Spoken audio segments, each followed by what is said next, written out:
Chat, Timeless Buckeye, man. What's up, my guy? How y'all boys doing, man?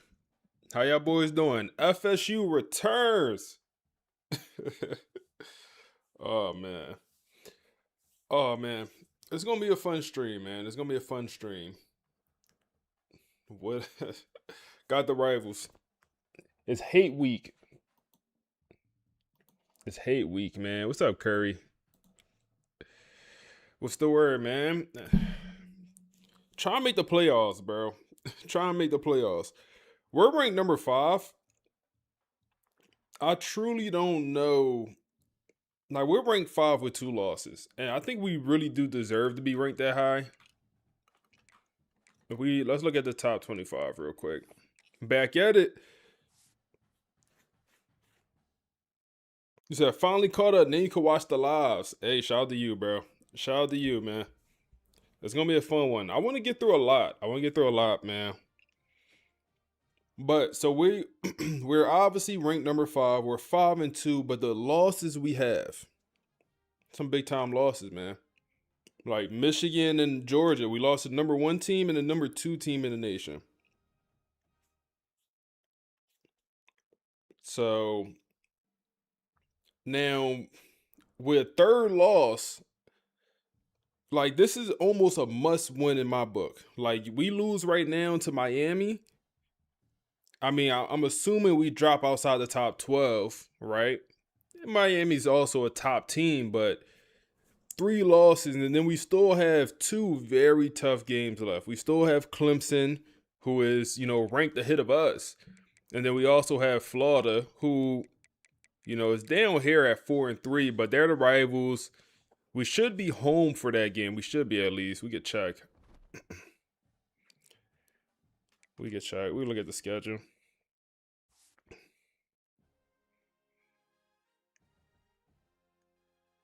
You said chilling here with you. Gotta get your mind off the playoff loss. Hey, man. Oh, man. What's up, my guy? What's up, Walk? So we're home for both these games. That's actually tremendous. Clemson and Florida to end of the year. In the year, we're home. That's actually very important. But for this Miami game, we back, man. What's up, Curry? Miami game, we're on the road. Okay. I think we could finish this season. Got 5 more games left in the regular season. I think we could finish the season. My conference record, we're 4-0 in conference. So we can still make the conference championship. We could look at the conference standings. Okay, so it's between us and Miami. One of us will not be undefeated in the conference moving forward after this game.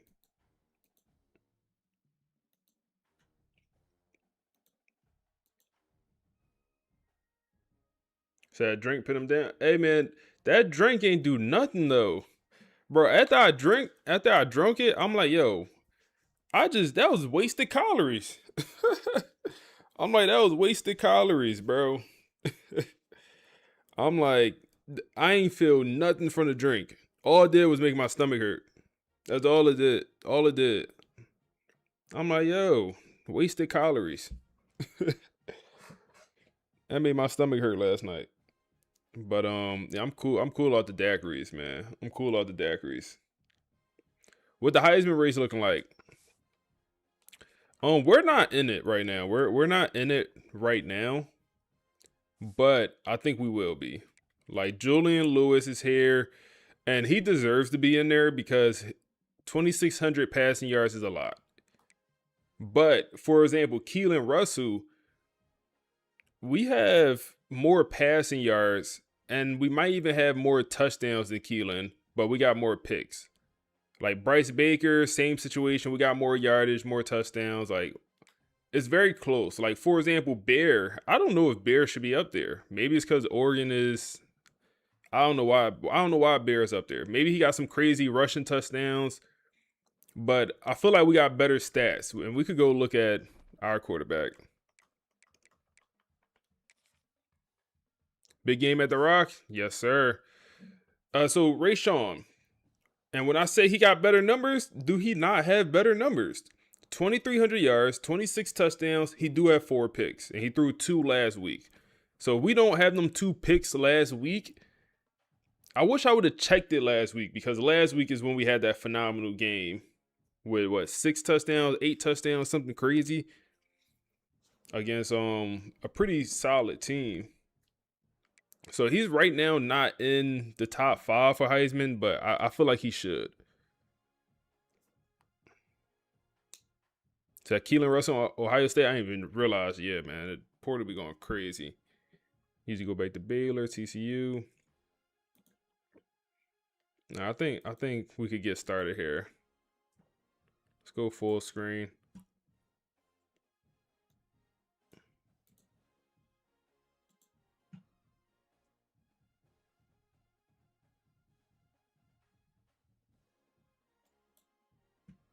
Let's go full screen. And let's start the YouTube recording.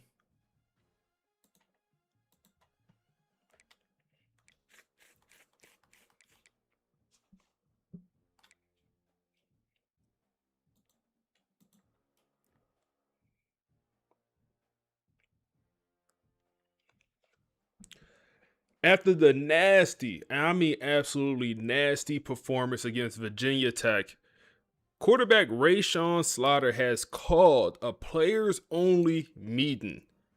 You know, no coaches, just players. He wanted to talk to the team. He wanted to address the team because it don't look that bad. You know, 31-10, that first half, we scored 0 points. Our quarterback threw 2 interceptions. But we did come back in the second half, and we did put up a pretty good performance. And Rashawn Slater's ending game stats, 322 yards, 3 touchdowns, 2 picks.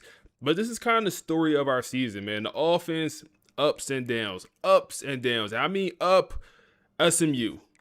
I mean, 472 yards, 7 touchdowns with an 83 completion percentage. That's the highest we ever been. That's the peak. And then we dropped down all the way to 0 points in the first half against a Virginia Tech team. We was on the road, but this is a team that can't even hold our jock strap. Just being honest with you, man. Just being honest with you. So quarterback Rashawn Slater wanted to call a players-only meeting to address the team. And let's listen to a portion of the podcast that's going to talk about that meeting as we just get into recruiting and we, prep for this upcoming matchup, because this will be a pretty big matchup we have coming up. Okay, let's skip the box scores today. We talk a lot about schemes, stats, but I want to dig into a piece of what I'd almost call locker room mythology. I like that. We're looking at one specific moment, Sunday, October 22nd, that reportedly just changed the entire direction of the Florida State season. And this is such a perfect case study in, team dynamics, because the context is it's almost backwards. How so? Well, set the scene. FSU had just beaten Virginia Tech, comfortably too, so on paper, everything is great. Right. But inside that building, the feeling was heavy, really heavy. And that Sunday, there are no cameras. No coaches. I mean, head coach Marcus Vale is nowhere near the room. No. This was a players-only meeting called by the quarterback, Rashawn Slater. And look, usually players-only meetings are, a panic button. Exactly. It's what happens when you've lost 3 straight games and someone's about to flip a table. But this wasn't damage control. Not at all. This was identity control. Slater saw this dangerous gap forming. I mean, yeah, they were winning, but they were sleepwalking through first halves, playing tight. Just relying on talent to bail them out. Right. And he knew that's not sustainable. Just isn't. So he gets the whole team in one room. And the typical playbook here is for the QB to get up and scream, do the whole rah-rah thing. But according to the accounts we have, Slater, he did the opposite. He went quiet, he stood up, and basically just read his own rap sheet. Which is such a brilliant leadership tactic. He started by listing his own failures, the picks, the missed reads, trying to do too much. Yeah. It's that, what they call the vulnerability loop. If he starts by blaming the offensive line, their walls go up immediately. Of course. But by owning his own mess first, he made it safe for everyone else to be accountable. He completely disarmed the room. And once he had them really listening, that's when he dropped the hammer about their slow starts. He delivered this line that, I mean, it's going to end up on a T-shirt. He said, "Talent doesn't scare anybody in October. Discipline does." And that is the whole insight right there. In September, your talent can win you games because nobody's in a rhythm yet. But deep in the season, talent just sets the floor. Discipline is what creates the ceiling. He was basically telling them their safety net was gone. And it wasn't just him lecturing them. It kicked off this chain reaction. It opened the door. Right. Christian Neptune gets up and calls out the offense for, quote, jogging through the first quarter. Then Nnamdi Ogboko speaks for the defense. And what did he say? He admitted that when the D-line comes out flat, it just drains the energy from the entire team. He took that on for his unit. It's so rare to get that kind of cross-team accountability. You know, defense admitting their mood affects the offense. But the moment that really jumped out at me involved Kevin Ramsor, a true freshman. Oh, wow. Standing up in a room full of, like, future NFL players, that takes some serious nerve. It just proves the hierarchy was gone in that moment. Yeah. Seniority didn't matter anymore. Ramsor says, "I didn't come here to watch a sleepwalk." And then he basically challenged them. He said, "If I'm a freshman and I'm playing like it's my last snap, everybody else better match it." That's when you know the message has landed. When the standard becomes more important than your class year. So the air is cleared, but Rashawn knows they need, like, a target, something to focus on, so he pivots to the schedule. Miami, Clemson, Florida. Exactly. He focuses specifically on Miami. He reminds them that their rival is just waiting for them to show up slow. He tells them if they play first half like they did against Virginia Tech, Miami will, quote, bury them. So he's shifting the energy from internal frustration to like an external enemy. Yes. And right in the middle of this super serious, heavy speech, someone from the back of the room just yells out, "I hate Miami." Huh. Perfect. It just breaks all the tension. The whole room cracked up for a second, but then almost immediately they all just locked right back in. It turned all that anxiety into adrenaline. That's amazing. Rashawn closes it out. He says, "You aren't remembered for September. You are remembered for what you do when it's hard." Wow. And what stands out to me in all this is the transfer of ownership. The coaches didn't have to yell at them on Monday. Why would they? The players had already drawn the line themselves on Sunday. The story isn't finished, of course. The outside world still has its questions about this FSU team. But inside that room, it really sounds like the season just got a hard reset. It really makes you wonder, you know, it raises a big question. Can a team ever be truly great if the discipline is always coming from the top down, from the coaches? Or does it have to come from a moment like this? Exactly. Does greatness require the players themselves to finally draw the line and say, this is who we are now? So we need some big bodies, bro. 6'4", 350, bro. It don't get much bigger than that, man. I would argue we got big bodies, bro. Like Emmett, he's not the biggest of bodies, but he got the strength and power and the block shedding. You know, we got two very good D tackles. 86 speed is crazy, bro. For a pure power archetype, that's crazy. Timepiece, what's up? Said I go hour and a half drive. Hey, man, drive safe, my guy. Drive safe, my guy. I appreciate you, man. But drive safe, big dog. All right, let's look at this Miami roster, man. Let's see what Miami talking about. I believe we beat these boys last year. Did we lose to Miami? We might not have lost to Miami yet. If we look at our trophy room, we should have a trophy for every year we beat them, right?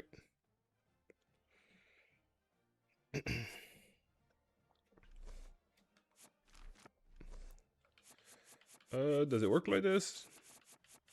No? Maybe we look at Dynasty.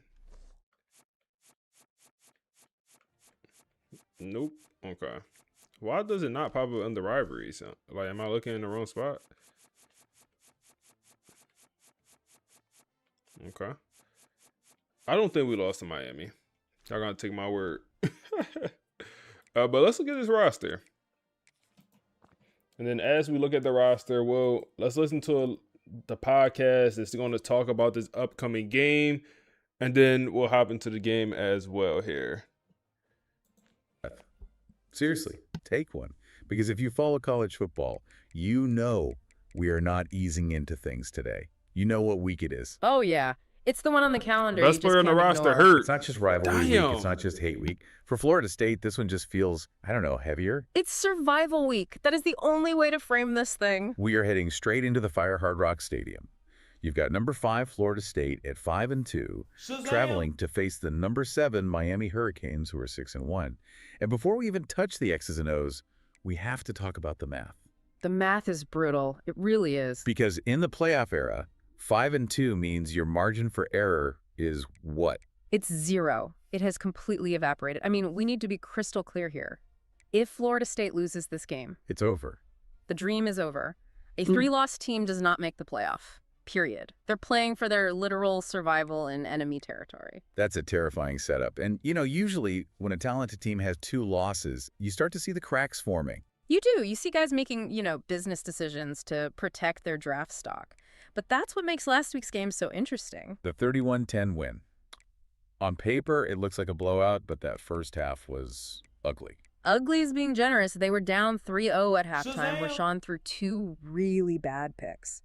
And, the old FSU teams, they was spiraled right there. Oh, absolutely. The shoulder slumped, the infighting starts. But they didn't. Rashawn settled in, finishes with over 300 yards and 3 touchdowns. And the defense, while he was figuring things out, they just played grown man football. So they took a punch and didn't panic. Exactly. And they are going to need that mental toughness because this Miami game has, let's just say, a very spicy narrative attached to it. You're talking about Charles Lester III. The revenge game. It feels like a movie script. So for anyone who doesn't know, Miami's top corner, Lester, used to play for FSU. And he didn't just leave. Coach Marcus Vale came in, saw an attitude he didn't like, that whole you need me more than I need you thing, and basically told him to hit the portal. Wow. He pushed a star out the door for the sake of the culture. He did, and now that player is lining up against you in the biggest game of the year. It's not just trash talk, it's a battle of philosophy. It's Vale's culture versus Lester's ego. You know Lester's going to be chirping all game long. And you know FSU's receivers know exactly which buttons to push. It's a really volatile situation. Okay, so let's flip it. What about this Miami team?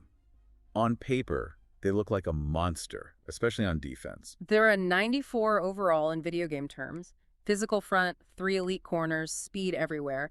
But there is a crack in the armor. And it's a big one. Okay. You have to look at the injury report. Their best defensive player, defensive tackle Danny Sylvan, is hurt. He's banged up. How much does one DT really matter, though? It's everything. He's the guy who collapses the pocket from the inside. Without him, even with great corners, a quarterback like Rashawn can step up and buy that extra second. It completely changes the geometry of their pass rush. So if Sylvan is limited, FSU's offense might actually have time to breathe. It's a huge if, but yes. And on the other side of the ball, for Miami's offense, it's really all about one matchup. You're talking about their quarterback, Judd Anderson. The stats look pretty good. The stats are fine, but he's what I call calm, not killer. Think Mac Jones, a game manager. He won't lose you the game, but he's not going to put the team on his back and win it with some miracle play. So who is? The real threat is the receiver, LaDon Bryant. He has over 900 yards and 8 touchdowns. That's nearly double the production of anyone else on the team. So it's not just that he's good, the whole offense runs through him. Precisely. The game plan for FSU is simple to say, but hard to do. You have to bracket Bryant, put a corner underneath and a safety over the top, take him away, and force Judd Anderson to beat you with his second and third options. Make them play left-handed. That's the whole ball game. All right, let's go to Vegas. What's the sharp money saying?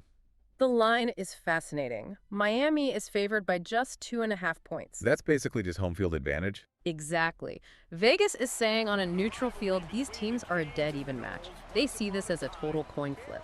FSU at plus 120 on the money line is very, very live. So this is where the season hardens. This is where it cracks. That's it. In that hostile environment with the pressure on, every mistake feels catastrophic. It comes back to that theme. Culture versus ego. Composure versus chaos. FSU isn't walking in to prove they're talented. We know that. They're walking in to prove they're disciplined enough to survive when everything's against them. And if they win this, the entire narrative of their season flips. Suddenly they control their own destiny again. But if they lose, the season just becomes a big what if. This is a true heavyweight fight. It has everything. And with a spread that tight, it's probably going to come down to the last position. I wouldn't have it any other way. Right, you've got the deep dive. You know the stakes. Now go enjoy the game. Just don't blink. So we're 2.5-point underdogs. We are on the road. We're at Miami. So last year we beat them 35-21. And we're trying to even the score. We're on a 2-game winning streak against Miami. We never lost to these boys under Coach Marcus Vale. And we don't want to change that today. They're down some of their D linemen. They're down their best D tackle and also one of their top speed rushers. Then they go quick pass to the outside. It's going to go for a first down and more. That's Judd Anderson, the quarterback. Like I said, he's more of a game manager type quarterback. They're going to run a hurry up on us. But it's interesting. Their best receiver is literally their best overall receiver, or their most productive receiver. He's only like 82 overall, but they have some other guys on this roster who is way higher in overall, but they just don't produce. So we gotta figure that out. Number 10 is the is Buddy name, and they moving this ball already. Another RPO, and they moving the hell out of this ball. Okay, come on, settle in, settle in. Hey, Jay. Hey, 30 streams in a row is insane, bro. 30 streams in a row. You to go. Good coverage. That's going to be D'Angelo Boyd. This is last year before he goes pro, and he's trying to make it count, man. Trying to make it count. One of the first players that Marcus Vale brought in. It'll be sad to see him go here. They go run here, or actually play action. We get pressure off the edge. And down goes Anderson. And we get a sack, man. We haven't got much pressure all year. Something I've been talking about. And wow, okay. Man, Trell trying to tell us why he should be on the field. For a while, I took him off. He hasn't been starting the last couple weeks. And he gets pressure, man. Show me why you should be on that field. Said Mendoza gonna win 4 Super Bowls minimum. Chill out, man.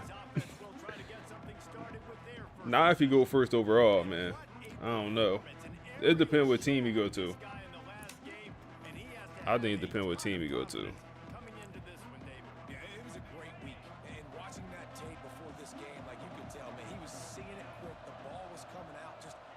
All right, let's see. We go pass here. Let's get it to Morgan, the backup tight end.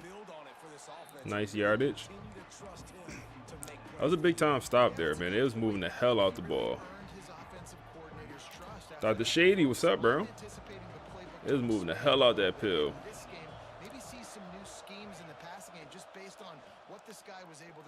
Come back to it. Oh, broken tackle. Broken tackle. Can we juke? Okay. That's good money. That's great money. Nakamura. My dog. We need a nickname for Buddy, bro. His name's so goofy. I hate to call somebody named Goofy, but yeah, that speed burst was crazy. Get it to the running back, man. Good blocking upfield. Pick up 9. All right, we're kind of moving this ball. We're in field goal range. We don't want that. We don't want that.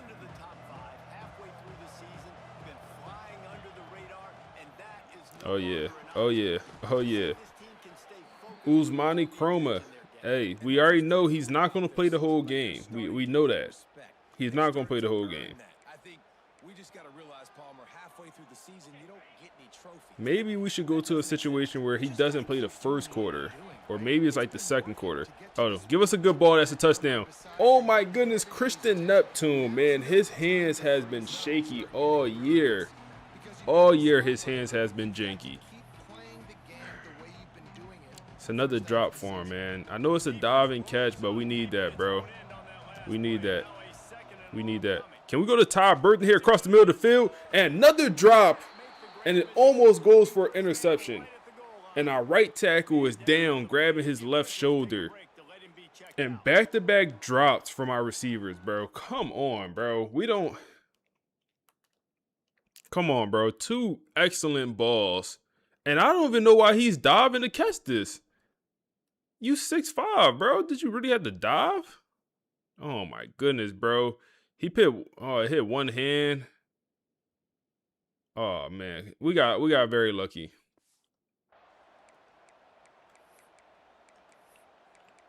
We got very lucky on that one. Before this game, quarterback Rayshawn Slaughter called the team meeting, the players only meeting. Get it to the only one that want to play today. He the only receiver that want to play today, man. Nakamura with a touchdown, man, and look at him. Chill out. Up 7-0 against Miami, man. Only one that want to play today.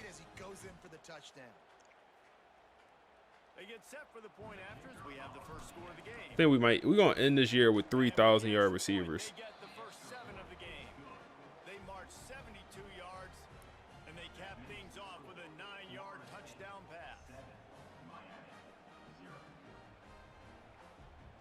Kickoff unit on the field, and this defense will be called on to protect this lead.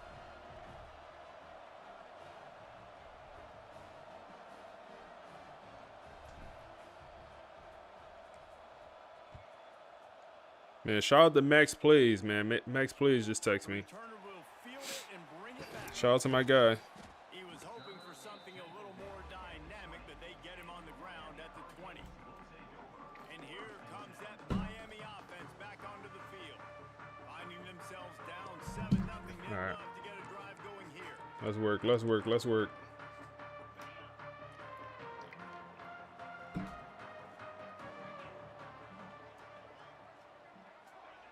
Let's work. There you go, run. All right, they got a pretty good offense, man. Especially with that receiver playing out of body. They got 2 good running backs. Their quarterback just good enough. He's having a good year, like 2,000 yards, 16 touchdowns, 2 picks. Having a good year. Oh my goodness, pressure, please. That's great coverage. Who is 2-6? Whenever I don't know someone's name, I got to go look when they make a play. Because I got to know everyone's name. Look at Quincy, bro. Look at Quincy just be a dog, man. Just be a dog. I mean, it was easy as hell to guard that first route, but look at that. Knock that thing out, man. Contort your body, put your body on the line. You said you enjoyed the collab? Yes, sir. We might have more stuff planned. 3rd and 1 here, man. 3rd and 1. They go run here. We had him in the backfield. He just brushed my man off. Zay Thomas, bro. No play, Zay. At what point? Last week I almost benched him. I think I benched him the week before. No play, Zay, bro. He's leading the team in tackles, but it's like I feel like that's all. Like, for example, that play right there where he got pushed to the ground, he's going to get credit for half a tackle. No play, Zay, bro. That's his nickname. He going to get credit for half a tackle for that. He just gets his hands on the running back or whoever. Came to see the Heisman run? Yes, sir. We already off to a strong start this game, man. He got 1 touchdown. Let's see. We in a little zone coverage here. Mason. Oh, my goodness. I went for the hit stick. So I can't wait for 27. Hey, man. I'm a little bit, I don't want to say nervous, but damn, it went tush push. I wasn't even paying attention. I don't want to say nervous, but I just don't want to be let down, man. You feel me? Now, I feel like I got some pretty high expectations for like a lot of things I want to see in the game. And I don't expect all of them. Jude is going to run. They ain't your body. You a pocket passing quarterback, bro, with 77 speed. Stay in that pocket, G. But yeah, like, for example, I don't know if anyone played MLB in here. Bro, they breaking so many tackles. Don't tell me that wasn't Zay. That was Frederick Valentin. That's going to be LaDon Bryant. What a name. But to MLB dropped their gameplay trailer this past week, and they dropped their something trailer. Hey man, people are hot at MLB. Damn, we was there, but we was just too slow. And Frederick Valentin gets cooked on back-to-back plays. They down to the 13-yard line. Yeah, but the MLB community is heated at the two things they dropped, the two trailers. That's good coverage. Wow, that's good coverage. And I'm like, damn. That just made me thinking, like, damn, what if college football drops saying, you know, this next couple months or during the summer, whenever they start dropping stuff, and our reaction is that I'm gonna be sick. I like MLB. I play MLB, but I'm not, you know, I play it just casually, not that often. I play Dynasty pretty consistently when the game comes out, but I'm not that hurt. Like when I seen the trailer, I'm like, oh, you know, that's some cool stuff they added. But like if I was in the Dynasty or if I was in the MLB as much as I was into this, oh man, I'd be hot. The franchise mode in damn, good work. The franchise mode in MLB, come on, that got to be addressed at some point. That thing is, I think they took away online franchise. Makes zero sense. How you take away online franchise? How do you take that away? That made me mad because I wanted to do an online franchise. Third down. He runs out of bounds. 4th and inches. They're going to go for it. They got 3 receivers out here.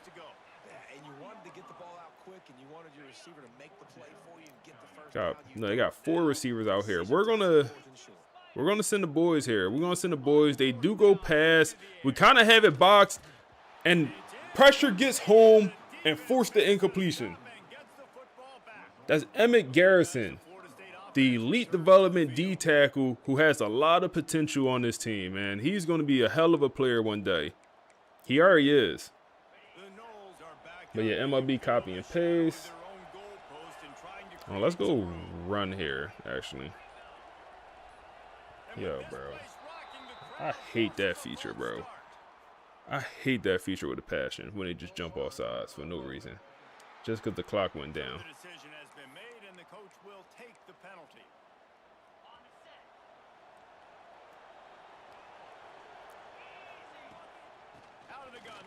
Good run. Good blocking. Good blocking, y'all boys.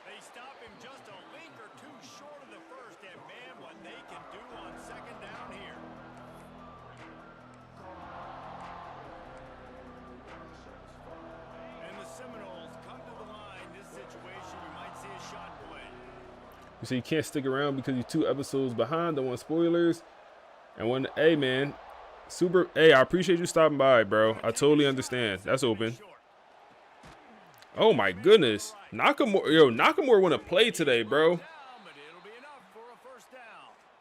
He want to play today, bro. He got a couple broken tackles.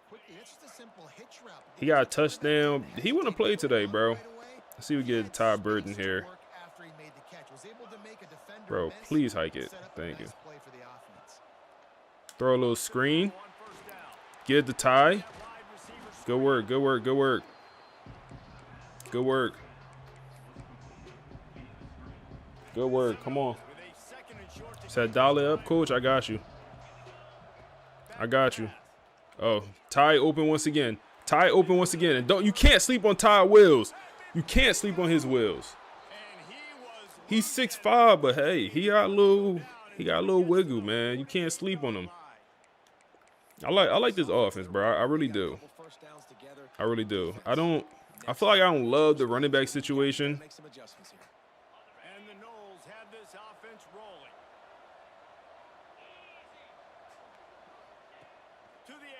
Oh my goodness, don't pick it. Okay, we good. I'm fine with the 2-yard loss. That was a bad throw. That could have been a pick 6. So I juked them back to JUCO. Hey, it's funny because I don't even think he has much juke move. I don't think he has that much. Oh, that's wide open. That's wide open. Kristen Neptune getting involved. First catch of the day for him. What playbook we're using? We're on BYU book right now. We on BYU. They have a pro style offense. And that's what we've been rocking with. Can we dot that? Oh my goodness, you got to catch that, Ty Burden. He fitted right in between the two defenders. It was a perfect throw. You got to catch that, bro. You got to catch that. You're literally our contested specialist. You got to catch that. 2nd and 10 here. Oh, man. That's good coverage. Nothing was really open. 3rd and long here. Both in the state of Florida, Florida State, Miami, the uniforms are so great, the lineage, the history of the players, so it does. It feels like this rivalry's been playing a lot longer than since 1951. All right, we'll go pass. That should be open. Ty Burden makes the catch. He's going to get down to the 3-yard line. Come on, keep moving that pill. Keep moving that pill. That's all you could do. Good work, good work, good work, y'all boys. Ty a dog. Ty is a dog, bro. He a young lion. I'm telling you, bro, when we was recruiting Ty, I know what he told me. He said, Coach, I'm only coming if I'm playing. Can we dot that? Can we dot that? Bro, that's 3 drops, man, for the team. 3 touchdown drops. Literally, we dropped 3 touchdowns this game so far. Come on. Tighten up, bro. Only one that want to catch is bro, he's wide open. This got to be a free touchdown, right? And watch I throw it and somehow get picked. Nakamura. Nakamura. Free touchdown. Good work, man. Good work. 2nd touchdown today for him. We up 14 skunk against the rivals. On the perimeter of the field, and you're seeing they go to these guys early, and they try to give them opportunities in one-on-one situations and vertically down the field. 2 passing touchdowns now early for this offense. And it looks as if They gonna challenge it? Come on, bro. Watch out. Watch out, man. That's easy money. Watch out.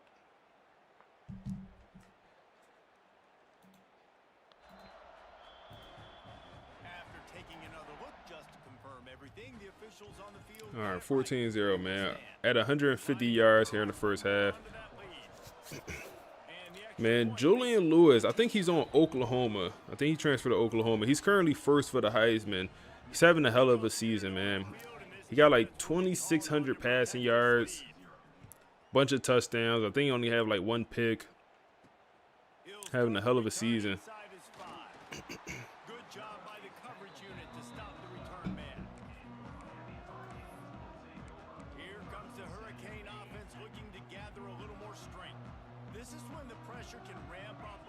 All right, let's see.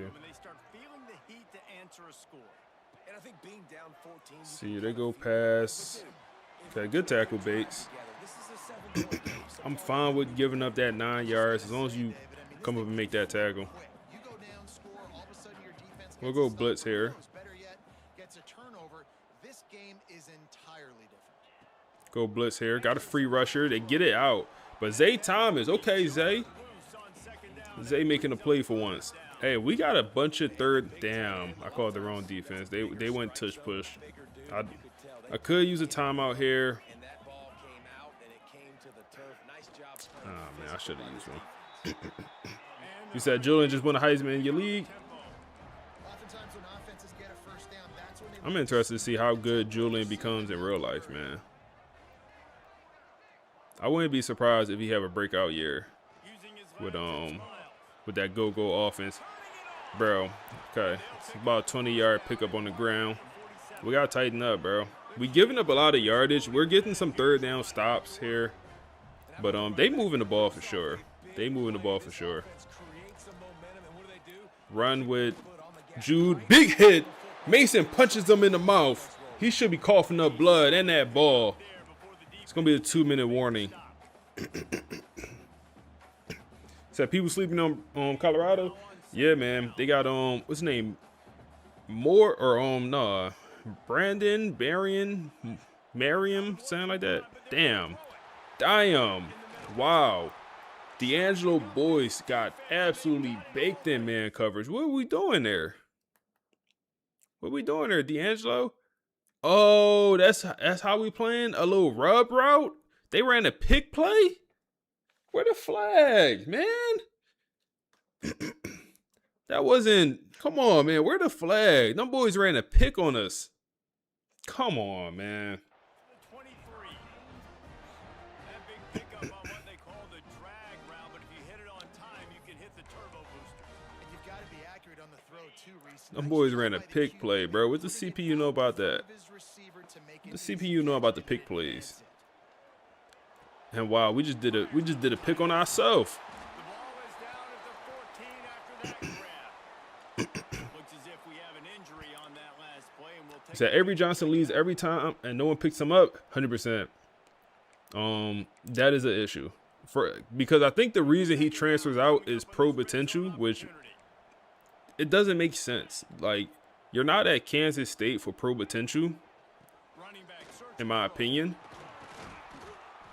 He'll be brought down at the Not at Kansas State for pro potential.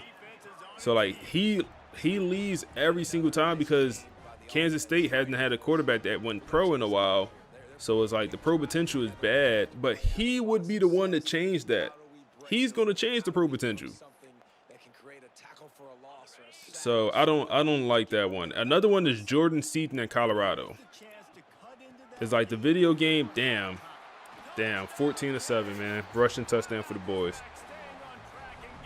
But Jordan Seaton in Colorado. Hey, appreciate the follow, Jackson.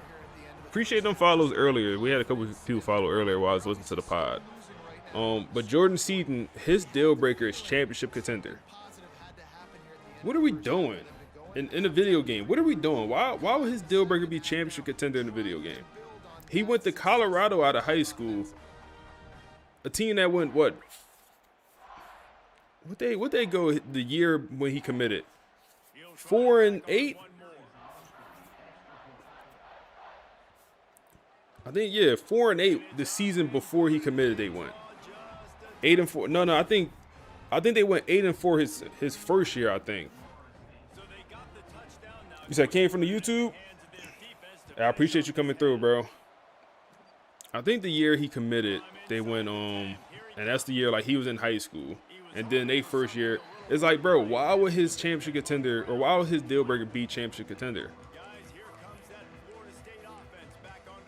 If anything, it should be like coach prestige. Like, I don't know. And I get it. It's so many players. You can't make it right for every player, but make it right for the big time players. I feel like Cromer is he got some speed, bro. So it's a lot of players like that. That's why that first year, the transfer portal, it'd be so many players that enter because. Damn, we got to call a timeout. That first year, everyone deal breaker just don't make sense to where they at. So, like, we already talked about Avery Johnson.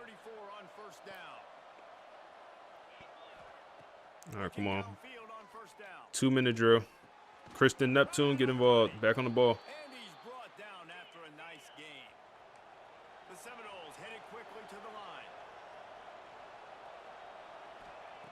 Looking to throw on first down. Sends it complete to the right. He used another timeout there. Waste no time getting the timeout call. I just want a field goal here. So Avery Johnson overrated. Hey, all I know end game he a demon. Oh my goodness, that's such a bad ball, bro. Get out of bounds. That's such a horrible ball. I'm past leading it to the edge, bro, to the sideline, to outside the numbers. And this man do the exact opposite. Tighten up, bro. That could have been a pick six. That could have been bad, man. Looking to throw on first down. Don't see anything. Throw it away. But so we're doing the online Dynasty, the money league, right? So I'm gonna drop a YouTube video on that. Probably we advance to week 1 tomorrow. So if anyone want to join, this is the perfect time to join. So we're in the off season right now.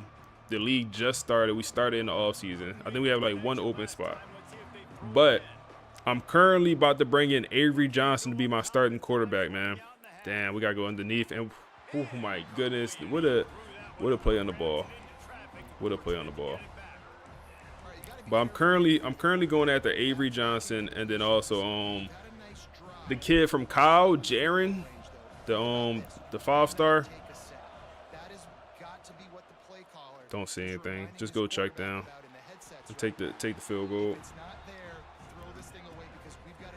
But nobody wanted Avery Johnson. It's like, yo, he in game, he's a demon. All right, bring out Wade for the kick. Shouldn't be oh my goodness. No way. Wade, bro. Wade pushed it wide left. Easy field goal for him. And he pushed it wide left. College kickers miss. That's what they do. They miss, bro. That's on me. You said Dylan Edwards was conference prestige. He left and still came back. Yeah, Dylan Edwards definitely transferred from Colorado to like Kansas State. I think he transferred again in real life.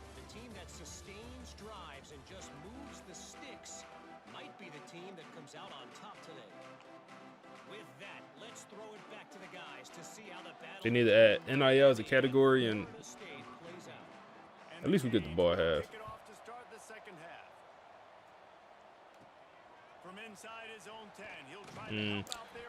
You said, do you have a video showing how to use placement and accuracy? I do not. I don't have too many gameplay videos like showing you how to be a better user. Hey, appreciate that follow, bro. I don't have too many videos like that. Damn, we're gonna get a.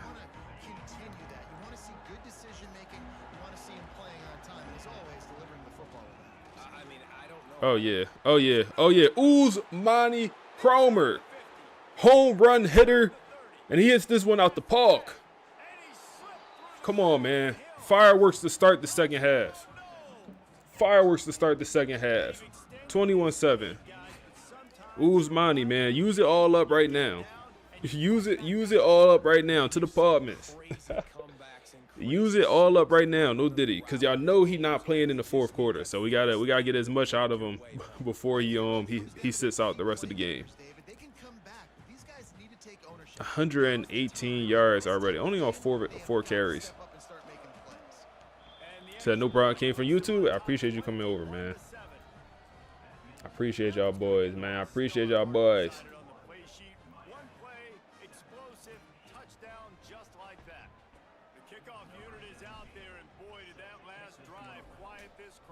Come on. Come on, man. Come on. I'm glad. Oh, my goodness. Not like that. Like that. Like that. Like that, man. Like that. Wow. 21-14, man. Wow. Wow. We got some fireworks to start the second half, man. Some fireworks to start the second half. Okay. Okay.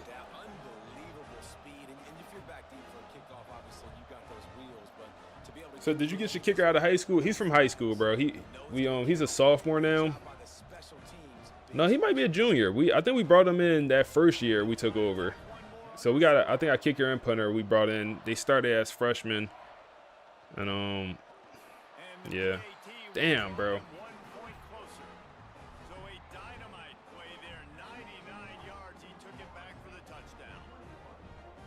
Timeless Buckeye. What's up, bro? He said now bro's wear and tear. Yeah, bro. Come on, respond. Oh, hell no. I kick off. You and ain't blocking. All right, come on. Y'all know what type game it's going to be.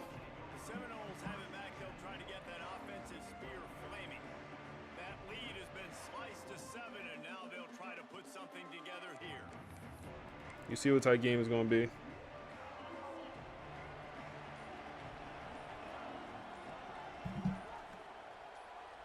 Will we get this playoff? We do. Okay, perfect, perfect.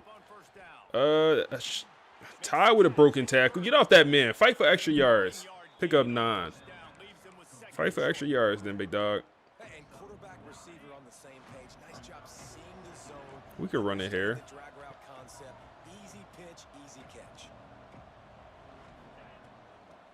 Go with the run. Wow. HEISMAN, I mean, he balling, bro. He's having a pretty good day so far. They pressing Kristen Neptune.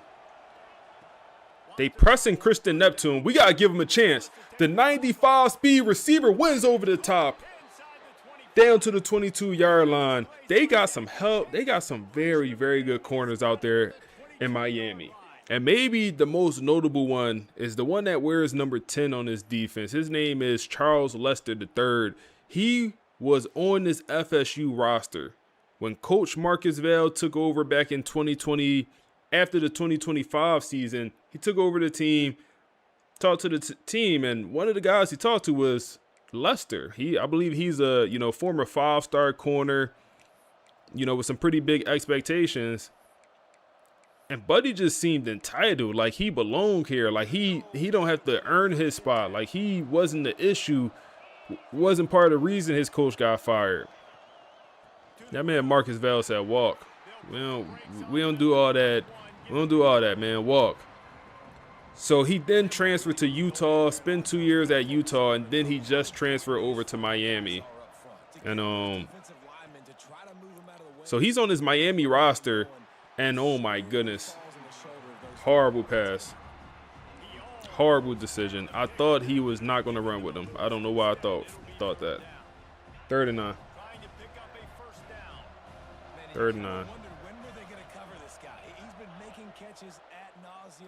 Can we throw this? Can we throw this? Kristen Neptune down to the 5, down to the 4-yard line.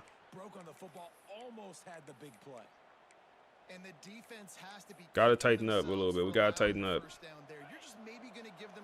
Corey, what's up, bro?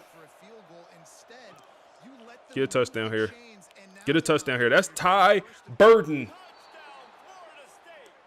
the true freshman, in for the score, man. Make it 28-14.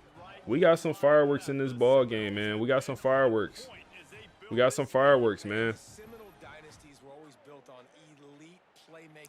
You said when you threw that vertical route, do you just tap the button? I held it probably like for half a second. I just didn't completely tap it. I didn't completely tap it. And maybe I should have to get some more air under it and let him run under it, and maybe it would have been a touchdown. But I did like touch pass. I tried to touch pass it, if that makes sense.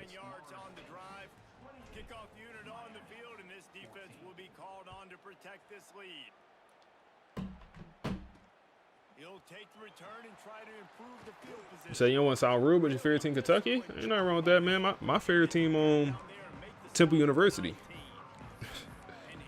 And TU. But yeah, we not even in Power 4. That's Box. Oh yeah, he heard them footsteps. He heard them footsteps, man. He heard them footsteps. Temple Dynasty win. Bro, I was talking about that yesterday. I was like, when CFB 27 come out, I do my Dynasty that that I play every game, all that. That's not the live stream one. I was like, I might choose Temple again, or I want to do a Road to Glory with Temple.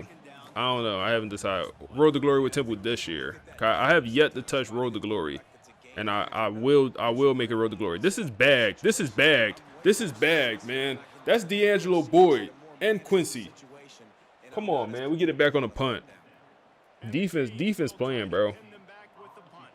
But yeah, I want to do a Road to Glory, so maybe I'll do like a 5-star quarterback at Temple. I don't know. We'll see. Oh, BJ Gibson. Show your worth one time. You said hook him.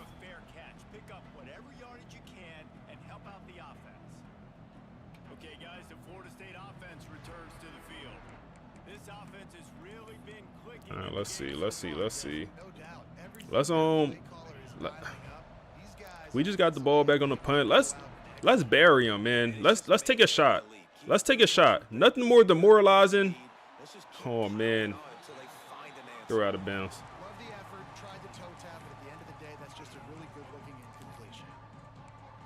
Damn. You said Temple play at Eagle Stadium? Yes, sir. So I used to work at. After the incompletion, they go back But on top. give us a good ball. See, that's a touch pass. That's a touch pass. Nakamura down to the 21, man. Good work. Good work. Good work. Well, nice job Yeah, throwing Temple that play at pass. Eagle Stadium, bro. It's a gift and a curse. I think it's more of a curse because like Temple just can't fill up the stadium. So if you go to a game, it's always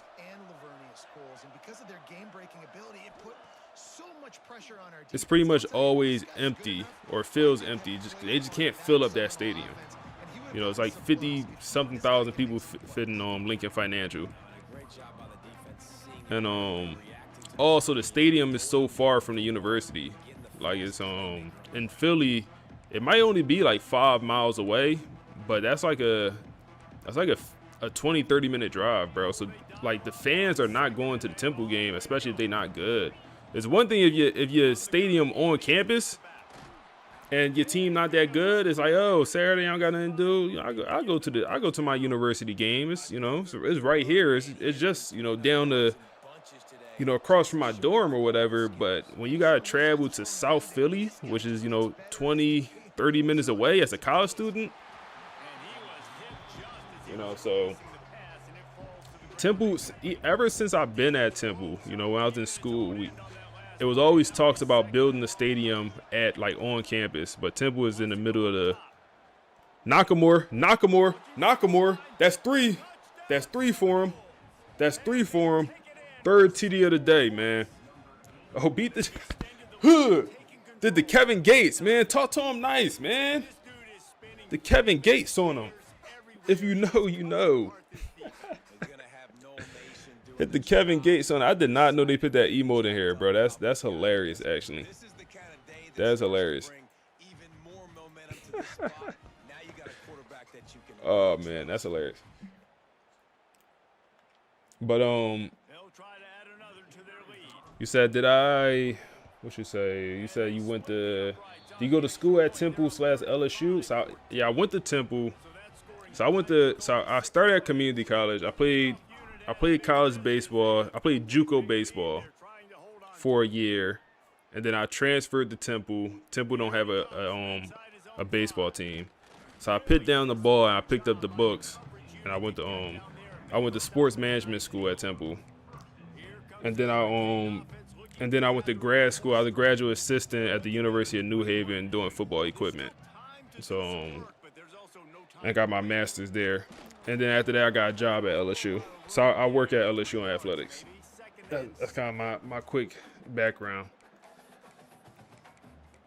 So that's why you see like the LSU up there, and you know, LSU bag, some of that stuff.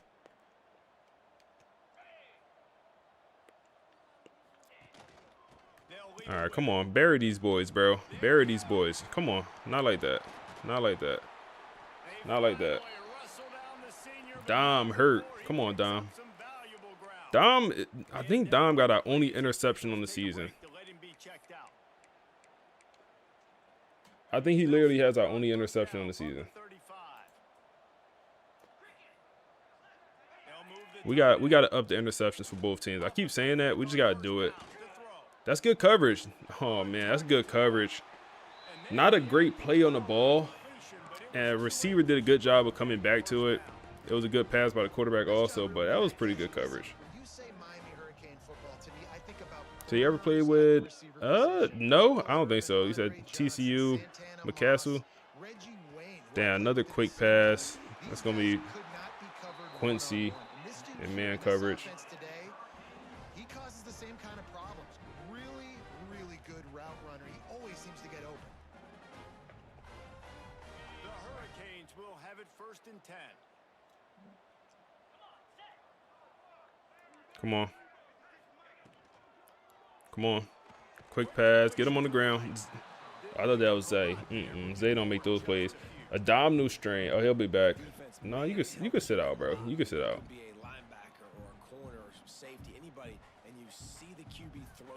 What position for baseball? I played third, man. Hey, go Tigers, bro. Go Tigers, man. I played third base in college. And third base mainly. Hot corner. 4's up, man. 4's up. I was more of a bat though. Like if you could DH for me, you want to DH for me, man. My fielding was shaky. I'm keep it honest, bro. My fielding was shaky at best. If you could DH for me, DH for me. Cause bro, I always been more of an offensive player.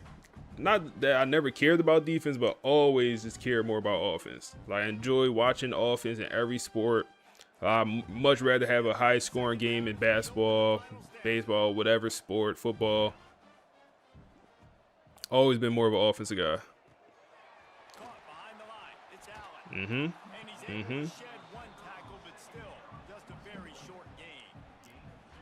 It's always interesting how people handle late games. 3rd and 7 here. There's not a lot to gain from it, but some people try to throw the ball deep and continue to make plays. Send a little blitz. Send the dogs. Clock's running out. Send the pit bulls. Send the pit bulls. He looks so little. He got heart though. He looks so little, but he got heart. That's Benjamin Westerman, the true freshman generational cornerback, man. Go to the replay, man, because we got to highlight my dog, bro. We got to highlight my dog. I feel like some of y'all said I was crazy for starting Buddy. True freshman out there, 5-star. He's small, but he got heart, man. He got heart. Come on, man. The receiver jumped too early. Not Benjamin. Not Benjamin, man. That boy got heart, man. I feel like we rarely say his name. And when we do, he's making a play.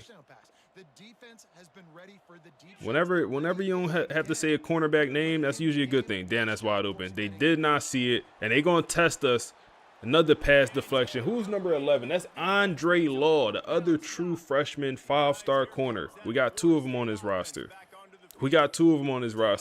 Andre Law is more of a backup right now. Shazam! Go screen. Todd Burton. Hey, the Ed Spartan. Appreciate the follow, bro.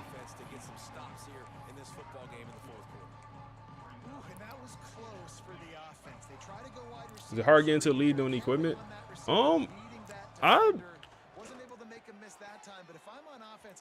Get into the league, yes. College, working in college is, I would say, easier just because more opportunity. And it's easy to like work for a college while you go to school there. If that makes sense. We go past here. Can we throw this? Oh my goodness, we throw an interception. Wow, that's overthrown. Wow. We trying to get Rayshon Slider the Heisman, so we gotta throw some passes like that. Now that's overthrown by 5 to 10 yards. And y'all hype, bro. Come on, bro. Hype down. I got on PS5. Oh, or are you talking about somebody else?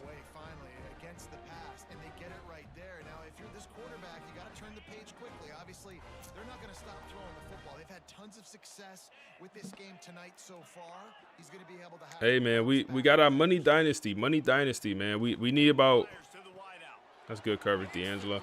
I think we need 1 more or 2 more people, man, for the money dynasty. Let me know if y'all want to join, man. Hey, it's 25 a season. If you make the playoffs, you get your 25 back. You win the natty, you get the remaining pot. And we literally just started. It hasn't even advanced. We haven't even played the first game yet. We're not even at week 1 yet.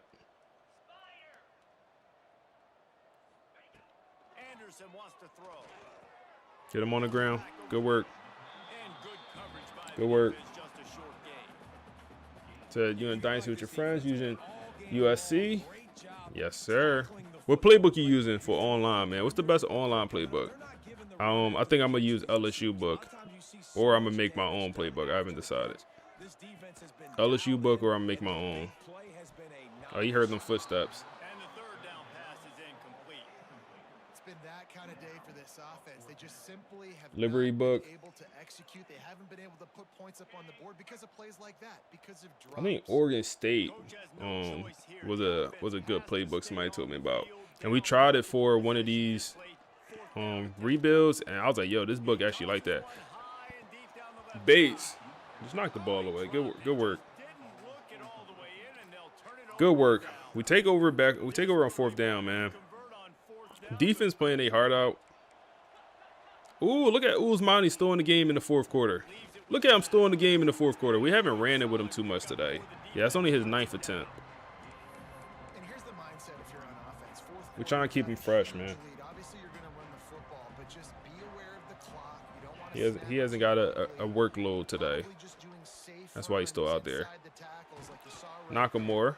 You just got to execute. You got to be aware, but you've got this game in hand so long as you don't turn it over. They showed great trust in their quarterback right there, and why not? He's had an outstanding game. I said, we got online Dynasty if you want to join one. It's on Throwaway. It's a money league though. 25 a season. Oh no, Rayshawn Slaughter is down, grabbing the right side of his chest. No. Bruised ribs will return soon. You good, bro? You good. Bruised ribs. Dumb ribs been giving him issues all season, man. All season. He got hurt like against, who was that? Alabama, I think he got hurt. Keep him on the sideline, man. Keep him on the sideline. I think he got hurt early in the season. And it's just a nagging injury. It's a big time win, man. I think we might even have a bye week after this. Third down. That's what it's looking like.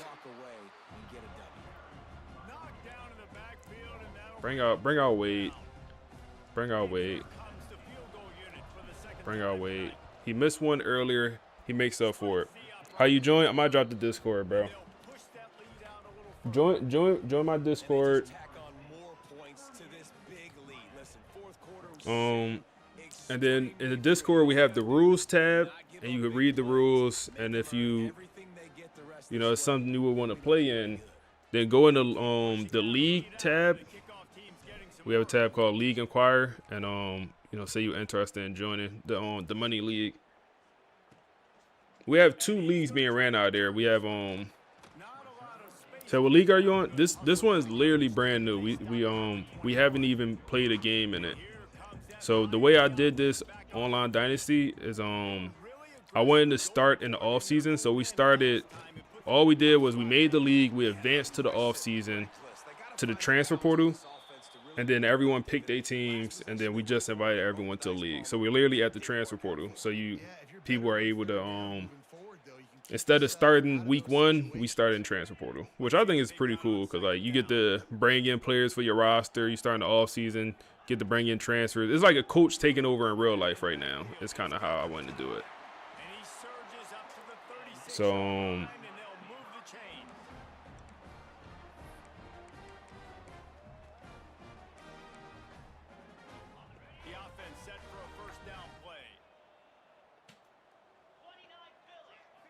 all right, come on.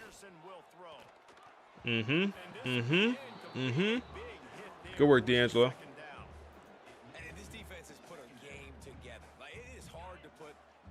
Good work, D'Angelo. Run defense, pass defense, they've been so good, man. Dialed in, you could tell they were ready, they were fast, they were physical. They dominated this football game. They could have used a little bit more there. Pick up a 3. It's 3rd and 7.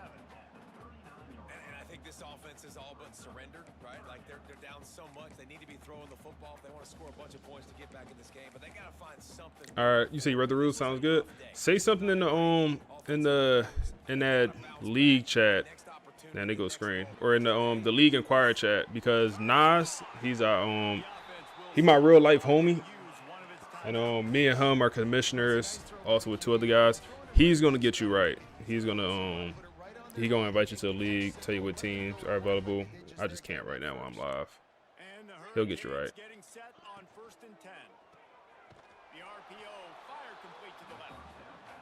W Nas. Hey, Nas a crash out though, man.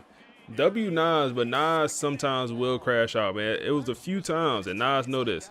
I'm like, yo, Nas, he been helping me run these leagues for 2 years. Last year we had a league, we had a couple leagues. At the start of this year, we had 2 leagues. And he been like the main commissioner the whole time. But Nas, if you in the Discord, Nas do be bugging sometimes.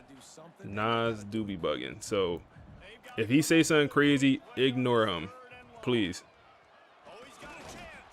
I had people DM me like, yo, Nas is a bad reputation for your brand. Yo, someone said, what they say? I sent him a screenshot of what the person DM me. It was like, Nas a bad representation of your brand. I joined the chat and he just called me the N-word. Damn, we get cooked over the top. Benjamin Westerman, man. We've been praising him all season. And he gives one up, man. I don't know what type coverage that was. But yeah, Nas, he just act like someone the other day was, they joined the Discord and they asked like a simple question, and then Nas like, hey, go to the announcements tab. And I think that person asked like another question, and then Nas like, you can't read. I'm like, come on, Nas, come on, bro. Come on, bro. Valid question maybe, but come on, bro. Can we get some customer service, Nas? Nah, it's funny.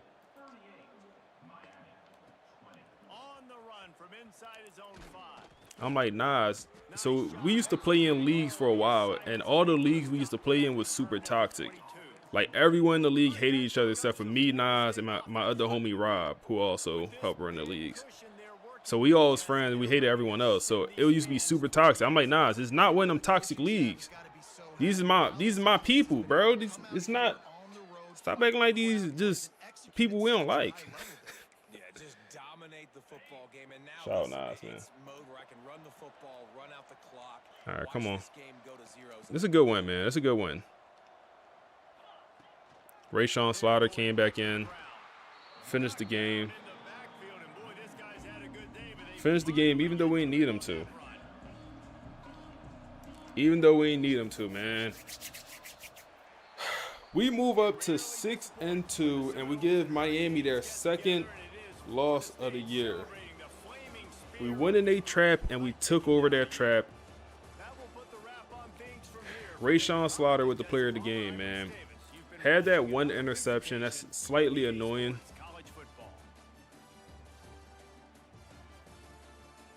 Slightly annoying.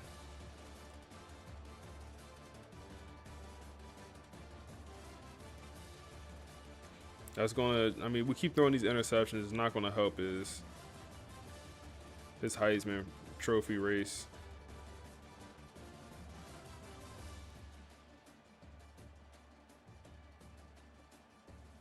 Hey, so Spartan, I see you just said in the Discord, you said, can I join at Nas? Nas response, hey, don't spam me now, y'all. I seen y'all X. He said, I'm at work. I'm going to get to y'all. Nah, it's funny. He talking about, don't spam me now. Bro, that was the first message you sent that in. Nas just a character, bro. But he helps run the league. He does like 90% of the work for the league.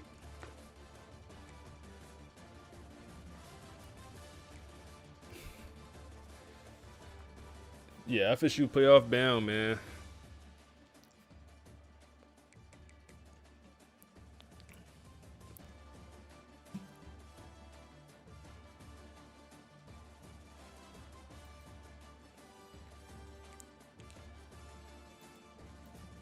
All right, take a deeper. Oh, hey there. How can we help? So we just beat Miami in a pretty good game. We won 38-20. We had a pretty explosive third quarter, picking up 21 points. And then also quarterback Rayshawn threw for 326 yards, 4 touchdowns, did have 1 interception. But maybe the highlight of the day, Ousmane Cromer, 151 yards, 1 touchdown. But he had the long run, 82 yards. Overall, good game. Nakamura had 100 yards, 9 catches with 3 touchdowns. Todd Burton, 8 catches, 75 yards, and a touchdown as well. The defense did their thing. We had 1 sack and then no interceptions. Okay, wow. So you are giving us the immediate post-game recap. We love this. This is fantastic real-time reporting from the field. That score, 38-20, that is an absolute statement win. And you highlighted the explosive third quarter, that 21 points. Okay, let's unpack this victory because we were just about to talk about the terrifying setup for this game. The 5-2 record, the survival week narrative, that win flips everything. Everything. Let's look at those numbers you dropped. Rashawn Slaughter, 326 yards, 4 touchdowns, 1 pick. That's elite quarterbacking, especially in that environment. Even with the single interception, that's composure. That's him settling in after the early season struggles. But the real game changer you mentioned, HEISMAN Chroma, 151 yards and that 82-yard run. Oh, here's where it gets really interesting because Chroma, he's been subject to load management all season. Exactly. We know the staff has been protecting him from wear and tear, sometimes sitting him in the fourth quarter. For him to have a 150-yard day, including a massive 82-yard long run, means he was unleashed when they needed him most. That's a huge signal of trust from the staff. And what about the receivers? Nakamura with 100 yards, 9 catches, 3 touchdowns. That is just domination. Nakamura and freshman Ty Burden, 8 catches, 75 yards, and a score. That pick-your-poison offense is working. You can't roll coverage to one side if Neptune, Nakamura, and Burden are all cooking. And the defense, 1 sack, no interceptions. They didn't need to force turnovers. They just needed to control the game, which they clearly did. What's fascinating here is that FSU didn't let the hostile environment or the survival week pressure affect them. That 38-20 win absolutely cements their position back in the playoff conversation. It completely flips the narrative from a tenuous season to a dynasty on the rise. So we were about to dive into the X's and O's of this matchup before you chimed in with the amazing result. We can connect what we were going to say to what actually... So how we do that? Notebook LM is the platform we use, man. Let's see. I would like to get a running back here. What is this name I'm looking at? Tiquan? Chill out, EA. What we doing, bro? Chill out, EA. Come on, bro. What type name is that? Come on, chill out, EA. I've seen some crazy names, but that one, come on. That's funny. That is funny. We don't have a chance. Like, I mean, we could go after them almost. We could go after them, but I mean, Georgia, all them teams that's going after them, we have no pipeline boost. I don't. Yeah, we don't have a chance.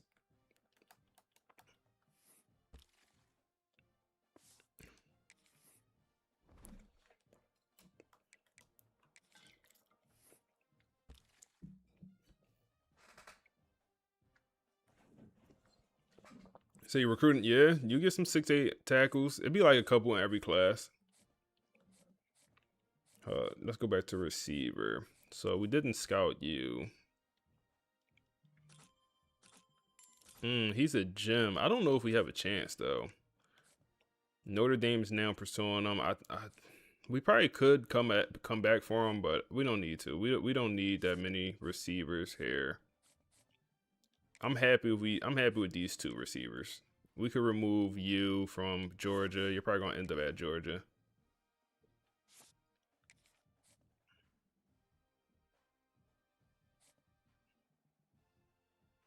And then the speedster with not much speed. We good. Respectfully, I'm good, love, and joy.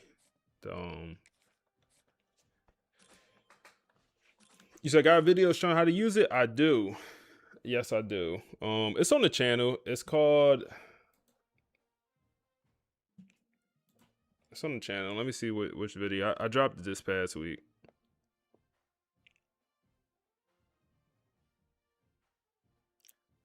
How to create the most realistic dynasty.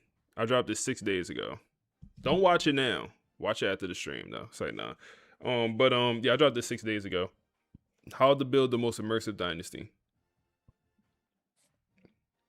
And I kind of show you exactly what I do to get the podcast like that and everything. Shazam! Hey, Shadow Quest, appreciate the follow. Appreciate that. So we're going after. We got some bus O linemen. We going after here. which I usually don't like going at the bust players, but if bust 5 stars, I'm with it all day, man. I had a bust 5-star be have star development trait. Literally, was it this stream? It might have been the rebuild before this one. I think it was a running back. He was a great player. Like 5-star bust, still a great player. Star development, all that. So when you say buddy. All right, Jaden. I didn't even realize we got a twin on my team. Let's go back to this. Do we need another edge rusher? Not really. We're fine. Corner is what we need, but I think we're maxed out at corner as far as like there's no more 4 stars available. So we're going to get into that portal. You are at Indiana right now, and you're from Indiana. That's not good for us. We could put you on a Clemson visit, but I don't even know they'll do anything. We could wait 1 week. We could wait a week. So are you gonna up the interceptions? Yeah, I'm gonna up it by 5 because I think we only have 1 interception caught on the season for us, and that's ridiculous. That's ridiculous. Like, I think when you have the interceptions on 50, you keep it at default is way too overpowered, but this is way too underpowered.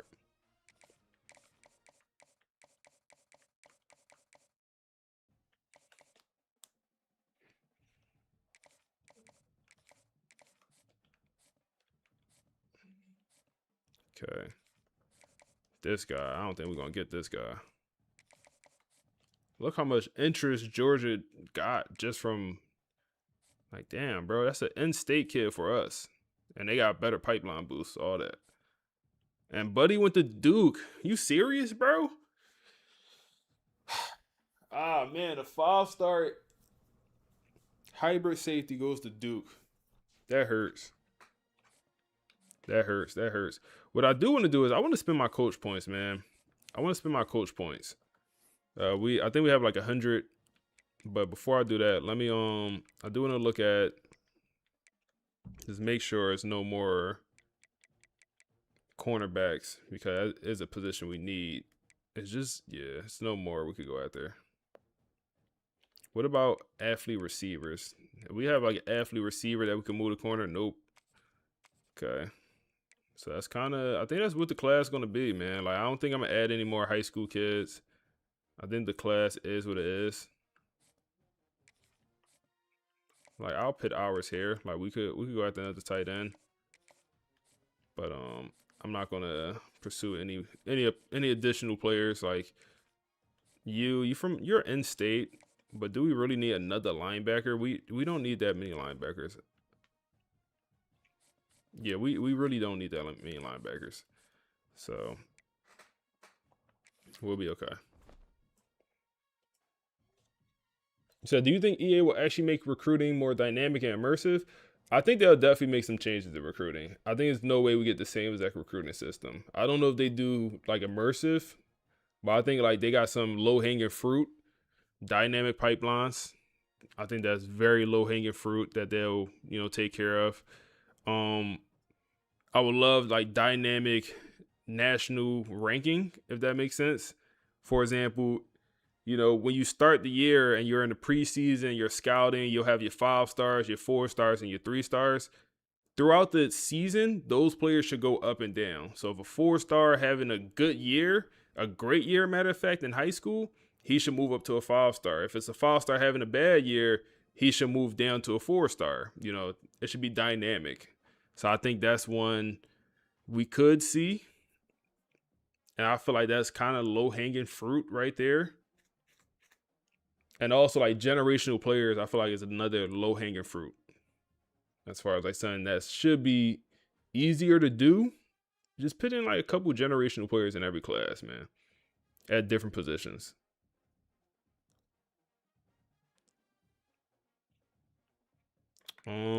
I think we're just going to hop into this next matchup. Ooh, okay. I forget week 10, more stuff unlocked. So first, the college football playoff rankings come out week 10. So these are no longer the AP poll, it's the CFB. And Oklahoma is ranked number 3 with Julian Lewis. LSU is ranked high for once. Usually they're not ranked too high. So Miami dropped to number 12 after losing to us. And you got Michigan still just going absolutely insane. Playoff bracket. Get a look at this. Right now, we would begin a first round bye. And we either have Iowa State or Clemson. But we also have to play Clemson at some point this season. As long as we don't get Michigan. I ain't ducking no smoke, but I'd much rather have to play Michigan in the playoffs. Or, excuse me, in the Natty than in the playoffs. Bryce Baker going crazy for these boys. Still not in the conversation yet. We could look at the award watch list.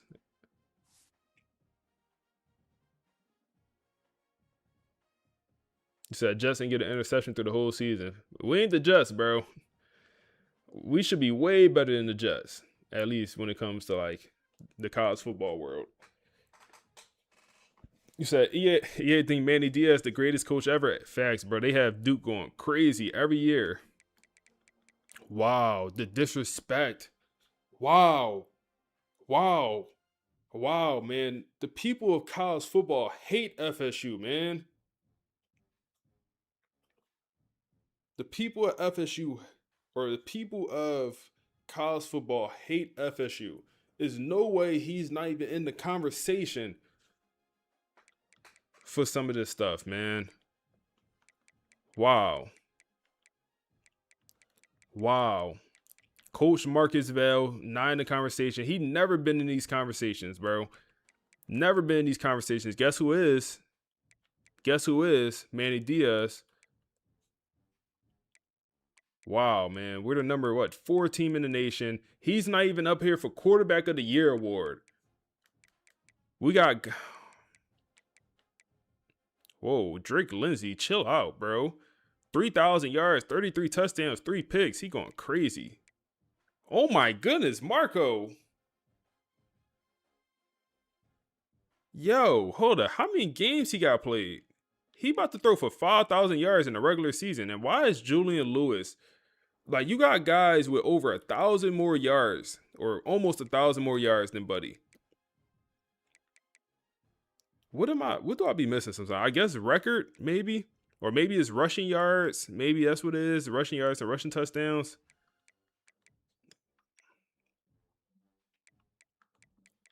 We got to have somebody in a conversation for something, right? Somebody in a conversation for something. Oh, man. Every single one of Michigan DBs is just going to win an award, huh? There we go. Uzmani Cromer. Look at that wear and tear, man. He not going to make it. He not going to make it through the season, bro.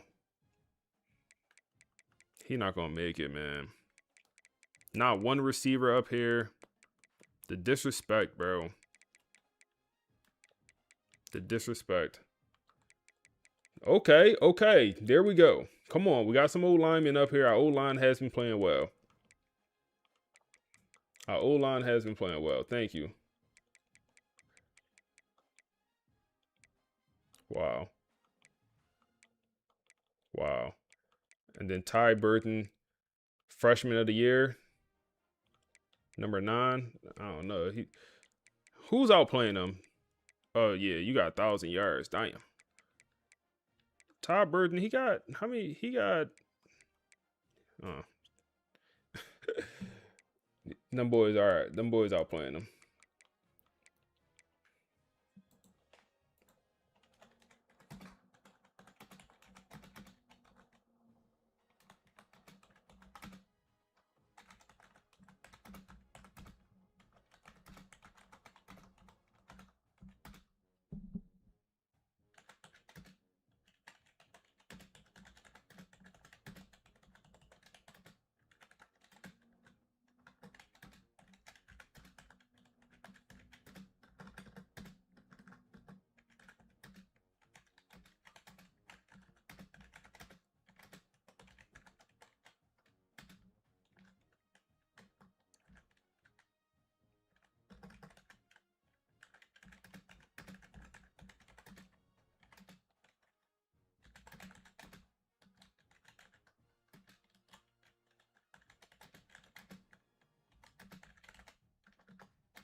All right.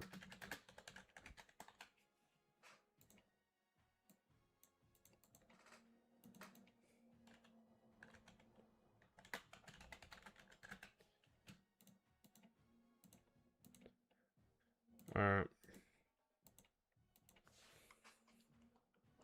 Let's hop into this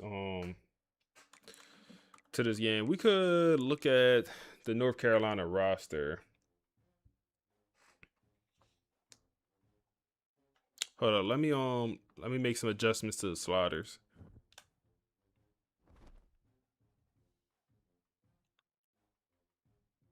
So how you make it so your players quit getting hurt? So you can also lower the wear and tear and the injuries. So I want to increase the interceptions by 5. So we'll do 5 for us and 5 for the CPU to keep it fair. And but speaking of injuries, Ousmane Cromer, starting the running back, he has missed a lot of time. He missed a lot of time. You know, a lot of fourth quarters. And for one reason or another, it's kind of having an impact on the locker room. So let's kind of hear just what the podcast got to say about it. Welcome to the debate. Today, we are digging into the fracture that's starting to form inside the Florida State locker room. It's all about the use of their star running back, Ousmane Cromer. And this really isn't just about playing time. It's a clash of philosophies, preserving your assets versus, riding your momentum. So the question is benching your star in the fourth quarter a brilliant strategic move for the postseason, or is it a morale killer that puts the now in jeopardy? I'll be arguing for the protection side of this, managing the asset for January. And I'm taking the performance side. I mean, your obligation is to use your best players to win the game that is right in front of you. You just can't sacrifice a win today for a hypothetical win tomorrow. Okay, but let's look at what's actually driving the coaching staff's decision here. This is a direct response to what happened last season. They rode Joe Jackson into the ground. And what was the result? By the time the playoffs roll around, the guy was described as cooked, limited, and just completely banged up. He was a non-factor when it mattered most. So the staff is basically operating on a simple principle. Don't make the same mistake twice. They're prioritizing the championship. I understand the logic of load management. I really do. But football is not played on a spreadsheet. You're completely ignoring the psychology of that locker room. You have an offensive lineman, an anonymous one, saying we're blocking our asses off all game, and then the fourth we're told the best back isn't touching the field. That builds resentment. You also have a receiver saying great teams finish games with their best players. When you ask some guys to grind and another guy to rest, you break the unwritten contract of the team. But is the contract broken, or is it just changing? Because there's another report, of a senior leader who stood up when he heard all this grumbling. And he asked the room, pretty bluntly, y'all want Cromer in the fourth now or in January? And apparently that just silenced the room. That moment right there is the difference between a player's short-term instinct and a coaching staff's long-term vision. It silenced them, sure, but did it convince them? I don't think so. I mean, look at what a veteran defensive back said. He's like, when we get a stop late, we expect to turn around and see our guys close it out. Instead, we're wondering who's in the backfield. That's not confusion. That is the erosion of trust. When the defense does its job, they expect the offense to land the knockout punch. By pulling Cromer, the coaches are signaling that just good enough is okay. And that's a dangerous culture to build. I don't think it's not complacency, though. It's the new reality. We have to talk about the elephant in the room, the NIL money. Cromer is reportedly on a 7-figure NIL deal. He's not just a player. He is a franchise player, a high-value asset. You do not risk $1 million asset in... Guess who's back? Ezekiel. back, dropping passes. I'm going to be honest, bro. Ezekiel, I mess with him. But Ty Burden has arrived, man. Ty Burden has arrived. So Ezekiel will have to take a back seat at least for now. He's coming off injury. There's no way I could just put him in the starting lineup over Ty Burden. And it's nothing worse to lose your starting job off injury, but hey, he produced.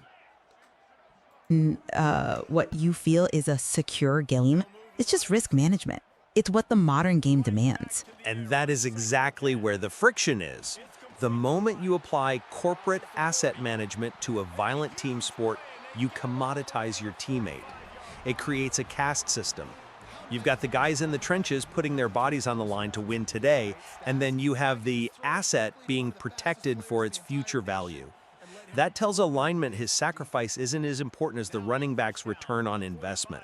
That is poison for team chemistry. But then look at Rashawn Slaughter's reaction. When he was asked about it, he didn't, revolt. He was very measured. He just said, "We need everyone in January, however that looks." To me, that's a quiet endorsement of the whole strategy. He gets the trade-off. See, I hear that phrase, "however that looks," as doing a lot of heavy lifting. That doesn't sound like buy-in to me.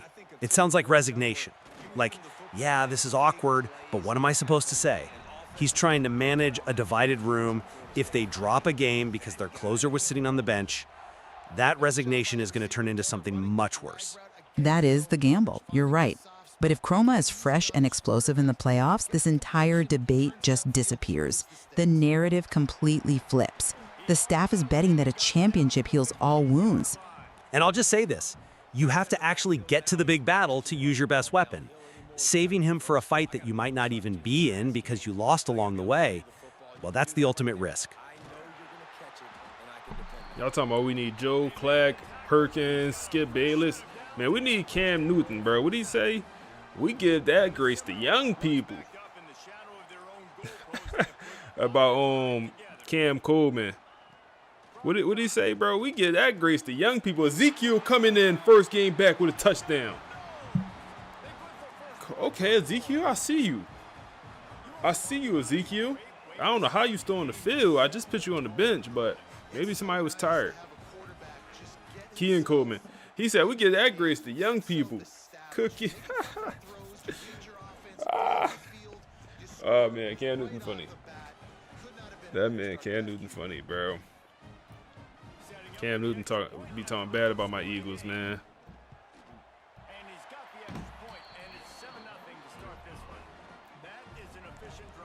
That's funny.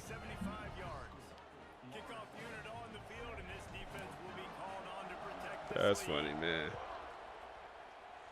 Keelan, yeah, bro. I forgot he was on FSU. He transferred there. I forget where he transferred from, but yeah, he transferred to FSU.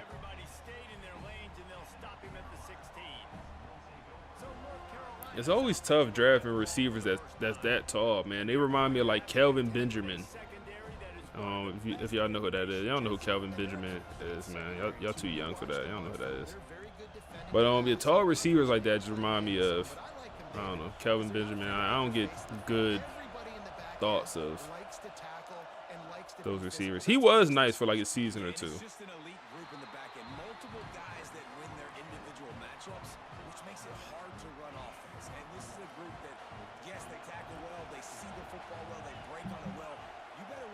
He's at Michigan State before. They're going to go check down for check down. Oh, he fighting. Okay. Never had more than 800 yards in the season.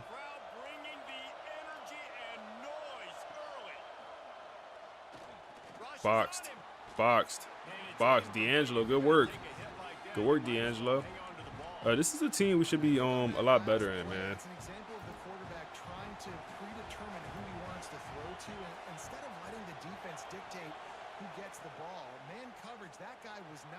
Check down. Out on the perimeter of the field. Still, he gave him a chance, but that thing had incompletion written all over it from the moment the ball left his hand. Offenses don't like being in these situations. They don't like having little success on first and second down because now you know I got to pass the football. I got to air it out. Makes me really you really like. Wants to keep it in the air. Third down here. Check down. Dom. We got out of position. That's on me. And he'll have enough for the That's first on me. down That's on me. at That's on me. 22. Yeah, and obviously great play by the offense to keep the drive alive, and also a good find by That's the on me. quarterback. We got out on of third down. position.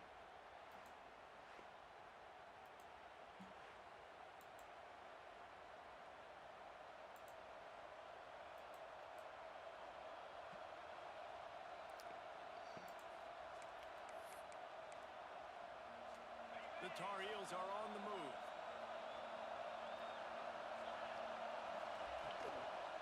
The give to the right Dom all over it. shotgun. And maybe he'll get back to Good the work, line of Dom. scrimmage, but no more than that. And that play shows you really what this defense is about. It's a difficult one to attack. They're really good. One of the best in the country. They come at you from all angles. I'm So you got interested old in Panthers how jersey do of you Kelvin make some play Benjamin. call? How do you I ain't mean to diss Kelvin Benjamin, man. they are a good I just think about the bad of Kelvin Benjamin. Maybe You go with the it's option, probably not the right quarterback thing to keeps do, himself but I think about open. You see the this guy on tape, the guys, bad. these tackles and He had a lot of take good distance. moments, This man. offense should keep dialing up I used to the like the Panthers back when I used to like Cam Newton back in the day. So I used to like the Panthers. this scheme in your playbook. That's a dot, man. Benjamin Westerman Green grass as he gets it to got cooked, man. You can't let him cross your face. Well, I think on You that had play safety you help saw over the this top, guy's but such a big weapon in can't this let that man offense. cross your face like Receiver, that. He does such a nice job with his routes. He's patient and he's consistent and he's got good hands. You don't see him put a lot of balls on. Nice job there picking up the first down. And he's swallowed up at the line of scrimmage by the big defensive tackle. Well, you love to see that from the defense, right? It's like bend, don't break. They've given up a bunch of plays on this drive, but now that they're getting down close to field goal range, you're seeing them start to stiffen up. Yeah, and plays don't matter anymore. Yards don't matter. All that matters with these defenses nowadays is point. Breaks into the open. Keep going to this tight end. And he won't quite get there, but boy, after that pickup, just a few inches to go for the first. An array of possibilities here. A cacophony of noise, debilitating surround sound, the war chant on third down at the dome. Cool quarterback sneak who's not prepared. This crowd, full throat, splitting the eardrums and letting them know it's going to be a Last play of the quarter. Nope. We're not going to get it off. We've come to the end of the period, and Florida State has the lead. And we've come to the end of one, and let's take a quick Come on, defense. catch up on the stats. Come on, defense. They had this ball for 5 minutes this quarter. Come on. Tighten up. Tighten up. Lots of time left and ready to go back at it here in the second quarter.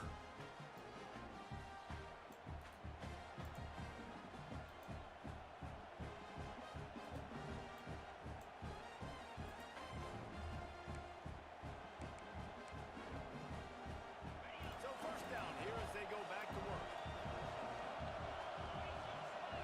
Oh, yeah, we do have guys on the visit. I forgot all about that.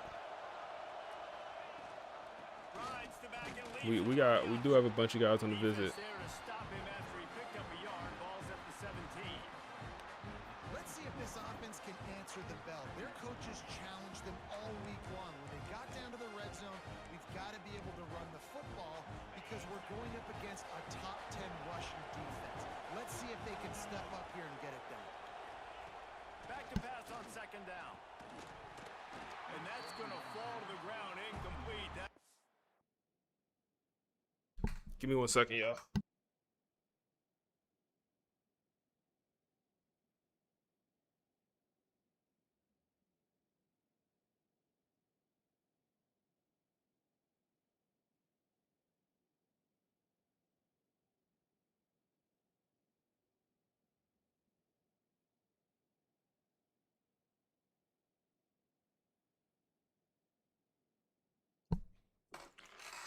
Come on. Physical matchup there. Third down coming.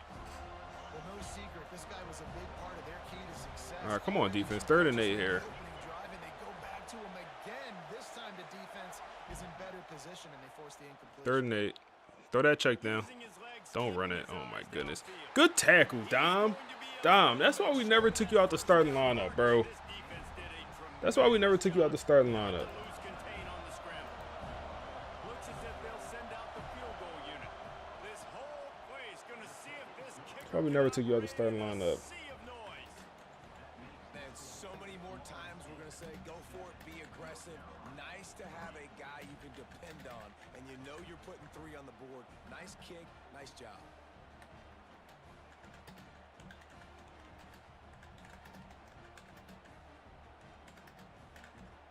After that last field goal drive, they're set to kick it away. And he takes this from inside the 5. Just never had a chance to shake loose, and he'll be brought down at the 24. The Seminoles have it back. They'll try to get that offensive spear flaming. Both teams scored on their first possessions, but now a chance to send a message that field goals aren't going to win this game. Touchdown. All right, come on. 2 running backs alongside the quarterback. To the air on first down. That's open. Tayshawn. Finds his big tight end. He stopped just a chain Work, buddy. length or 2 away from the first down and sets them up beautifully here. The Seminoles have a lot of options on 2nd and inches. Go back to the pass here. Get it to Uzmani. And that's a lot of space up this right sideline. And he gets down to the 35. This offense is we're not really having issues moving the ball here. They just dialed up one big play. Let's see if they've got another one on 1st and 10. Not having issues moving the ball here. That might be a bad pass. And we throw another interception. Oh my goodness, bro. Nice job reading the pass, and that's his 2nd. Unnecessary. Unbelievable job seeing the quarterback, breaking on the quarterback, and going and getting that big play. Unnecessary, man. Unnecessary.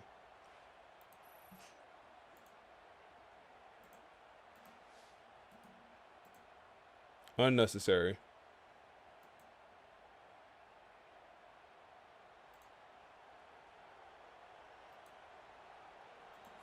That's on me. North Carolina offense returns That's on to the me. field.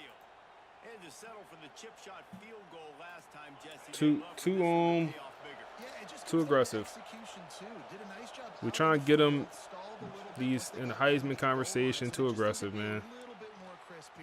Yeah, and listen, I think the first part was the most important part. You got to put the drive together first. Yeah, he cool with the natty, bro. He don't want nothing more. They're focused on execution. He cool with the natty. He just got paid. And he know he going to the league next year. He cool with that, bro. He know he going to the league and getting all this cheese. He cool with that, bro. Come on, wow. I go for the hit stick, and that's what happens to my linebacker. Just crumbled them. My linebacker got crumbled.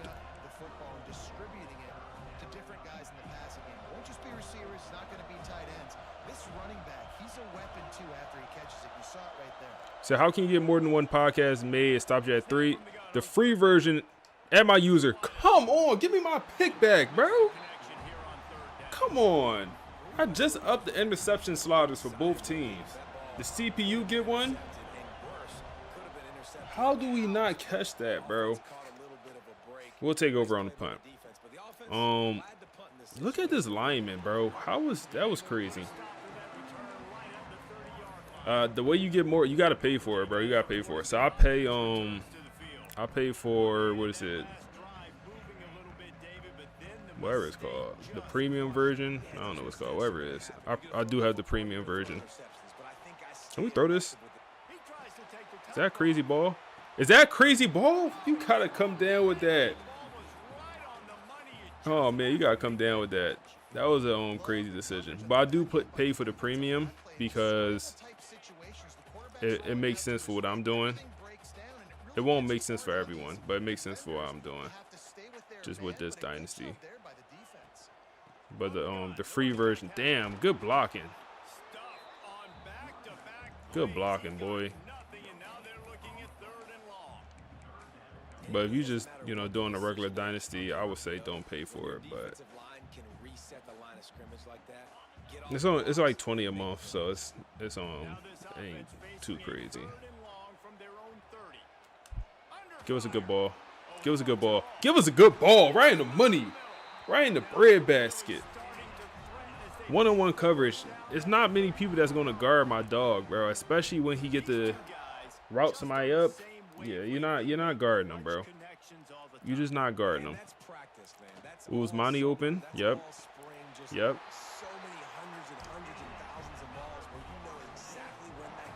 Yep.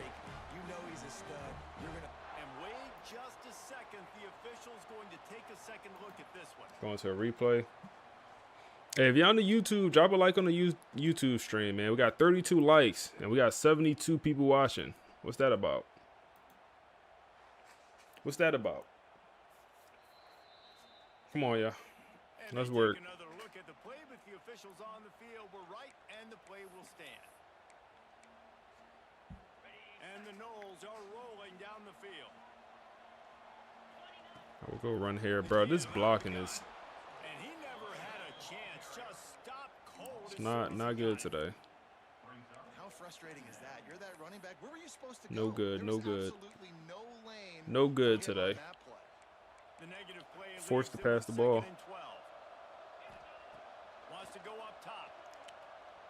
Gotta throw it away. And he take a hit. Damn. I don't like how many hits he be taking, bro. Do not like that. Maybe we could hit Todd Burton here. Go get it, Ty. It's a tough catch. Tough catch on 3rd and long. Gotta kick a field goal. Wade, come on, Wade. You missed one last game. Okay, he's money. All right, they get a 2-minute warning or a 2-minute drill here.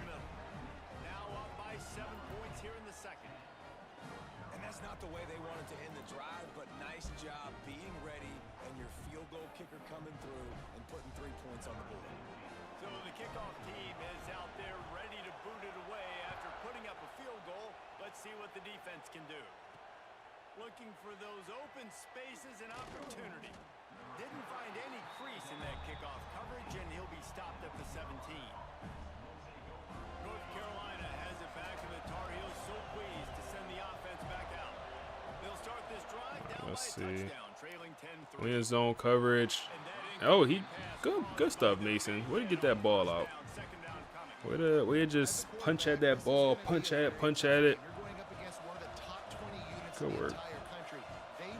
2nd and 10 here. Go man coverage. Boxed all over it. Zay Thomas. All right, 3rd and long. Cover 2.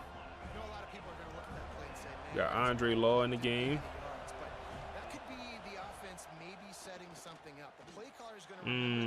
It was kind of open. Throw in the mud. We'll get it back. It was kind of open.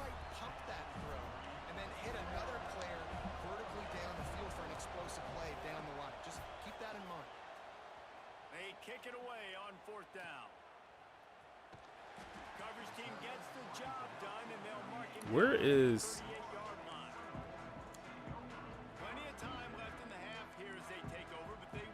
Okay, where is I feel like somebody hurt.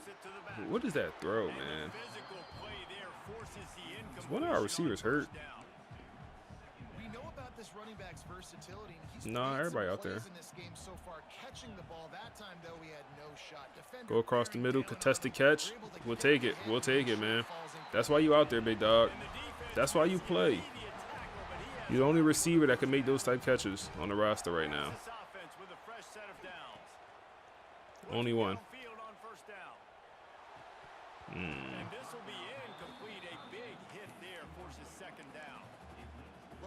Go back to the run, see if it works.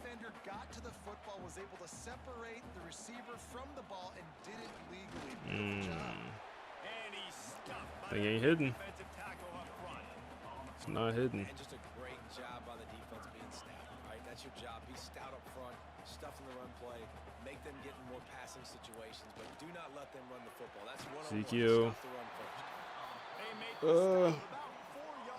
Just take it to the half.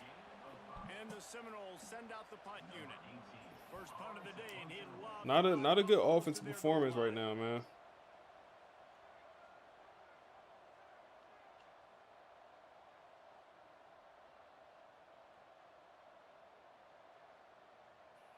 Not my best work. That's going to wrap up the first half here, and now we join Kevin with the halftime update. Man, it should come as no surprise. Not my best work. Fun matchup in Tallahassee. The defense is performing. Like, I don't love their time of possession, but they're not scoring.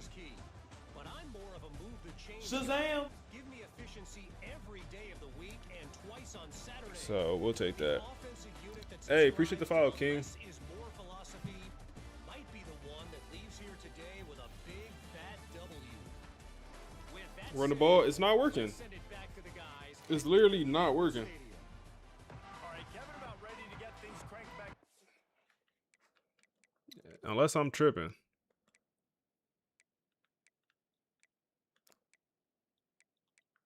Five rushes. I mean, 3.6 yards a carry. I mean, and we're a pass heavy team, especially when the run not working.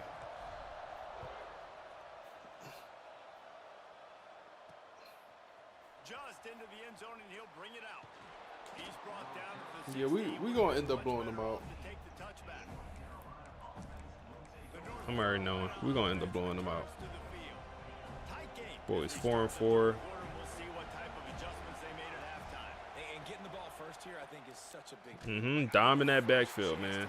Dom, that's why you out there, bro. to create some That's why you out there, Dom. right here in the third quarter. Yeah, I think it's so important for this offense to set the tone here early in the second half, to get a nice drive going, build that confidence. Pressure. Oh my goodness. To come on out, get a He evaded the solid pressure. complexity of this game. And how nice is it to have the home crowd going absolutely bananas? Let's go with DB blitz here. Is harder. The snapping the football, everybody 3rd and long. Send the DBs. Go get him. Go get him. Running back in motion. We on it. On 3rd and long, he's No. gonna have to throw That's for it. Benjamin Westerman. And that'll be incomplete. I don't know what that was. We'll take it. That try Alabama playbook in your free time. 1-3. Okay. Alabama book. I feel like I tried it last year. I'll give it a try.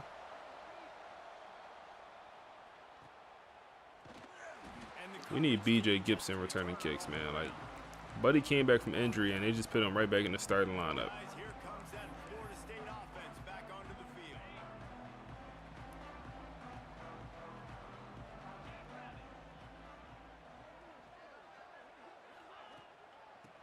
I mean, bro, the run is not hitting, bro. What is going on? And Uzmani Cromer, severe wear and tear in his left foot. An injury on that last play, and we'll take a break to check him out. Not what they had in mind to start this drive. Here comes 2nd and 13. Looking to fire. Not good. Bringing the heat. Oh my goodness, everything was absolutely boxed there, bro. Leads the pass. It's We'll return soon. Please don't. And we need more of Your shit this about to from fall this off, defense, bro. man. They have let this guy have too much Don't time return. to You throw the good. football. They haven't gotten 3rd and the turns 13 here. 30 yet, haven't sacked him. It's open. But this is just as good as Uzma. getting No, to that's it. not. That's Hester. That's Quan Hester.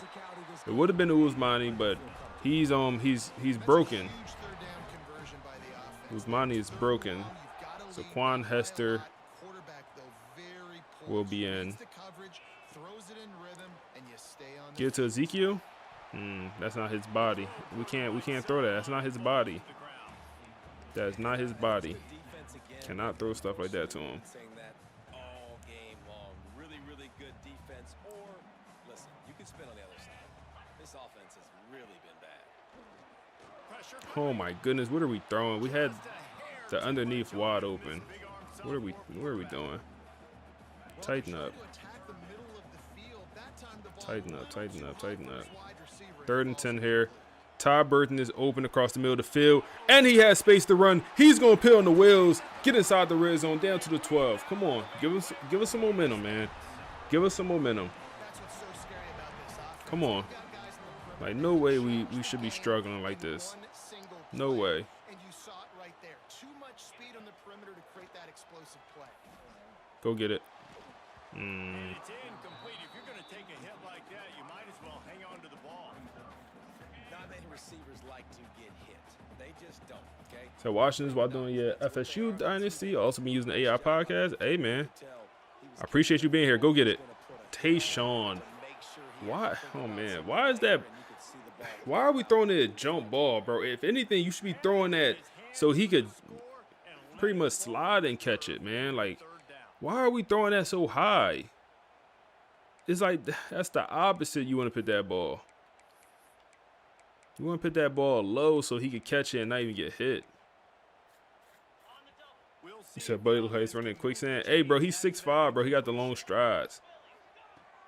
He got the long strides, bro. That's what it is. Oh, my goodness.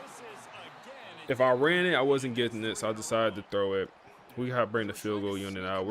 This is embarrassing.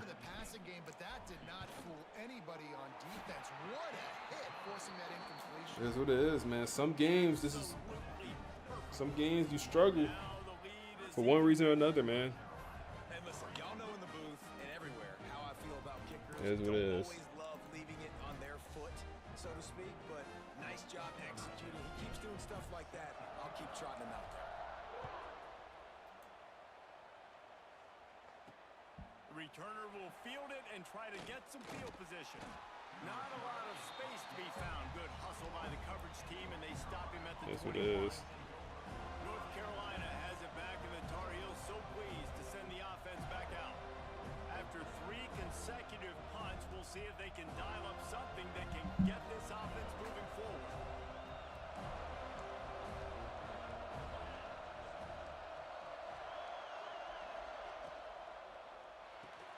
Got a man. It's Green. That time charge that controller. Hey, he gonna last, bro. He know better. He gonna last. He know better, man. I got the little green John too. He gonna last. He know better. He know what it is.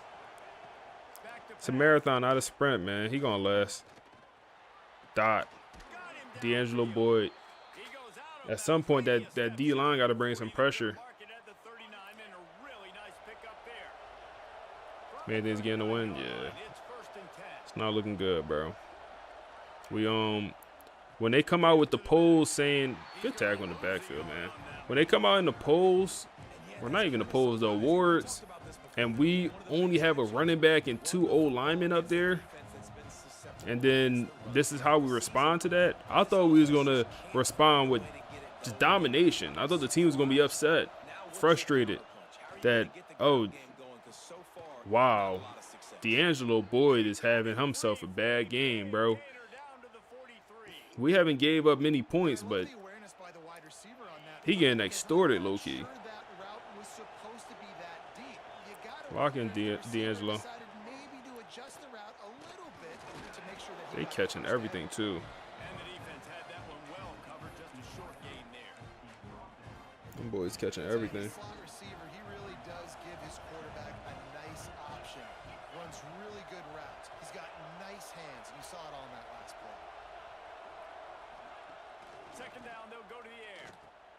We there.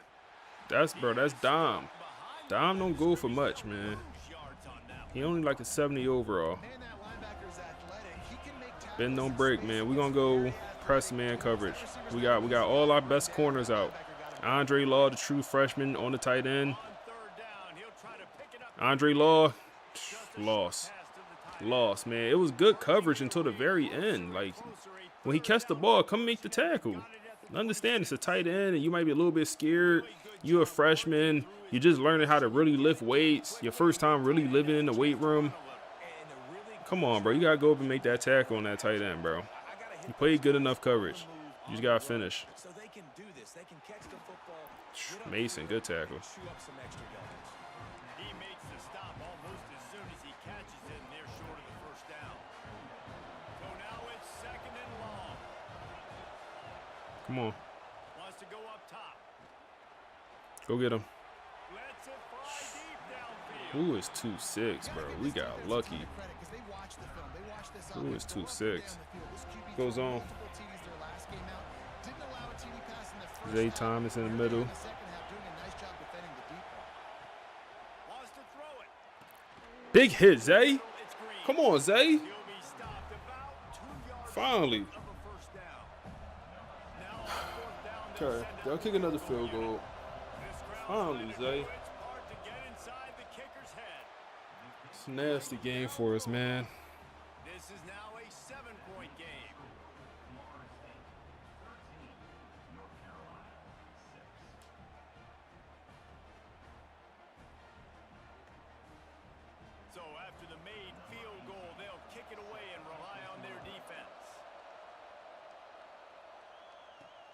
He'll start the return inside his 5. He was looking for some running room, but not much to be found as he stopped at the 18. All right, guys, here comes the Florida State offense. All right, let's try to run this ball, bro.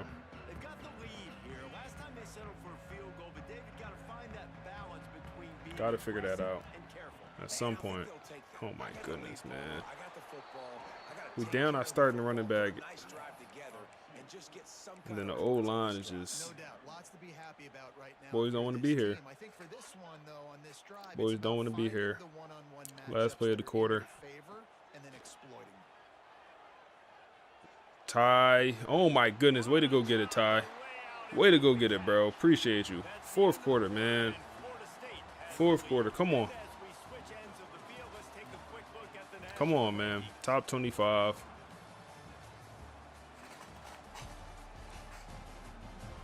Why they hate FSU, man? What FSU do to folks?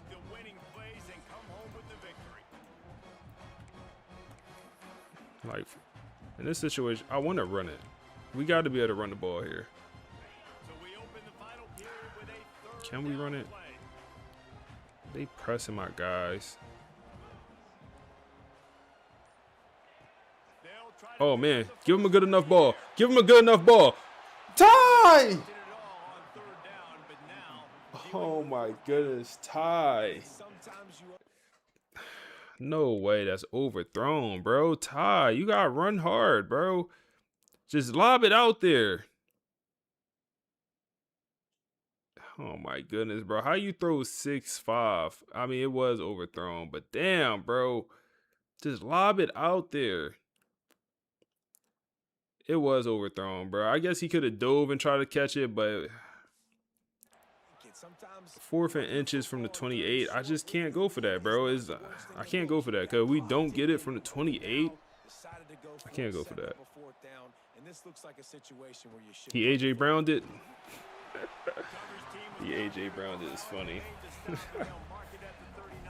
A.J. Brown, man. That just pissed me off, man. You bringing them up. I ain't gonna lie. Everyone got their trigger word. My trigger word since we lost in the playoffs is AJ. AJ Brown. Those are my trigger words. Come on. Let's see if they can do that here. They make the stop. Not a whole lot of ground picked up there, and they'll have work to do to get the first down. Try to make up Embarrassing performance. It happens though, bro. That's why I like these sliders. It's not a walk in the park with these sliders. Grabbed behind the line. It's Green. And that defensive penetration gave him no chance, and he is ridden out of bounds. These fans stepping All right. up to help this defense 3rd and 8. on 3rd down. Good coverage. Pressure. And the incomplete pass Thank you. bring up 4th down. The Tar Heels will send out the punt unit. Only laugh at our pain. Shit sad, man.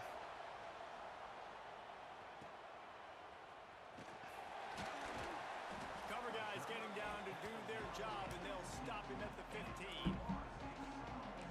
The Seminoles Sad. All right, come on. offensive spear flaming.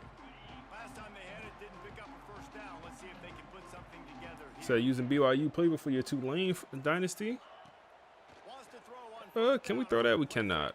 No, we cannot. We gotta throw that away. can make a big Nothing's play. open. He starts moving around. Just gets rid of the football. Nobody to throw it to. It'll be second down. Damn, bro.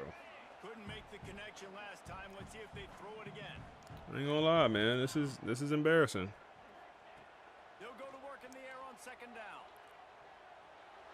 Bro, we threw it to Christian Neptune and Nakamura stepped in front of it and caught it. Marked him out of bounds at the 23. That is actually funny. With that last catch, he now That is breaks actually the funny. 1,500-yard mark. I threw it to Christian Neptune. That's a pretty good accomplishment, man. Hitting 1,500 yards, that speaks to your consistency, your durability. Can we convert it out route? We cannot, bro. Consistently make plays because when you got those guys, Wow. as a quarterback, you find them.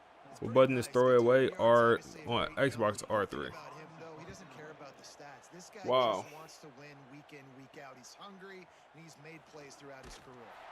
He was hoping for a little more running room, but they're able to get him down at the 45. North Carolina. Yeah, R3. Yeah, right thumbstick clicked in. Back out. They went 3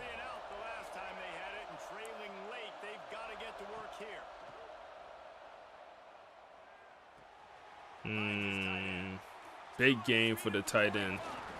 Damn. Wow. 20, 30-yard pickup. Our quarterback has under 50 completion percentage with an interception.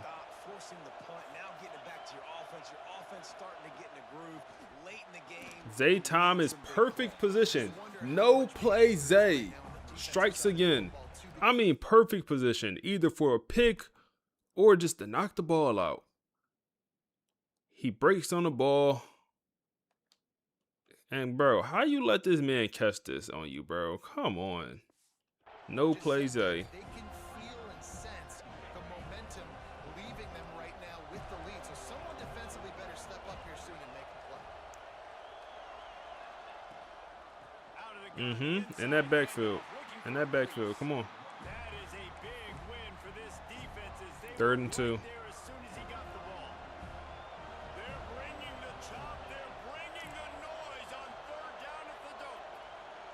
They can get a field goal here. They'll try to get the first through the air. Bates, burnt He gives them a Burnt. fresh set of downs, and this on the will out be route. 1st and goal from the 6. Burnt. Well, a field goal kicker Let's go can step away Let's go from the 3-3-5 net, here a go little sit bit, down, grab man. some water. They're not going to need him just quite yet. That was a great play call. Throwing the ball on 3rd and short in field goal range. They get the completion, now setting up 1st and goal. Tight end now in motion. They'll run it on 1st and goal. He works his way D'Angelo all the way Boyce down to the 3, and the defense is reeling. is going to be down on the play. He will come out the game. Our best player on the whole roster Checked out. will come out the game.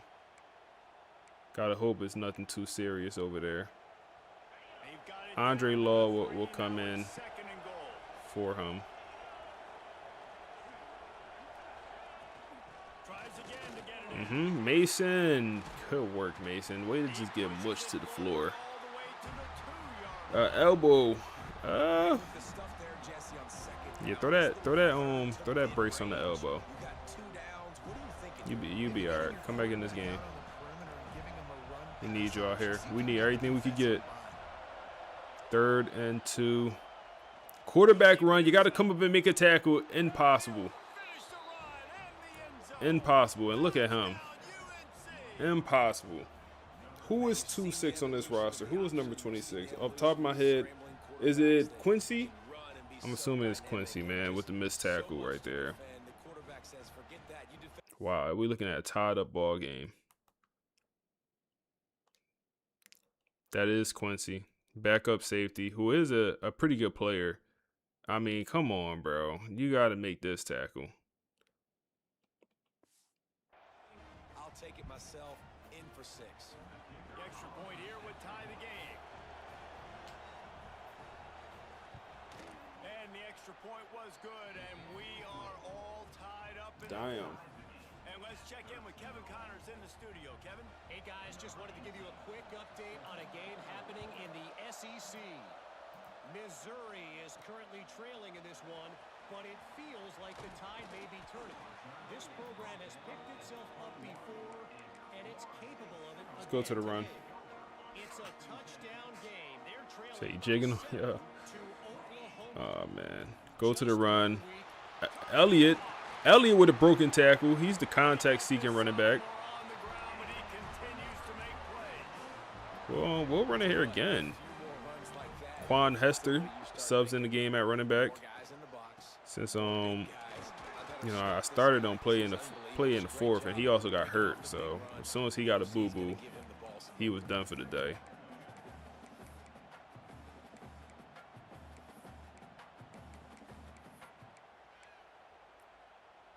The clock has 2-minute drill. timeout, and we have reached the We had a final 2-minute drill with a 4-and-4 team. working well behind the sticks on 2nd down. Back to pass. Go underneath. Christian Neptune pick up 3 yards. And they pick up just a few on that completion. Well, whether it's play It's a big calling play or right whether here. it's the quarterback's decision making, they're playing it way too safe. They can't dink and dunk and win this game. At this Quan point, Hester you gotta over take there. Takes it from the gun That's on 3rd open down. underneath. Just take the yardage. Gets it out fast. Nakamura. Drag down, but they'll move the sticks for a 1st down. And we could go run here. We don't need We can waste some time. We don't need to rush. All we need is a field goal. We're home. Should be an easier kick for Wade. Quan Hester with another 12, 13-yard run. We're getting the running game going a little bit here. We'll go back to it. Hester stays in the game. Okay, that officially puts us in field goal range. They're going to use their first timeout.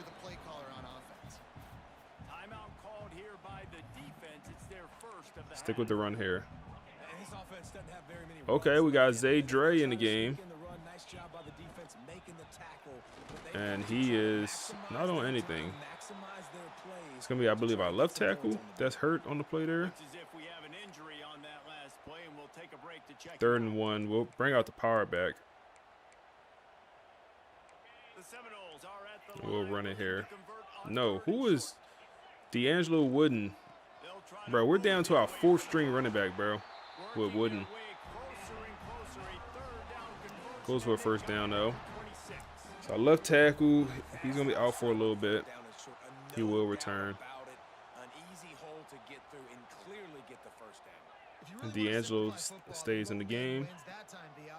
The whole running back room, oh my goodness, just got punched in the mouth.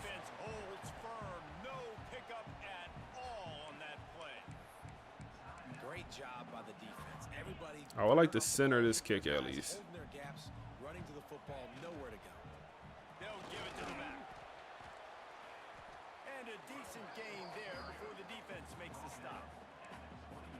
I'll run it one more time here.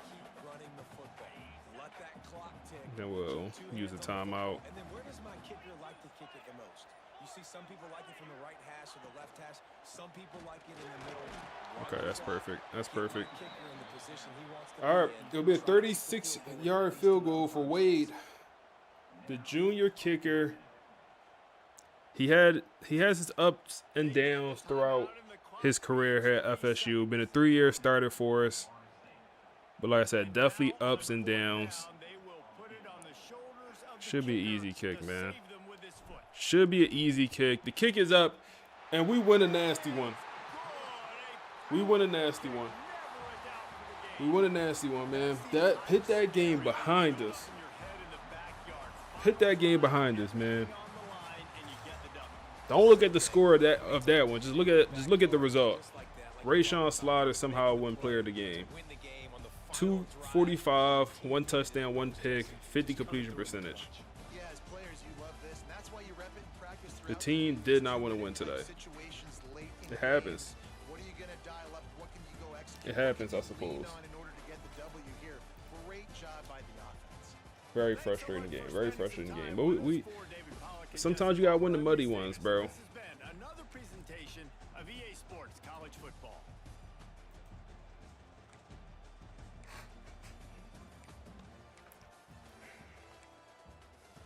Nasty one, man.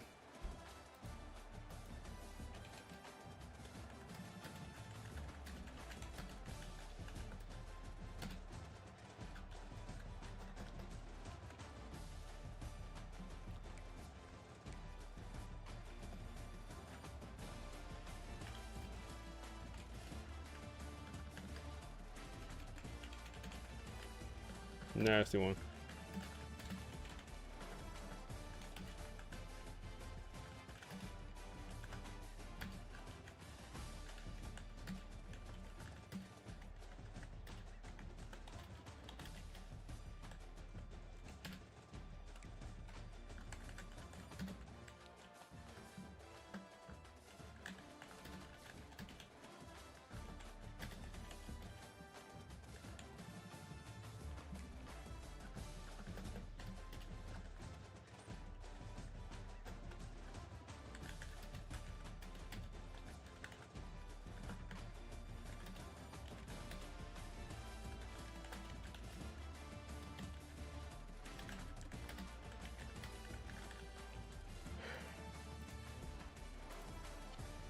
Nasty game.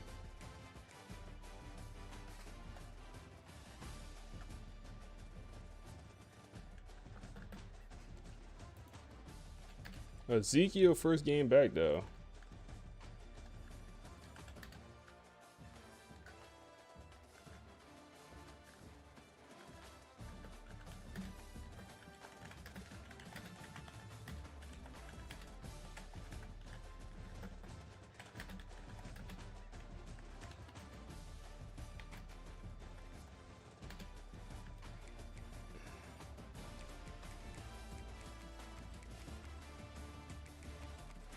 Nasty game. Glad that went over. How long you playing today? I don't know. It's up to y'all, man. It's up to y'all. It's truly up to y'all. I'm not sure yet, honestly.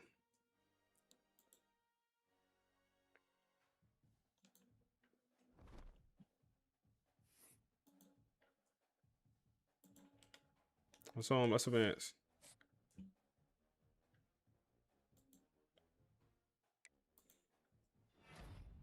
More commits. We get Zach, the will linebacker from Florida. We also get another will linebacker from Florida, 5 stars. This recruiting class looking crazy, especially for the linebacker core and the defense. Wake Forest, 7-3 Wake Forest at Wake Forest.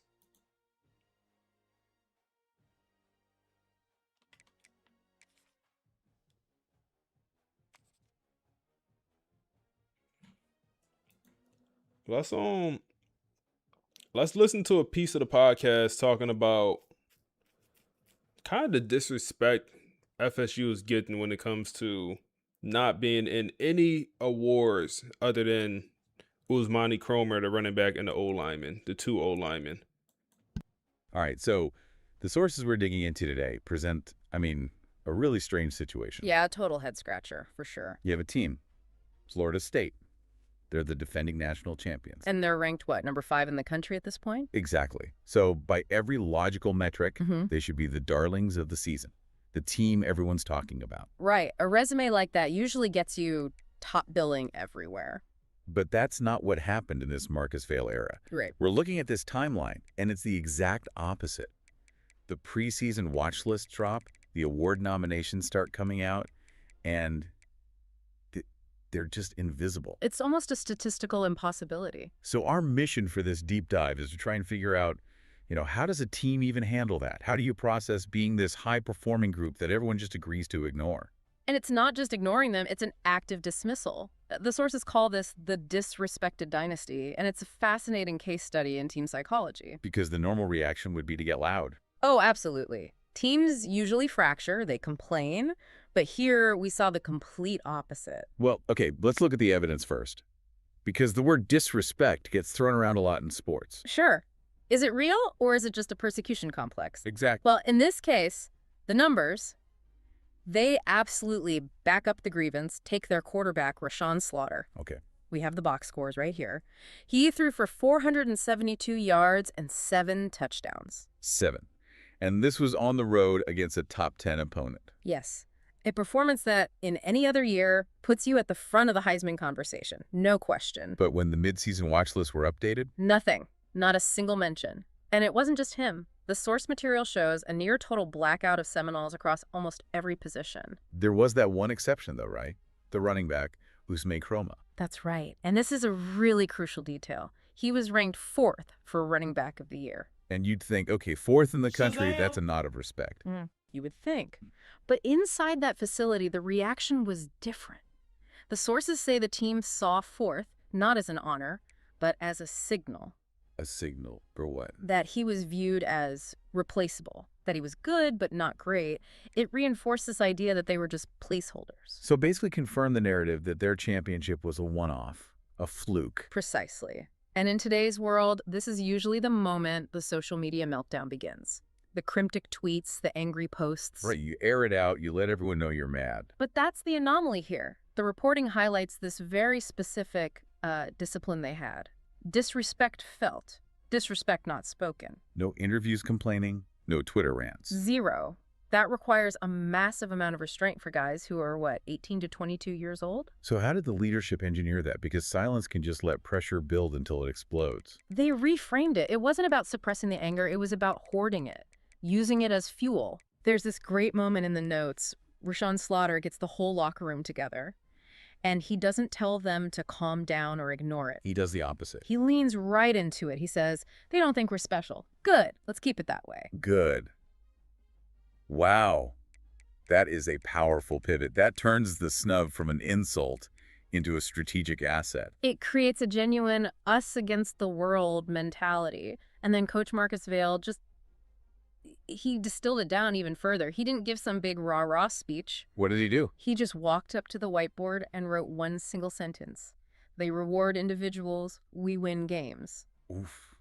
That's brutally efficient. It basically devalues the awards entirely. If you can't win their trophy, make their trophy meaningless. Exactly. It eliminated what the sources called the distractions of entitlement. And when you stop chasing personal trophies, you start looking for validation somewhere else. And that's where the disrespect receipts come in. Right. Yeah. The whole currency of their season changed. When they played rivals like Miami or Clemson, they weren't just playing for a win on the schedule. They were playing to present a bill. They were there to collect. It shifts the entire motivation from getting external praise to finding internal proof. And that's way more sustainable. It is. External praise is fickle. Votes change, narratives change, but the scoreboard, that's absolute. So the takeaway from this whole era is that awards get voted on, but respect gets enforced.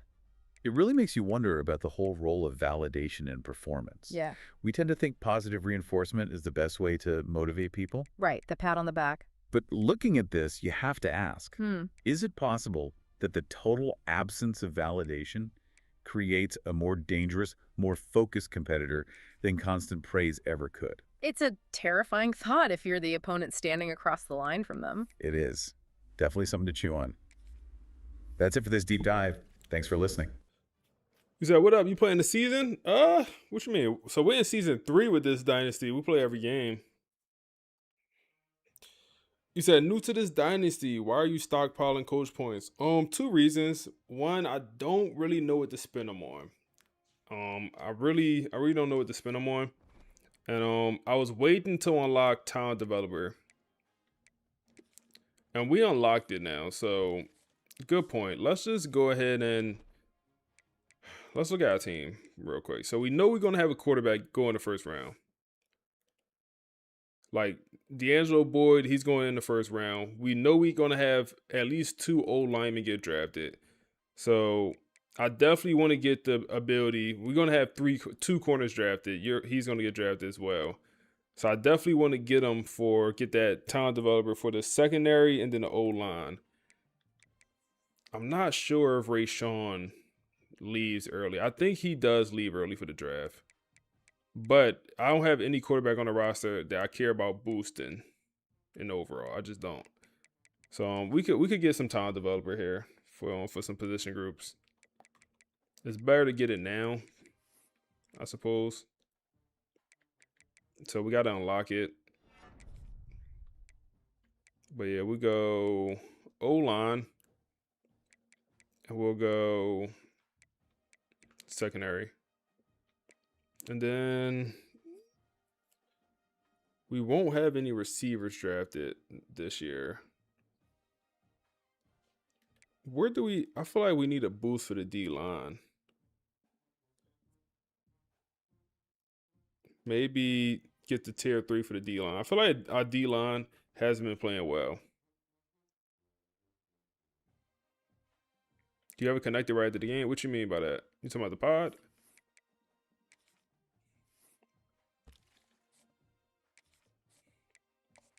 All right, so we had players on the visit for that game. Nobody was impressed. Corbin, we're going to get him, but he definitely was not impressed with his visit. More so of a, we'll see how good he is once he get on campus, but yeah, we'll see. We'll just have to see. No running back. A receiver. Tight end.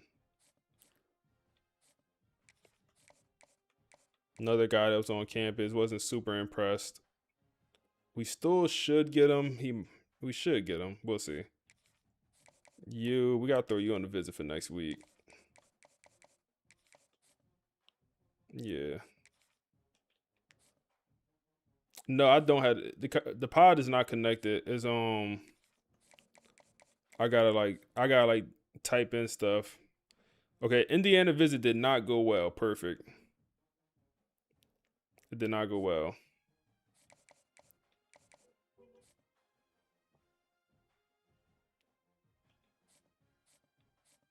So the 5-star D tackle should be committing to us. Yeah, they must have lost that game. Then we could throw you on the visit against Clemson. Like, we might as well. We don't have nothing to lose. But yeah, no, for the pod, like after each game, if I wanted the podcast to talk about it, I either have to upload screenshots or I gotta type out what happened in the game or like what I want to focus on. I can't believe we ended this class. Wow, we didn't get you neither. Wow. Okay. The secondary recruiting is looking janky this season. Wow. Wow. Yeah. Janky. We have one guy in the secondary that looks like we're actually going to get. I got to add some other guys like cover specialist guys, like something. Anything but a box specialist. All right, I guess what we know we'll be prioritizing in that portal.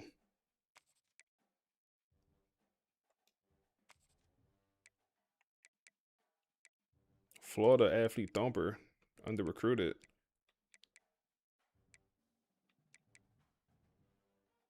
Don't threaten me with a good time now. Don't threaten me with a good time now. We'll scout him. I love when it glitch out. I gotta back out and go back in. I just love when it do that. I love when it do that.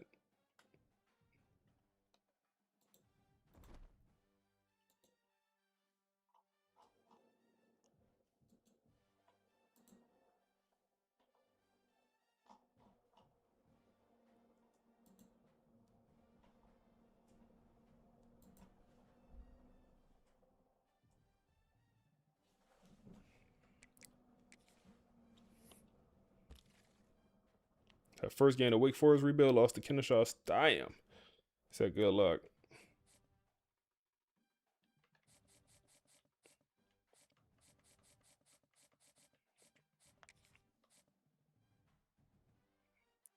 Nola kid here. That zone coverage pretty good. We'll go after him just because we need secondary. And then we added Buddy from Florida. Ooh, what a find. What a find. 91 speed, 88 acceleration, great tackling, blow up ability, great zone coverage for a linebacker. This is a guy right here, man. In-state kid also. No scholarship offers. Hey, come home, bro. Come home. Come home. Let's throw the podcast on as we hop into this game against Wake Forest. This should be bad, man. This should be bad. I think the line is negative 16.5. I think we're favored by 16.5 here is what looks like the line is. We are on the road, and we also coming off some pretty nasty games. Our running back banged up. Okay, so for this deep dive, The injury report, and Ousmane Kroma is limited with that right foot injury. When your main guy, your lead back, is hobbled, you just become so predictable. Sure, they did get Ezekiel.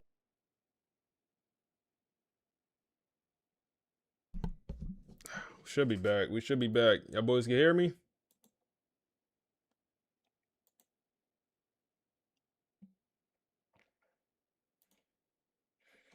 Yes, sir.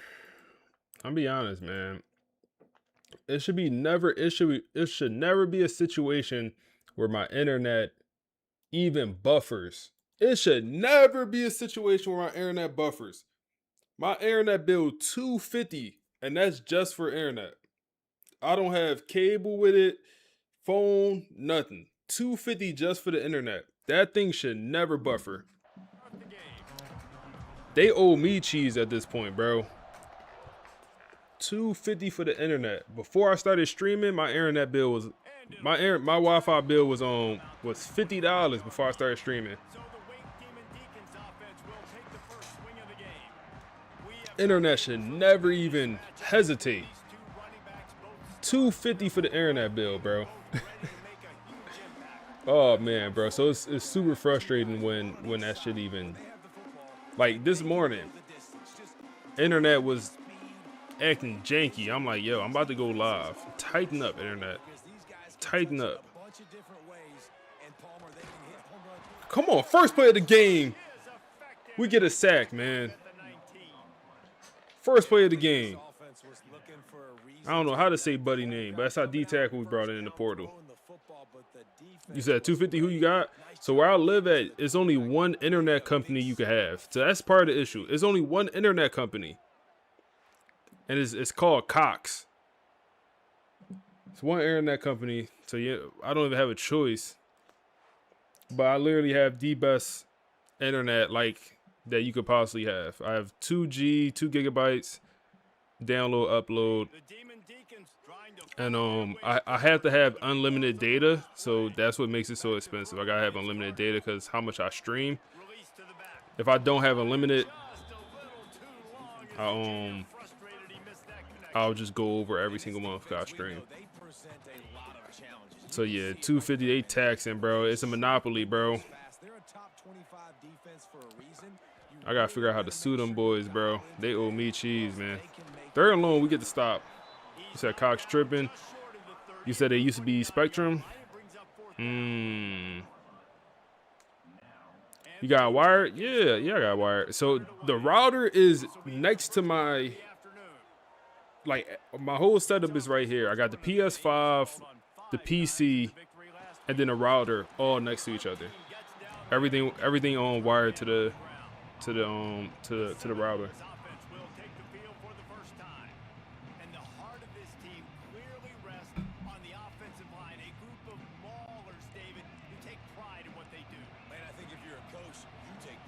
Let's finish up the podcast though. We was like halfway through it. I know y'all missed some of it because the internet went down. I'm gonna play it back. I'm gonna go back a little bit. Betting slip, you're looking at that super conservative play calling and thinking, do I really trust this offense to cover a huge spread? That is the friction point. Rashawn Slaughter, he put up 245 yards, which is fine, decent. Yeah. But the run game was just a black hole. It wasn't there. And now the injury report. Right. Now you look at the injury report, and HEISMAN Chroma is limited with that right foot injury. When your main guy, your lead back, is hobbled, you just become so predictable. Sure, they did get Ezekiel and Mkali back, and he scored, so there's a pulse there. Yeah. But here's the twist. Here's the variable that should send this betting line into the stratosphere. The Wake Forest side of the ball. Wake Forest is missing their starting quarterback. Daryl Darisaw is officially out. Which is just a massive blow. It forces them to start their backup, Coleman Carter. And behind him, nothing. The depth chart is terrifyingly thin. I mean, there's basically no emergency quarterback listed on the roster. It's Carter or Chaos. Okay, so here's the part that doesn't add up for the casual fan. Yeah. Wake loses their star QB. You'd think the spread, the margin of victory would jump to what, 20, maybe 21 points? At least. But instead, the line opened at FSU minus 18.5. And it went down. It actually ticked down to 16.5. That's the sharp money talking. Professional bettors saw that opening line and they hammered Wake Forest to cover. So they're betting on Wake Forest, but not because they believe in them. Not at all. It's not because they trust Wake's backup QB. It's because they don't trust FSU's offense to score enough points to create that big 19-point margin. They see FSU playing keep away, not trying to embarrass anyone. Use the so wheels, the whole market then. is basically banking on a slow, grinding, low-scoring game. Right, which tracks perfectly with the over-under being set so low. It's at just 43.5. That's a tiny number. That low total confirms the entire theory. It's all about the game script. FSU gets a lead, then they just run the clock to shorten the game, protect their players. In Wake Forest. Well, Wake, without Darisaw, they likely just don't have the firepower to force FSU out of that conservative shell. And the prop bets really back that up aggressively. Vegas set Wake Forest team total at just 14.5 points. Barely 2 touchdowns. Yeah. That number basically implies that unless FSU makes a huge unforced error, Wake Come isn't even on. moving the ball. Nakamura? What we call a professional win. You get in, you control the game, you get out. Which makes that moneyline FSU at minus 950. Yeah. It's just completely unplayable. No, absolutely not. You're risking almost $1,000 just to win 100. So the only real question left is, can FSU's offense wake up just enough to cover that 16.5? And if they cover, it proves they can execute even with the injuries. If they don't, it's just noise, really. But the floor here, the floor is a disaster. If they somehow lose to a backup quarterback, Oh, that completely destroys the season narrative. season's over. Such high stakes for what's supposed to be a guaranteed win. And before we wrap, I have one final nightmare scenario for you to chew on. Okay. Wake Forest has no emergency QB. Their team total is 14.5. But what does this game actually look like if Coleman Carter takes a big hit in the first quarter? Who even takes the snap? That's a variable so chaotic it's not even on the board. Something to watch for. Oh. Thanks for listening to this deep dive.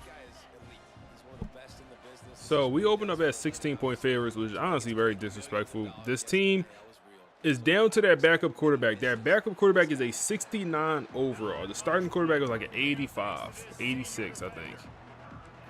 They have one quarterback dressed. They have one quarterback. They only had 2 quarterbacks on roster. Starter hurt. Somehow that backup get hurt. They're in real trouble. Come on, Rayshawn. You gotta use the legs today, Rayshawn. Lower the shoulder, Rayshawn.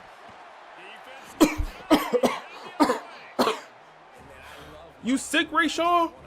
Cough that ball right up, bro. Damn.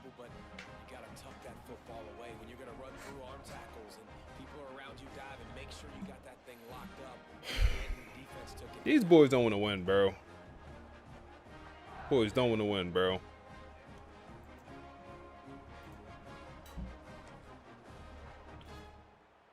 The Wake Forest offense returns to the field. They went 3 and out on their Another turnover for Rayshawn. Oh my goodness, that would have been a touchdown if he caught that. Coleman Carter. They got to be very assertive. They got to believe what they see and really pull the trigger. But the longer they wait and they get off rhythm, Come on. off timing, a lot of times it ends up in Come on. incomplete passes. I don't know what happened to our offense, bro. I truly don't. That's a pick. I don't know what happened to our offense. Like, yo, we went for, what, 470, 80 completion percentage, 7 touchdowns? Against, who was that? SMU? Number 8 ranked SMU. Pressure on the quarterback. He gets it off. We have that insane number. And then ever since then, just straight down. I mean, straight down. It's like we even getting healthy. Like, we got Ezekiel back in the offense. Uzmani Cromer is still here sometimes. I don't know. I don't know. I truly don't know what happened to the offense. Christian Neptune, he hasn't been involved. That's the issue. How do we get Christian Neptune more involved? Where have you been, Christian? Where did he go? I feel like he don't be out there no more. Drop. We should have hit the running back.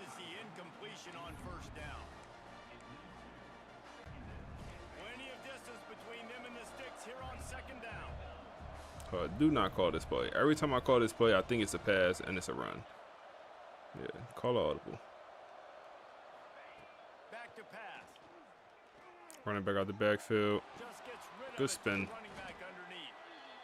Listen, running backs are not just running backs anymore. You're going to be a wide receiver in today's football. And a great job sneaking out of the backfield, getting them the football, letting them get some positive yards.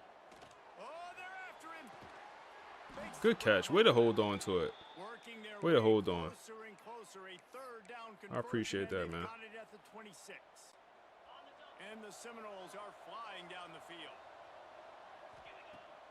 Coming out on first down with the play fake. Come on, Dot. Morgan, fight for me. The backup tight end down to the 1 yard line. Punch it in. Just punch it in. Come on. Just punch it in. Usmani. No, they got Ezekiel Ladd in the game. Go get it, Ezekiel. Go get it. The true no, he's a sophomore at this point. The true sophomore breaks the tie here. You said these deal breakers are insane. You got a freshman who wants 70 catches or he's leaving. He wants 70 catches and he won $2 million. Wait until they put NIL in the game next year. He won what? All right, I can already see the storylines now, man.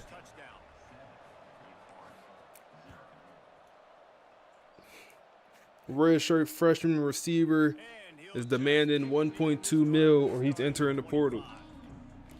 Go ahead, bro. Enter the portal, bro. You just red shirted.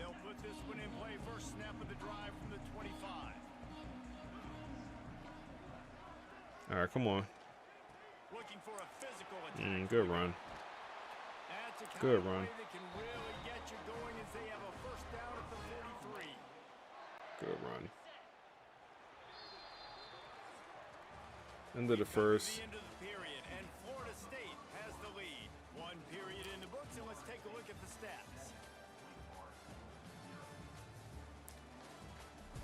End of the first. Not looking great. Now to see if these guys can get back in the game as we open the second quarter. If we don't end this game with 30 points, I will be upset. I'll be frustrated with the offense. Big hit. Frederick Valentin. Big hit.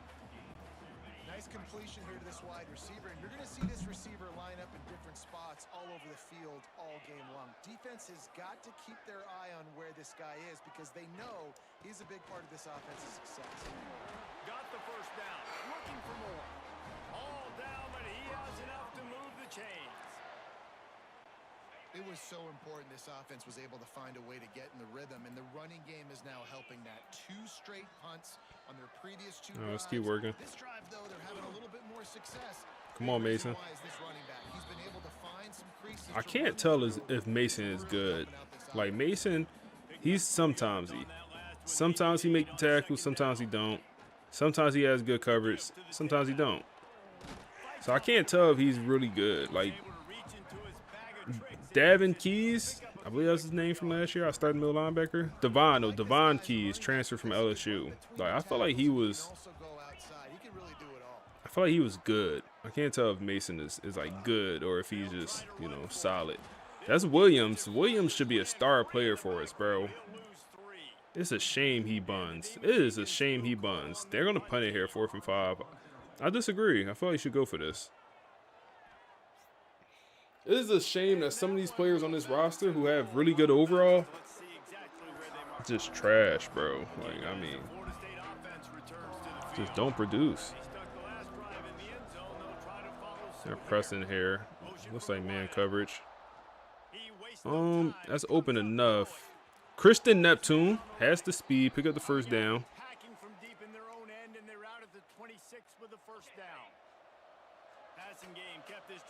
Javaris, what's up, bro? How do you recommend stopping the run? Come on, throw that spin move out there. I like the blitz. My best way to stop the run is man blitz. It's honestly what works for me. Man blitz and shoot a gap. Let's run the ball here.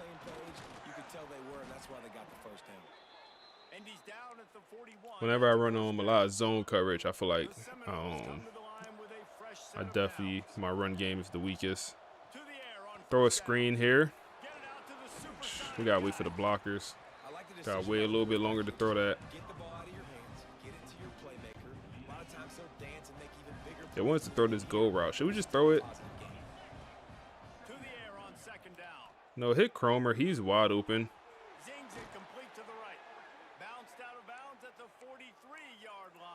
Moving the ball here slowly but surely. No! Oh my goodness. He baited the hell out of me, bro. We are... We lucky. We're lucky on that one.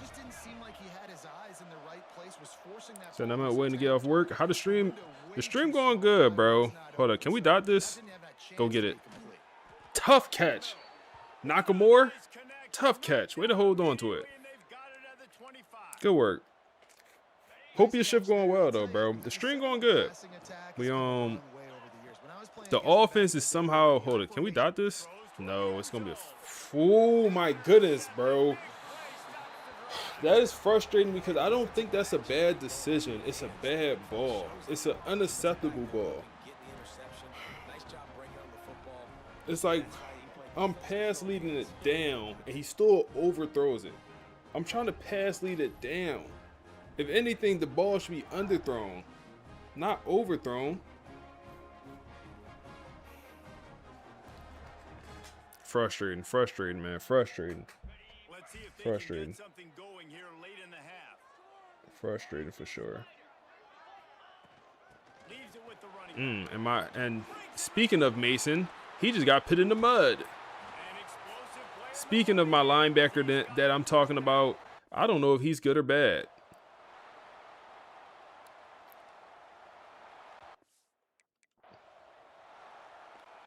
Can I please get to the replay? Like, damn, please let me get to the replay. I'm like, I don't know if he's good or bad. I can't tell. This is my star middle linebacker. Getting put in the... Man, gave you a... No, bro. He didn't pitch it. No, bro. Like, at least when you fall, like, you don't let him pitch your legs in the air all crazy. No? Like, at least brace yourself something. You just let him... That's insane. He said he's bad. He gotta be bad.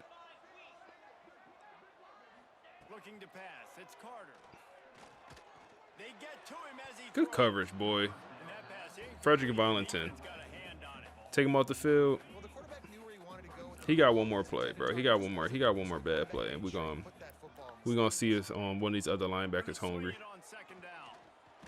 That's good pressure. That's good pressure. We send the blitz, and we eventually get home. The good part is they're going to really struggle on this defense. They go 5 wide. Bro, why? Timeout. The linebacker that we just was talking about, 5'6", he's outside the numbers like a cornerback on that last play. Why would he ever be lined up outside the numbers? Like, yeah, be in the middle. Like, why would he ever be lined up outside the numbers? Like, he just a corner. Boxed. Wow. What a play by the quarterback. What a play. Appreciate the follow, bro. Tanner, appreciate the follow, bro. What a play by the quarterback. Stubbed it in the pocket, and something eventually got open. That's wide open. He didn't see it. The running back out there, still, man, put him on the tight end. I just don't, there's no way he should be outside the numbers.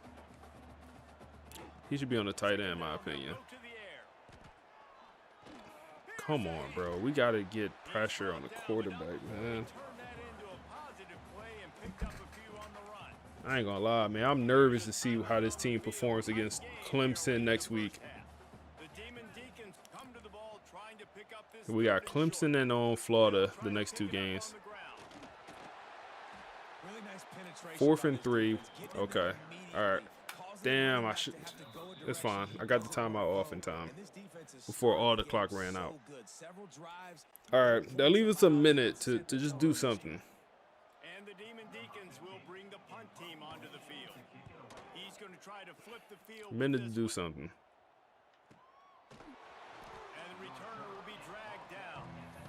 And it's like, I feel like because the offense is so bad right now, it's causing me to force things. Because I'm like, yo, it's no way we can't score. So I'm like, oh, this got to work. Which is the absolutely wrong mindset. hard to create and sometimes hard to stop. You have it, so Jesse, don't do anything stupid to create some momentum for the other side. I think a lot of this comes down Only to one time out here. he's That's making wide good open. decisions in this game. If he has to Good be ball. aggressive, if not, let's just take the lead into halftime and get ready for the second half. The Seminoles want to move quickly. Looking to throw on first down. Rushes Throw away. on him. Couldn't find anybody to throw to. He'll just toss it away. It'll be second down. Pressure affects quarterbacks, and this guy's one of the best in the nation. I don't care how talented you are, but if you're being hit, you're not going to throw completions. Wants to throw. He's working against the clock. Here comes the heat. Yo, you joking? You lying? You lying? He almost popped out of there throwing. You lying? They will take it. They are in business. You lying, bro? He was down. He was down. No, he was down, right? Nah, he was down. Nah, he was down. Don't even do me like that. Nah, he was down. That's a good joke. He was down. Don't do me like that. Using a timeout here. Thinks the He was not clock is down. going his way. He was not down. He was not down. Wow. I tried to step up in the pocket and my man pump faked. I guess I double clicked triangle. I tried to throw a jump ball to triangle. It probably wasn't gonna be a good throw. And we turned it over and we put him in field goal range. Here's the question: how aggressive will the play calling be? Looking to throw, it's Carter. Under fire. Takes a shot as he lets it go. That could have been TD. Receiver wasn't ready for the throw. Incomplete. Let's go to dime, bro. Make these boys earn it. I damn near won the blitz because a sack pushed him out of field goal range. Talking about a sack. Benjamin Westerman cooked. 7 seconds. They got probably one play. Yeah, take one play at the end zone. All right, need good coverage here. Shade inside. Nope, nope, nope. Yeah, run. Come on. Come on. The CPU is so... CPU is so dumb.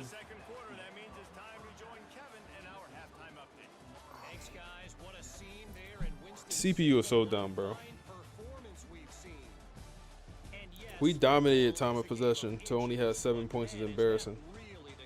Get me off this screen. Get me back in gameplay. Get me back in the gameplay. The CPU is so dumb. He could have ran it, and it was my user versus the CPU quarterback. I was not making that tackle. I was not making that tackle. I have much more issues tackling. I said this earlier, tackling the quarterback in open field than any other position group. I was not making that tackle. He could just throw it away also. Anything but that would have worked. Okay, we take a shot, and Nakamura is going to be wide open off the crosser. Back on the ball. We need momentum. We need momentum. You're probably going to see some different coverages. You might see a little bit more blitz in the second half as well. So you have to know where your answers are. Yeah, EA, bro. The thing is, like, that's new. That wasn't always in this game, bro. That was the latest patch. They patched that into the game. Like, what are we doing? They patched that in the game. It's not in the game before. Go get it, Tayshaun. Wow, that's almost picked. My tight end didn't even jump. It's insane that's almost picked to me. Another incompletion, and I've said that a lot, and these teams are just struggling. I mean, the offense just doesn't know what to do. Nothing's working. 3rd and 3. Game, throw game. It's kind of been a rock fight on both sides. Tough catch. Way to make it. Putting together a real scoring threat here as they pick up the first down at the 36. They just keep firing. It was a good ball. Go get it, Tayshaun. Go get it, Tayshaun. Wow. Linebacker matched up against our tight end on the go route. It's good coverage. I like that matchup for us, but that's good coverage. It's open. It's open. It's open. Knock him, bro. Nakamura, he the only one. 5 catches, 90 yards. He's the only one.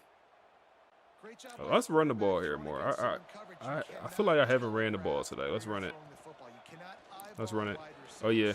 That little speed boost when Put that foot in the ground. Down his guy and then throwing him open. The Knowles have it with a first and goal. Go back to the run. Can I hike it? Please hike the ball. And my center blocked nothing. Lose a yard on that one. And you got to get locked into the red zone. A lot of defense coordinators will tell you, we'll give up yards, but we got to. All right, Ty Burton on this slant route. Get open. Great job down here near the goal line. This defense Oh my goodness. I'm trying to. That's not me. That's a bad decision. It's not open. Wasn't open. Receiver that can make a play in this situation. It wasn't open. Okay, what do we do here?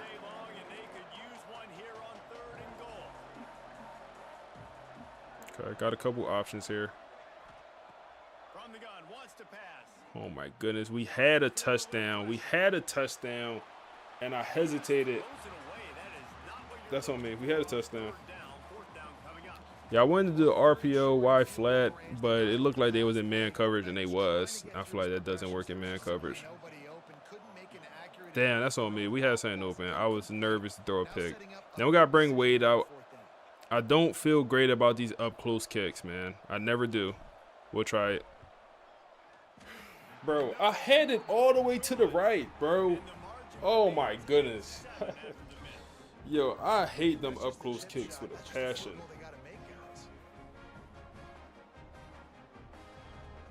I had that baby all the way to the right, I felt like.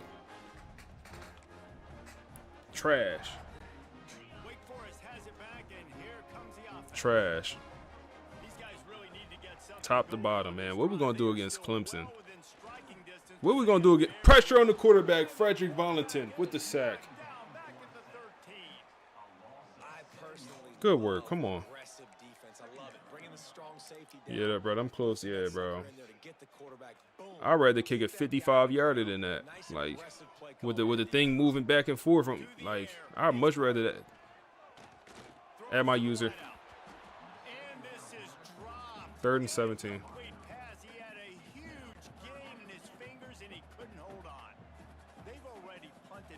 It's like, that shouldn't be that tough of a kick. That shouldn't feel like the hardest kick in the game. One of the hardest. Box, bagged, pressure off the edge. We'll get it back. Embarrassing performance by the offense. Embarrassing performance. Thank goodness for the defense, man. The OC, I know y'all calling for Rayshawn Slaughter name for head. I'm calling for the OC head, bro. I'm calling for the OC head. That's what I'm calling for, the OC. Y'all keep calling for Rayshawn. It's on the OC in my book. Because we know what Rayshawn is capable of.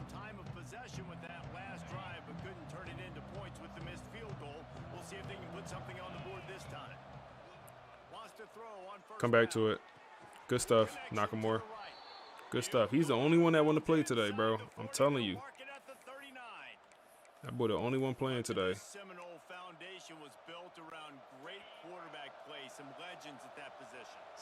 Said Brock a whole pro. Man, I think Brock at the crib right now, bro. I don't think he made it out of training camp. I don't think Brock made it out of training camp. Everybody wanted to be a Florida State Seminole. From the 30-yard line on first down. Bro, I tried. Yo, am I bugging, bro? Do I not know how to play this game? It was a RPO. I didn't press nothing. On an RPO, if I don't press nothing, he hands the ball off. Why didn't he hand the ball off? Bro, I don't know how to play this game, bro. What was that, his 3rd lost fumble of the day? This is insane. I'm talking about Heisman. I'm talking about Heisman Trophy.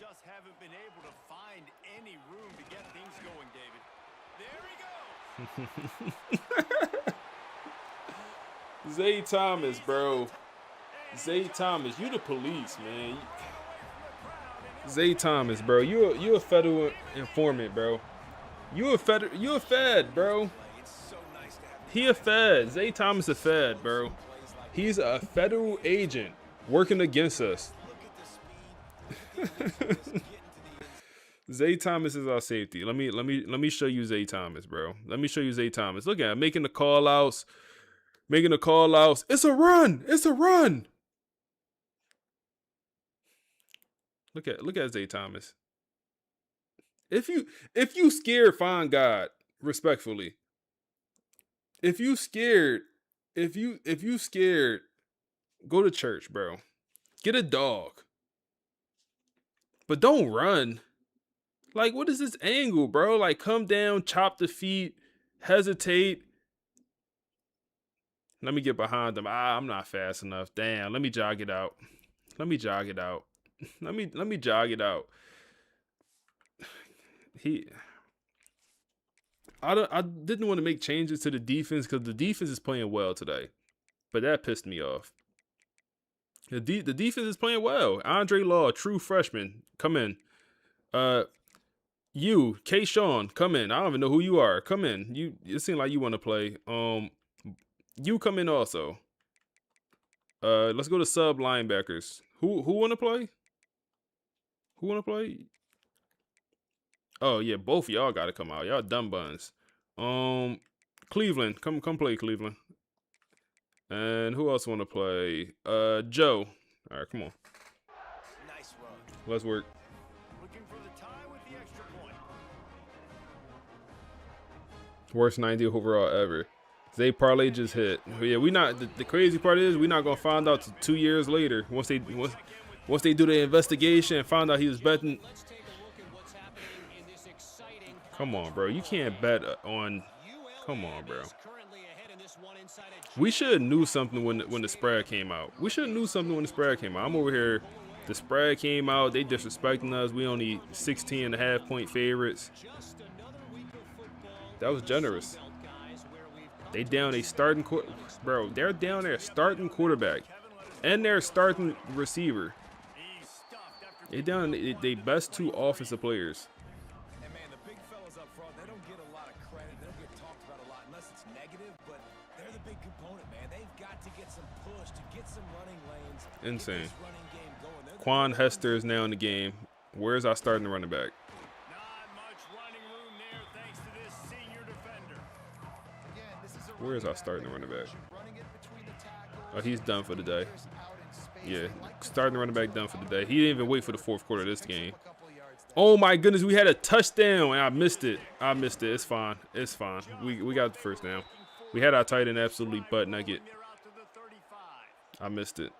And the Seminoles will have it 1st and 10.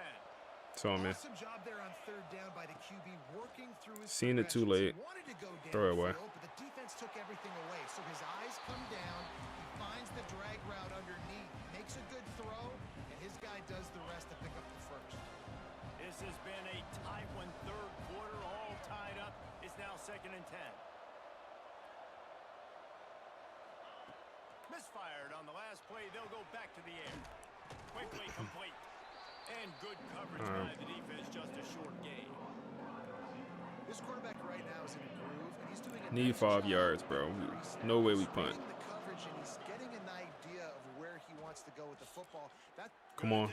Come on, Ezekiel, go get it. Ezekiel, go get it. Beautiful ball.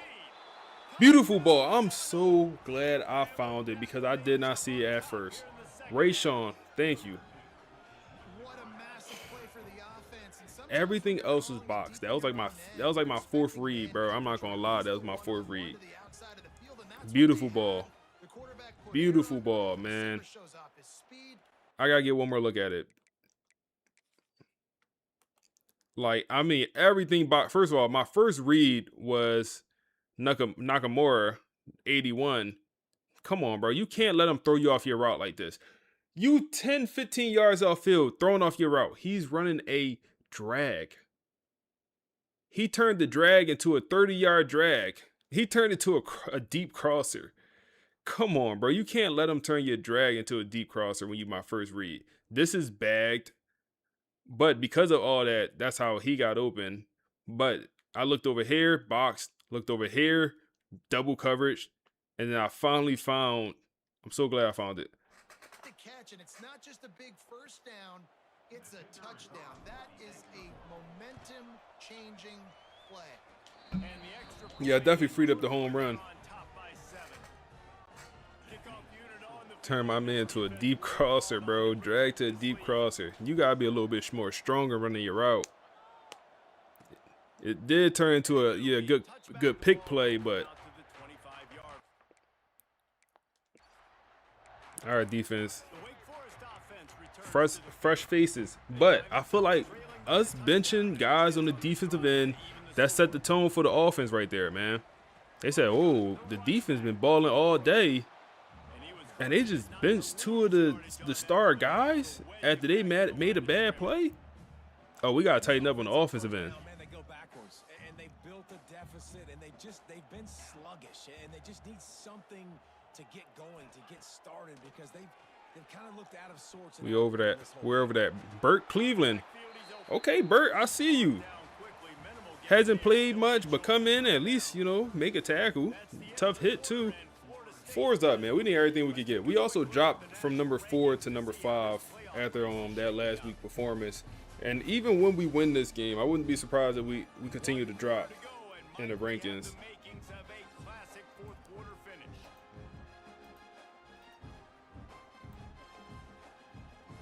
Third and 4 here.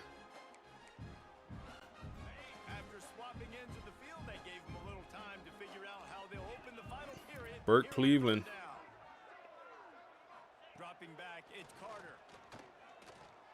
D'Angelo. Good old D'Angelo. Baked chicken. He's only the best corner in the nation. Attribute-wise, that's all he is. That's all he is. Best corner in the nation when it comes to attributes, at least.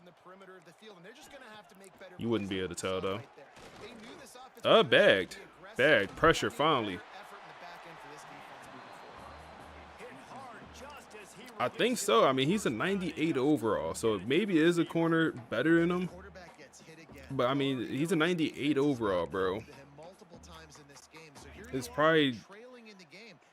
I could check, but that man's a 98.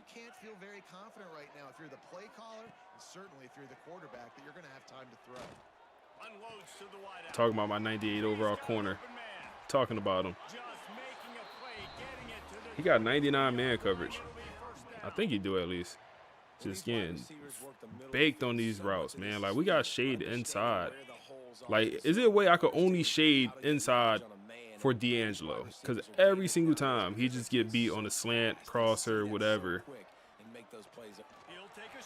That's us. 14-14. Benjamin Westerman, our other star corner, true freshman.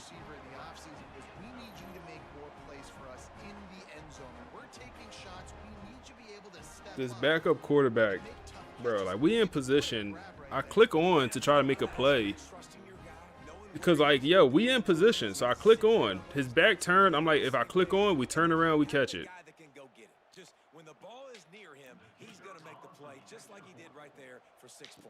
Yeah, I thought I was going to get the pick, too. That's why I clicked on, man. Maybe that's why I don't click on.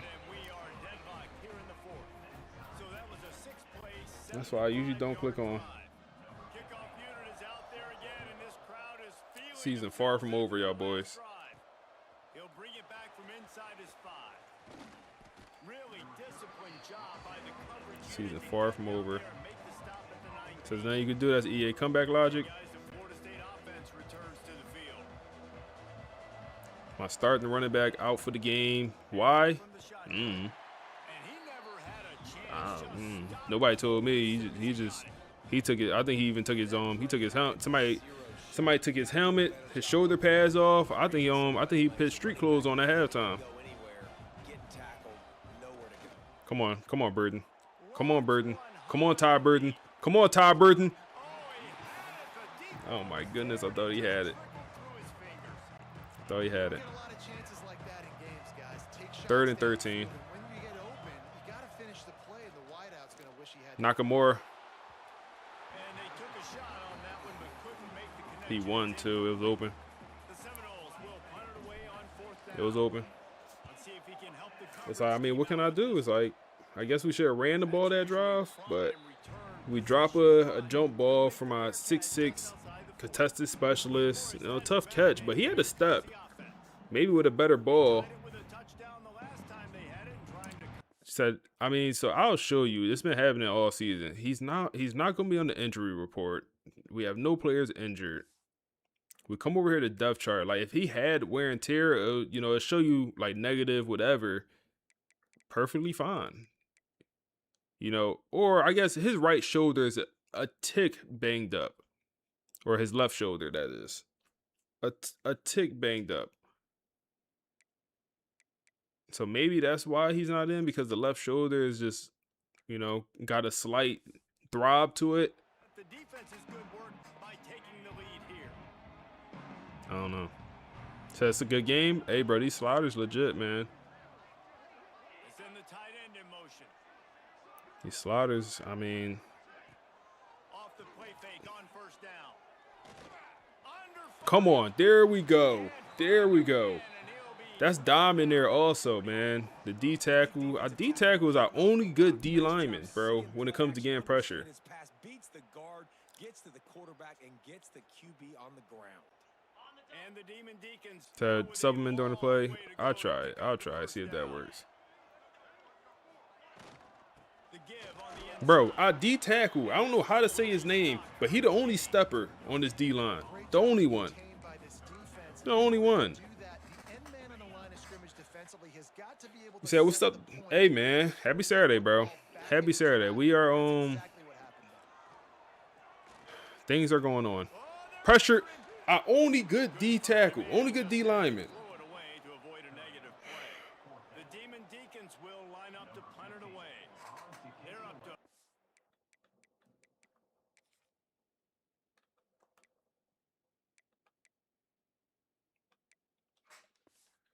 Bro, I thought for a second they had the kicker in at quarterback.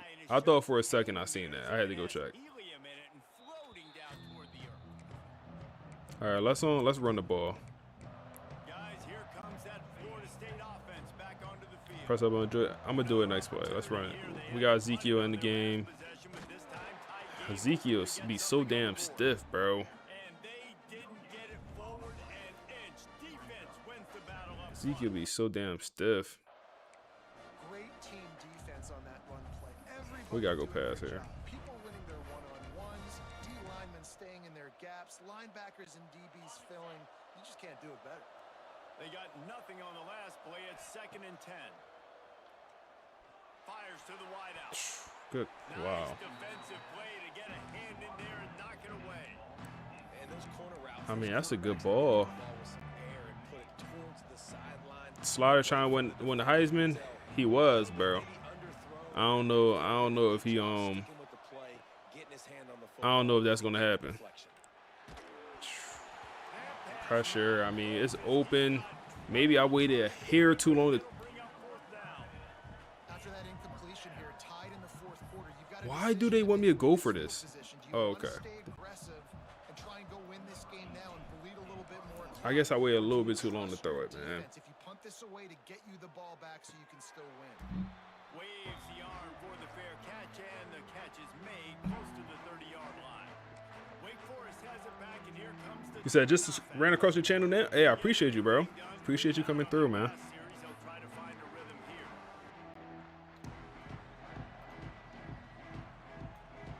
Let's keep working, man. Let's keep working. Come on.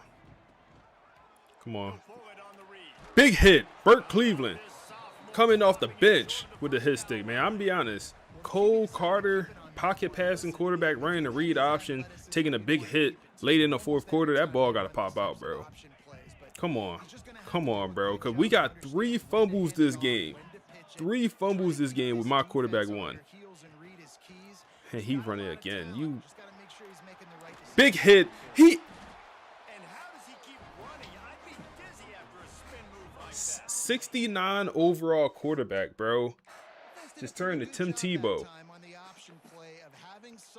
Don't piss me off, EA. You gonna need a drink after this game, bro. I'm gonna need something, bro. If we lose this game, it's shit over. Season over. We lose this. Man got 122 rushing yards on us. Embarrassing. Line of scrimmage. Got stuffed on first down. Vale in the hot seat if he lose. I would say the OC is definitely on the hot seat. Vale, I don't. That's a good ball. Way to lob that. I would say OC definitely. And listen, I know that wasn't a huge gain. It was positive, but I like doing more. What goes on here? College football. I'm just going to try to give my playmakers a chance to do damage in space away from all the. You say, you know, they put a lot of weight into the rushing yards for QBs, bro. That's a good point, and that's probably why our quarterback is not up there for nothing. Is because we don't run the ball with him, or he can't run the ball. He got 75 speed. They go run here. Okay, 4th and 4. We'll call a timeout. They'll have to punt. All right, we have a 2-minute drill. So last game against North Carolina. No, was it North Carolina we played? I think so. North Carolina, we won, what, 16-13 off a game-winning field goal. Offense looked like poop all game. We ended up winning that one.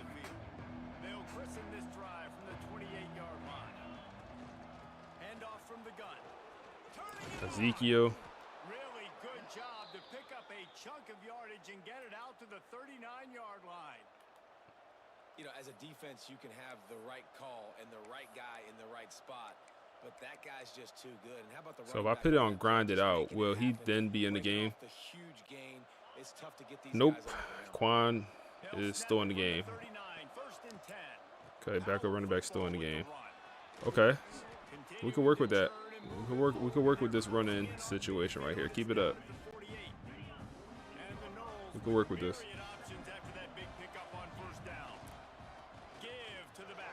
Usmani is back. We made him put his pads back on. We made him put his pads back on. Usmani, man, made him put his pads back on. He mad as hell. He in the game. He mad as hell. He in the game right now. Good luck, bro. Good luck. And the Seminoles have it with a 1st and 10. To the air on 1st down. Gotta throw it away. Just couldn't find an open man. He'll get rid of it, and it'll be 2nd down. Well, that's not necessarily a throw that's going to show up on the stat sheet, but I love the decision. We're in the 2nd half. We've got a tie game. You cannot turn the football Oh my goodness. over. Nothing's open downfield. Loss of 4. Just do the smart thing. Throw the ball away. I love that decision by the QB. Said someone offered some more NIL money. No, we offered to pull that NIL money. He mad as hell. He said, hey, Usmani, bro, you see what's going on. You get out there, bro. We taking some of that cheese, bro. That check is... Way to catch it, bro. Way to catch it. We going to have to kick a field goal. We're going to leave him 50 seconds and no timeouts to work. But we're going to bring out Wade. We already missed 1 field goal this game. We got 11-mile-per-hour wind in our face. The fans of Wake Forest going crazy in this little-ass stadium. Respectfully. Come on, Wade. Come on, Wade. Barely make it. How we feeling defense? How we feeling defense? You got to give this guy so much credit, man. It is so hard in practice. How we feeling defense? Simulate the pressure that he just How we feeling? late in the game, seconds left on the Linebacker played, yeah, bro. He played that slant. That's what I was gonna throw, that slant to Ty Burton, because Ty Burton won against the corner, but the linebacker picked it right up.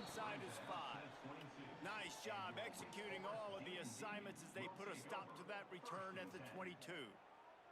Man down on the play as the officials take a break to let him be checked out.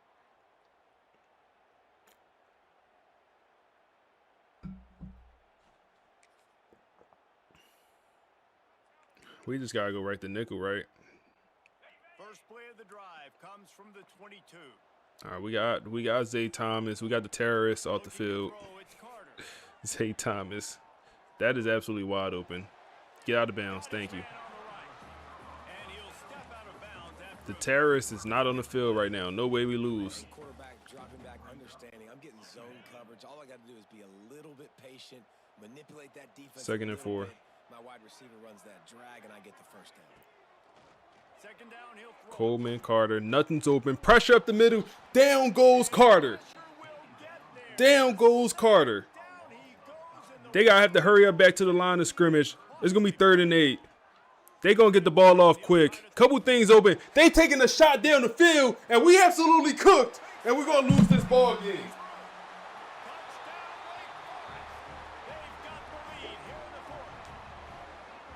Well, and the offense shows you what they're made of. They're scoring a touchdown. They take the lead with only seconds to go. And now Jamar, the running back. this thing when they take the field. Down goes Florida State.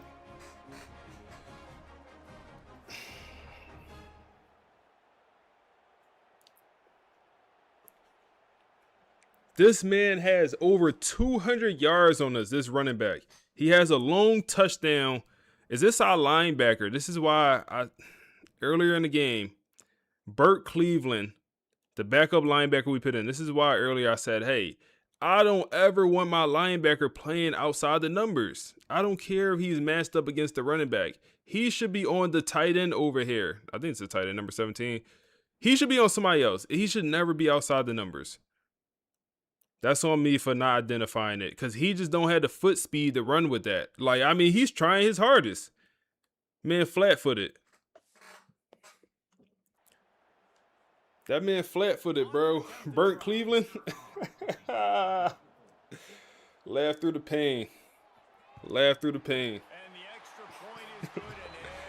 Laugh through the pain, man. That man put up 200 yards on us. Over 200. It's not over, bro. That's on me. That's on me. That's on me, bro. That's on me. That's on me. That's on me. That's on me. Should win dime. You right. That's on me. After we got the sack, I should. Yeah, that's on me. Should win dime. Shouldn't have two linebackers on the field right there. That's on me. No way we got two linebackers on that field right there. There's no way. There's no way. Come on, man. I seen Patrick Mahomes do this. I seen Patrick Mahomes do this. Rayshawn Slaughter. That's a pick. Triple coverage. I don't even know what play to call. And this offense has been a struggle bus. I mean, just call it like it is, guys. It hasn't been good, especially the passing game. And I'll tell you what, QB's played better games before. I mean, nothing's open, bro. Can he stay positive? Can he finish this game off on a good note? Well, you look at the clock. They've got time for one more play, but they're out of Hail Mary range here, needing a touchdown to win this game. This is going to be a last-second, last-chance play that they practice, by the way, throughout the week. It's going to involve probably a lot of ladder. Going for the big play. It's picked off, and they ruin the drive with a turnover. Lowers that shoulder. Perhaps the worst game of his career.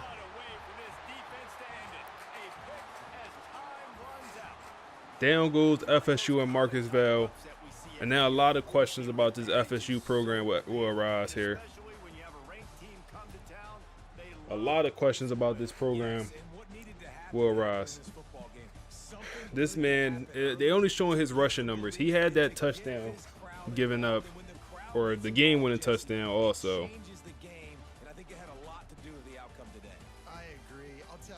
Wake about to be ranked. They definitely will be ranked. They're what, 8-3 now.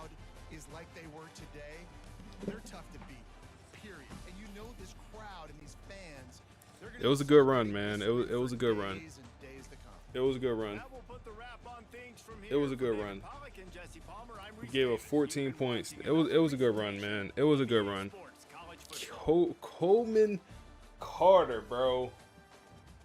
I can't get over that we lost this game to a backup quarterback that's a 69 overall, bro. I really can't get over we end up losing this game, bro. I really can't get over that. Jamar, 120 on the ground, 86 in the air. Over 200 on our head. What's his overall? 88.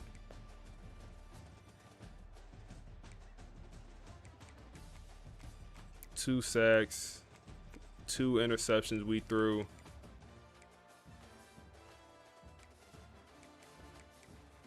Look at the passing numbers, man. Look at this. 324, 2 picks. And don't show me his fumble. Why wouldn't you show me his fumbles right here? This would be the perfect time to show me his fumbles. Like why can't I see how many fumbles he had? I'm pretty sure it was 3. Oh, it's in the rushing numbers. 3 fumbles, 3 lost fumbles.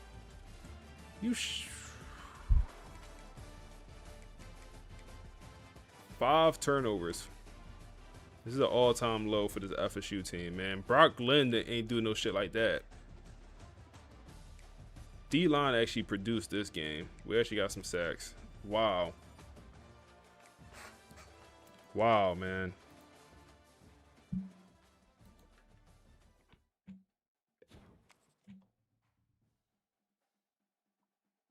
You said Marcus Vale gonna get the Brian Kelly treatment? Oh man, no. Don't get FSU governor involved, bro. Don't do that. Don't get the politics involved. We don't need all that, man. Don't do that. Don't do that. Don't do us like that, man.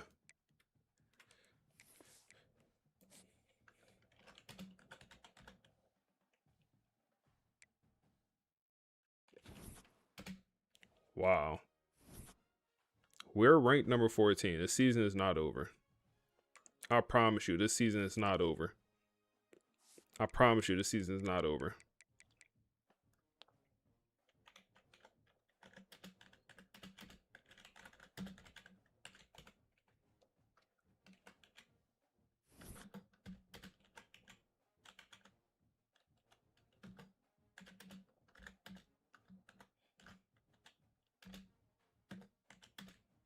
We can make the playoffs, y'all.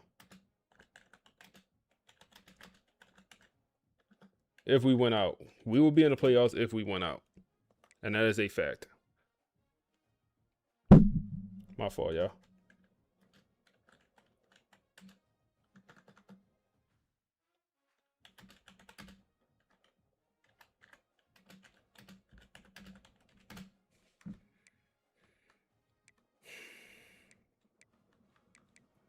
Embarrassing.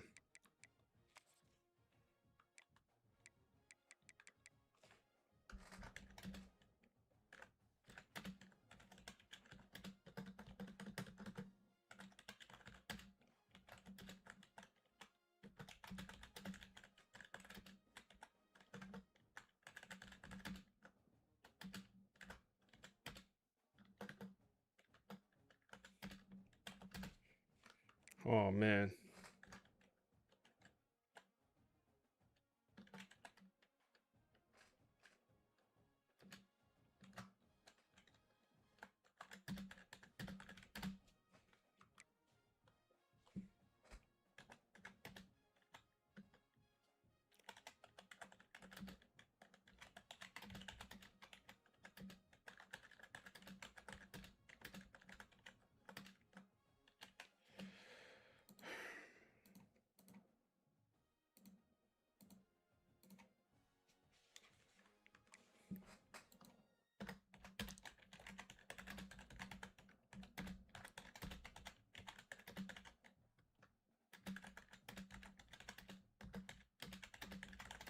Where is Clemson ranked, bro? Where is Clemson ranked? Number 3. And then Florida is unranked.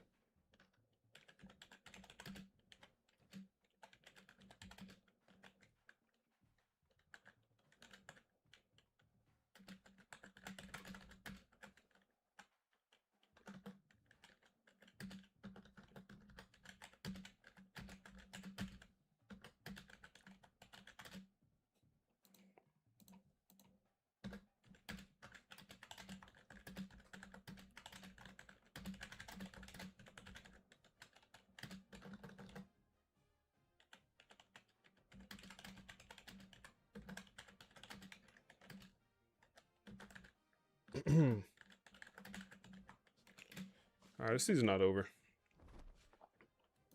Boy, was that embarrassing, but the season's definitely not over. Let's look at this Clemson roster.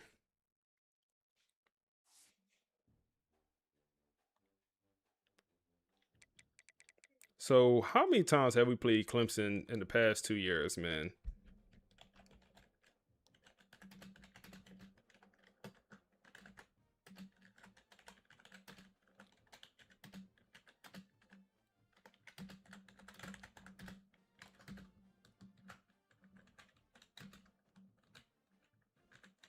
Bro, is this man, how is this man an All-American? Oh, nah, I'm looking at the wrong person. Damn, the quarterback got a lot of interceptions.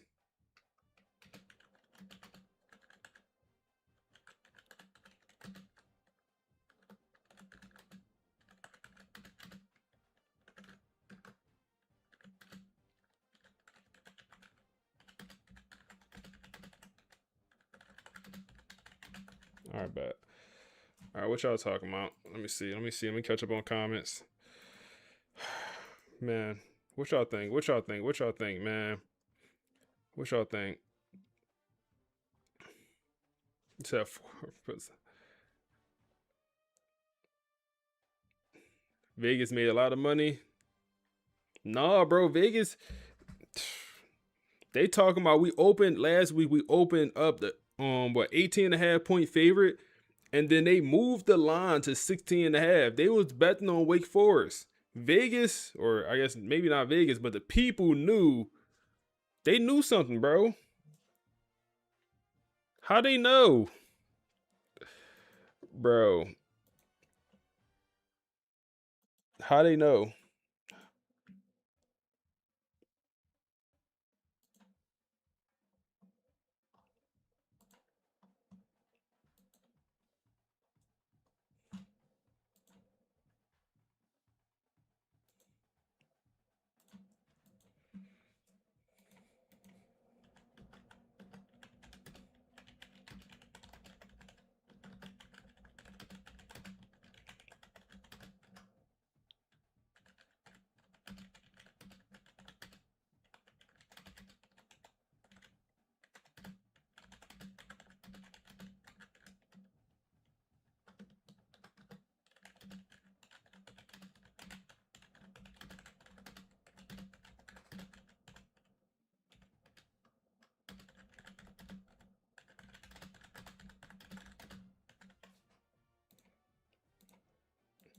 All right, let's dive into this Clemson roster here. All right, at 94 overall. Their quarterback is not amazing. He's not amazing. 77 overall. He is a senior, but he is a true gunslinger. He's a true gunslinger. 3,400 yards, 31 touchdowns, 13 picks. It's a lot of interceptions.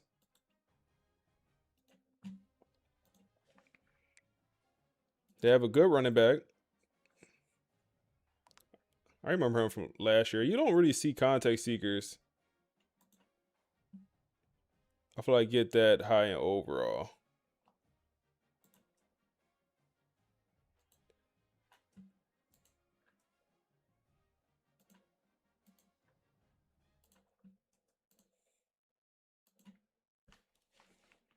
Two good running backs. Wide receiver, Diam. They always got a good wide receiver room.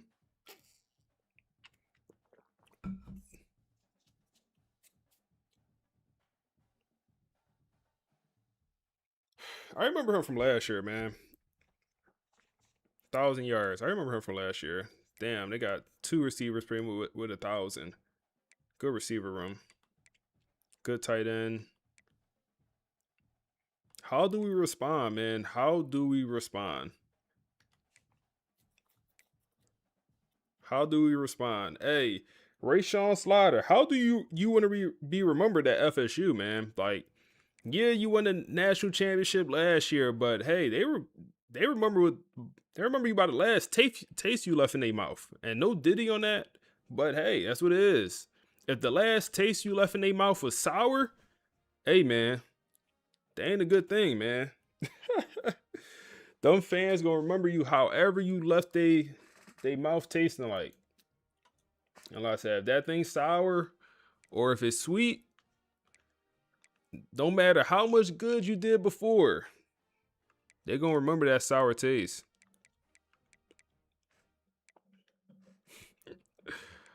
Oh man. Maybe that's a bad analogy.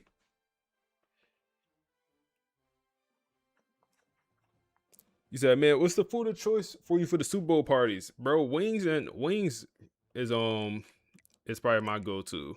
Some wings.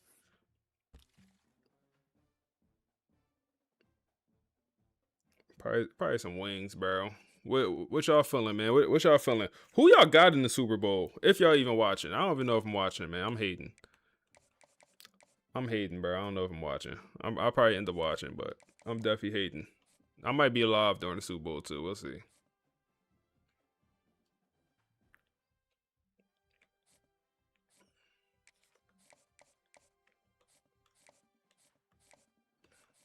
Still can't hard sell.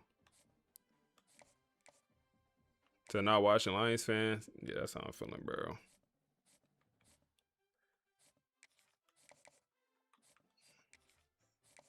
He's on the visit. If we win, he commits. So after Super Bowl, don't care. Seahawks. I am if I had to pick, I would pick the Seahawks. Wings and Patriots. All right, we'll get a lot of commits over these next 2 weeks. He should commit, especially if we win.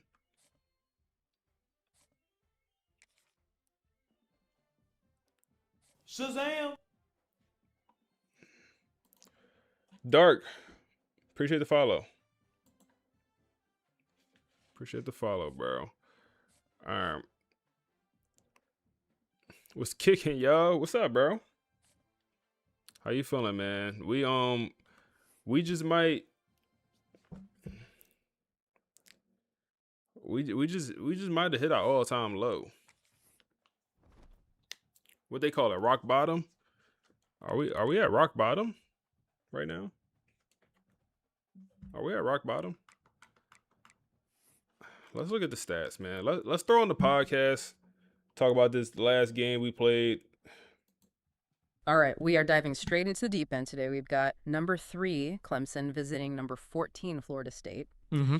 And, a top 15 matchup like this, it usually sells itself. But this one feels a little heavy. It does. It really is a get-right versus gut-check kind of game. Yeah. You just have to look at the context. Right. Florida State isn't just coming off a loss. They are coming off a complete disaster against Wake Forest. Oh, that was so ugly. 5 turnovers. Right. That's not a game plan. That's like a charity drive. Exactly. And that one performance just completely rewrote the script for their season. Yeah. So now you have FSU fighting this shaky perception while Clemson, they're sitting there at 9-1. With a massive power rating, too. A 94 overall. They look like a juggernaut on paper. They do. But, okay, let's look at the Vegas spread.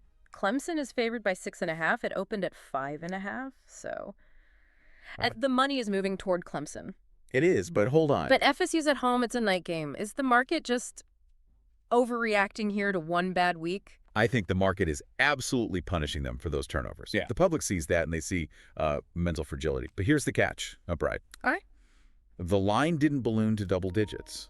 The Sharps, the pros, they kept it tight. They respect the talent on that roster and that home field advantage. So they're saying FSU is messy, but they're not bad. Exactly. It's a show-me game. And you see that in the money line. Clemson is minus 250.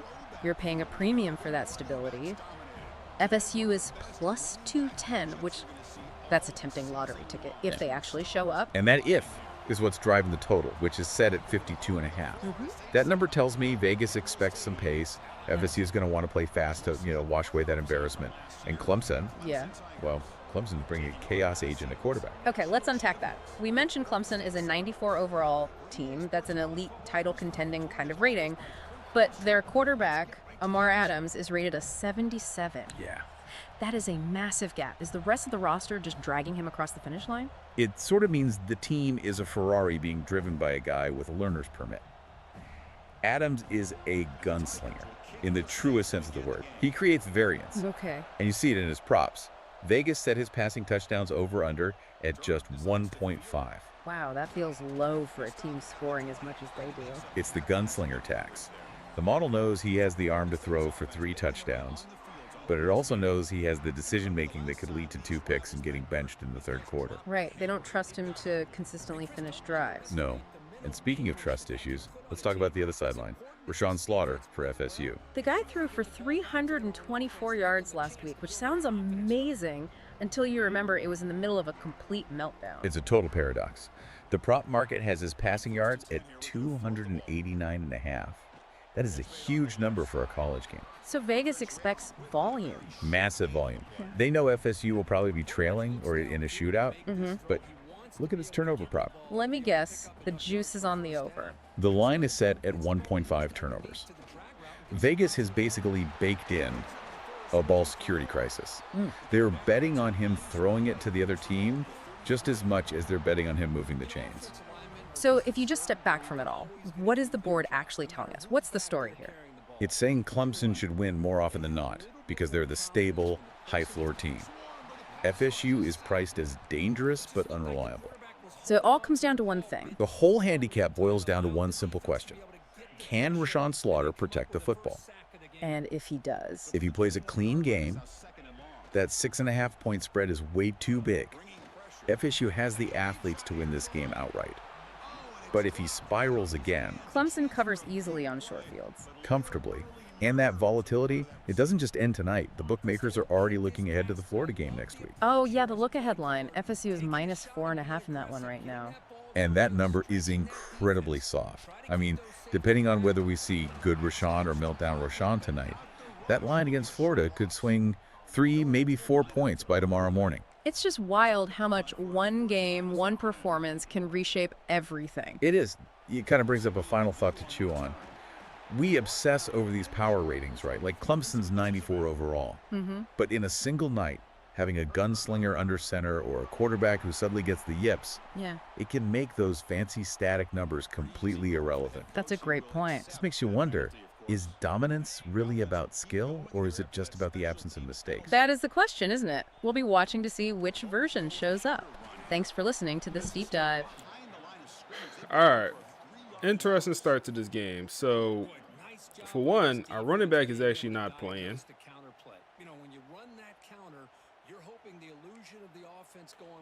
We'll put it on grind it out. But our starting running back has not played a snap this so far. And he's still not in.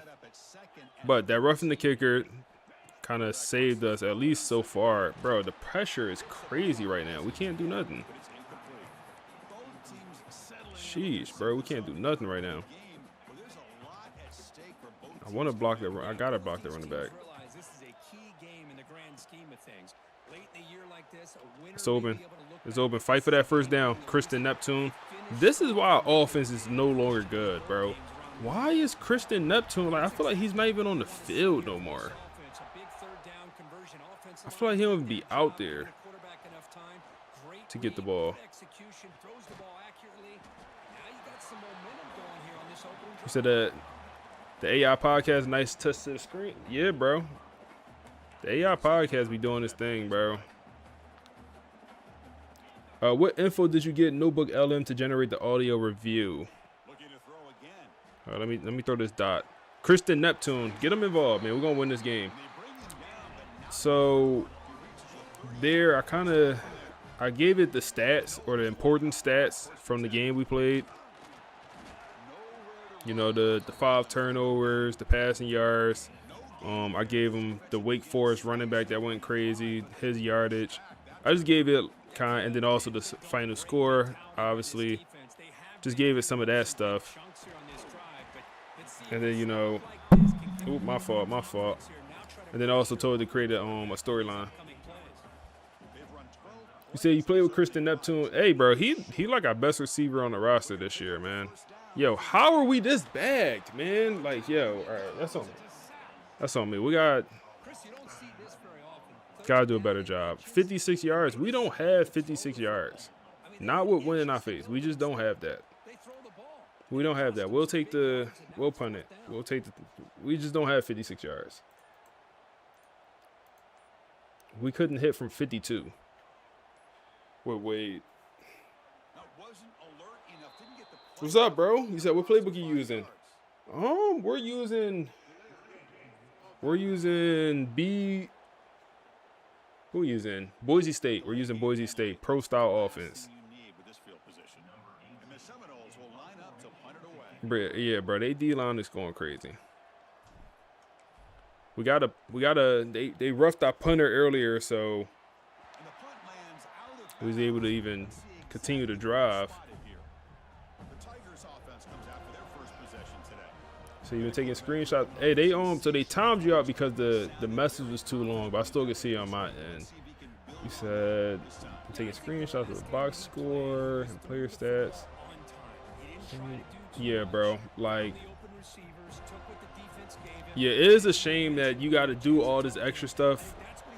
It's like, what I said, I think last stream is like, imagine if they did implement some type of AI podcast or something like this. How good it. Oh my goodness! No way! You don't pick it up! Pick it up! Pick it up! Pick it up! Come on! 7-0. Mason, we put him on the bench last week because he was playing like a slouch. He was playing like a little bum. We put him on the bench. He come in fired up. Big hit stick. He should have, come on, bro. He should have caught that scoop and score, bro. That should have been a scoop and score, bro. Oh my goodness. He should that would have been tough. His stick, ball go flying. You got to scoop and score that. But Emmett Garrison, our D tackle comes through. Mason, okay, Mason. Okay, Mason. Getting benched last week and watching your team lose, that fired you up. That fired you up. Okay. Okay. Show me something then, Mason. You said like a little bum is crazy. Bro, them boys did not want to pick up that rock, man. We're not losing this game. I'll tell you right now, we ain't losing this game. We ain't losing this game, man. That was a crazy hit stick. I ain't gonna hold. Yeah, the ball pop, that was crazy. Come on, Mason. All right. Show me. Show me. Show me, Mason. Oh, my goodness, Mason. You could have been a legend. You could have been an FSU legend if you would have caught that pick on the next play. Oh, my goodness. He would have went down the history books. He would have went down the history books. Oh, no. We still only have one interception this season. That is pathetic. We caught one pick all season, and it was in like the first game of the year. Pressure. They don't have a great quarterback overall wise. He's only like a 77 with the boost. All right, Zay Thomas back in the game. We benched him last week. He's back out here. And that's Benjamin Westerman. Knock that ball away. Good coverage, man. And they holding. We'll take this ball back, man. We'll take this ball back. Come on, momentum. Momentum. Just keep it going. So all you gotta do is just keep it going, man. Just keep it going.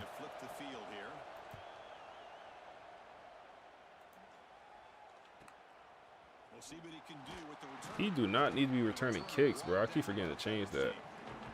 He don't belong back there. It's not what he good at.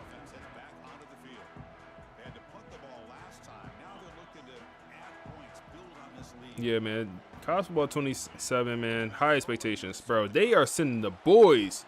Ezekiel. Wait, no, that wasn't Ezekiel. That was on Nakamura. They are sending the boys, bro.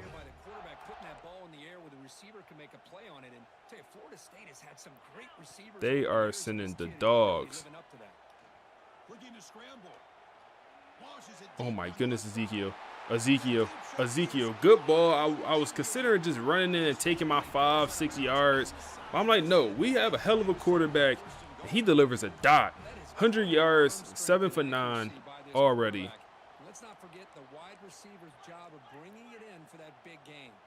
See, we get to Morgan here. Come on, Morgan. Come on, Morgan. Come on, Morgan. Come on, Morgan. 14 skunk. 14 skunk, bro. We not losing. Throwing up the Heisman. Why you doing that, bro? You're a backup. You insane? You insane, bro. Why would you do that? Backup tight end throwing up the Heisman pose. It's embarrassing, man. You said that Wake Forest loss was nasty work, man. Hey, man, I forget. Bro, we erased that, man. We erased that. We erased that, man. We on to the other Carolina team. We erased that. And he takes this from inside the 5. Tackled at the We winning this one. Good job by the coverage team.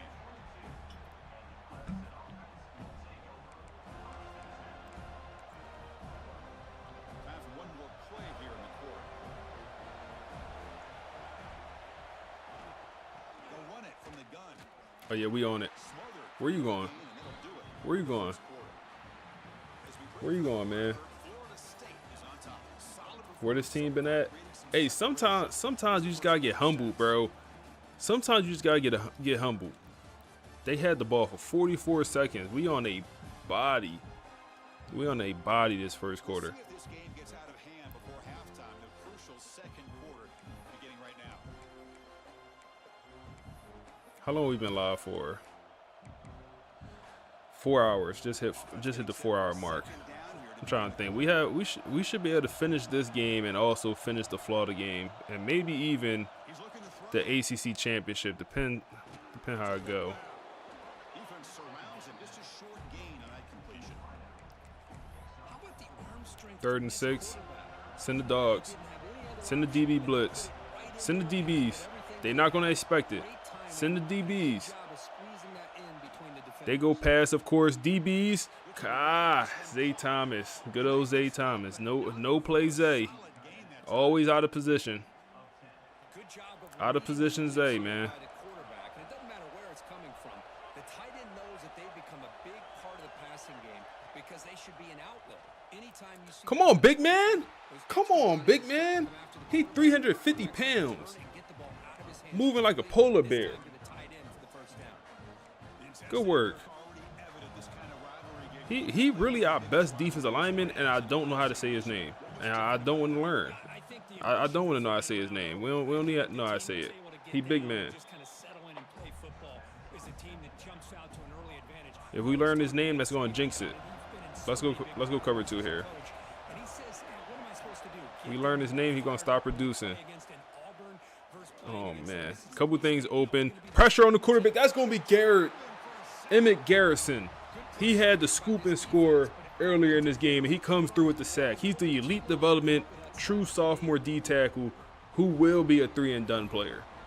He's going to be a 3-and-done player. Next year, I'm calling breakout year for him.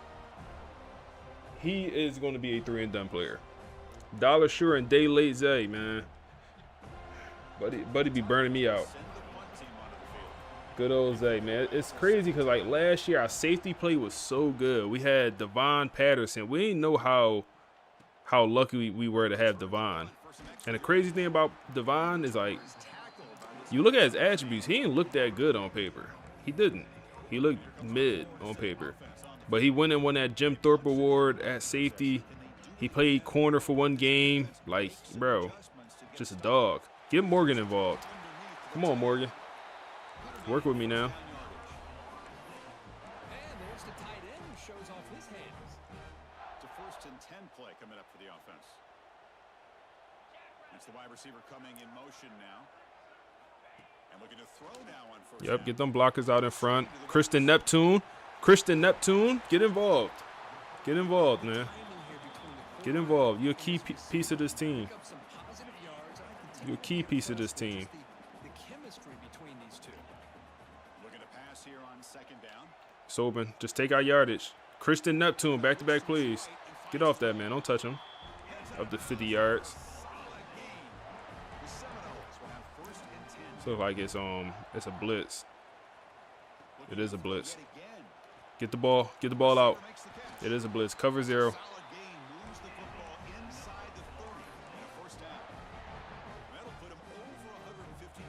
Oh, yeah. They don't know what to do. Now they pressing. They don't know what to do. They don't know what to do. Get to the tight end. Oh, yeah. Oh, yeah. Oh, yeah. Them boys hungry. Tay making tough catches. Good work, Tayshawn. Let's keep it on them. We're not going to go to the run. If we passing the ball all over the field, keep passing this ball all over the field, man. Keep passing this ball all over the field. Down to the 4-yard line. Just keep passing it all over the field. Let's try this RPO. Try to get to the tight end here. Get it to the tight end. He was on it. Pick up 2. They ain't bad. They ain't bad. 2-minute warning hits. Do we start the second half with the ball? Let me think. No, they start with it because we had that 3 and out. Is that open? Oh my goodness, Ty Burton is trolling me. Ty Burton is trolling me. Ty Burton is trolling me. You scared. Go run here. They calling timeouts.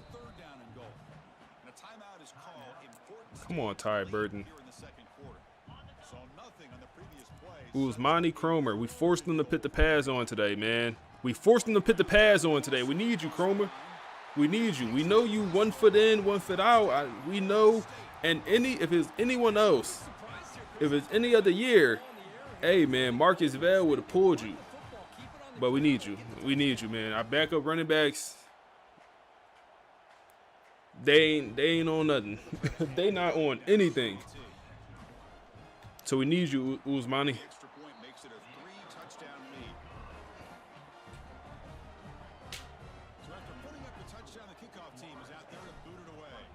All right, man. We ain't losing, bro. We ain't losing. We've been in situations like this before. Just maintain the lead.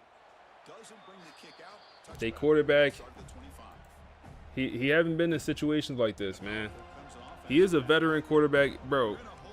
Keep in mind, their quarterback is a 74 overall before the tactician boost. He's a red shirt senior. He's a red shirt. It's not like they got a young guy. He's a red shirt senior. They got DJ U at quarterback.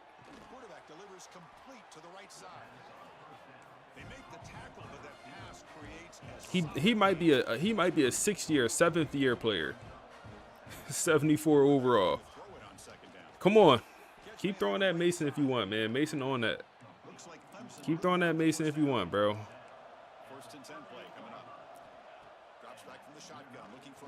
Boxed. Come on, man. Make a play, man. We need to get out this coverage. Out this zone. We need to get to like nickel or dime. They're gonna keep dotting us. We got 2 linebackers out here. We need to get them off. They too slow.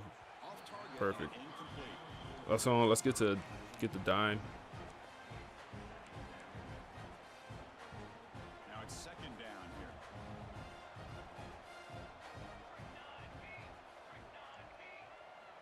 Quarterback drops back, probing the secondary. Get him out. To his left and makes the completion. And he runs out of bounds. That's a big gainer there. Offense beginning to click on this drive as they try to reach the end zone for the first time today. That's what I love about this guy. He has the ability to sneak out. Play action. Nothing's open. I would love some pressure.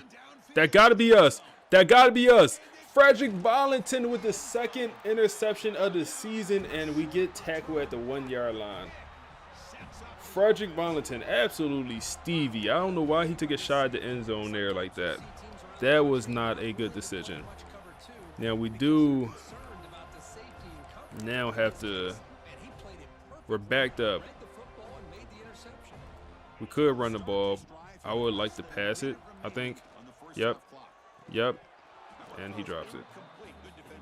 Okay. I thought he had his hands on that football. I thought he was going to come down with it.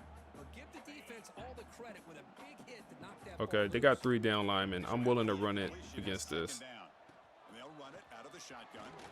Okay, that's fine. I'm willing to take this thing to half.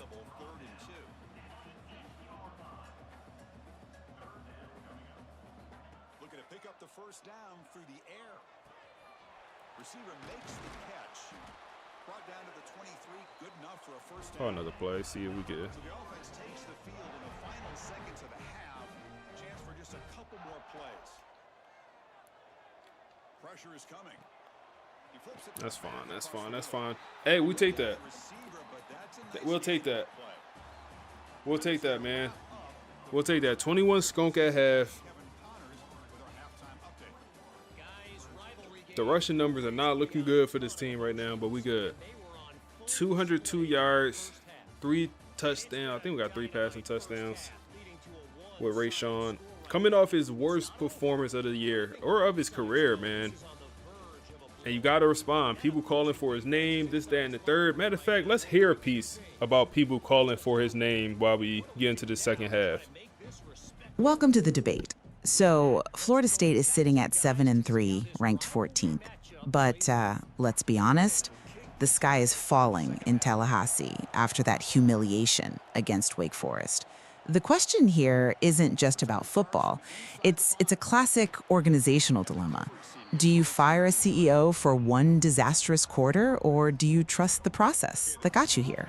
See, I think that framing's already way too generous. We're not looking at a bad quarter. This is more like a product recall. The real question is whether head coach Marcus Vale has lost the ability to meet what is, a playoff or bust standard at Emmett FSU. Garrison with another I'm sack. arguing that the failures we saw, they signal a deep rot that needs immediate change. And I'm going to take the stand for stability. I mean, firing Marcus Vale, a man with the literal national championship on his resume, in November because of a high-variance loss with 5 turnovers, that's just organizational malpractice. You're reacting to noise, not the signal. The Wake Forest loss wasn't a cultural collapse. It was a statistical anomaly. It was about ball security, period. You call it variance, I call it a complete and total lack of preparation. Look, this is Florida State. You do not get to lose to a depleted Wake Forest roster and then just claim bad luck. My whole stance is that the coaching staff, they completely failed to stop the bleeding. When your quarterback Slaughter started to spiral, what did they do? Nothing. They allowed a Wake Forest quarterback with a talent rating of 69, I mean, we're talking about replacement-level video game numbers here, to dictate the entire game. That's a failure of strategy, not luck. Okay, but let's drill into that strategy claim for a second. You brought up the talent gap, but when your offense commits 5 turnovers and 2 of them are inside the red zone where it's supposed to be automatic, you are putting your defense in mathematically impossible situations. There's no scheme on earth that solves for your own guys handing the ball to the other team 5 times. That is an execution failure. And frankly, the fact that a player like Rashawn stood up and took ownership, that tells me the locker room is still intact. Is it though? Is it intact or is it just fracturing? Because you're ignoring some pretty big red flags here. We have the whole drama around Chroma's load management resting a healthy star running back when the season's on the line. The fan base is furious. Then you have a mid-season players-only meeting. To me, that's not a sign of a robust culture. That's a sign that the message from the top isn't getting through, and the players are having to do management's job for them. I just completely disagree with your read on that meeting. In any high-performance team, peer-to-peer accountability is the gold standard. I mean, if the coach has to police everything, that's actually a weak culture. When your players on their own call a meeting to self-police, that is engagement. A broken culture is silent. Sometimes it's just about effort, Sometimes it's just about effort. And some people have it, some people don't. Some people have it and some people don't, man. Some people have it and some people don't. Sometimes it's a simple thing, just about effort. You don't have to be the most talented. You don't have to be the biggest, strongest, fastest. Are you willing to do what it takes to win, even when you are not the one getting the highlight? Allows his man to get the tackle. I mean, we might be talking about a touchdown here if he throws a block, even gets a part of them. It's at least a first down. Sometimes it's just about effort, man. Damn. FSU is noisy right now because those guys still believe they can salvage the season. Belief is one thing, capability is another. And this brings us right to the offensive coordinator who you can't separate from Vale. Even with better talent this year, this offense has no identity. When the run game Some shit vanished, A.J. there was Brown would no do, man. safety valve, no easy high-percentage throws to calm a struggling quarterback down. Slaughter was just left out on an island.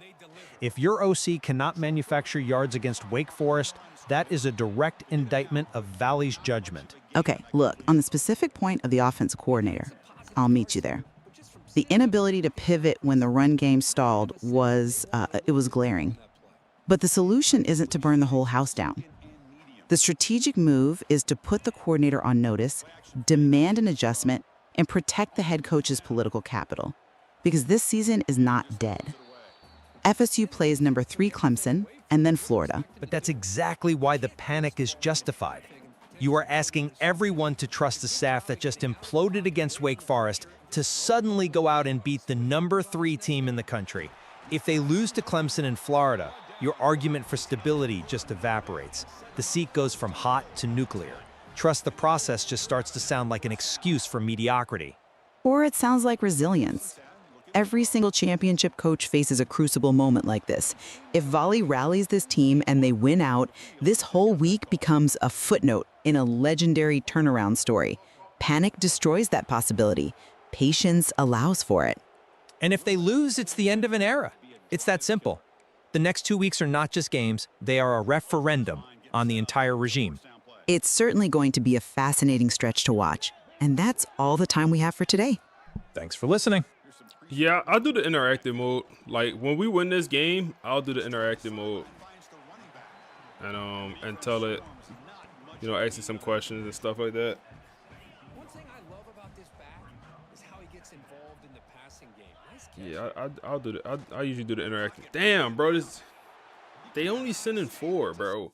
We have a good old line. We have NFL guys at our tackles, by the way. We have 2 NFL guys at tackle, and the best old lineman we have is our left guard. Like, look at my right tackle, bro. Like, come on, bro. You letting them get you off balance. You shift your weight forward. Come on, bro. Now we just gotta take the field goal. Throw a screen or something. Throw a screen or something. Do that like an RPO. We could throw. Yeah, just throw the screen.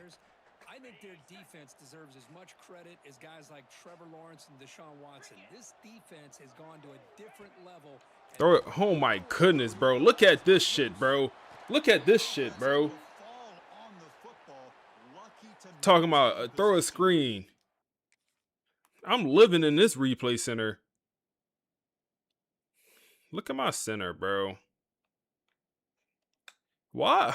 Yo, he must have takeoff. He came through. Like, I tried to throw it away. I seen it. Oh, it's box. Throw it away. I ain't gonna lie, bro. That ball falling off the bone. What they say? Tenderism, bro? That ball is tenderism, bro. Falling off the bone. Every time Rayshawn Slaughter get hurt, bro, or get hit, ball just falling off the bone.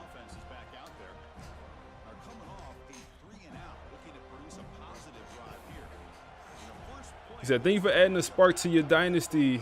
The notebook, yeah, I got you, bro. I appreciate you being here, bro. I appreciate you being here, man. Defense does a really nice job here of being able to contain that run game, held him just to 2 yards. Chris, to me, this changes the playbook. All right, that was an opportunity to make this a 4-score game. Which did they? No way they benched their quarterback. No way. Yeah, no, that's same guy. 3rd and 6 here. Yeah, you give up the catch, but you're right there to be able to stop this receiver from making any yards. Go dime package. Press these boys, man. Get in their body. Get in their chest. They don't get anything easy. They don't get anything easy. They don't get, bro, come on, D-line. Bro, our O-line, food getting absolutely demolished, man. Our 4-man pass rush ain't on a damn thing. Gotta figure it out, man. Gotta figure it out. We get any type pressure. Any type pressure. Any type pressure, man. What's your favorite spot to eat in Louisiana? I don't know if I have one, man. I'm not a huge fan of the Louisiana food, to be honest with you. It actually been quite underwhelming. If I'm being completely honest with you. My favorite spot, do I have one? Let me think. Do I have a true favorite spot?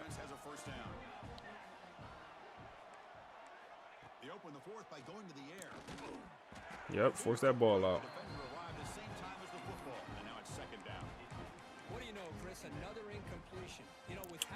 Trying to think, favorite spot. Yeah, I don't think I have one, man. I like this taco spot. Called Come on, Bates! Our third interception of the year comes against Clemson, man. We catch 2 in one game. I literally did not even see my Bates right there. I did not see him. I thought that was gonna be a wide open completion. I don't know what he's throwing, but I appreciate you, bro. I appreciate you, man. We're gonna hold these boys to a shutout, man. I'm already knowing. Let's take a shot here. We got momentum. Running back out the backfield. Oh, no, that's Morgan out the backfield. The big body. You too damn big to not run through that man, bro. Well, this is what coaches love to see. A quarterback with the ability to read the defense properly and then just hey man, this sometimes how the cookie crumble. You look really bad against a team you should dominate. Yo. Try to stub him in the pocket.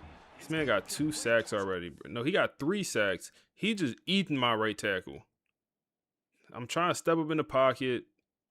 Just eating my right tackle. And now it brings up 3rd down. Man, he got crushed there, didn't he, Chris? And we know this guy is their superstar. He's their leader. But based on that last play, that's good coverage. Bring out Wade. Bring out Wade. Make it a 4-score game. It's going to be very tough to come back. Wow. Wow. He missed it. Off target that time. After the miss, it's still Wow, off the left crossbar. Man, I thought he hit that pretty clean. Good hold by the holder. Everything looked to be the way you'd like as a kicker. He just misses it, and the ball trailed on him and ends up hitting the upright. Wow. motion by the back. Defense better adjust. Bringing pressure. More pressure up the middle. Yo, he is like only good D lineman. Or our only pressure in general is for my 2 D tackles. Emmerich and Buddy, 7'3". However you say his name. Short loss on the play sets up 2nd and long from the 18.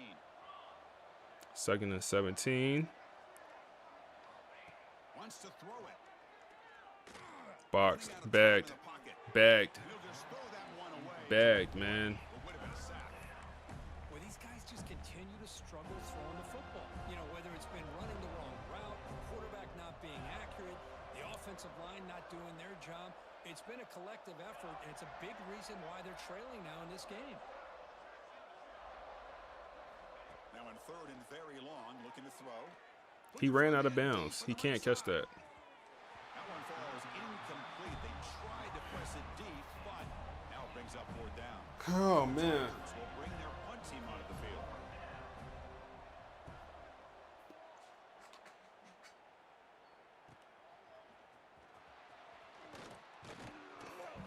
And the returner brought down by the coverage team there.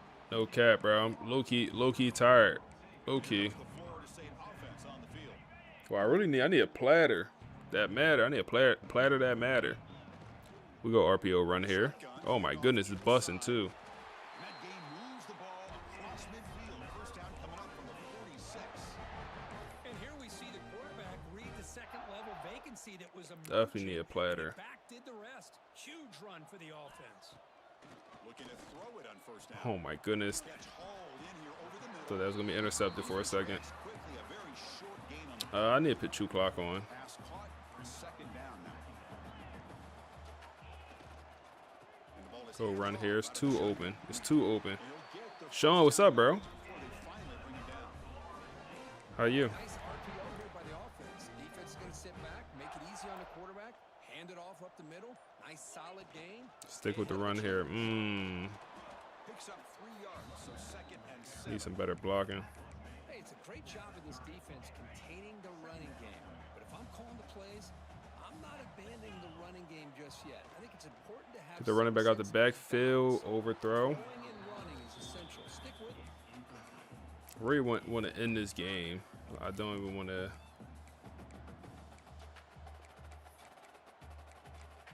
I don't even want to keep trying to kick field goals. Like I really want to just run this clock out.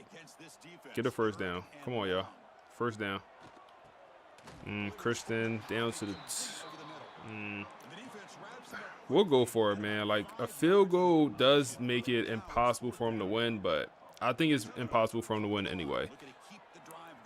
Good ball. Good ball. Ezekiel. Now we can run more clock off. Good work. We're going to miss the field goal anyway, man. Wade bugging. Our kicker Wade be bugging. 28 skunk, man. Scrape these slouches off the court, off the field, and bring the next bums in, man. Where Florida at? Where Florida at, man? Scrape these slouches out of here, man. Get them out of Florida. Scrape these slouches out of Florida, bro. Get them out of here, man. They don't belong here. Came in here. The extra point is good, and they stretch the lead a little bit more. Got whooped on bad. Kickoff team out there, they are fired up after just scoring a touchdown. Hey, man, any given Saturday. Any given Saturday is really what it is, man. They stop him at the 23. That's solid coverage. Here the Clemson offense heads back out on Some Saturdays you the big dog. times here. They need points, and they have to score. Some Saturdays you not.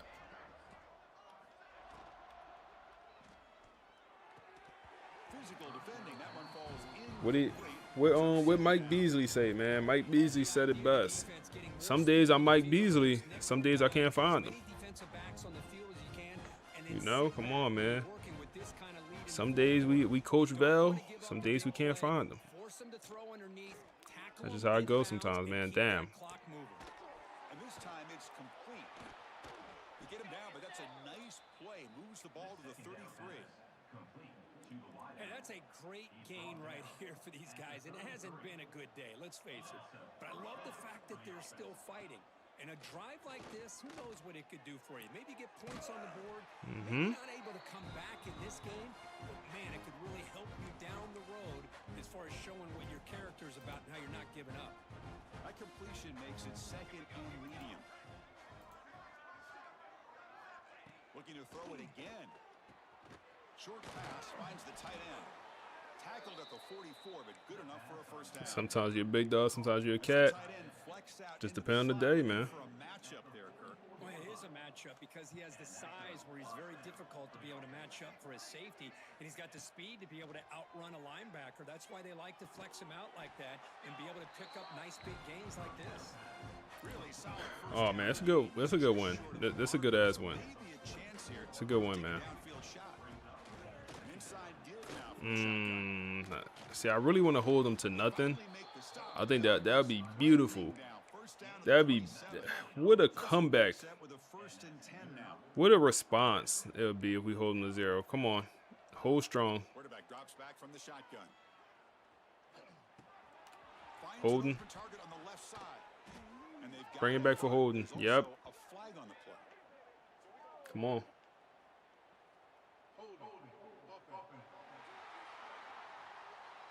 Would have been a big momentum shift with that play, but the penalty. I need a platter. First down here for this offense. Off the play fake, looking to throw. Come on, D-line. Come on, D-line. Come on, D-line. We can't cover for 10 seconds. Finally tackle him after a huge chunk play. Moves the ball to the 12. Clemson now operating in the red zone. Yeah, bro. Platter that matter, bro. Platter that matter. On 1st and 10, they'll look to throw it. Bag. Go get him. Looking to the end zone. He's got it. Touchdown. That's fine. Y'all can have it, man. Y'all can have y'all petty touchdown. Y'all can have it, bro. With 0 seconds on the clock. Y'all can have it, bro. One-on-one matchups. It's very tough on this Y'all can have defense it. to try to win all the matchups and give the quarterback credit for being able to find where he wanted to go to be able to come up with Y'all can have it, man. Y'all can have it. I mean, defied everyone's expectations except this. Hey, man. Uzmani won player of the game, really. Really, I didn't think he played that well to get player of the game. Every single possession, they seem to be locked in on both sides of the football. Now, what can they do with a win? Hey, man. Realizing how good they are capable of playing. Be interesting to watch down the road. Look at Ray Sean smiling all crazy. He happy as hell. Happy as hell. 28-7, man. All right, we are diving. Oh, wait, someone wants to join. Hey, go for it. Somehow, some way, we beat Clemson 28-7. An insane game. They scored the only 7 points, literally the last play of the game, just throwing a jump ball to the running back. Rayshawn Slaughter, 298 yards, 79 completion percentage with 1 touchdown. Uzmani Cromer, player of the game, 46 yards, 2 touchdowns. Nothing too crazy, but he did win player of the game. Receiver numbers good across the board. Morgan, the backup tight end, with the only touchdown, receiving touchdown. We had 3 sacks. Emmett Garrison had a crazy sack and also a scoop and score. But shout out to Mason, star middle linebacker, who got benched last week for not playing well. He start this game with a crazy forced fumble. Ball pops up in the air.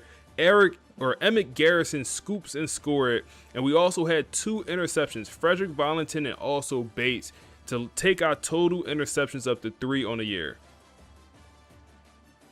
Oh my goodness, that is incredible. Wow. You're jumping ahead to the final score, and that is a major statement win. A 28-7 win against the number 3 team. That's championship football. And the margin is what really shocks me, you know. We were just talking about how Vegas had them favored. Yeah, we were just talking about that 6.5-point spread. And FSU was priced as dangerous but unreliable. Unreliable, yeah. You just completely flipped the script on the entire narrative. Okay, let's unpack that score you just gave us because it tells a story. First, the score itself, 28-7. That means the defense absolutely showed up. I mean, holding a Power 5 team to just 7 points, especially with that late touchdown, that's dominance. And it's exactly what the team needed to do after the turnover disaster last week. And you mentioned 2 huge defensive plays. A scoop and score by Emmett Garrison and 2 interceptions. That is the complete opposite of a team that is mentally fragile. It sounds like they heard the noise and answered with focus. And speaking of focus, let's talk about the key players you mentioned. We were wondering about Rashawn Slaughter's performance. 298 yards and a 70% completion rate with 1 touchdown. That is battle-tested, clean football. It's guts over glory. He didn't press, he didn't force things. He protected the football, which was the entire key to the game, as we just discussed. And Usman Kroma, 46 yards, 2 touchdowns, player of the game. That is the ultimate load management payoff. He's explosive when they need him, and it sounds like he was efficient. Exactly. He touches the ball 8 to 12 times and breaks chunk plays. Plus, for him to be named player of the game with those numbers, he must have been a force. And that Mason Star play you mentioned, getting benched and then getting the strip. That's pure locker room motivation. That's a guy stepping up and proving that talent plays no matter the situation. And a true freshman, Tevin Ramsort, making a statement in that secondary too. The defense truly carried the day, turning that volatility we expected from Clemson's quarterback, Amari Adams, against them. We thought Adams would create variance, but it sounds like FSU capitalized on it. That 2 interception stat is the gunslinger tax coming due for Clemson. Absolutely. The defense was relentless. They didn't just win, they exposed the gap in quality. It also completely validates Marcus Vale's philosophy right now. Yes, the focus on discipline and Chroma's load management working out perfectly. Okay, let's look at the broader implications of this massive win. So, I mean, we're back in the playoffs. It's not over. Right now, we'll be set to play Texas. One thing to note, we also are lined up to make the conference championship. We obviously we're going to be in the conference championship. Okay. Because our last game is against Florida, non-conference team. Rivalry game, obviously, need to win this. Because even if we do make the conference championship game, which is guaranteed at this point, if we lose, our rating is going to drop. And even if we win the conference championship game, I'm not sure if it's going to jump back up to be in the playoffs, if that makes sense. So must win regardless, but we will be in the conference championship. Looks like it will be against Miami. Miami has one more conference game, but it looks like it will be against Miami as long as they do win. A team that we just lost to, man. Hey, I mean, oh no, we actually beat Miami. I'm tripping. We just beat Miami. Very, very interesting season. Very, very interesting season, man. Very interesting season.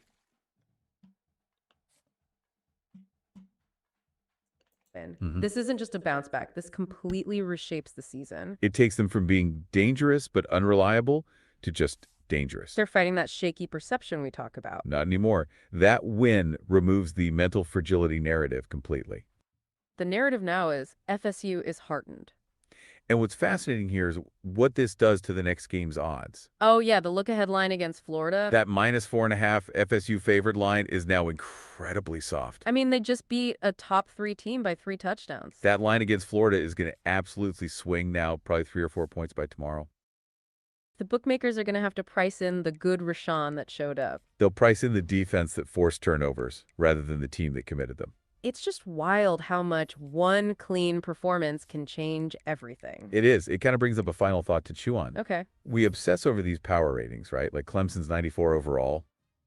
But in a single night, having a quarterback who plays clean football. A clean game, protecting the ball. It can make those fancy static numbers completely irrelevant, as we just saw. That's a great point. It just makes you wonder, is dominance really about skill, or is it just about the absence of mistakes? That is the question, isn't it? And FSU just proved it's about the latter. We'll be watching to see how this win propels them forward into the rivalry game next week. Thanks for listening to this deep dive, and thanks for that amazing up.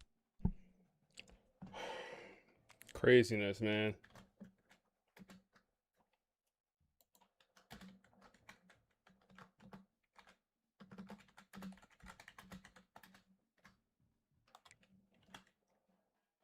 Shout out to Frederick, man. I like Frederick. Frederick been a baller for us since last year, since a true freshman. Shout out to Doggy.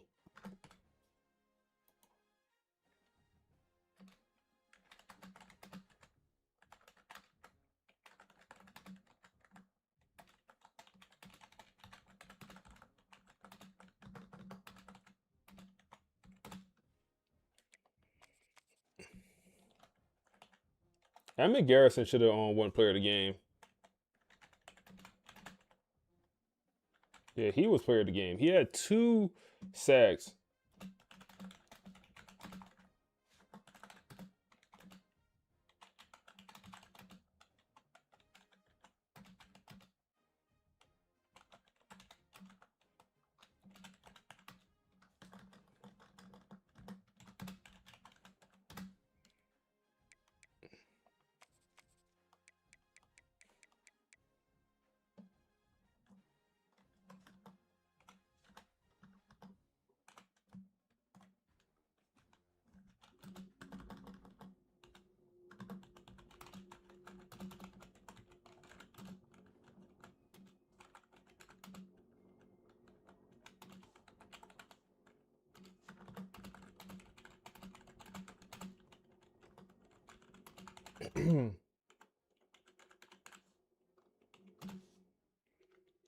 It's a good game, man. That was fun.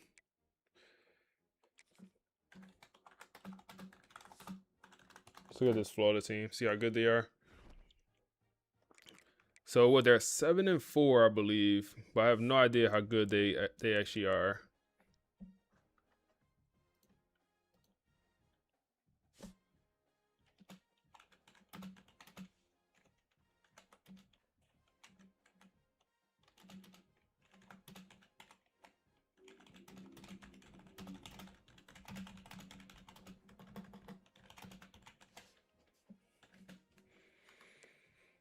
Brad Jackson is hurt.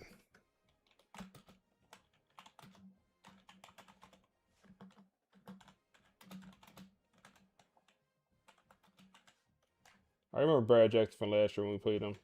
I think we lost to him last year. We lost to him in the regular season. Then we played him in the playoffs and we beat him.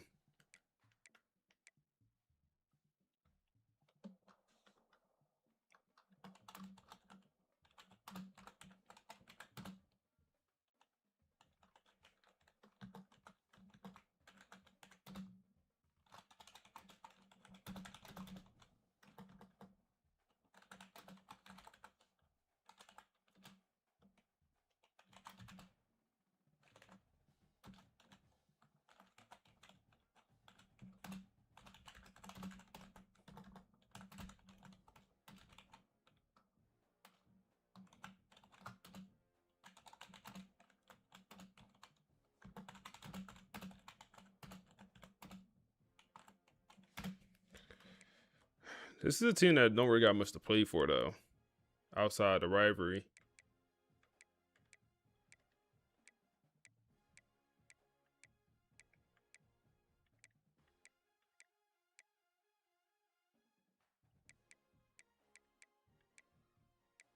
'99 speed, okay.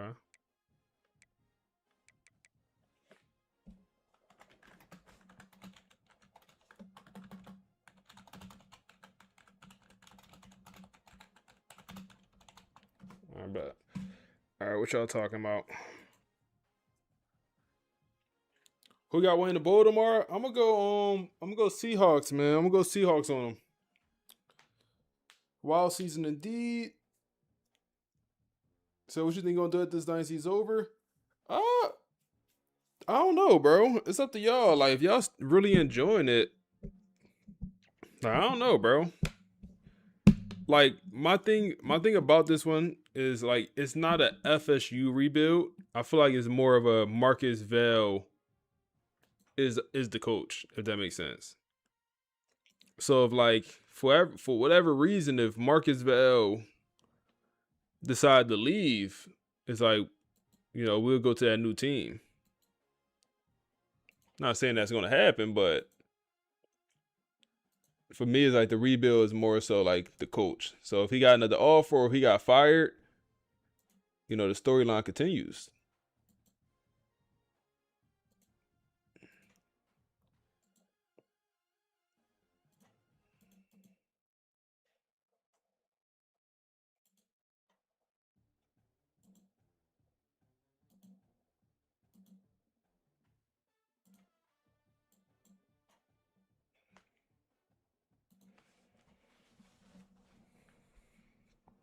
But I will say the next idea I have, if we ever did like start another live stream series, is I want to do Road to Glory. I want to do a Road to Glory. Because I haven't touched that game mode whatsoever this year, and whatever team we graduate from, I want to take over as like the OC or DC. So if we make a quarterback, and let's say we graduate from Temple, we'd then take over as the OC at Temple, if that makes sense. Like we'll turn him into a coach, and use AI the whole entire time. So we use AI for the Road to Glory, and we'll also use AI for when we take over as the coach. That'll be my next idea.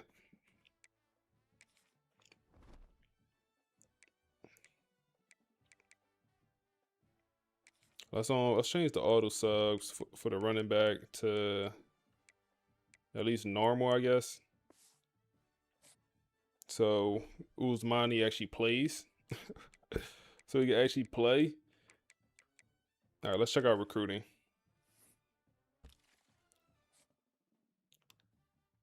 So our recruiting class looking very, very good. Very good. Very good, man. We got some holes in it for sure, like corner, secondary. But you know, it's a good class. Our strength is gonna be defense. Like, I think it's gonna be the best, maybe not the best defensive class, definitely the best linebackers we brought in, and definitely probably the best O-line class. Every year I felt like we wasn't able to get great O-linemen, but this year, like, we got a 5-star left tackle, well-rounded, you know, some 4-stars, Florida kids. Then we're gonna get at least one 5-star guard. We might get Buddy here, Dante. They both bust. Ooh, damn, that probably was loud. My fault, y'all boys. Probably gonna get both these guards. The thing about them being a bust is, like, a 5-star bust is still a good player in my book. So, you know, they can still come in with star development trait. And then we got Buddy. Then we should get Buddy. Only one D lineman, 5-star D tackle. Then the 5-star linebackers. This is crazy. Like, if we get 4 5-star linebackers, it's gonna be nuts. This guy we're not likely to get. He's from South Carolina, and guess who's going after him? Clemson, the guys we just beat up on. But if I'm Juan Brown, why would I ever go to FSU when they already got 3 5-star linebackers committed? All at the same exact position. All in-state kids, too. And I'm the one bust one. No Diddy. No corner, safety. It is what it is. We'll go Porter on that.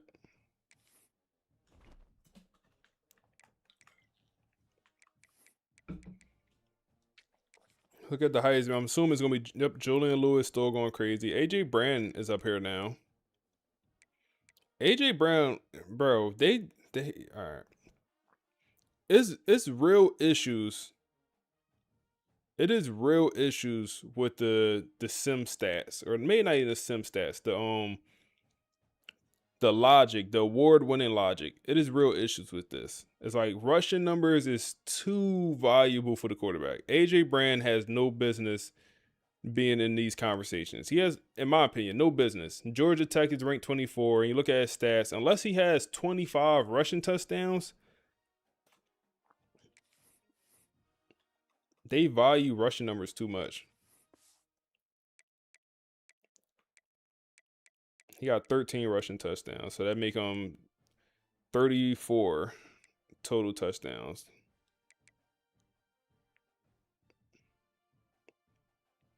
He got no business being up there. Keelan Russell.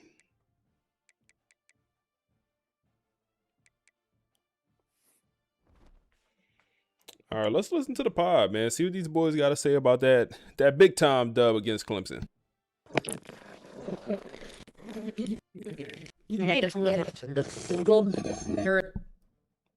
Hey, yo.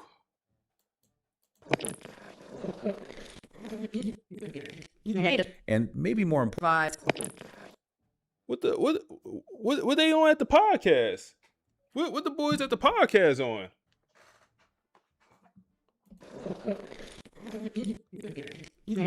Bro, they sound like aliens. Narrative thing was unraveled. Podcast bugging. Narrative flip of the entire 2026 season. Oh, without a doubt. I mean, think back just a week ago.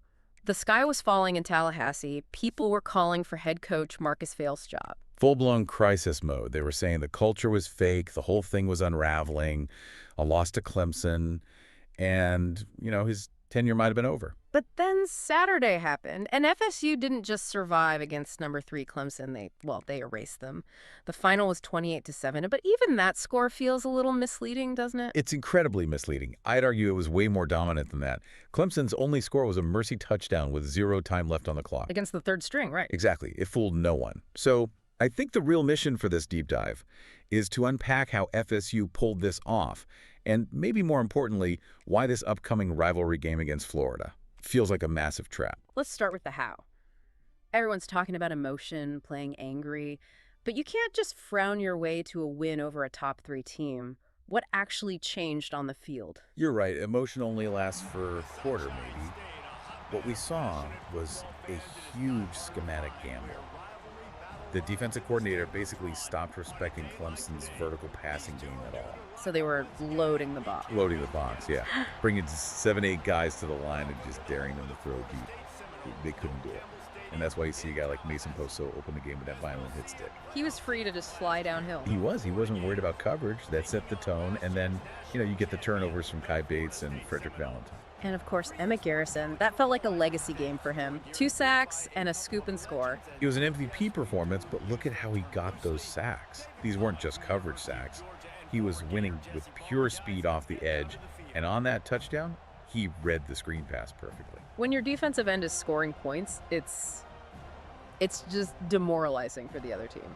It breaks their will. And that performance, it shifted the entire national conversation overnight from FSU is done to you do not want to see this team in the playoff. Which brings us to this week. You're coming off this massive emotional high. You just destroyed the number 3 team. Now Florida comes to Duke Tamble. They're 7-4, a rivalry game. But there's a huge wrinkle that just hit the newswire. A season-changing wrinkle. Florida's star quarterback, Brad Jackson, is out. He's injured. So we're getting the backup. A guy named Clayton Dees. I looked him up. He's a 77 overall. That's Right. well, that's a huge drop-off. On paper, this seems like a massive break for the Seminoles. See, and that is the dangerous assumption. That's the trap. Most fans see backup QB and think, easy win. Right. But in college football, that often introduces chaos. Florida has absolutely nothing to lose now. They're not going to try to run their normal offense. They're just going to grind it out, shorten the game. Exactly. Lots of QB runs, option plays, high percentage throws. David, let me keep the jump. clock moving, limit the number of possessions FSU gets. If FSU starts slow, suddenly it's the fourth quarter, it's 10-7, and all the pressure is on the home team. That is a terrifying thought, and it brings up this uncomfortable truth for FSU fans, you know? Yeah.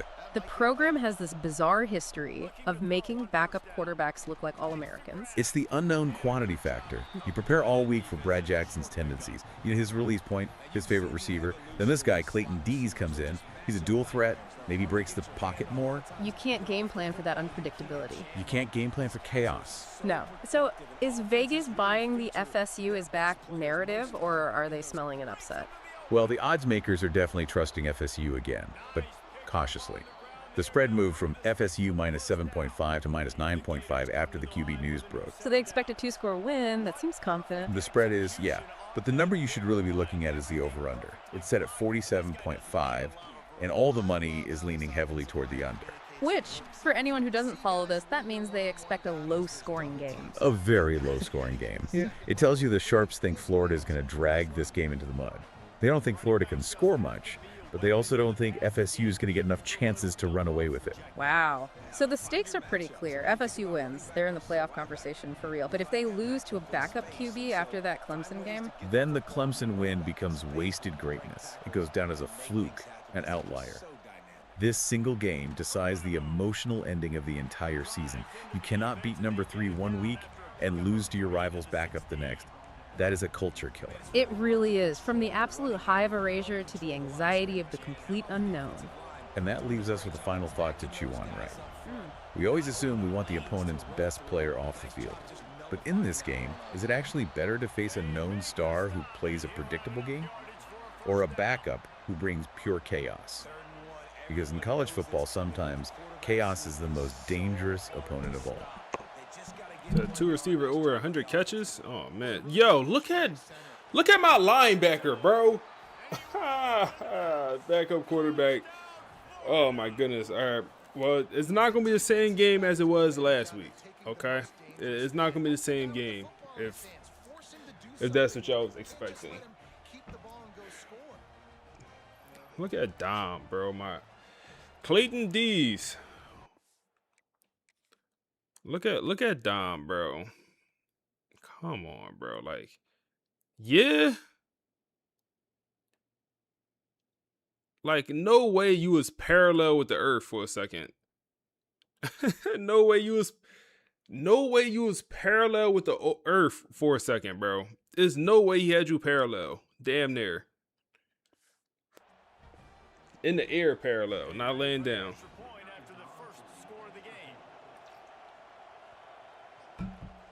You said Brittany always got carry. Shout out to Brittany, man. Brittany be holding it down. She don't like to always talk, bro. They be trying to give her a break sometimes.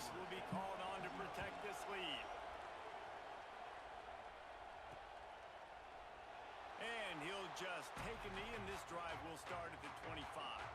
So the Florida State Seminoles offense will try to get something going with their first possession. And the story is going to be in this one. Will this All right, come on. be able to operate before that big Come on. fella on the defensive front gets right in his grill, Jesse? And listen, he's Gonna need the offense for this one, y'all. Usmani Chroma. He's not gonna have a lot of time. Gonna need the offense for this one. I promise you that. They probably felt this way back when they played the Georgia Bulldogs and David Pollock. I like that mold we got in last game. Like we started passing the ball, and hey, they could not stop us once we started. Oh, can we dot this? No, that's severely underthrown. But Tayshawn don't give a F. He ain't never care, man. Tayshawn don't care. Severely underthrown. Man don't care. You get a chunk of yards like that, now the defense is really on its heels. Keep working. Running back out the backfield. Where are you going, bro? Why are you running out of bounds? Behind the line of scrimmage. The Seminoles with a long way to go after the loss on the last play. Set the feet. Oh my goodness, holding. And I forgot to change my depth chart, bro. So my depth chart is still cooked. I forgot to change it. So like last game, Ty Burton wasn't even starting. In the holding zone. Let's see what So man.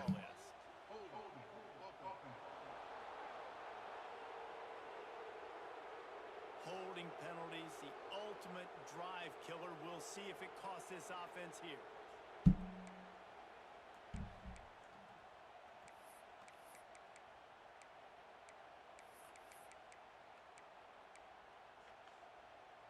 The Noles have put themselves in dire straits after that last play. Come on. Second and a mile. The play action fake. Here's a heat. Throw it away. It's a late hit, man, bro. Don't touch him. Touch my quarterback. It'll be third down. Guys, let's look big picture at Florida State. All right. They've climbed into the top 10, been through some battles, proving themselves to be one of the best teams in the country. What do you think about their chances of staying there? That holding, bro. That holding hurt us. That holding hurt. We got the check down. Make a man miss. 59-yarder. We don't have that. He don't have it from 52 yards, bro. He don't have it from 50. He don't even, bro. Is it wind? So they're gonna send out the field. He don't have that, bro. No wind. You see this kicker not only needing to generate power, but lining it up from the left hash. Yeah, he don't have that. We got a punt. I don't even know why they asked me to bring Buddy out, bro. They weren't able to get that one off. It'll be a delay of game. Please, in the off season, please remind me to bring in a kicker. Please remind me to bring in a kicker. Shazam! Our kicker is absolutely maxed out. Appreciate the follow, bro. Appreciate the follow. In those situations, you cannot afford a penalty like that deep in your own territory. And the Seminoles line up to punt it away. He ought to be able to use this first punt to pin him deep. Florida has the ball back, and here comes the offense. Already a solid start to this one. Now back to work with this 7-0 lead. Come on, defense. Come on, I know we asking a lot of you. I know we asking a lot of you. Pressure on the quarterback. Get home. Williams. First sack since like week 2. Damn. He said, no doubt, your channel inspired you to do similar videos. Hey, that's cool, bro. I wish you the best of luck, man. I wish you the best of luck, bro. Just be consistent. That's all you do. Just be consistent. Come on. Damn, we went dime package. Bad call. Oh, it worked. We'll stay in dime. Third and everything. Third and everything. They get nothing. They get nothing. That's pressure on the quarterback. He's going to go down, and we're going to put up a 2 spot. That's going to be the true freshman 5-star. Eric. No, Eric. No, Kevin is his name. Coming off the edge. Good work, man. Punch him. Get him off you, bro. Get him off you, bro. Good work, Kevin. Kevin been in the starting lineup for probably like 5 to 6 games. That might be his first sack. I was been supposed to bench him. He has not done anything. I was just trying to find some juice off the edge. So I was, moving guys around. Oh, man. Wow.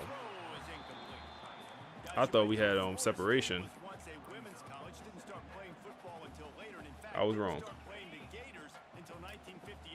Even though they haven't been playing in a long time, this game is featuring I was so many wrong. of the biggest biggest names in the sport. You think about Bobby Bowden, Steve Spurrier on the sidelines, Charlie Ward, Chris Swanky, Tim Yo, Tebow. bro. Oh, it's picked off. A rare mistake from this guy. It's one of these games, yo. Return.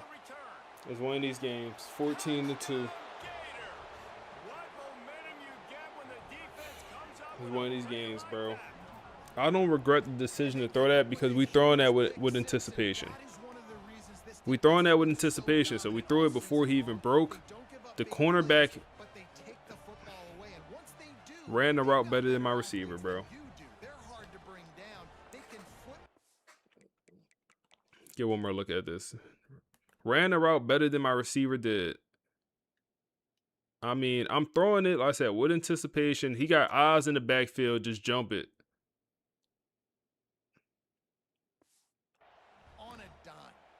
Talking about GG's. It ain't over, bro. One more onto that lead. And after the extra point, they're on top by 12. And let's check in with Kevin Connors in the studio. Kevin? Guys, wanted to get you a quick update on a game happening in the MAC. Kent State is trailing right now, but let's be honest. The program that turned out Josh Cribbs should never be counted out of any game. It's just a field goal game. They're trailing by 3 to Western Michigan. Your boy KC has you covered here in studio, guys, in case anything changes in this meeting in the MAC. Oh, and how about that? I know Kevin and those guys will be keeping an eye on it for us. Come on. We got to call a timeout, bro. Will have to use its first timeout of the half.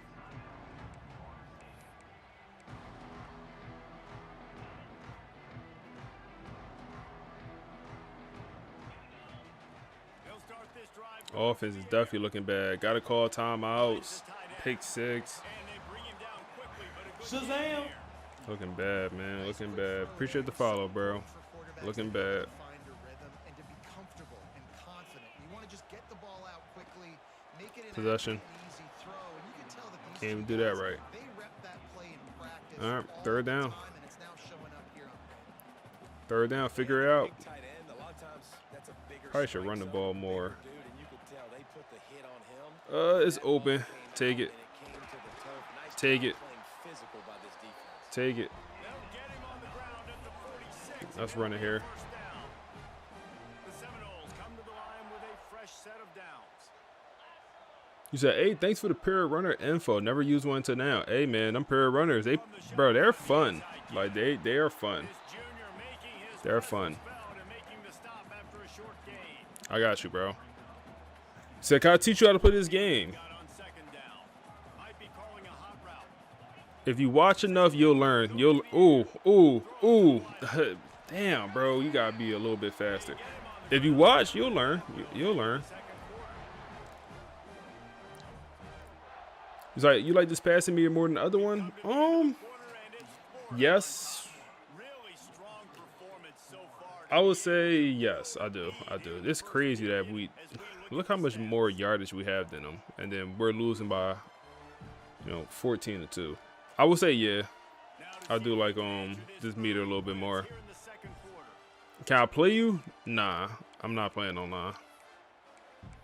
We doing our Dynasty, bro.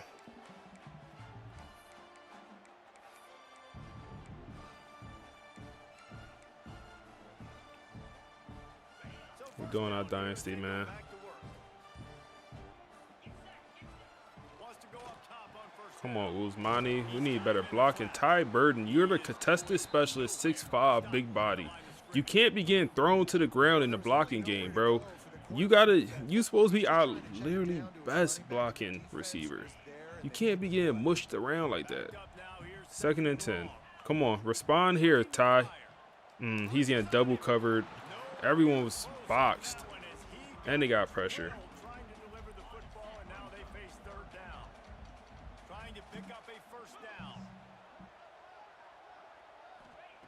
On third and long, trying to have a big completion here. Don't see anything I love. Whoa! Where's the... Hold up. No, I got to go back. I got to go back. No. That's on me. That's on me. That's on man. I pressed the wrong icon. I thought X was the guy sitting there wide open. It was triangle. I pressed X. I'm like, yo, why did the ball go there? Oh man, I pressed the wrong icon. It was triangle.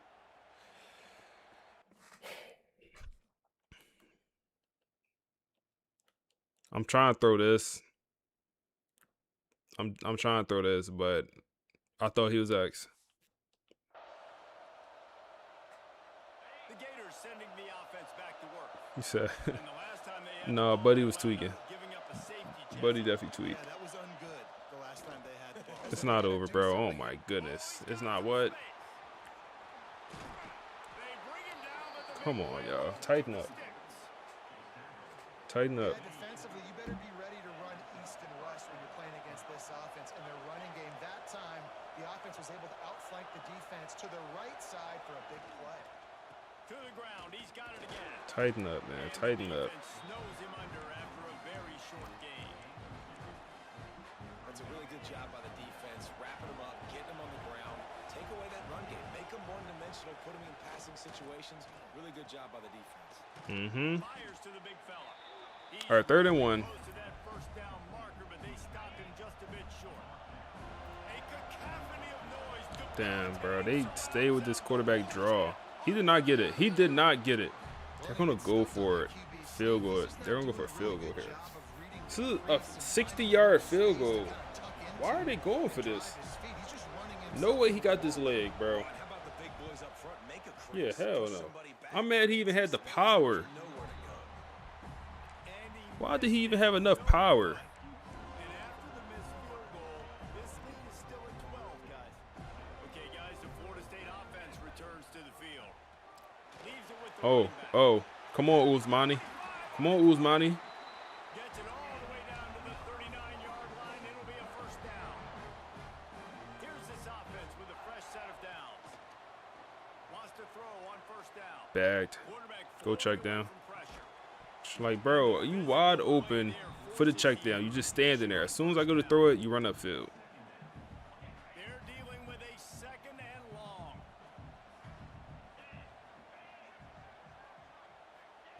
Back to pass. Wide open. Wide open. Good block. Down to the 26-yard line before they ride him out of bounds, and this defense is on its heels. This offense has had trouble getting it in gear, but maybe a little life here on 1st and 10. Oh, my goodness. That route cooked him. Oh, my goodness. That route cooked him so bad. 2 interceptions is nasty. He a done bun. Offenses are doing such a great job now with so He a many done solid bun. wide receivers on the field that they get good matchups and they just attack you to make big plays. He'll set up to throw. It's open. It's open. It's open. Thank you, Todd Burton. Thank you. This game is not over, bro. We not done buns. We not done buns, bro. Not yet. The relationship between a QB and a wide Not yet, at least. timing, the ability to know where Oh, man, we've missed, huh? and be accurate with the football. Oh, we good. We That's good. what We leads good. to nice touchdowns, Jesse. Well, and the chemistry between these two guys has to be great when you're throwing in the because coverage is going to be tight. The throw might not be perfect, but this is something these two guys have been repping in practice over and over and over, and it's paying dividends now in game.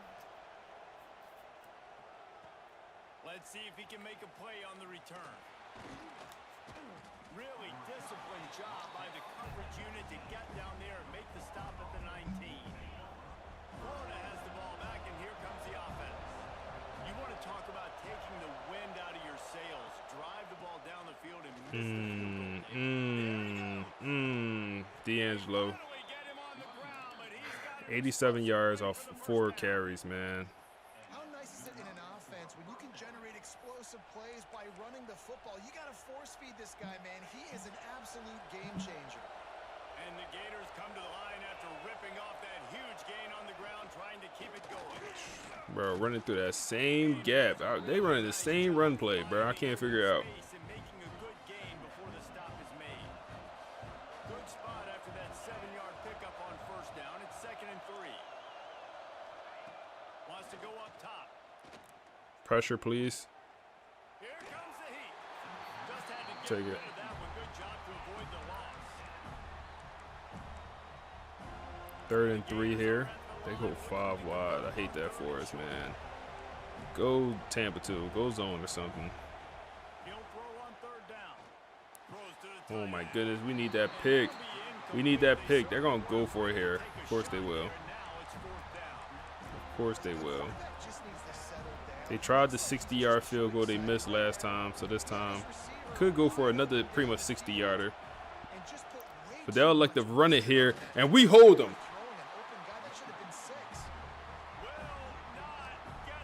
Come on. Take a shot. Take a shot. First play. Take a shot. First play. Where my shot play at? Where my shot play at? Where my shot at?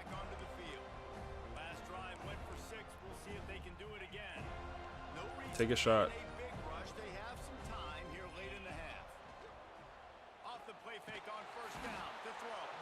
Instant sack. Instant. Damn, bro. Instantly. That last sack got them behind the sticks. It's 2nd and long here. Motion from the wideout. Gonna swing it on 2nd down. Ty Burton, wide open across the middle of the field. There's that man coverage.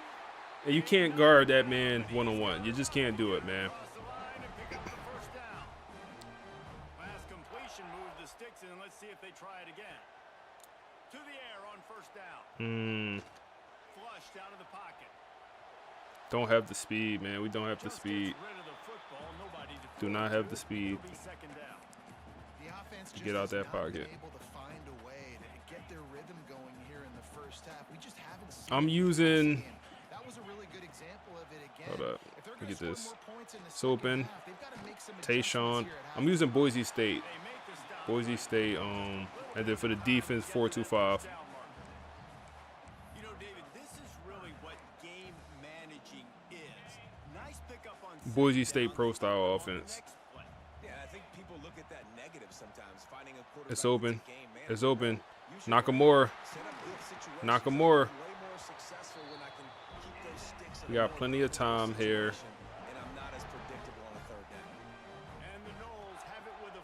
Oh, Ezekiel. Ezekiel 1. Excellent ball. Right in the bread basket, man. Right in the bread basket. Take the lead back, man. Y'all boys said GG's. It's far from over. It's far from over, man. It's far from over. It's going to be a dogfight, though. It's going to be a dogfight, but it's far from over. We're going to take the field goal now. We could go for 2, make it a 3-score game.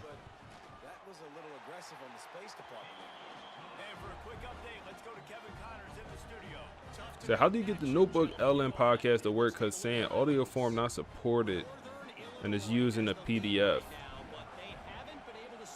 So what I do is I add a note.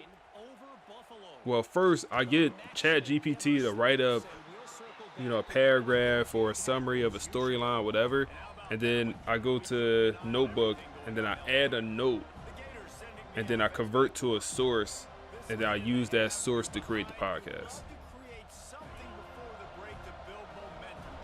If that makes sense. RPO. Big hit. Oh my goodness. I thought we was going to get another one where the ball just go flying like we got last week. No, that was his only time in his career Mason going to get that. That was a one-time thing for Mason. Go play action, check down. Snagged out of the air. He gets it up across the 20 to the 22 before he's pushed out of bounds. First half in the books. Time now to join Kevin Connors in our halftime update.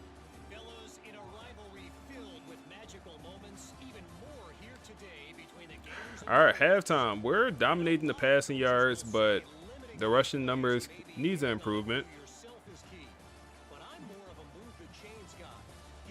What I really need is a platter that matter. We're going to win this ball game, y'all. Probably get a platter. Then we can stream for a lot longer. If not, I'm going to have to go get some food. Let me see. Florida plays out. All right, Kevin, about ready to start the second half here.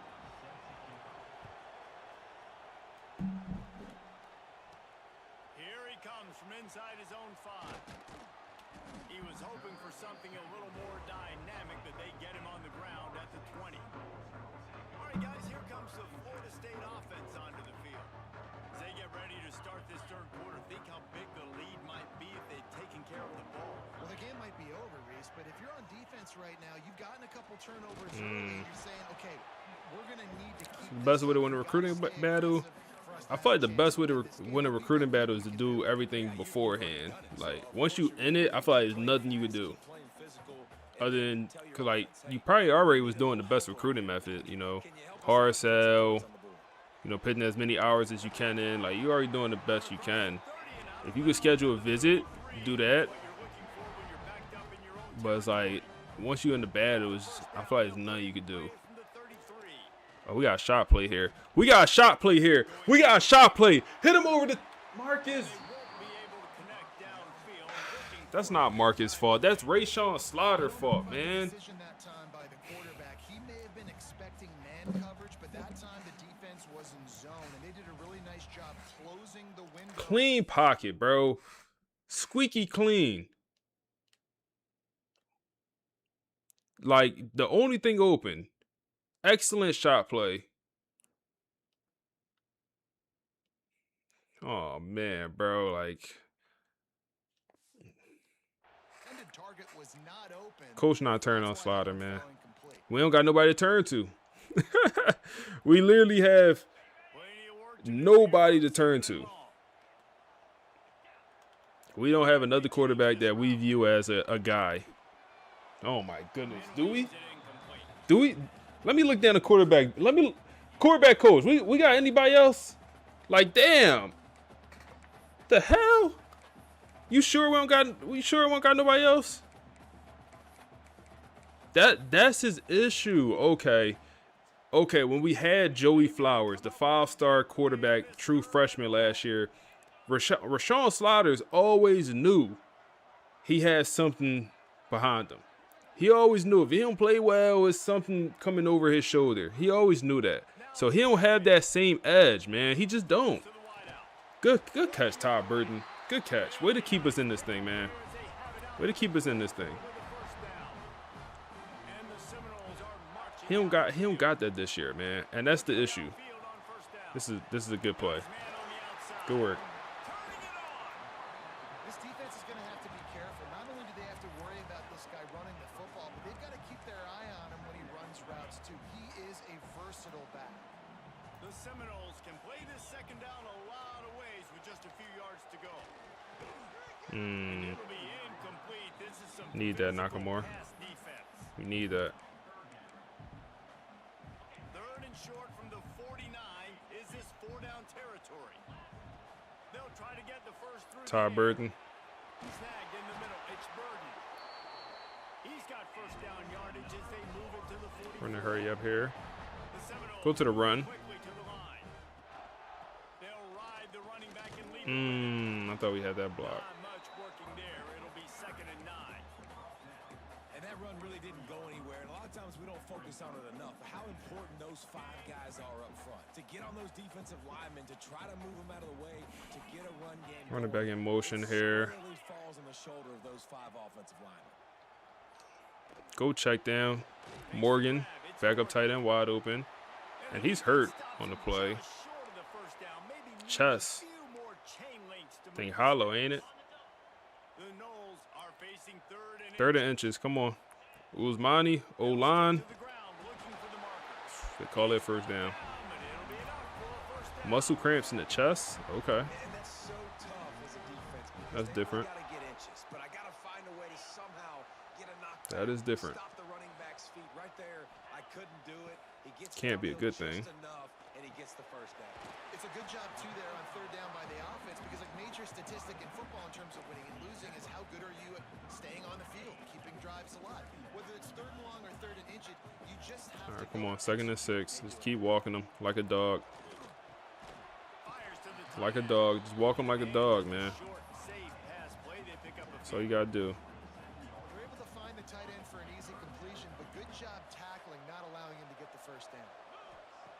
They'll throw on 3rd and short. Just keep walking them. Inside the red zone now. Go to the run here. And the Seminoles come to the line with a new set of downs. From the gun, Good blocking. Good blocking. he's brought down at the 7-yard line, and they are threatening to take it in. That's a big key for this offense. Now, you've got the lead here in the second half. Keep walking them. To run the football, you got to just keep getting positive yards. You got to keep the 3rd downs manageable. So you can Todd stay Burton, on the field. open across the middle of the field. He's going to drop the pill. I thought he had a touchdown, honestly. Team winning the game. And that's your Okay. goal, separate man from ball. Try to We get should your flip shoulder this in there play. when he We should catches flip the that. ball and really give him something to think about. Physically jar that football and knock it out. Nice job by the defender. So Nakamura could be open on this, or Burton. Wants to throw on 3rd. It's Burton. It's Burton. Burton with the separation, man. The 6'5" big body receiver comes in clutch. It's not an accident. They're featuring this Come on, man. receiving touchdown. Who? That's your job. Shout out Kevin Gates, man. Playmakers, get him the ball so they can do damage. I feel like we should go for 2. Right here. It's an 8-point game right now. Keep. We should have went for 2. It's fine. The extra point is He too big not to be, bro. You know he fragile, bro. You know he mad squishy, man.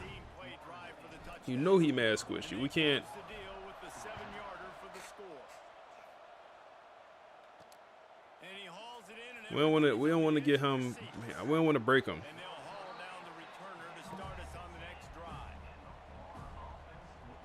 Florida has the ball back, and here comes the offense. Where should I order food, man? What we feeling, y'all boys? What we feeling for the eats? And the roar is reverberating throughout this stadium as the defense has them pinned deep. Looking for room. Oh yeah, and we in that backfield. That is a That's gonna be big Frederick win for Valentin. this defense as they were right there to We in see that the backfield. Well, they're just trying to You run got Kava? that time. Hey man, I could never get into the Kava, man. I feel like I'm more of a Chipotle guy. But I had Chipotle, I think yesterday or the day before. So now I think I had Chipotle on Thursday. I had Chinese food yesterday. Oh my goodness, I had the worst Chinese food damn near I ever had. Paid $40 for some Chinese food. Trash. I mean garbage. Oh my goodness, big 3rd down conversion for him. Chinese food was garbage, bro. Garbage. 40 bones. And the first bite, I'm like, yo, this is some. Or for just looking at it, I'm like, yo, this is what we doing, bro? That's why I don't. People like try new restaurants. Proceed with caution.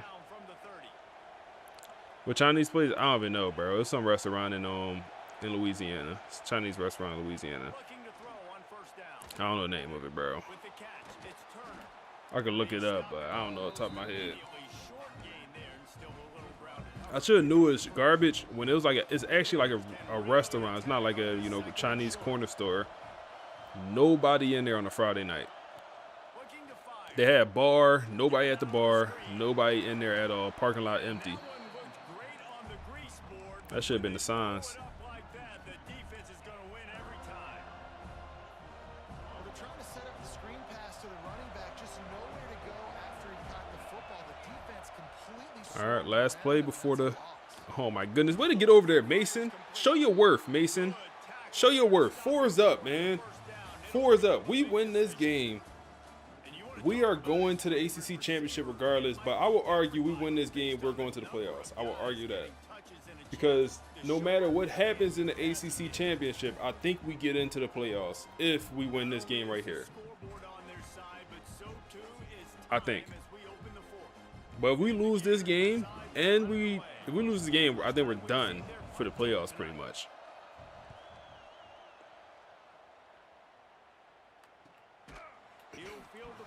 We'll see. Excellent coverage that time. Didn't give him any room to set up a big return. The Seminoles have it back. They'll try to get that offensive spear flaming.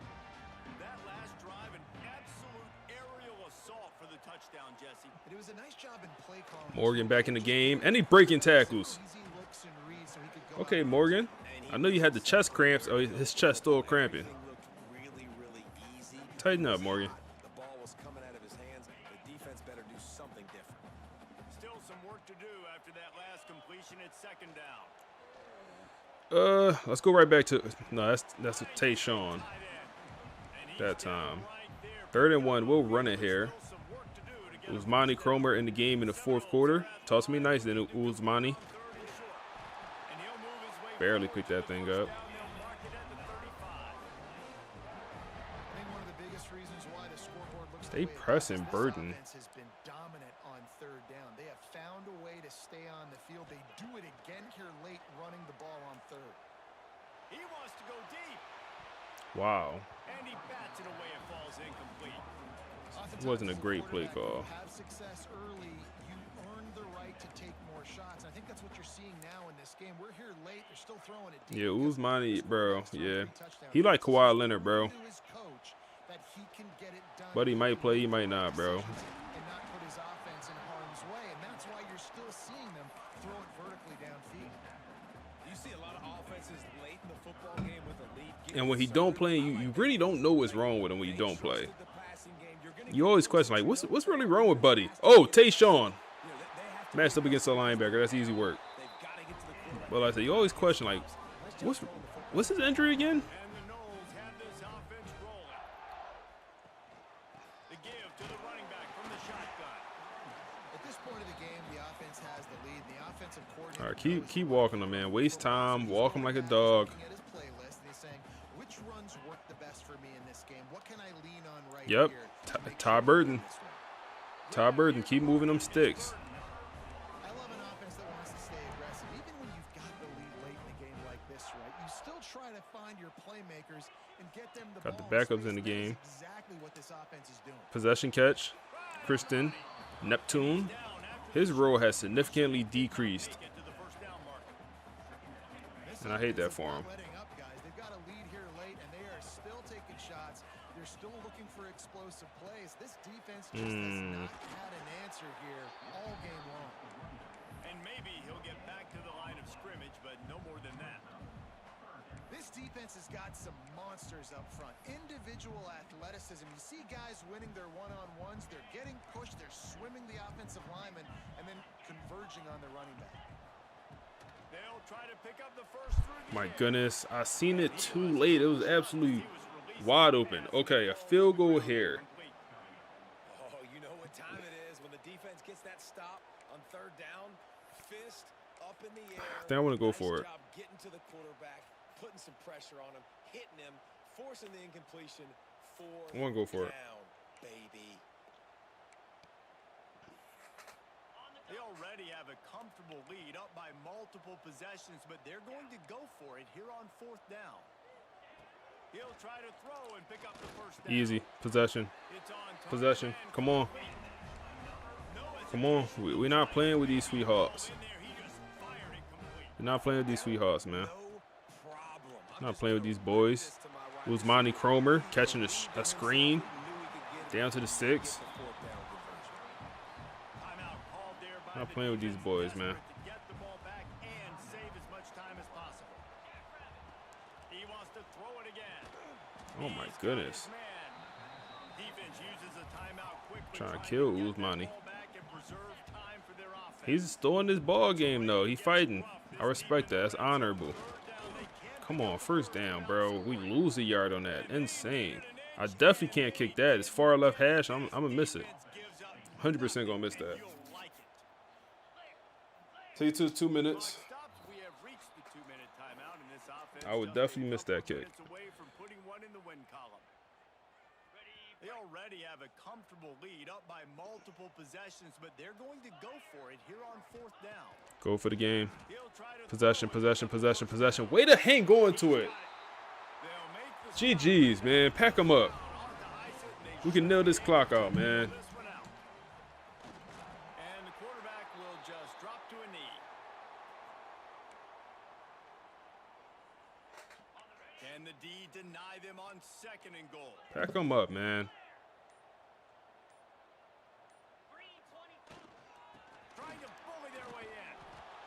there was nowhere to go, just stopped in his tracks in the backfield. Said no disrespect. That conference full of sweethearts. No need to take any more chances. They'll line up in victory Chill out, formation. chill out, chill out, man. And the quarterback takes the snap and Let's go. Anything is possible. Season not over, but I think we are a playoff team. I think we're a playoff team, man. I do think we're a playoff team here. I do think we'll make the playoffs.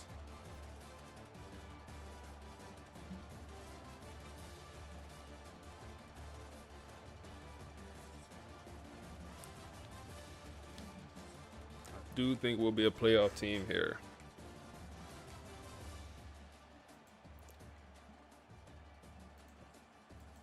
Oh, hey, I think our listeners got something to say.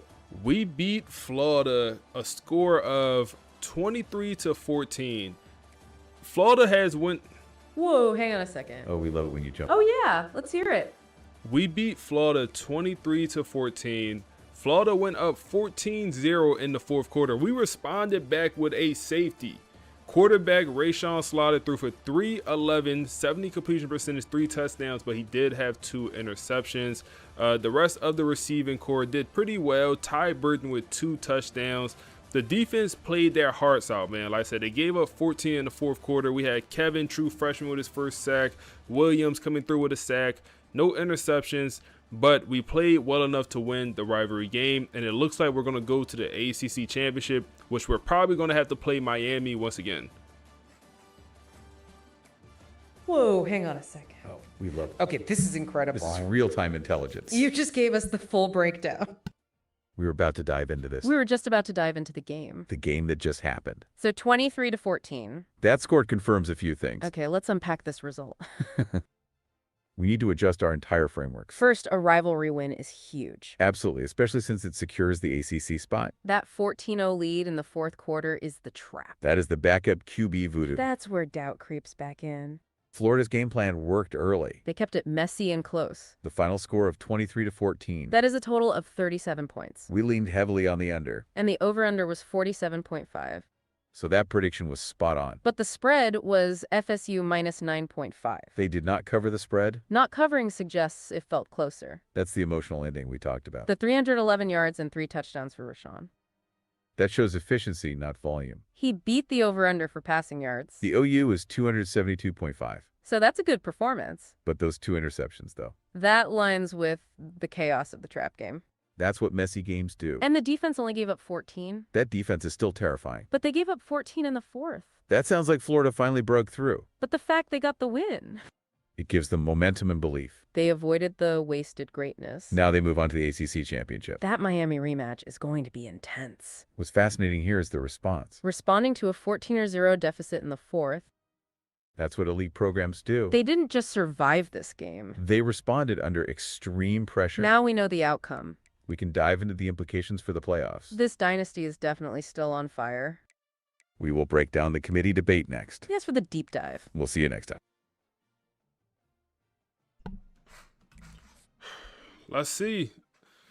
I'm hopeful we get Miami, the rivals, in the ACC championship, man. I am hopeful we get to beat up on them boys. So we move up to number 8 in the nation. And we get Clemson.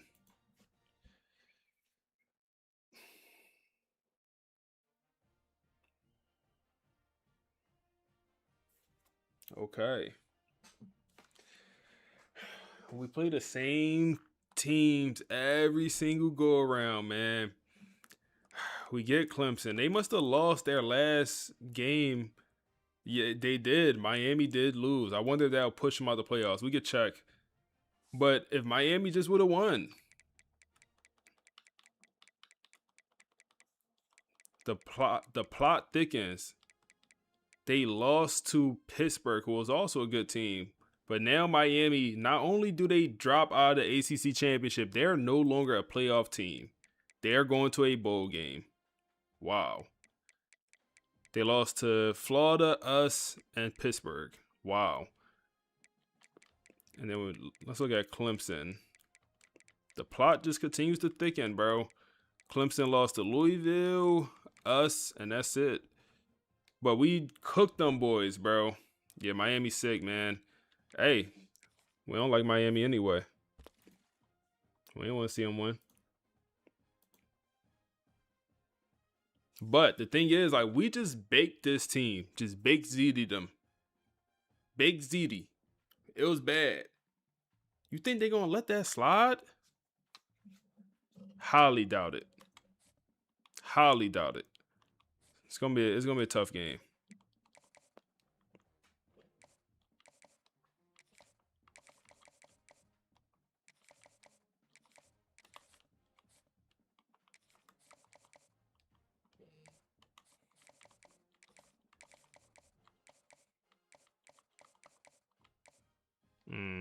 We can do the double soft sell here. Do y'all use the sway option? Anyone use the sway? Damn, it's between 3 options. Damn. What should we do? Yeah, it's between 3 options. We'll keep this in the house on. Bro, do anyone use sway? Anyone? Yeah, it works. I stopped using sway on. Damn, bro, that visit went very well for LSU. Damn, he's going to LSU. He said, I don't know. Only when I have 30 points left. Yeah, I feel like at the start of the year, I tried out sway a bunch of times, but I feel like it wasn't good enough. I feel like I was better off just, I don't know, sitting in the house. Yes, but rarely. It's funny because like last year, people was telling me how good sway was. I'm like, no, it's trash last year. And they buffed it this year. And I feel like it's still not good enough. It's probably, useful in some situations, but I still feel like it's not good enough. Like the soft sell has its purpose. I use the soft sell all the time. Like in these situations, double soft sell, DM the player, use that one all the time. Contact family and friends, use that one if you have 65 hours to put in. The search the social media is one you rarely use. I'm in favor of taking the stuff out you don't use and making it better or changing it. I rarely ever search the social media.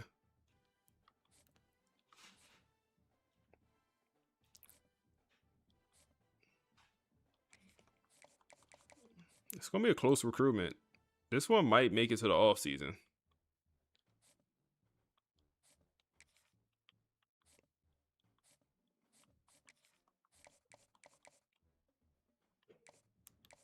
Oh, we can't hard sell. They pulled the scholarship though, NC State. That's good for us. Man, I ain't gonna lie, bro. I gotta order a platter before we play this next game. Or I just gotta decide what I want. And y'all boys not helping out, bro. Y'all boys talking about order some halal.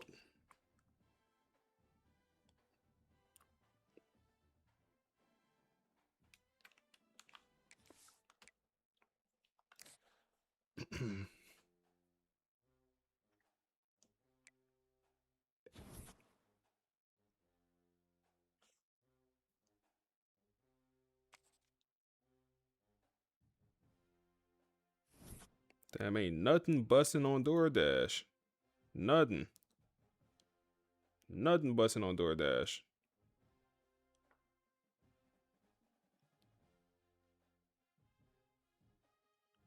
Nothing.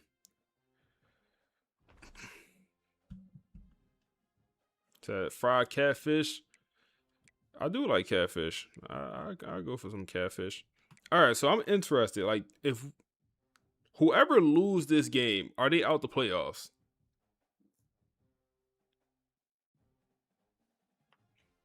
What you mean contract extended? Don't I gotta accept that, EA? How them boys extend my contract without me accepting it? What the hell? I gotta accept it, EA. You can't just extend me. No diddy. I gotta accept it. Manage staff. Decisions, decisions, decisions.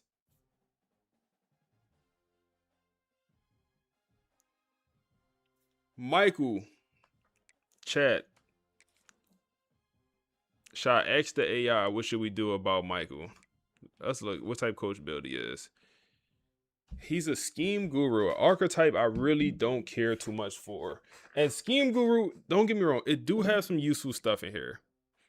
I didn't even know we had this. I didn't even know we had this stuff.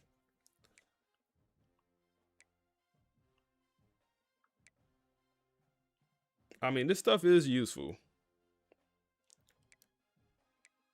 It's like Scheme Guru's Cheeks is definitely not my favorite. He has some stuff in Recruiter.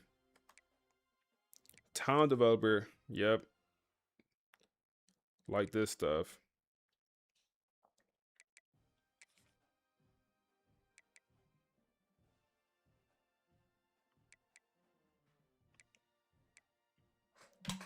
Yeah, get the likes up, man. How many likes we at? It's 90 people in the YouTube stream. The 95 people. We only got 57 likes, man. Get the likes up. And we've been live for 5 hours, 6 hours. We don't got no subs on the Twitch. What's that about, man? Amazon Prime subs, free 99. Get to watch ad free. Let's ask the AI, man.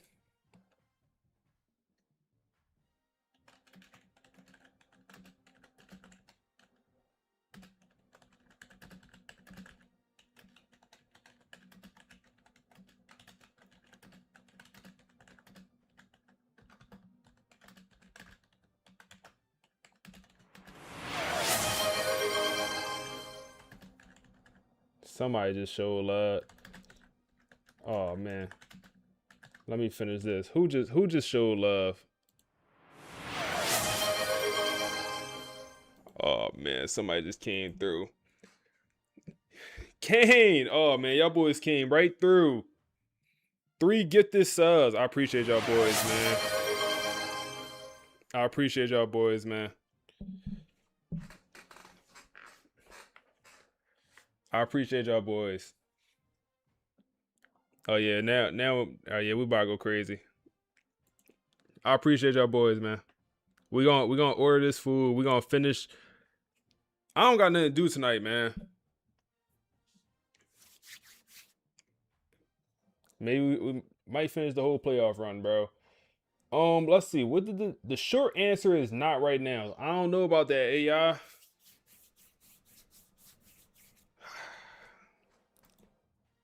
AI talking about not right now, bro.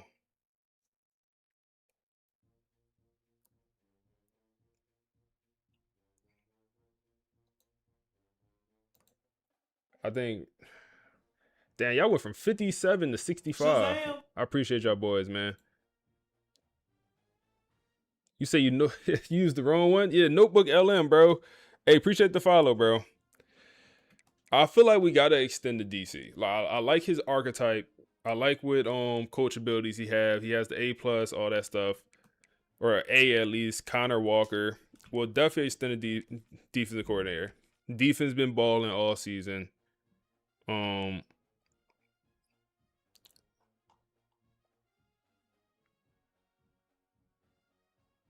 Let's do a chat. Let's do a poll. Let's do a poll in the chat, man. How about we do that?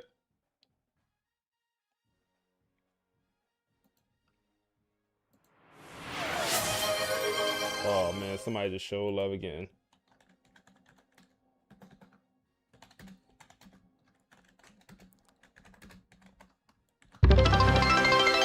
Oh man. Poll up in the chat, in the YouTube chat. Hey, 5, get this sub to the channel. I appreciate you, bro. I appreciate you, my guy. Oh man, I appreciate y'all, man. I appreciate y'all. Y'all boys be showing love. Poll up in both chats, man. Poll up in both chats. Go vote on the poll. Should we fire the OC or not? Keep the stream going, big dog. I'm gonna keep it going, bro. I got you. I have to now. I don't got a choice.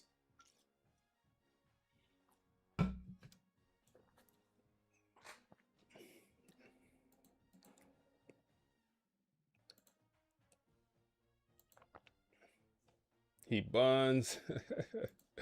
He a done bun. He a done bun. Yes, I mean, combine both YouTube and Twitch, it looks like we have. I mean, everyone's leaning towards yes. It looks like.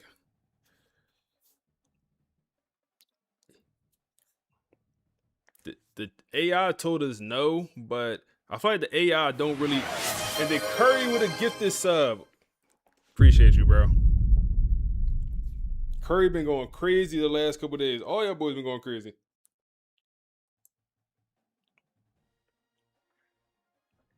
The AI said no, but I truly believe the AI don't understand that people are starting to look at Coach Marcus Vale instead of OC. And I don't like that. I don't like that. I don't like that. Oh my goodness, another 5 gifted subs. Hey man, if you got gifted a sub, you gotta say thank you, bro. You gotta say thank you. You gotta say thank you, bro. I appreciate y'all, man. I appreciate you. Another 5 gifted, man.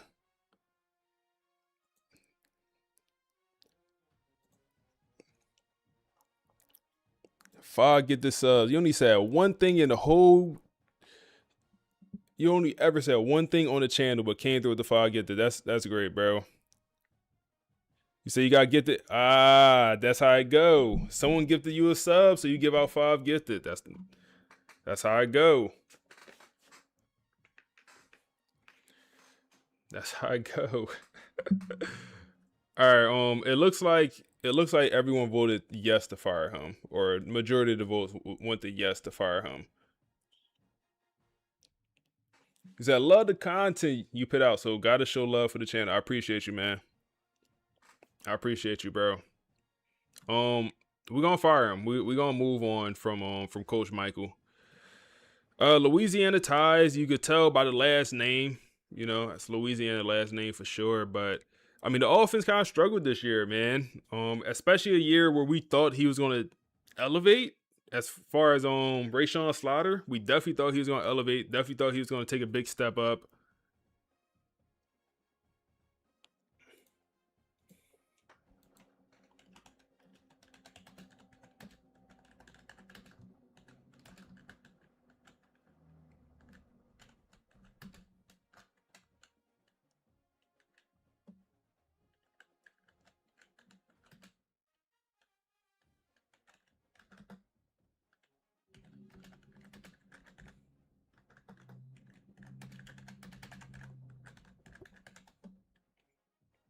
All right.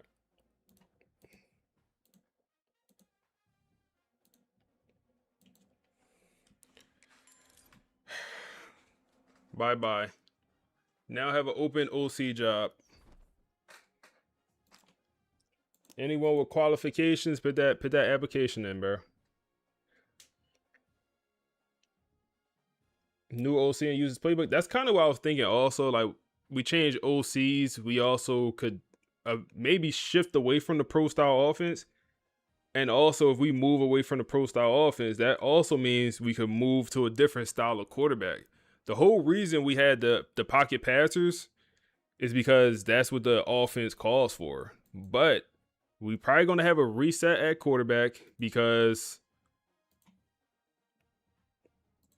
our starting quarterback is probably going to go pro. So, like I said, probably going to have a reset at quarterback.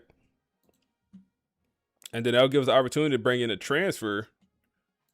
And maybe we're probably going to look to bring in a transfer that's going to fit the new offense. So, a way to keep the series, refreshing also with maybe a new OSU playbook. I know that playbook very good. I already know about that book.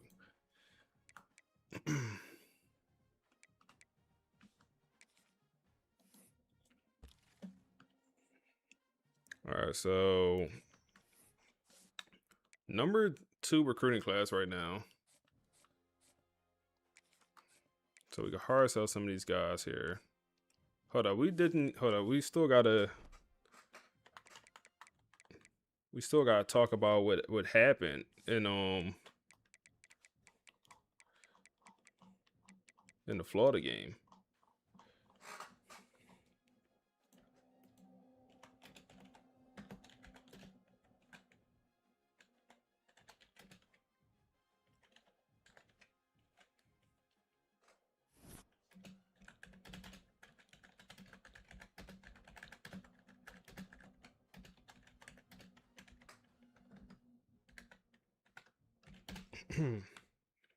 We gotta figure out the turnover problem, bro. Damn, that man only had 81 passing yards. Wow.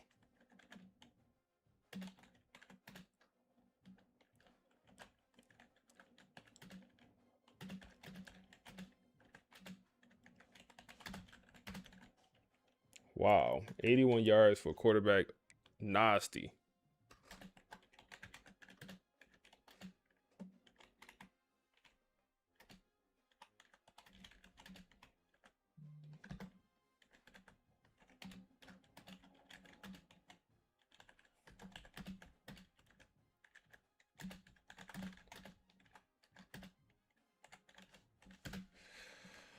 Oh, man.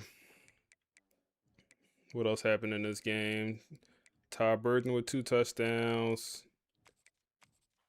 Had some sacks.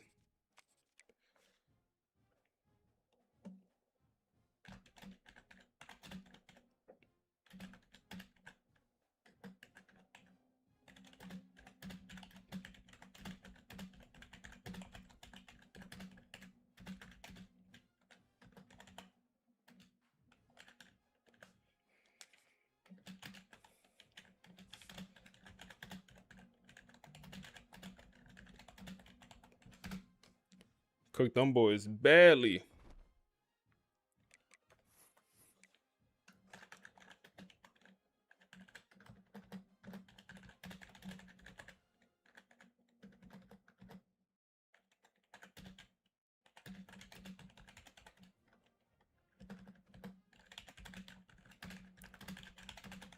I actually think whoever loses this game will not make the playoffs here.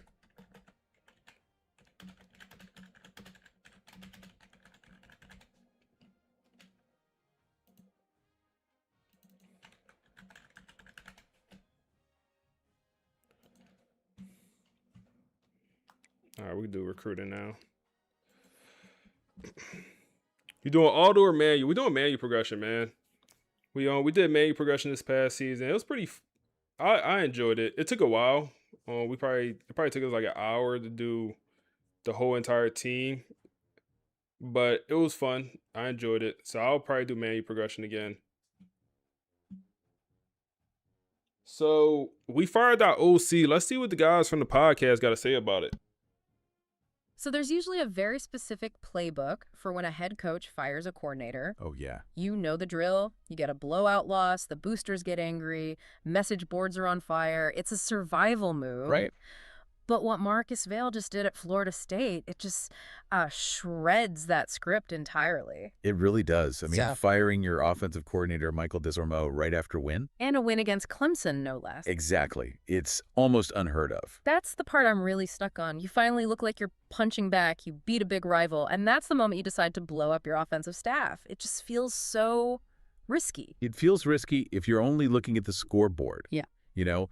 But from what we're seeing in these sources, Vale wasn't looking at the score. He was looking at the film. Okay. This wasn't a panic move. It was clarity.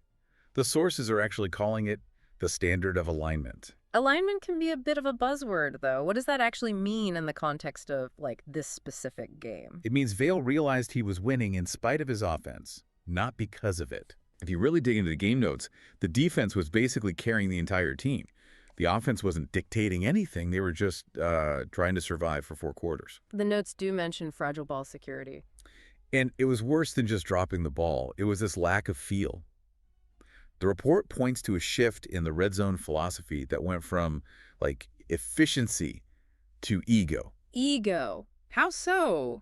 Well, instead of just taking the points or calling plays to the team's strengths, calls were trying to prove a point that, the personnel just couldn't back up.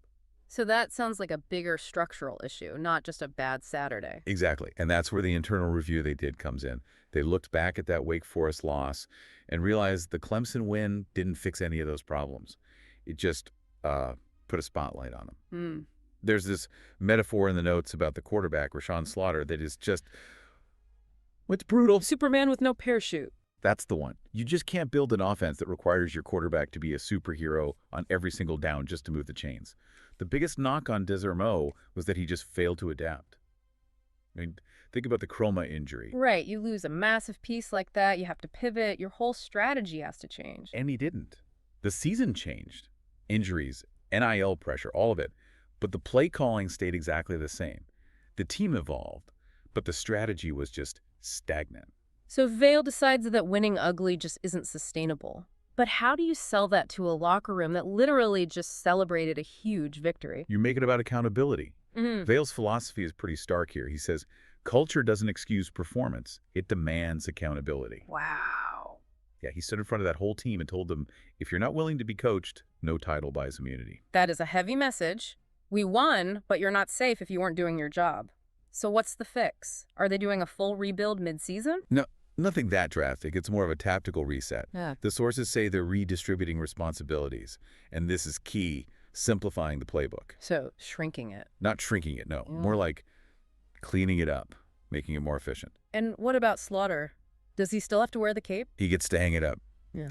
The new mandate for him is to manage dominance, not rescue chaos. That's a huge shift. It is. They want the defense to dictate the game, and the offense just have to not lose it for them. So this completely changes the narrative, doesn't it? This wasn't Vale losing control of his program. Far from it. This was Vale proving he's the only one in control. He established that no one, not even the guy calling the plays during a win, is bigger than the standard. It's a fascinating case study. I mean, we're all programmed to think a win is a win, but Vale is basically saying a win that's built on a cracked foundation is really just a delayed loss. That's perfectly put. It really makes you think about your own blind spots, you know? Where are you accepting winning in spite of dysfunction in your own work or your life, just because the bottom line looks okay for today? Sometimes the hardest decisions have to be made when the sky isn't falling. Thanks for joining us for this deep dive. Perfect. That gave me enough time to order some food, man. So with green, we got the food ordered. We should have enough time to play this game. And then the food should get here. Eat. Watch a YouTube video while we eat. And then finish the playoff run. It's a game plan right now, man. That is the game plan right now. All right, let's throw the hard cells on. W stream. Hey man, I appreciate y'all boys. Bro, I got the perfect YouTube video to watch for when we eat, bro. The YouTube video is like, it's like the downfall of FSU or something. It came out like 2 weeks ago. I seen it on my YouTube. I was like, yo, this is the perfect video to put on if we ever got some downtime on the FS, during this stream. Apparently it's a pretty interesting video. I ordered pizza, bro. I was running out of time. The podcast was about to end. And I was like, damn. So I just ordered some pizza, bro. I'm not even a pizza type guy. Superman with no parachute was crazy. Yeah, you know the media, bro. The media go whoever makes sense at the time. If it makes sense to bash Marcus Vale, it makes sense. If it makes sense to be on his side, they go whatever's makes sense at that moment. So we lose out on Dante. That sucks, man. That sucks. He goes to LSU. He got that big time visit. That sucks. That sucks. Hopefully we're able to get Kevin here. You said manu on progression getting nerfed in 27? I think so. It's very good, bro. It's probably too good. No, it is probably too good.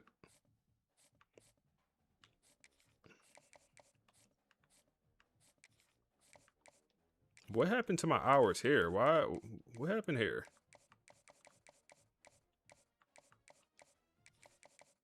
What happened here? hard sell here now.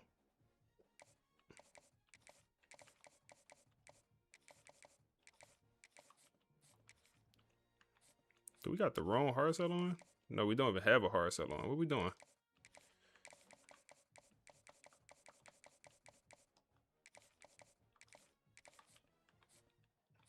All right, I think we're good to hop in against Clemson. Seahawks or Patriots? I got Seahawks, bro. I'm going Seahawks. No Chinese spots in the bayou? Hey, bro, I was saying earlier, I had Chinese food last night, bro. Rich. Trash. I'm cool off Chinese food for at least a month, bro. Trash. I mean, I got Chinese food and that daiquiri I was drinking last night. Both trash. Daiquiri, trash. Chinese food was trash. So I'm cool off both those two for at least a month. Good off them. I want to see how I know we blew out Clemson. But the amount of times we played Clemson in the last, 2-3 years is crazy. Last year we played them twice. We played them in the regular season and in the playoffs.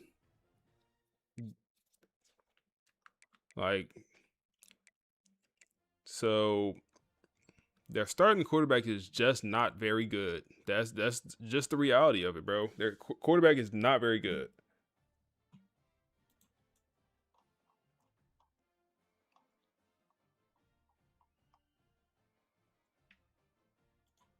He is not very good. All right, so picture this.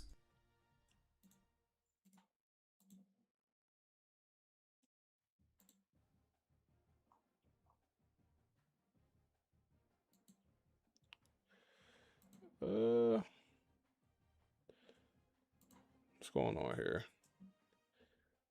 So bang. Different story. This wasn't panic, it was clarity. Exactly. The game on every throw and Okay. Bang, bang, bang.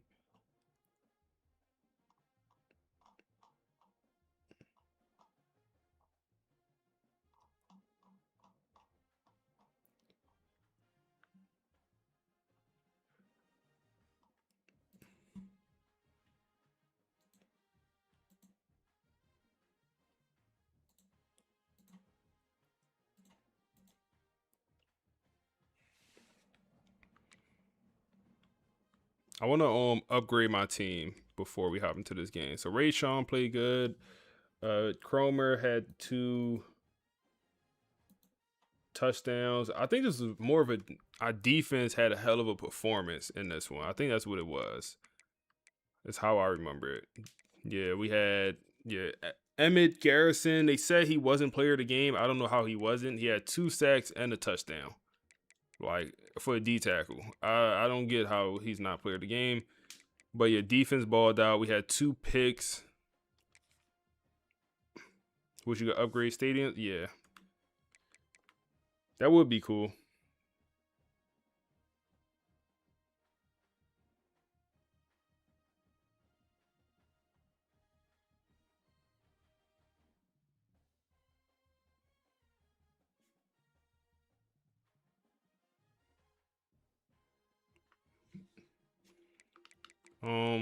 And then I just want to look at Clemson roster. They might have some injuries. See if anyone got hurt on that roster since the last time we played them.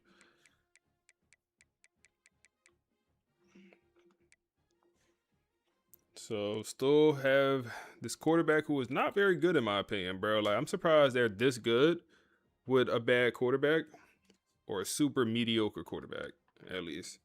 Running back, he's solid. He played well against us, but he's slow. It's his thing. No speed on him, but they do have the perfect opposite 96 speed running back as well.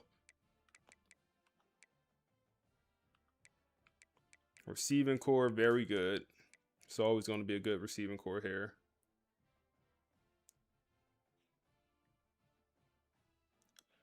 You said, so yeah, I used to live in New Haven. New Haven, bro, I'm not a big pizza guy, so I know they said New Haven got the best pizza. I never had pizza while I lived in New Haven. Only lived there for about a year. I actually never got the pizza while I was out there.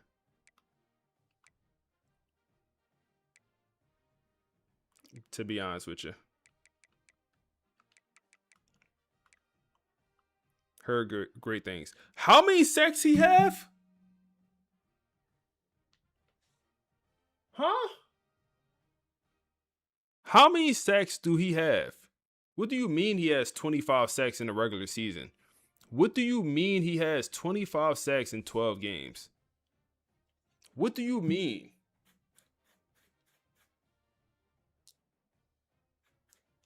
The best D lineman ever.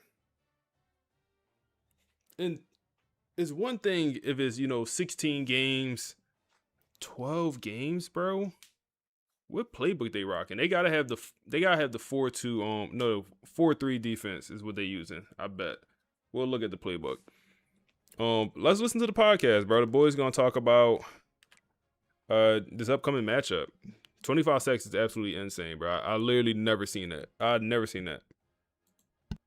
If you just look at the box score from that Florida game, it just looks like a mess. Oh, a total mess. FSU goes down 14-0 immediately at home against a rival. It really felt like the wheels were coming off. It really did. You have the early collapse, the panic, and then this methodical, gritty clawback. Right. Bro, his attributes are not even good. He got 83 finesse moves with 25 sacks. Yes, the acceleration is great. The block shedding is good. Maybe it's the block shedding, but he don't even look. I'm thinking his attributes about to look amazing. Is this an AI podcast? Yes, it is AI podcast. Talking about our season. This is crazy, bro. I've never seen this many sacks. It's the perfect setup for what is, effectively a winner-take-all ACC championship. But we have to unpack how they came back because it feels like it signals a huge shift in who they are. A massive shift. Yeah, down 14 here, that stadium was just dead. You could feel that. Here we go again energy. You really could. But then the defense it was like they flipped a switch. They held Clayton Dees to 81 total yards. How is that even possible after the start he had? Well, it wasn't magic. It was a tactical overhaul. Early on, they were trying to make these highlight plays, jumping routes, trying to be heroes. They're getting burned. And getting burned. The adjustment was boring, but it was lethal. They stopped chasing. They just stayed in their lanes, took away the scramble, and made D's play from the pocket. They suffocated his rhythm. Completely. And that defensive stranglehold is what gave the offense the breathing room it needed to, wake up. Which brings us to Rashawn Slaughter. And wow, talk about a mixed bag. Yeah. That's the Rashawn Slaughter experience in a nutshell. Bro, what's wrong with Brittany? Y'all hear Brittany? Did she just growl? Yo, y'all hear Brittany, bro? Let me run that back. That's the Rashawn Slaughter experience in a nutshell, isn't it? A guy throws for 311 yards and 3 touchdowns. Experience. Yeah. Brings us to Rashawn Slaughter. And wow, talk about a mixed bag. Yeah. That's the Rashawn Slaughter experience in a nutshell, isn't it? A guy throws for 311 yards and 3 touchdowns, which is elite stuff. But then he tosses 2 interceptions that made me want to throw my remote. But here's the thing. I don't think those interceptions come from a lack of focus. They come from him living on that razor-thin line between aggression and control. He just wants the big play so badly. He forces it, but doesn't that worry you going forward? You can't survive on that razor's edge forever. It is worrying, but look at the result. The sources are calling this a grown win. A grown win. I like that. It wasn't about blowing Florida out or, looking pretty for the voters. It was about taking a punch and not folding. That mental toughness feels new.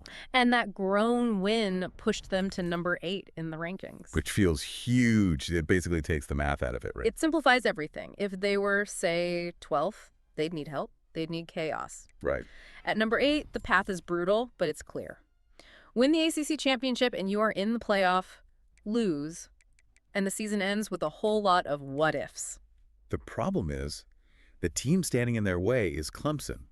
Now, maybe I'm being overconfident here, but FSU already dominated Clemson just a few weeks ago. You'd think that gives them the upper hand. Doesn't it? Historically, that actually makes it harder. There's an old saying that beating a team once proves you're better. Okay.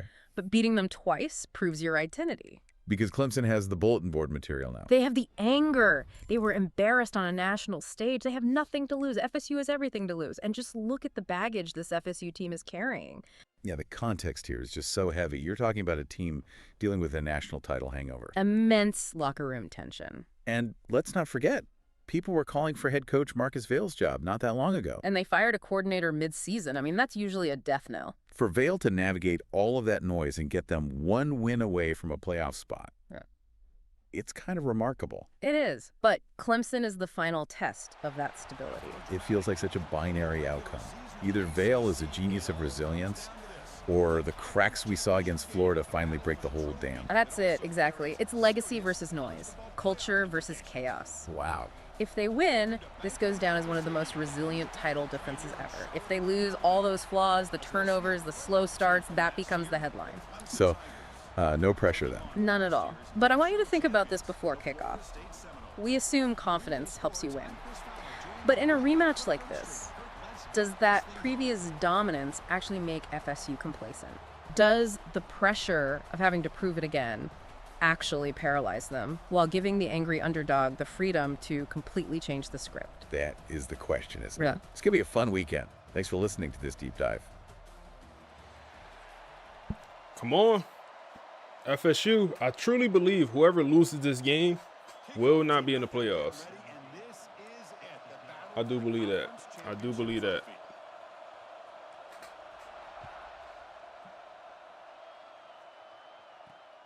Turner trying to create good field position. Like this? Like this? Like this. Okay. Okay. Okay. Bet that. Them boys, last game, last time we played them, the only points they scored was 7 with literally no time remaining. Guess what? They damn near put up 7 with no time to start. And just like that, we had a deficit. Wow. Okay, we need to be an offensive game if we're going to win this one, man. We're going to have to score.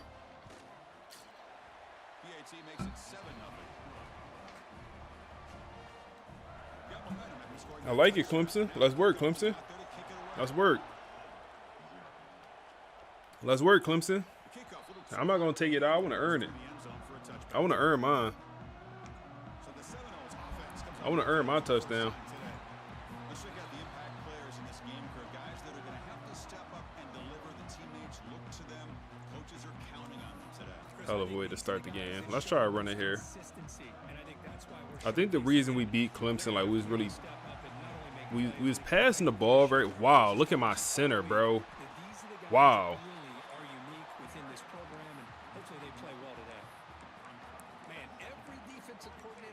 Them boys setting the tone, ain't they? Come on, y'all. But I keep forgetting to make this adjustment. I gotta do it every single game we hop in. We also upgrade Rashawn Slaughter pass accuracy, so he's up to a 95 overall with the tactician boost. Before the tactician boost, he's a 94. So he actually got +2 in overall, is what he ended up getting. Why is he the slot receiver? He is not the slot. No, he's not the slot. Hell no. When a player come back from injury, they just do whatever they want with my depth chart.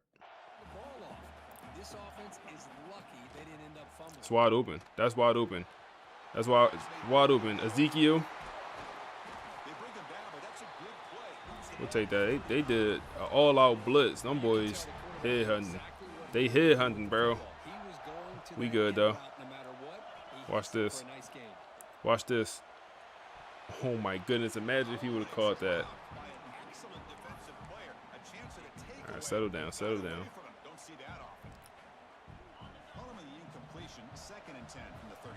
Settle in here. Settle in here. Second down, we're going to throw it. Christian Neptune. Use that 96 speed, sound like that? Use that speed, big dog. We could go run here. Good job here by the quarterback, recognizing that soft coverage, and he hits the routine drag route underneath for a first down. Them boys from Clemson on that, bro. Them boys might not be going for the run game.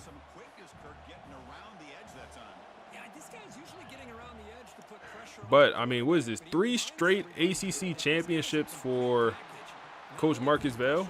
That's 3 straight, right? George Pickens getting franchise tag.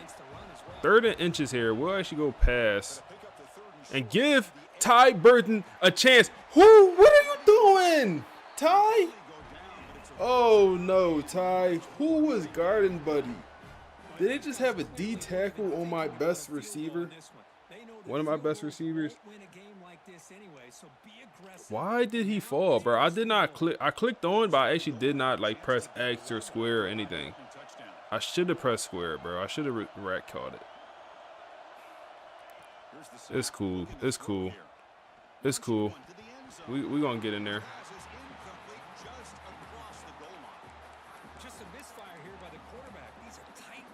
Game just wants you to work for it.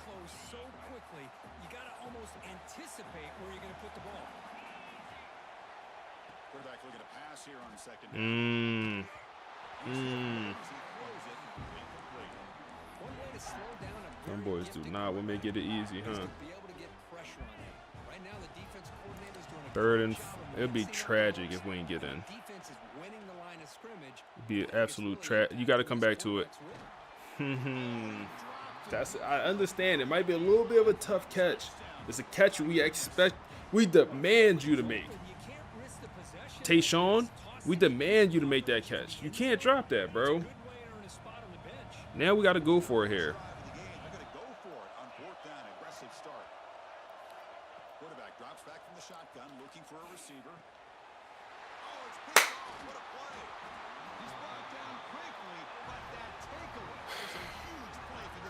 The pick, I mean, the pick don't matter, but like, was anything open? I didn't see anything, man. I wanted to throw this. It did get open. When I looked, it looked like he was running with him. This is when I looked. I moved on to the next read. It did get open late, but I don't even know if he would have made that throw. This is somewhat open. I guess this is somewhat open. This is for sure not open. I mean, if I throw it now, maybe.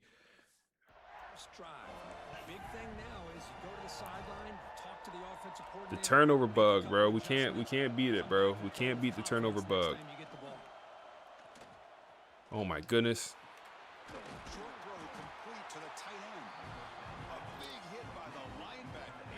You said, "What's up, Goat? Hey, what's up, bro? How you? I appreciate you coming through to the stream, man."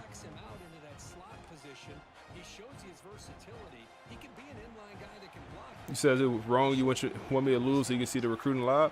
I ain't gonna say it's wrong.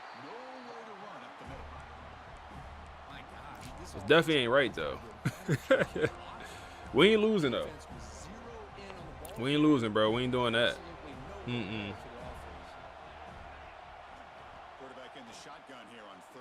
Knock it out. Come on, bro. You right there. Knock the ball out, bro. Right there, big dog. There's no time to sit there and talk to each other as a defense. You give up a big gain for a first down, and already you got to get big 3rd down conversion for them. They go back to the pass. Can we get pressure? Another throwaway. Their quarterback is bad. Like, come on, we got to make them play bad. And they're very important, but sometimes just the rush, the pressure, affecting the quarterback is just as effective. He didn't have a clean throwing lane, and they forced the incompletion. Overthrow. The senior tries to take a shot, but overthrows his man. Well, I'm a big fan of the RPO. Where that DoorDash at, man? For the quarterback, you gotta make the right decision on this play. It just seemed like he was a little hesitant, unsure. All right, come on. Big 3rd down here. Big 3rd down. Running back in motion. Mason, you got to follow him. Slant bussing. Zay Thomas, no play Zay. They going to call it a fumble, and it's going to stick for now. Bates with the recovery. It looked like he was down. They do not decide to review the play. Hurry up and get this ball hiked. They do not review. We get the ball hiked. We have a guy absolutely wide open, and Rayshawn Johnny on the spot with the overthrow. We only upgrade his accuracy to where it's 99 across the board. That's all we did this past week. 99 medium, 99 deep. That's all we did. Upgraded his accuracies, and he's 99s, and he's missing that with a clean pocket. Get it to the running back, man. Get him an easy completion. Get him hot. Get him going. Good effort by Nakamura. Way to block 2 people. Good effort. 3rd and 6. What do we have? What do we have? What do we have? That's open. Yep, just take the easy money. That's all you gotta do. Take the easy money.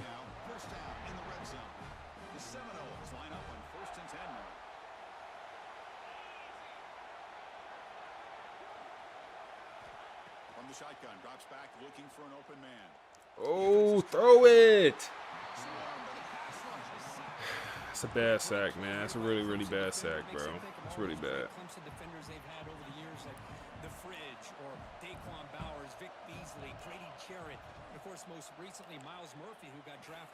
You said Ty is like a better version of Deuce Robinson. Hey, that's a great way to put it, bro. Good old Deuce Robertson, man. Boy, did that man like to drop a pass.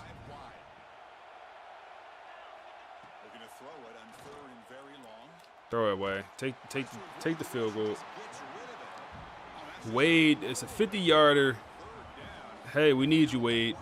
You've been shaky all season. I could trust you as far as I could throw you, Wade.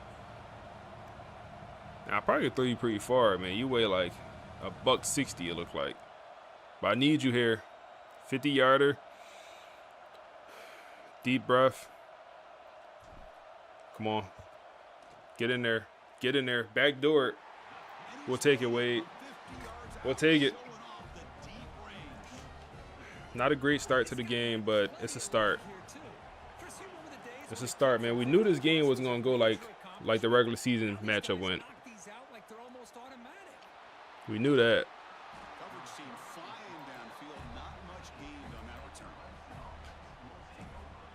We knew that.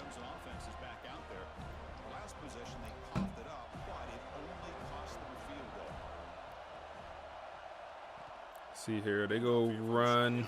Mason trying to get over there. Bates would have broken. Come on, tighten up, y'all.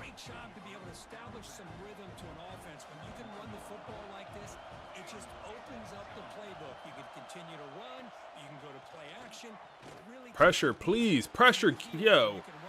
They be right there. Just grab them, bro. You be right there, fighting through the block. Hey, bro, just. I don't care if you grab his face mask, bro. Grab that man.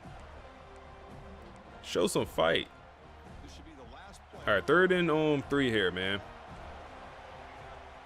Looks like last play before the end of the first quarter here. And they go check down. Need a good open field tackle and no play Zay. Ha! I already knew. I should have knew.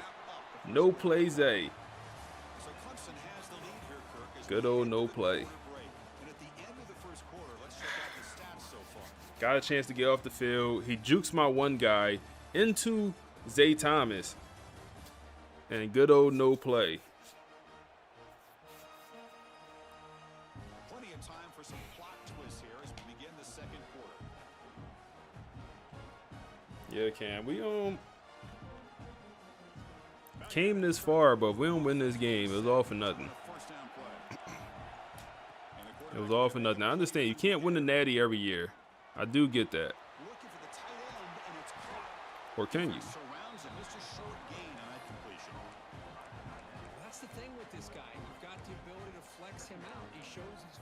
But this team, like I would argue this team, this roster, much better than last year's roster.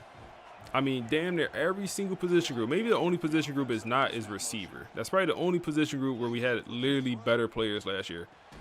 Wow. He just ate the hit stick from my middle linebacker. And not only did he eat it, he broke it and then gained more yards.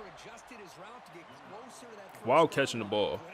But point is, we had a better roster last year. It's interesting to see that, like, I would argue we worse this year with a better roster. Back to throw again. Caught over the middle. Brought down, but not before he gets into enemy territory at the 49. That's just how it goes sometimes. Love that they continue to go back to this talented wide receiver. That's back-to-back plays with big gains, and it's not surprising. Like I said, the scouting report all week long, we heard about this guy's ability to make plays against this defense, and the quarterback. Go get him. Go get him, Mason. Now have a nice rhythm going.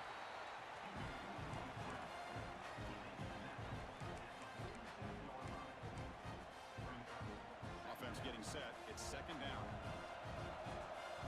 Send a blitz here, man. Like, we blitz this quarterback. He's so low in overall, bro. Zay Thomas, no play Zay. Set up a screen pass here. Makes a nice move there. Breaks a tackle on the play. Makes Once a again. decent gain. Screen plays are risky because the defense can get Strikes to the again. quarterback, and it also can They're going with the tush push. Is there anything we can do some positive yards. to stop this? Moment here in this championship game. 3rd and short on the 8th play of the drive. QB keeps it himself. Ooh, we do stop it. We make them lose a yard on the tush push, and they're going to go for it here. Wow, okay. Usually when a quarterback sneak, the worst thing that can happen is Okay. you get stopped for no gain. This guy's trying They go to 3 make wide. something happen that's not there, and he loses Might be a yardage on run. 3rd and inches. Now we got 4th down. Receiver in motion. And he's throwing for it on 4th down. Looking for the Dot. He's got it. And that D'Angelo Boyce burnt. tackle is finally made. Burnt bad.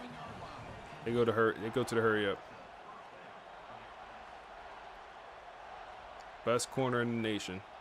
On 1st and 10 here, looking to throw the ball. Check down. Catch made by the tight end. Brought down at the 7, but the completion moves him into scoring position. And here the tight end shows off his hands for a nice game. Love to see the big man get his touches. Fakes the handoff, looking to throw. Go pick that, Quincy. Defender got a hand in there to break up the pass. You said 6 looking like Sammy Watkins? Oh, man, Sammy Watkins back in the day. The free safety in center field. This is where his instincts have got to take Hey, over. 3rd and 6 here, man. Holding to a field goal, that's big time. Leads him to the football. That's big Does a time. Nice job of knocking it away. That's big time. On 3rd down, he drops to throw. The pocket breaking. Pressure! Down goes Tomlin. Down goes Tomlin. And we're holding to a field goal here. On this guy, that's one way to slow him down. He has had one heck of a That'll give us a job. chance to tie it. Give the defense some credit for getting after him. 10-3. Right down the middle. I was watching this guy in pregame. He has got a strong leg. Not surprised here he's able to put 3 points up here for the offense.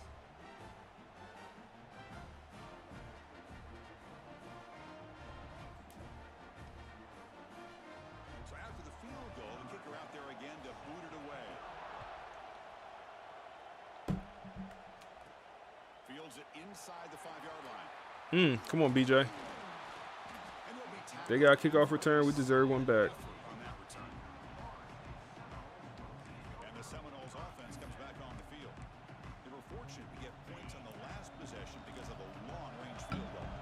So they begin the drive here in the final 3 minutes of the half. Tight end Try to go for that pick. They make the tackle. Chill out, cuz. That ain't you. A solid gain on that pass. The completion makes it second down. To have been custom conference? No, I haven't done much with custom conferences this year, honestly, man. The most I probably did with conference stuff is I moved the team out of a conference and just had them independent. Making sure I think I did a couple rebuilds like that. when you do that, But yeah, I haven't done too much with conferences, in on conference one stuff. guy or 2 guys. Make them have to be aware of everybody and allows you to continue to spread the ball around and spread the field, making it tougher for this defense. Christian Neptune. Makes a quick catch. I wouldn't mind this being the last possession of the half, especially if we tie up here. His guy eats up some yards. Go in the second half with a brand new ball game. Second down play coming up for this offense. Looking for a receiver. Touch pass it. Ty Burton. Way to hold on to that baby, man. Way to hold on to that. Way to hold on to that, man. You know, we talked this week with the offensive coordinator about what makes this receiver so special. He kept referring to his route running. Here's an example of that. Great route, enough separation to give the quarterback a nice lane. They go, or we go run. Usmani Chroma.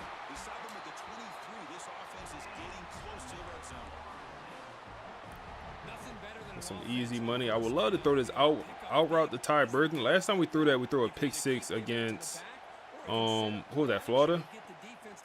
So we won't throw it. That's relatively open. Way to come back to it, Kristen. Nice little 5-yard pickup. That's all you need sometimes.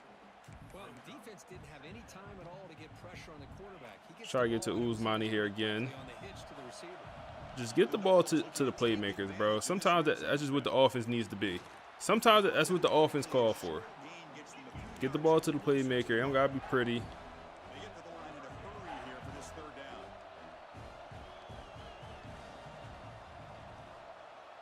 Go run here.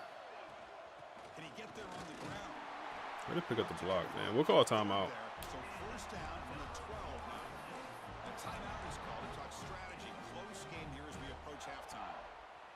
Finally producing here, sets up a 1st and 10. From the shotgun. Oh, wide open. Easy touchdown, Tayshawn. Good read. Rayshawn to Tayshawn. Let's go, man. Tie up 10-10. They only have 18 seconds. I'm kind of mad how well their quarterback is playing, bro. Like, he's playing too good, bro. He's a bum. At least he's a bum on paper. He should be.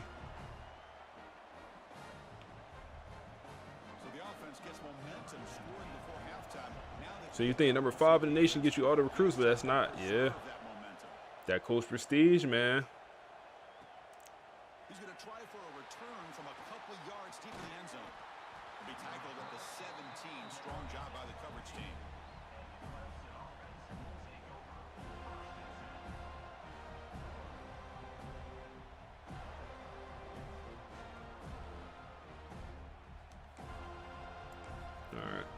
They'll probably just take this thing to half. Can they do something in the final 30 seconds of the half?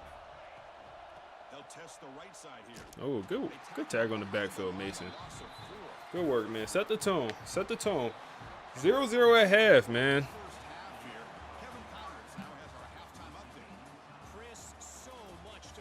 You know, if you just look at... Oh, hey, our listener wants to join in. What's up? At halftime, the score is 10-10. It's a pretty even game. We do have an interception, and they also have a fumble. We have pretty much about 130 passing yards apiece. Neither team is able to run the ball. It's a pretty interesting game. Who do you think will come out on top in the second half? Okay, thank you for the update. Wow, 10-10 at halftime. That is precisely the trap after the statement game. Exactly. This is Florida, not wanting to throw 35 times, keeping it messy. And if they keep it close early, that doubt we talked about absolutely creeps back in. Absolutely. The source material highlights this risk perfectly. We were just about to unpack the final score of this Florida game. And based on those halftime stats, it means Florida State is in trouble right now. Rashawn Slaughter is likely forcing it because the run game isn't there. That interception and fumble you mentioned? That's the turnover bug we know about. If FSU's going to win this, it won't be because the offense suddenly explodes. No, the defense has to set the tone, just like they did in the Clemson game. They need Mason Posa and Emmett Garrison to be player of the game again. They need to completely shut down backup QB Clayton Dees. If the defense can adjust, tighten, and suffocate the run game in the third quarter, they can erase Dees just as... All right, come on. Are they pressing? Don't. Okay. 3rd and 10. Not a great start to this drive here. Not a great start to the drive. It's not over. It's not over. Don't pick it. Got a punt. 3 and out. Should have at least tried to run the ball on 1st down there, man. Gotta at least try to run it, man. Gotta at least try it. Gotta try it. Okay, the Clemson offense heads back out onto the field. At least try it.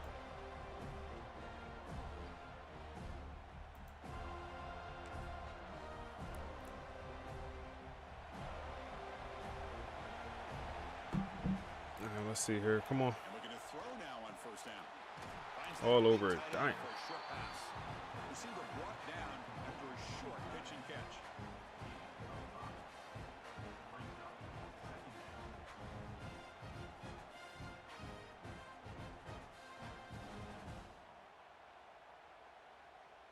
That completion makes it second and medium.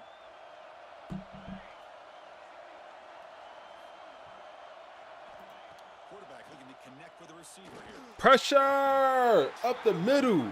Second sack of the day. Let's go, man. Down go Tomlin. Make it 3rd and long here.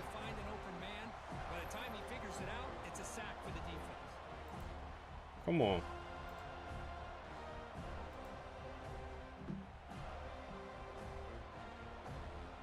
Come on. Come on. Shut him down. Shut him down. Receiver goes in motion to the right. This is a bad combination of routes. And they're going to hold. I'm assuming, yes, no PI. There will be a holding. And we will get this ball back on the punt. Perfect. Where the DoorDash, bro? Like, come on. Where the DoorDash, man? Obviously, the defense will decline that penalty on the offense and take the result of that play. DoorDash supposed to be here by the end of this game. And the Tigers will bring their punt team on the field now.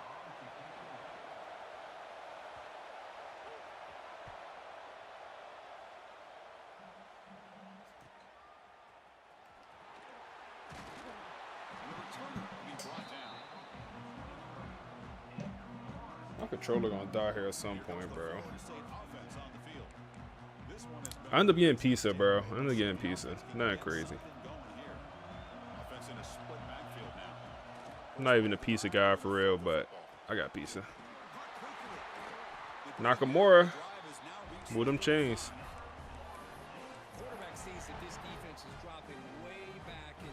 Said Dasher holding the food till we win. Dasher eating my shit, bro. I'm already knowing. Cooking my barbecue chicken pizza.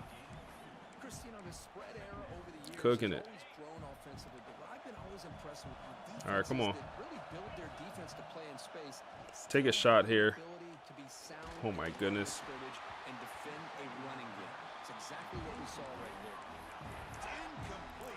Can't really move the ball here in the second half. Pineapples, that's too kanky for me, bro. It's a little too kanky for me, bro. The pineapples. I respect anyone that get it, but a little too kanky for me, bro. Not my swing. Ty Burden makes it 4th and 1 from about midfield. Do you?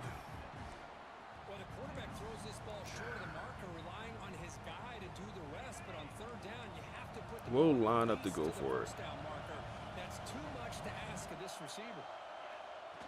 We'll go for it. We'll go for it. He said, "Did you leave a good tip?" I don't leave a tip until afterwards, bro. I can't leave a tip until like I get my food. I don't know. You feel me? So no, I don't tip beforehand, bro. I can't do that, man. I got burnt before. And the Seminoles are moving quickly down the field. First down, looking to throw the ball. Wow, that pressure coming through. He was hit as he threw a good pass rush there on first down. Boy, this one's on the offensive line, Chris. They've got to do a better job of protecting the franchise quarterback. This guy's as good as there is in the country. All right, come on. Letting this pressure get to their quarterback. Yep. Either get the ball out faster, or the offensive Nakamura. line's got to do a better job of taking care of their guy. We find the slot receiver on a drag route that time. Yeah, you don't really see this very often from a slot receiver on this drag route, but a nice call here, nice little Dasher hitting my way. does a nice job of waiting for him to Appreciate you, big dog. and then found him for a nice game. On 3rd and short, they'll try to throw for it here.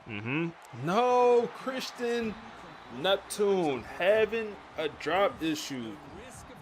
Bro, that's killing us, bro. He been having that drop issue.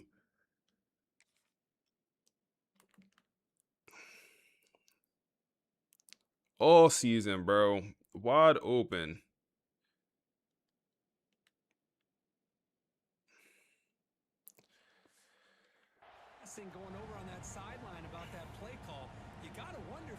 We'll go for it. We went for it earlier, bro. We'll go for it again.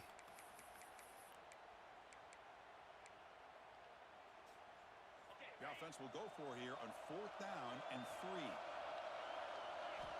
Looking to chuck it again. Wide open. Wide open. Wide open. Christian Neptune, restore honor. Restore honor. It was absolutely wide open. So you didn't catch that one. You've been in some trouble, big dog.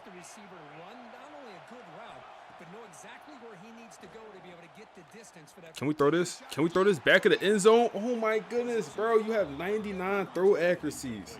That's open. Damn, bro. With a good ball, that's a TD. He not locked, bro. He not locked in. He is not locked in. Because if you do connect on that one, it could be a game-breaking play. Quarterback wants to throw it on 2nd down. Oh my goodness, another drop.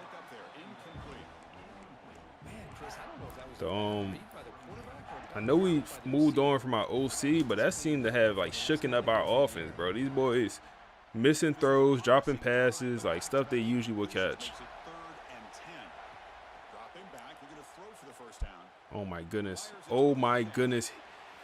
Naka, come on, man. Come on. Good ball. Good ball, man. Good ball. He got wide open. That's all that mattered. Get in there. Yeah, knock a dog, bro. Knock a dog.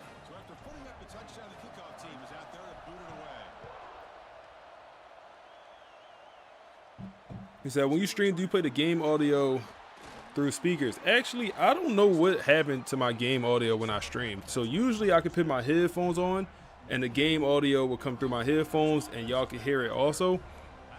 Bro, like probably like a week and a half ago, you know, I'm doing my pre-stream checks. You know, I'm just checking everything, making sure everything good to go, my audio good, everything, my video good. And I noticed my audio for my headset is no longer, it's not good. Like it's not going, I can't, or y'all can't hear it, but I can hear it through my headphones. I'm like, what? And then it was a way for me to switch it where y'all can hear it, but I can't hear it. Point is, I don't know what happened to my audio, but it no longer works how I used to. So I can't actually hear the gameplay audio. I can't hear the gameplay audio if y'all able to hear. It's either one or the other right now. So I gotta do some research to figure out what the hell changed with either OBS or the PS5. Something changed. Cause it's actually very annoying because I'm not able to hear the gameplay audio, which like it's just pressure. Williams with the sack on 3rd and long, makes it 4th and long. Come on, man, pack these boys up, bro. They don't want to be here. They don't want to be here. They don't want to be here.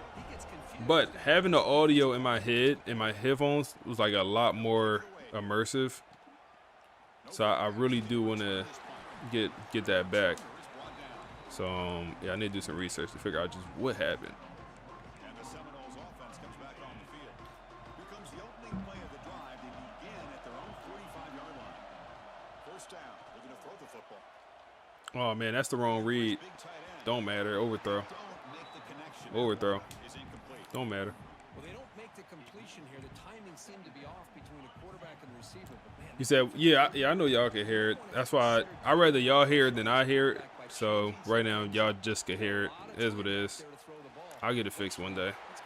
I tried to ask ChatGPT if, you know, what happened. He ain't know what's going on. Chat ain't know. So, I figure out. He said, yo, how your class with the Money Dynasty? Oh, the class is bussin'. I ain't gonna lie to it. That's a dot. Knock. Hang on to it. Knock. Hey, 4 is up, man. 4 is up. One more quarter, win the playoffs, bro. One more quarter, win the playoffs. One more quarter, win the offs, man. One more quarter, win the offs. One more quarter. So it must be audio output on your PC? Maybe. But it's like, for me, it's like, what changed? It been working, you know, for the 2 years I've been making content. Like, what changed one random day? But class looking good, bro. Pressure. We should have, I think we just advanced. So I should have signed Avery Johnson. So that should be my starting quarterback for the year. And we also got a 5-star freshman out of high school who the CPU signed. Is your TV on mute? My TV don't even, oh wow, damn, we had a dot. My TV don't even have audio, bro. I got monitors, so they don't even have audio. But it will come through my headphones, so I can plug in my headphones. So right now, if I plug in the headphones, just no audio will come through at all. Oh, that's a dot. That's a dot. Todd Burton, get in that zone. Get in that end zone, Todd Burton. Gonna be up 14 here in the fourth quarter.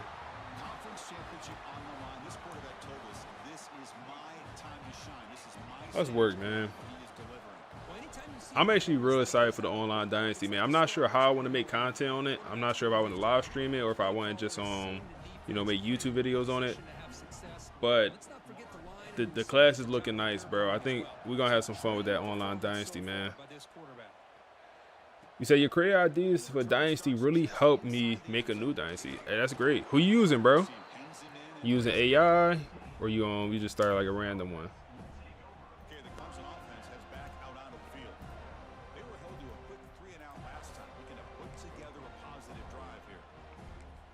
Go 4 receivers.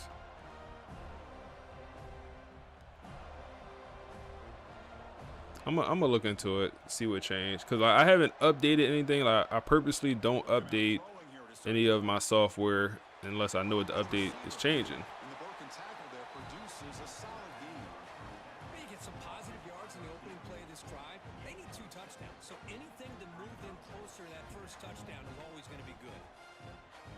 All right, bet. Second down after that completion. So a new Dynasty with Maryland, DMV only, using AI. Damn, bro, I even punched him.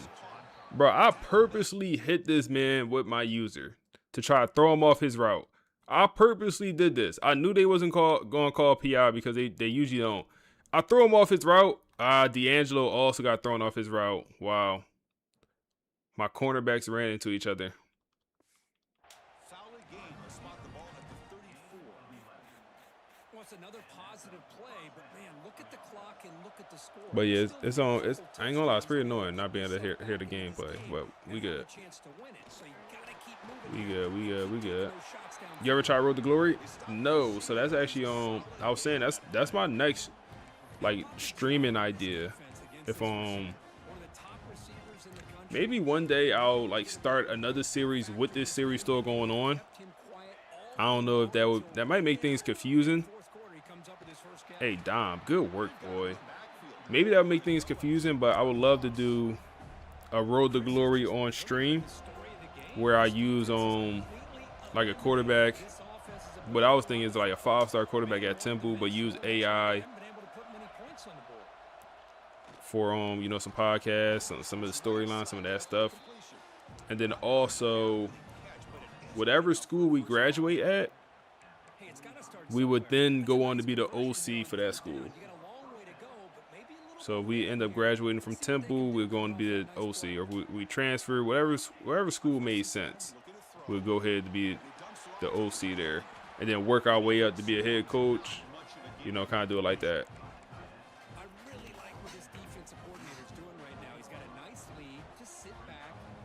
But that will obviously take a while because, you know, we had to get through 4 seasons of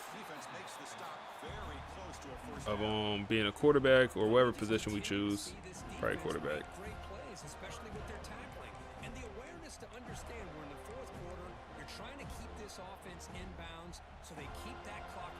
All right, man. They trying to fight back here, but I fear it's going to be too little too late for these boys.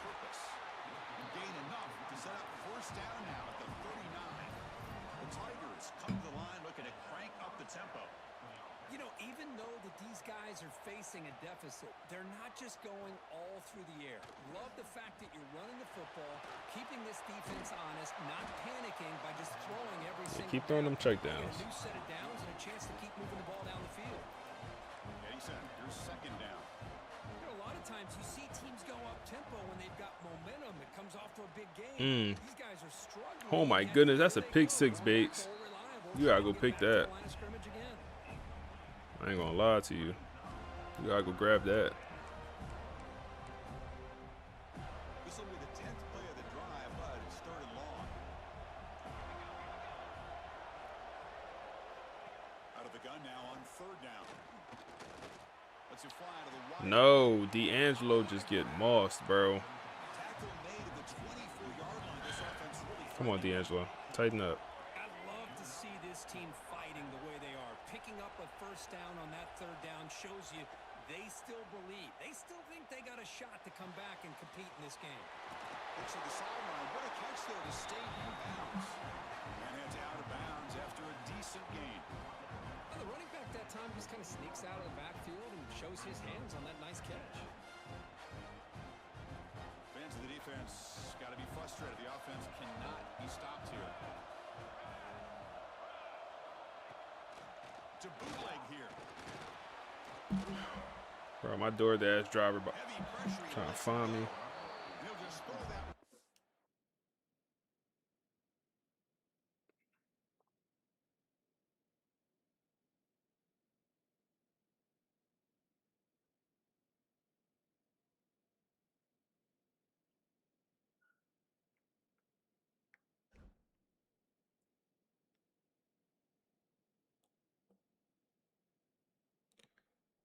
Okay. To avoid what would have been a sack. All right, we good. I mean, this defense is having their way with this offensive line.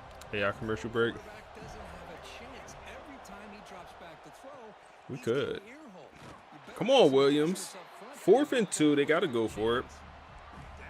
They got to go for it. Stop here. I mean, officially ends the game with a stop here. We're in zone coverage. Kind of boxed. They take a shot. D'Angelo Boyd, he don't want an interception, bro. 3 years here at FSU, he don't have one interception in his whole career.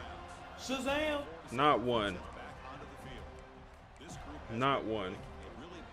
Jazz, bro, appreciate that follow, bro. Run the clock out now.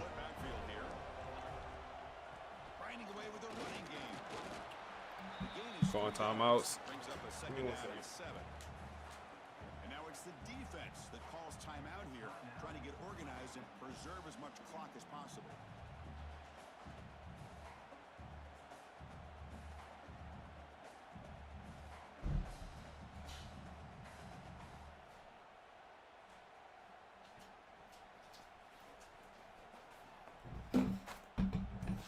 Big ass pizza.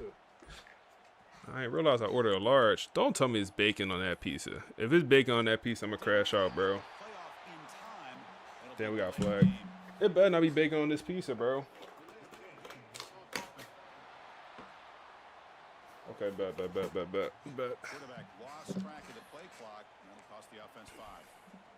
Important second down play coming up. Here's the snap. Offense looking to throw. We got it out there, barely. Screen to the receiver in the flat. And now a timeout taken by the defense, trying to preserve as much clock as possible for their offense.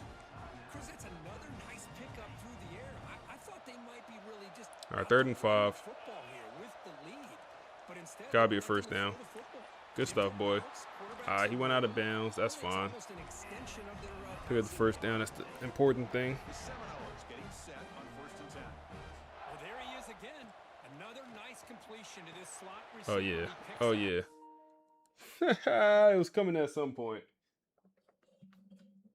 It was coming at some point. What's up, bro? How you, bro?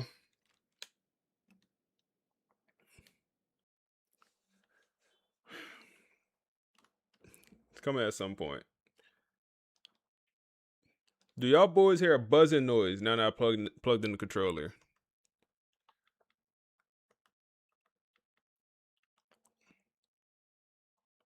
Pop in the stream. I appreciate you coming through, man. We just trying to get a natty. That's all. Just trying to get a little natty. Nothing too crazy.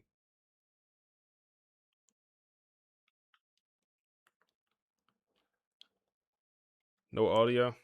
Oh, I switched it.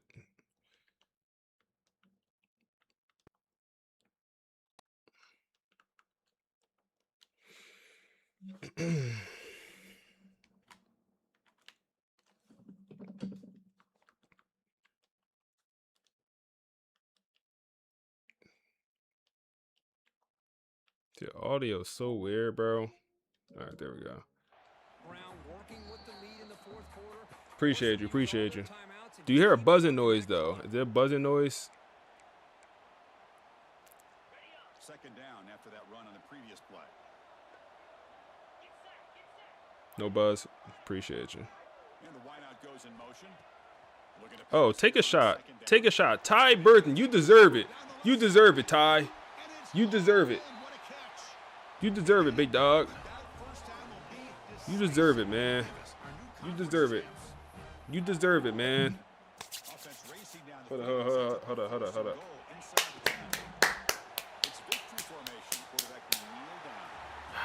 Let's go.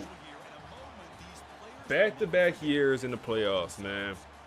No, 3 straight years in the playoffs. 3 straight years. This year, it looked janky. It looked janky at one point, man. It looked janky. It definitely looked janky at one point. I'm not gonna lie to you. It looked janky. But we did it. We ended up figuring it out.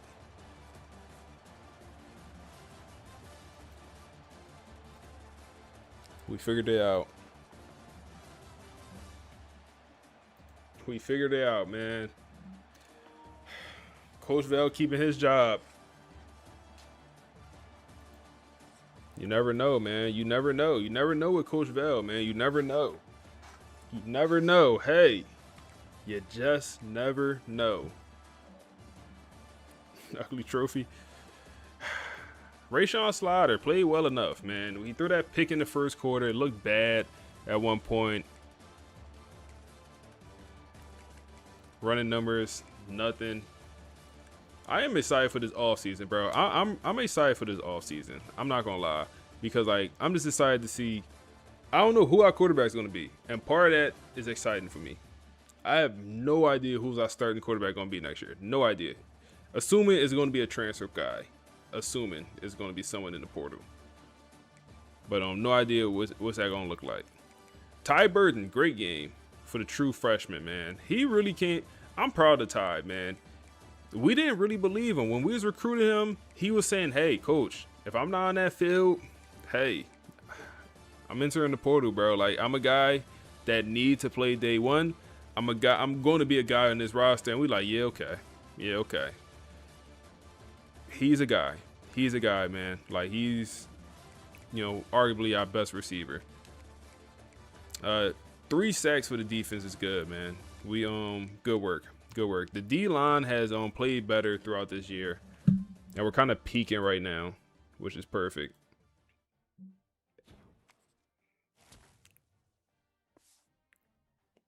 Said Dan, he had the Dan Campbell start calling plays.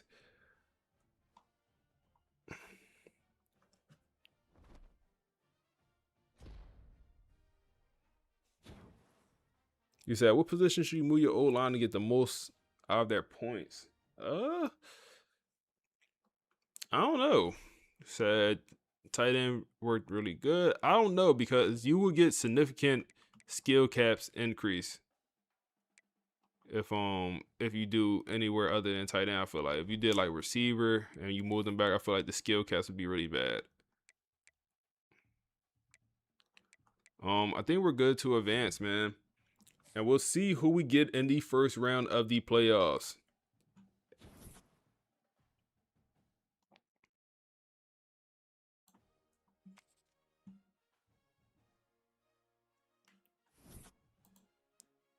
See who we get in the first round of offs. We move it to number 7. Okay. And okay. Some of this stuff. Said thing about starting new dynasty with Hawaii, only recruiting Hawaii players.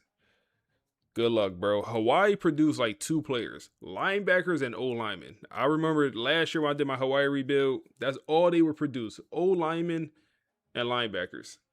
That's the only in-state guys, at least in-state guys that was good, like 3 stars and higher, is from what I remember.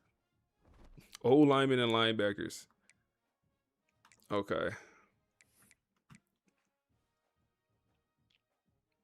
We could look at the finalists here. Who you got? Lakers, the Warriors. I'm a Lakers guy, man. I like Bron. I would lean towards the Lakers.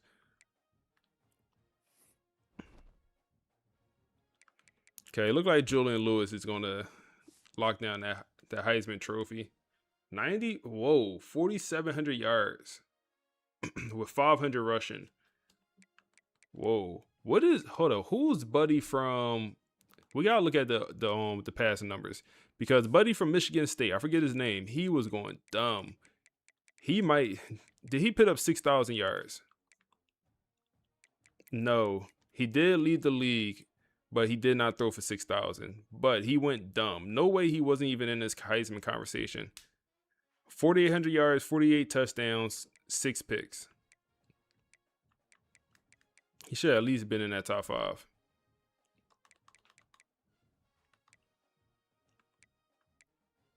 Hold up. Before we advance, I want to look at the award finalists to see if we have anyone that might win something. Quarterback, no. Rayshawn had a pretty bad end to the year. How is our head coach not up here, bro? Like, we ain't have the best year, but last year he wasn't up there either. The disrespect, man. Usmani, I don't even think he should be up there. He didn't do much at running back at all. Let me guess. My O-lineman. Okay, we will have Spike probably win the O-lineman of the year award. Looks like he will take home that trophy.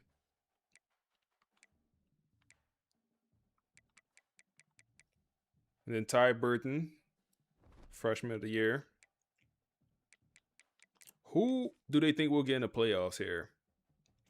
So we're looking at Pitt. It's it's an easier matchup for us, bro. Pitt ended up beating Miami, and they pushed Miami out the playoffs, and they moved themselves into the playoff spot. So we'd be looking at Pitt and then Julian Lewis. But we would be home. It will be a home game. We did move up to number 7. So that does work to our benefit. Okay. Guess what? The national championship is in Tampa, Florida this year, man. We have a chance to, at least play a game, a natty game in our state.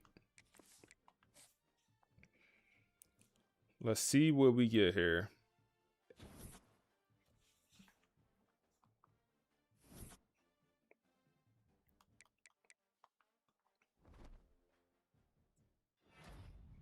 Julian Lewis does bring home the Heisman Trophy, and Spike does get the Outland Trophy. Let's go, big dog. Let's go. The O-line feel like they don't be playing that good, but apparently they do. And we do get Pittsburgh. They will have to come to Florida to play us. View job offers.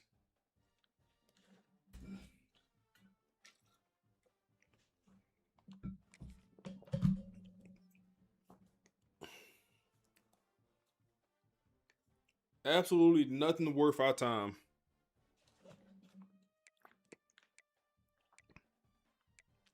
Nothing worth our time. USC is open and they didn't come calling? You dumb? You dumb? Not saying we was going to go, but you dumb? You don't want the best? You want us to come be your DC. Which also don't even make sense. They don't even have a head coach. How to be hiring for OCs and DCs without even having a head coach? Coaching carousel make no sense, bro. Like, make it make sense, EA. They hiring for OC and DC, but they don't even have a head coach yet. That would never fly. Okay, we could actually look at development traits here, which is kind of big time. So, impact development for Corbin. Okay, not great, but kind of what we expected. Star for the 5-star, we'll take that. 5-star receiver. Impact, damn, he was a gem too. Only impact for the gem. Okay, the 5-star left tackle, star development trait. The 4-star, in-state kid, impact, and normal for the raw strength archetype. For the 5-star bust, the #1 player in the nation commits to Florida State from Camden, New Jersey, normal development trait. Impact for the 4-star. That sucks. 5-star bust. I knew he's going to be a bust, but I'm like, #1 player in the nation. He could have at least impact. Tragic. Elite development for the power rusher Jaden from Orange Park, Florida. Elite development for Twin. Let's work, big dog. Let's have some fun. Wow. We brought in the bust D tackle who also has normal, man. We have got super unlucky. We have gotten super unlucky with development traits over these past 2 years. I understand I brought in the bust player, but it's like even a 5-star bust, more times than not, he has impact development trait. Wow. And then we bring in another D tackle, and he's a normal as well. Not a bust, not a gem, but normal. Yikes. Okay. Outside linebackers, we looking at 3 5-star outside linebacker commits. One of them got to have elite. Zach is not elite. He's impact. Star for Iverson and star. I'll take that. I'll take 2 stars, but 5-star gem, in my opinion, should be an elite. Is what it is. We'll take that. I've seen 5-star gems with impact. We had that happen last year with a running back. The athlete thumper we brought in star development. We'll take that. No corner commits, no safety commits. The class is looking solid. It's not our best work. It's not our best work. Definitely not our best work here.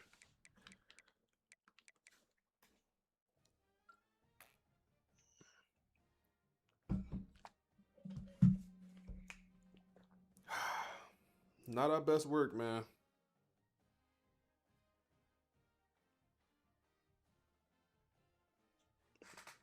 Not our best work, man.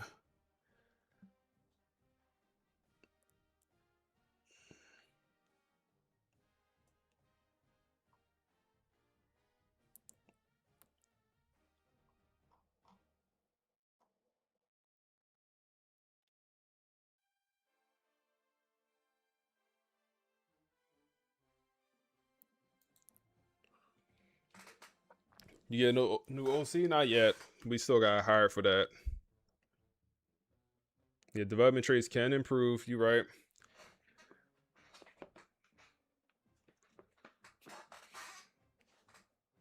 Would you ever leave FSU? If the situation was right, we would. Yeah, we would, bro. If it was right.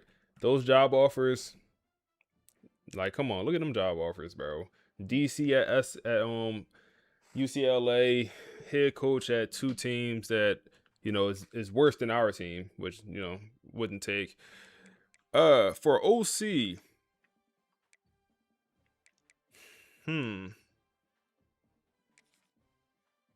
Okay, we got a strategist here.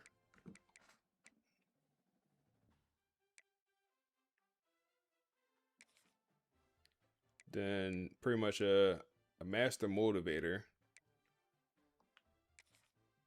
And then another strategist. Strategist is not a bad option to go with for OC. I might end up going with Derek Nick.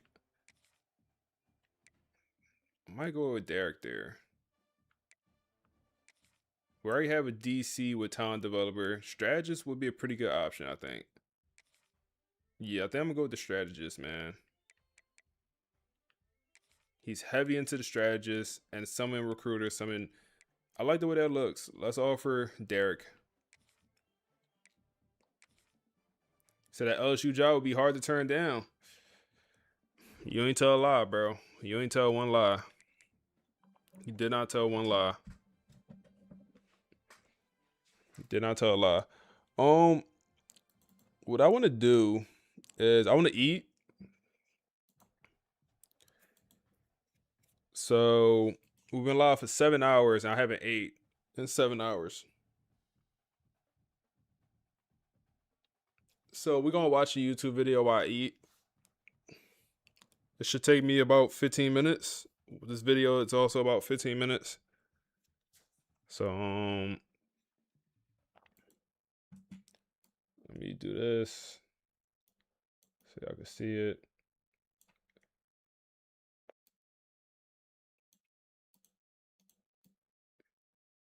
Maybe put myself in the top right.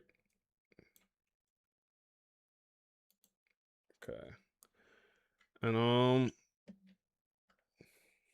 yeah, let's watch while I eat.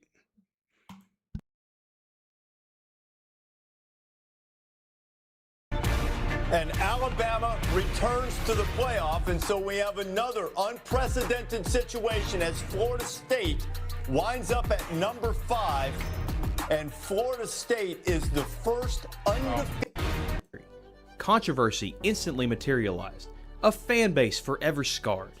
It was an unprecedented situation that had and will never happen again. Even after... It's probably also good if I tell you what this video is about. It's about the death of Florida State. It's about the death of Florida State. Hold on, give me 1 second before we watch it. About the death of Florida State. Let me wash my hands.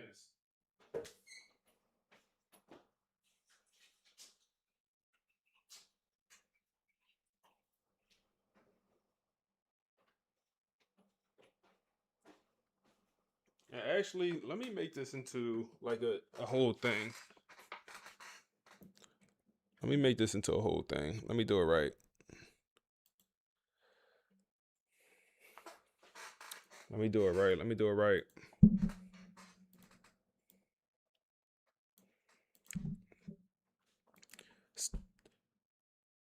As y'all know, we have been doing our Florida State rebuild. Let's watch a video that talks about the death of FSU, as we essentially have been rebuilding this program on stream and, also posting them on YouTube.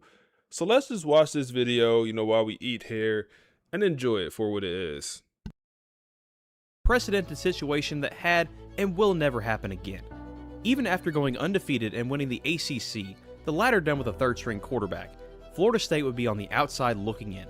Their consolation prize was a historic ass-kicking at the hands of the Bulldogs. It was a depressing end to a magical year, but at the very least, there should have been a good foundation to usher in another era of winning in Tallahassee. After all, they still had Mike Norvell. In less than 5 years, he had helped bring the Noles back to relevance. This would merely be a bump in the road, and Florida State should be able to bounce back. Yeah, about that. 44 yards away to do it. He got it! 2024 would be the biggest test for Norvell in his coaching tenure. He had to effectively retool this broken roster if they wanted to get back to the top. On paper, the guys he brought in through high school and the portal looked promising. Malik Benson, TJ Ferguson, and Roydell Williams were nabbed from the Tide to strengthen the offense. There were also some solid defensive pieces, but the headliner was definitely former 5-star quarterback DJ Uiagalelei. He had fallen off a bit at Clemson, but had a respectable 2023 campaign at Oregon State. With these new additions and continued development from the younger guys, many placed rather lofty expectations on the Noles. It made sense. They were supposed to play with a chip on their shoulders. 2024 was going to be the Florida State Revenge Tour, and they would show everyone that they were here to stay. There were no excuses to miss the playoffs this time around. The CFP had expanded to 12 teams, and the 4 best conference champions even got a first-round bye. Everything was set up for Florida State to make another championship run, and that first step would take place in Ireland against Georgia Tech. The Noles were heavy favorites in this international clash, and their first drive looked great. The running game was overwhelming, and they got on the board first. Hell, they even got 2 more points with a swinging gate. But as it turns out, this would not only be the best moment of the game, but the entire damn season. The rest of this contest saw nothing but flaccid offense and frustrating defense, and the first upset loss of the year belonged to Florida State. Things wouldn't get much better back in the States, when the Noles got their land salted by Boston College. Watching this team for 2 games made one thing abundantly clear. This was going to be a long year. Loss after loss after loss, most of which weren't even competitive. They went from contender to laughingstock in record time. Tends to happen when the play on the field is as offensive as trying to bully a guy into eating dog shit on Twitter. You know how bad the offense was in week 1 and how they still managed to score 21 points? Yeah, that 21 points would be the most they would score in a game for over 3 months. For the year, they only averaged 15.4 points per game, which was one of the worst offenses in all of college football. Akron scored more points than them. They finished the 2024 season with a 2-10 record, the worst record the school had seen since 1974. So, what went wrong? I know the poster child for this nightmare season was DJ, but it wasn't entirely his fault. Don't get me wrong, DJ was horrible. He's the worst quarterback that I've seen ever suit up for Florida State. But he didn't play every position. Was he at fault for the piss-poor blocking and running game? Or the fact they didn't have a go-to number 1 receiver? I don't think he was made for this offense. When comparing DJ to someone like Jordan Travis, it's night and day. One of the reasons that FSU's offenses under Norvell worked was because there was multiple dimensions to the quarterback position. While Jordan Travis was never going to crack 1,000 yards on the ground, he still had the ability to make plays with his feet, keeping the defense guessing with both scrambles and options. None of that carried over to DJ. He was a traditional pocket passer, nothing but a statue back there. Most passes were either checkdowns or throws to the sideline. If any pressure came his way, he was done. So many people were clamoring for Brock Glenn to replace him, and they got their wish after DJ broke his finger against SMU. But it was easy to see why they kept DJ out there for so long. Nobody in that quarterback room was capable of riding this ship, and the only one who looked okay decided to enter the portal. The defense wasn't blameless either. They were a below-average unit that could never bail out whatever the hell was happening on offense. There were no splash plays or big stops, just painful drives that normally ended with the other team scoring. Tell me, does a defense that only gets 6 takeaways and 27 sacks sound good to you? Most of those stats probably came against Charleston Southern. I mentioned before that DJ was the focus of many people's ire, but when you really look at it, most if not all of the offseason acquisitions flopped. Mike Norvell somehow whiffed on nearly every new player. Speaking of Norvell, it looked like the dude was just going through the motions. All of the fire and heart that we saw in 2023 was gone not long into 2024, which was pretty damning for a guy who just inked a healthy extension less than 2 years prior. Overall, this Florida State team looked like they were held down by that playoff snub, rather than being fueled by it. But they had no time to wallow in their sadness. The beauty of college football is that you can turn everything around by cleaning house and doing some savvy work in the transfer portal. Tony White and Gus Malzahn were brought in as the DC and OC respectively. I was never thrilled by White, but bringing in Malzahn was a very underrated get. He and Norvell had worked at Tulsa all the way back in 2007. His reputation had taken a hit since his time at Auburn ended, but people forget that there's a huge difference between being a head coach and OC. As a head coach, the amount of power and decision-making that you possess is much greater than that of a coordinator. While some are able to thrive in that position, others are more fit just to be a coordinator. Gus would be able to bring more flash and pace to this offense, since that's all he had to focus on. Some interesting names were brought in, such as Squirrel White, Randy Pittman, and Deuce Robinson. To fill in the void at quarterback, they got former Boston College starter Tommy Castellanos. I always felt lukewarm about him going into this year. It wasn't like he led BC anywhere far, and a look at his stats showed a guy who was a fine starter for a middle-of-the-road team. But it would be hard to see him carrying a team who had national championship ambitions, and he didn't help his case by giving their Week 1 opponents some bulletin board material. Expectations for this team weren't as high as 2024. Lord, after that year, the reputation of this program had never been lower. It was believed that there would be improvement, because you can only go up when you hit rock bottom. They were projected to get around 6 or 7 wins, probably finishing the year playing in the Duke's Mayo Bowl. Is it what we envisioned 2 years ago? No, but it would be much better than whatever the hell was on the field last year. 2025 would open in dramatic fashion. The new-look Noles would have to take on 8th-ranked Alabama at home. This was a grudge match of sorts because of, well, you know. Bama wanted to assert themselves with an early road win, while Florida State just hoped to not get embarrassed again. And it's safe to say that they weren't the ones getting embarrassed. This team was almost unrecognizable from the previous group, in a good way. The offense was fast and flashy at times. Gus Malzahn understood the strengths of this unit, focusing much more on the rushing attack. Be it running back, quarterback, or even wide receiver, everyone was getting a chance to run the ball. When the defense adjusted and tried to stack the box, that allowed the passing game to thrive, with each of our new receivers making critical plays. The defense also played balls out. After allowing a slow, painful touchdown drive, the Tide were shut down for the rest of the game. To call this outcome shocking would be an understatement. The way they played, we saw nothing like this last year. They were making clutch play after clutch play. The defense was flying all over the field. They were playing with so much more heart and fire.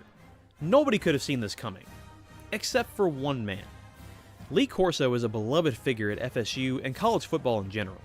He had been a staple on College Game Day for the better part of 40 years, and his final appearance took place this very weekend. Almost as if it was a blessing, Corso was the only one on the panel to pick the Noles. In fact, every team he picked won that day. This win changed everything. Who needs the Duke's Mayo Bowl when you can make the college football playoff? If we can beat Bama, then we can beat anyone. They were ranked 14th following this game and were 8th after 2 easy tune-up wins. On paper, their Week 5 game against Virginia looked like more of the same, but there were some catches that caused some concern. For one, this was a road game on a Friday.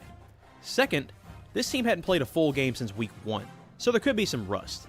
And finally, this was taking place in eerily similar circumstances to previous upsets in Charlottesville. Both in 1995 and 2005, around the same point in the year, Virginia upset Florida State when they were in the top 10. All the signs were there that this would be a trap game, and they followed that script to a T. The offense took a while to get going, and that once mighty defense was as effective as sunscreen in a supernova. They could not get off the field on third down, stop the run, or come up clutch at all when they were needed most. But even with this terrible defensive performance, the Noles could still win this game. Look at this catch by Deuce Robinson to bring them within 2. After further review, pass was incomplete. Or not. And this is how you get the first loss of the year. Not ideal, but they were still in a good spot to make the CFP. They could easily get back on track with a home win against Miami. But again, the whole team came out flat. Costly turnovers and not showing up until the fourth quarter put them at 3-2. Now you would think that a team on the ropes fighting for their playoff lives would see a home game against Pitt as a way to take out some of these frustrations. But again, the defense was getting dominated.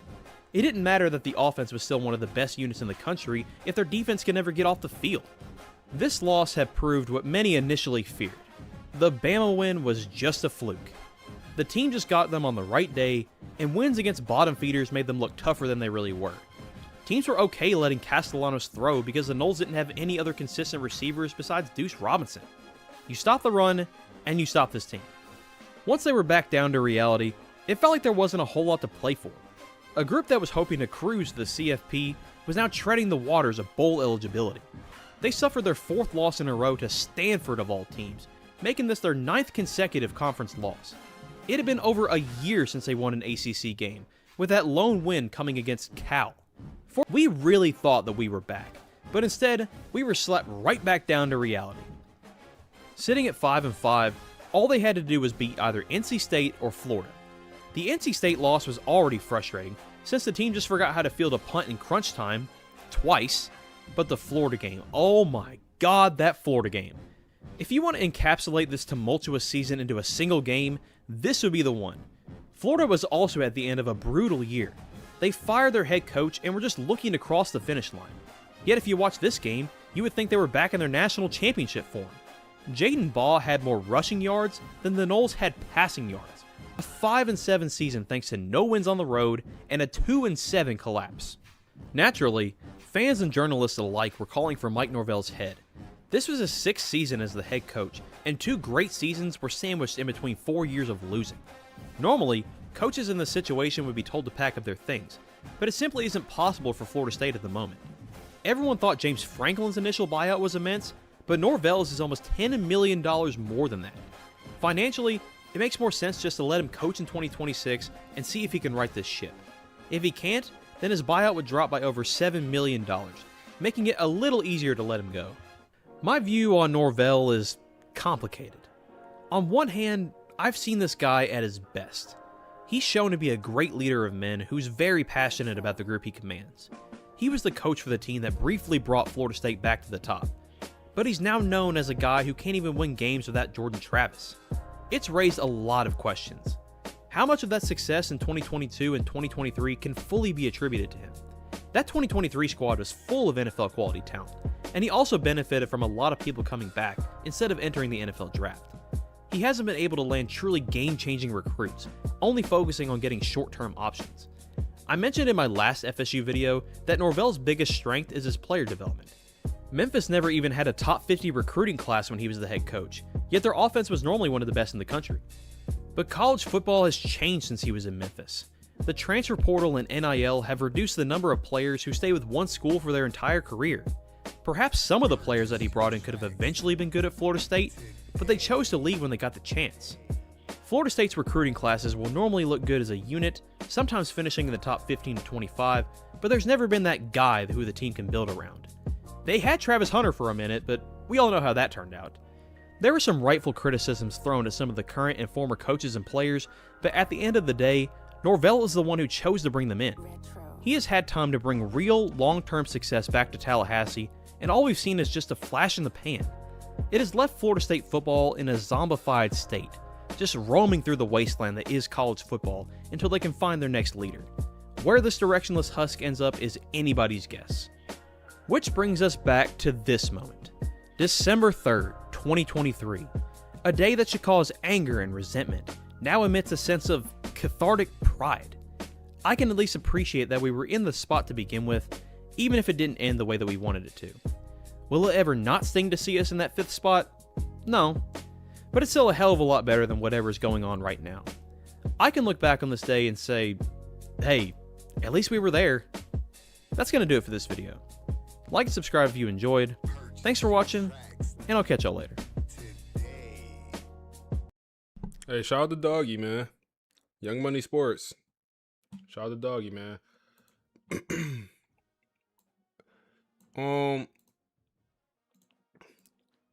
So we're gonna hop back in a rebuild. One thing I have to do before we progress is on my online Dynasty. I just gotta do position changes.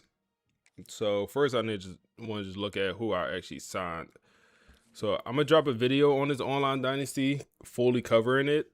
Probably when we advance to week 1, which will be tonight. But we did bring in Avery Johnson, and we brought in both of them. It was a close recruitment for Buddy. We ended up getting them. Perfect. We did get Bill Davis. Okay, so first of all, just some context. We ended up starting this dynasty in the offseason. So we started in the offseason. So we started at the transfer portal. That's when everyone joined. Said Dion, a great player, not coach.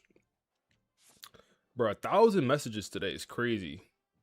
1,000 messages. That's crazy. Lost out on Buddy. That's fine. Didn't bring in a tight end. We didn't. Okay, we got one of the O linemen. That's all we needed. We needed one O lineman. Okay, we ended up with 2 transfer O lineman commits. That'll work. Okay, we ended up with 3. That's even better.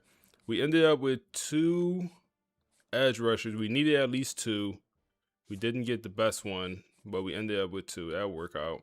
We did get the D tackle, Jakeem. We didn't go after any transfer linebackers. We did get the corner, and we didn't go after any safeties. Okay. We end with the number 6 class in the nation. So, do you have Notebook LM Pro? I do. Yes, I do, sir. I do. I pay for the pro version. It's worth it for what I'm doing. I just want to do position changes. So I don't know who's gonna be our starting quarterback. I'm assuming it's gonna be Avery Johnson. Damn, Buddy come in as a wow. Accuracy. I mean, he looks good. Hopefully he don't transfer. Running back room, very good. I wanted to get a power back, so that's why I brought in Bill. Receiver room, good. Okay, I didn't know both these guys were going to come in this high in overall. 89, 88. I did not know they would be that good. We'll take it. Tight end. I do need to move someone to tight end. Nick Anderson. No. Move a guy down the board. Should development trade normal? Yeah, you the backup tight end, bro. Okay, O-line. Just need to make sure everyone good on the O-line. Okay, so at least let's move Tyree Adams to right tackle. He has a star development trait, so he might shoot up in overall. And then let's move DJ Chester also to right tackle because he's 6'6", 315 pounds. Wait, LSU, what's going on? We're gonna get back to FSU. I just need like 5 minutes to just do my position changes in my online dynasty. That's all. I just need a couple minutes to finish all my position changes, bro. No, you good. You good, bro.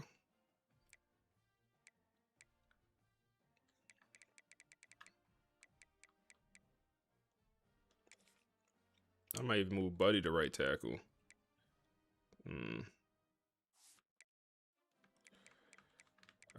D-line.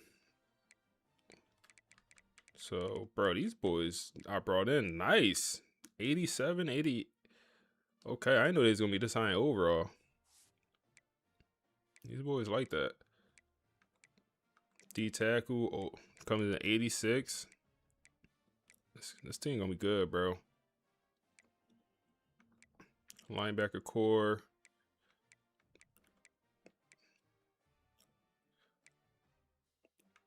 I guess we can move Devon Keys.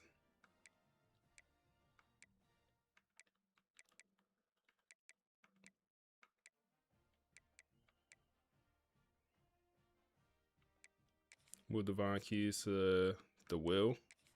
Or was it Sam? I think it was Sam. Yeah, it was Sam.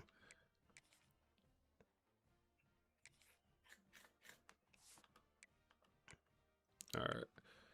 So then corner, Ashton Stamps returned. Brought on the transfer. DJ Pickett transferred out. He said, yo, caught you live. What's up, John?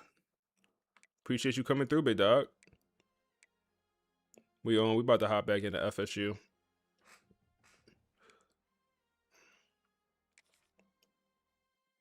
All right. I think that makes more sense like this. All right. I think that's good. Unless somebody should move over to safety. PJ Woodland. No, he don't have to tackle me. All right, I think we good to advance. All right, or I'm ready for advance. All right, let's come back over here to FSU.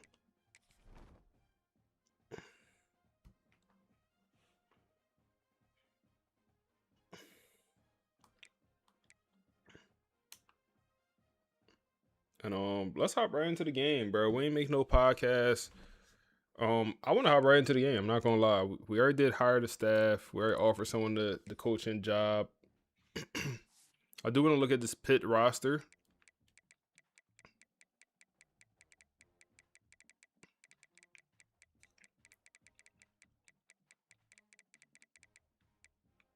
All right, so Pitt 84 overall.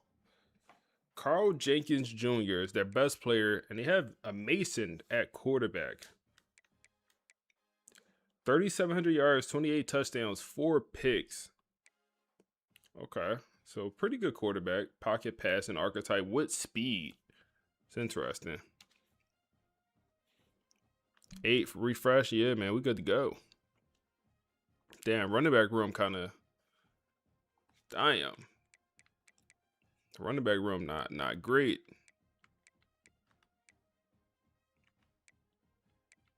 Receiver room, 99 speed, Cameron Miller. As long as we don't put D'Angelo Boyd on him, we'll be okay. As long as we don't do that. O-line is pretty good. We also home for this game. O-line is actually not pretty good. It's okay. Linebacker course, corners, safeties. All right, Pittsburgh week, man. Let's hop right into it. Let's not even play with it. Hop right into it.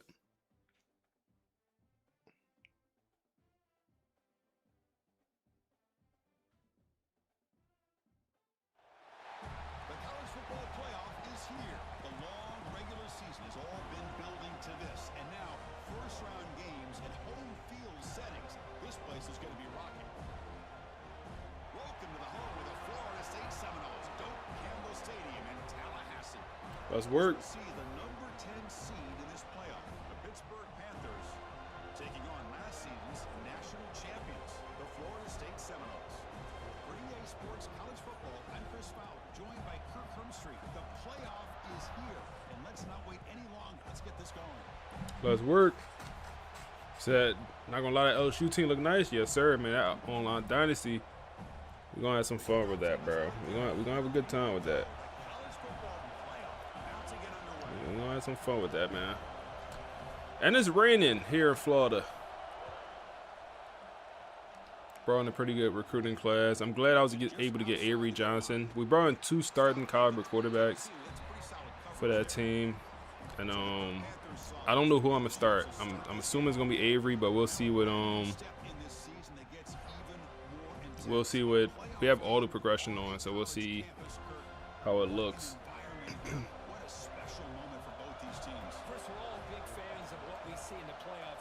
All right, let's see what Mason got. They go play action here. And this is a team that I feel like we're better than, man. I understand they beat Miami, but we also beat Miami. Hurry up offense. I remember this team being pretty frustrating to play against because they run a hurry up offense.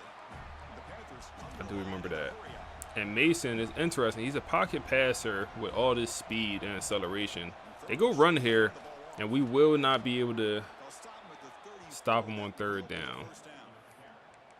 That's how you keep the opening drive alive right there. Good, hard, tough running to be able to pick up that 1st down and the 3rd down conversion. 1st and 10, they go back to the run. So you got CJ Carr, some dude from UNLV. Yeah, CJ Carr always a pretty good option. He turns to be a very good quarterback in these dynasties. So that's always a good option.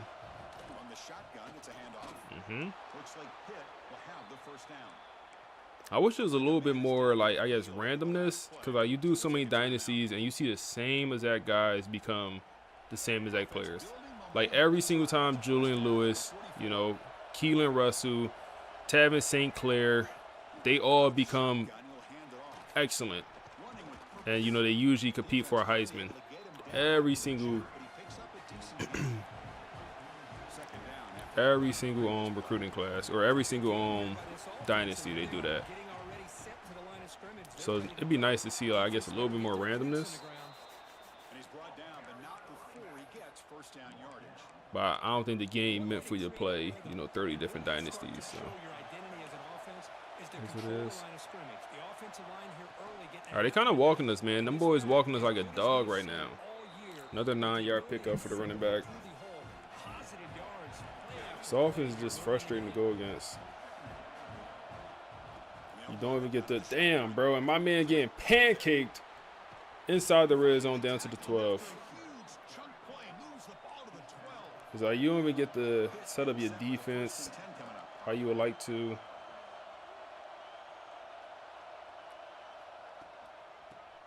Go run here. We there.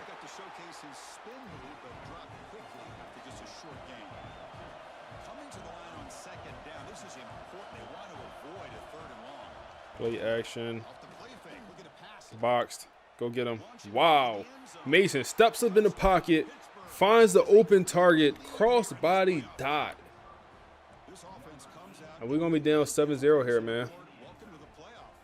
Yeah, it's going to be a long day for the defense, bro. They're going to have to figure it out. They're going to have to figure this out, bro. And that opening drive was the fruits of that preparation. And they'll set up now for the extra point try. They're going to figure this out. And it's 7-0 after the PAT.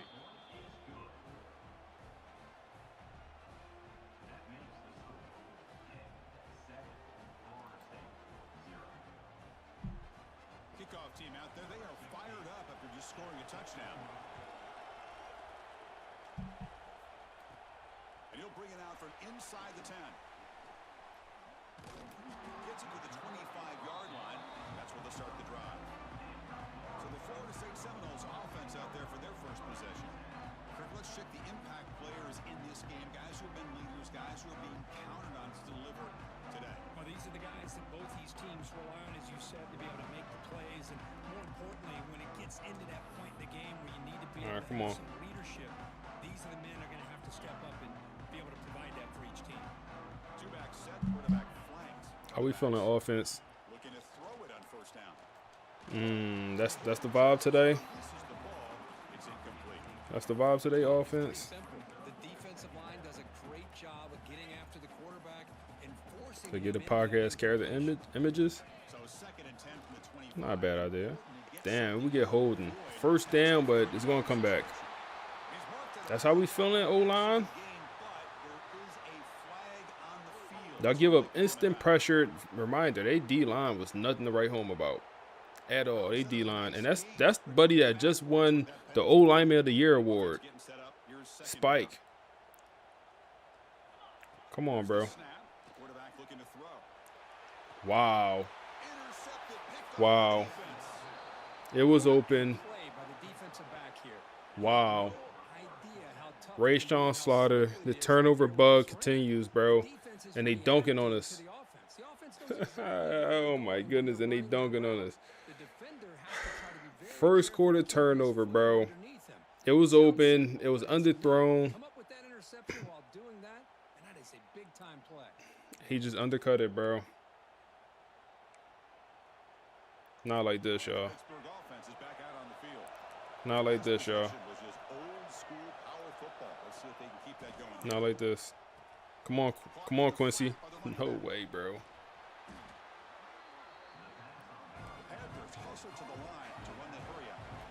Not like this. Come on. Tighten up.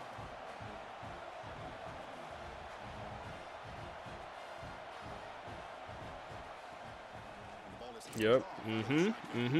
That's Kevin. No, that's not Kevin. That's Lee. He's D tackle.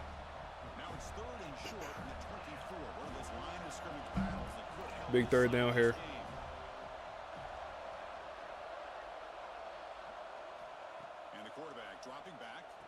And they go screen, and it's going to work to perfection. 14 skunk.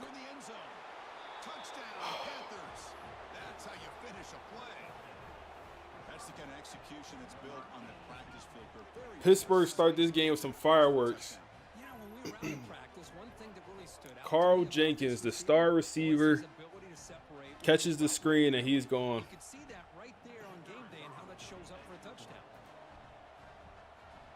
Yikes. And the kick is up and good. They tack on a point to their lead.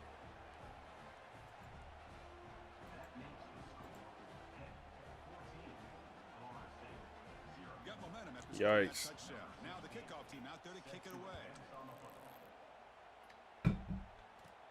They'll return it from inside the 10-yard line.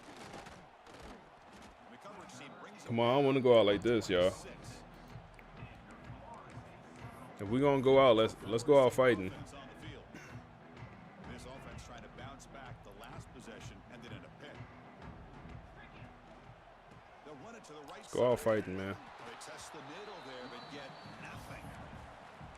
Well, that's an excellent effort here by this defense, staying in their run fits. They holding their own at the line and making the tackle. The offense just couldn't get enough of a push to get anything going there. Hit the running back. Pick up the easy yardage. Usmani with the first down. Said just finished a 22-hour long video. Hey, shout out to you, bro. You the GOAT. You the GOAT, man. This next season gonna be another. I don't know how long it's gonna be. Oh my goodness. Christian Neptune. I don't know how long it's gonna be. I mean, it depends how long this playoff run gonna be. But that'll go up as soon as the season ends. Offense getting set. Second down play here. And he'll set up to throw. Wow. Falls incomplete, broken up by the defender nicely that time. These boys sticky in coverage. To me, it looked like that receiver maybe tipped his hand on this out route. The corner does a nice job of breaking on the ball, Receiver needs to be sharper on those if you want to have any success Come on. against this secondary. No way we throw 2 interceptions to the same buddy. No way. No way he's, bro. No way he's that sticky, bro. No way 1-4 is that sticky in coverage, man. Same exact route. Like, I'm throwing it with anticipation, so it's not like disappointing. Who is Buddy? Is he a safety? He's a safety. 98 speed safety, hybrid. Good question. Is match coverage, is that zone or man rating? Good question. From my understanding, it's zone, but I can be wrong. I could be wrong. Chris, that play just didn't have much of a chance at all from the snap. Quarterback hands this off and just nowhere to go. It's almost like the defense was anticipating the play call, and they put themselves in a position. Come on, settle in, settle in. Come on, defense. Good work, Dom. Good work, Dom. Get a stop here. That interception meant nothing.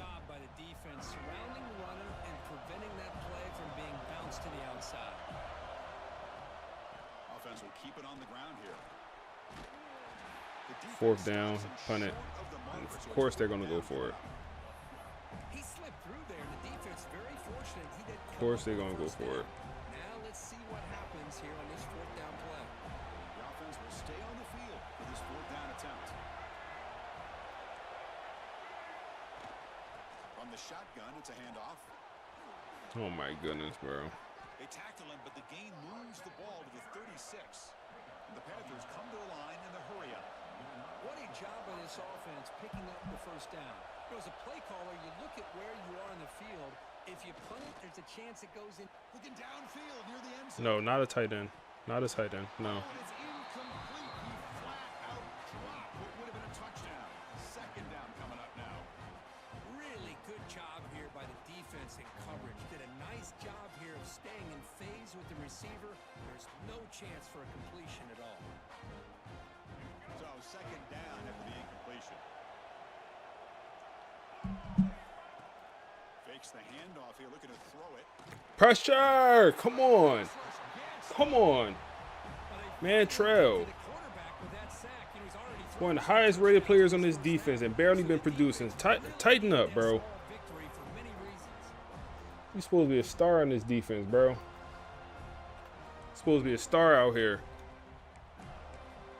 3rd and everything. No way to get this, right?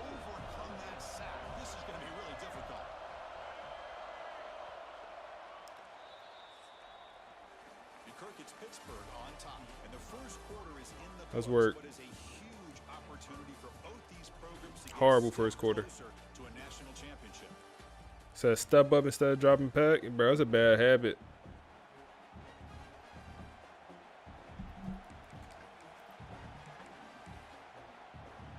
A big play here after the break. Offense trying to convert here on 3rd down. Out of the gun now on 3rd down. That's so wide open. Don't throw it. Pressure. Where you at? Not like that. Oh my goodness. We got a linebacker sticking in man coverage. Thank you, Mason. Thank you, Mason.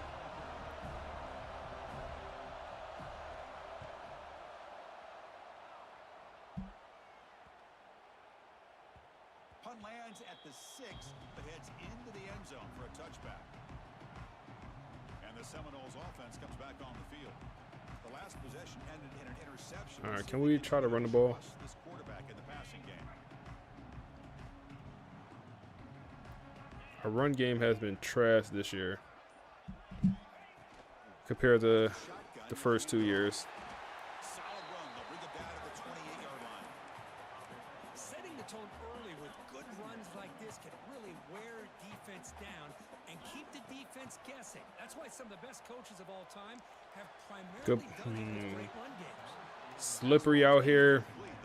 My team having trouble catching. Not they team. They team got 2 picks. They catching that ball quite fine. We having some issues though. 3rd and 2. Holding. Yo, these boys is, bro. Oh my goodness, bro. My right tackle.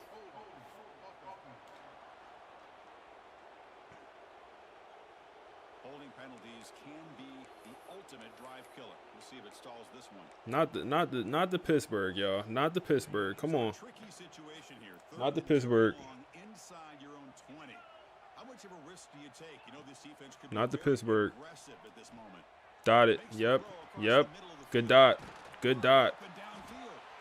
He's brought down, but an explosive play for this passing game. Now we're starting to see this offense look like they've looked all year. Can we throw this screen or is it going to be? We can't throw it. All over it. They hit it, they keep the drive alive.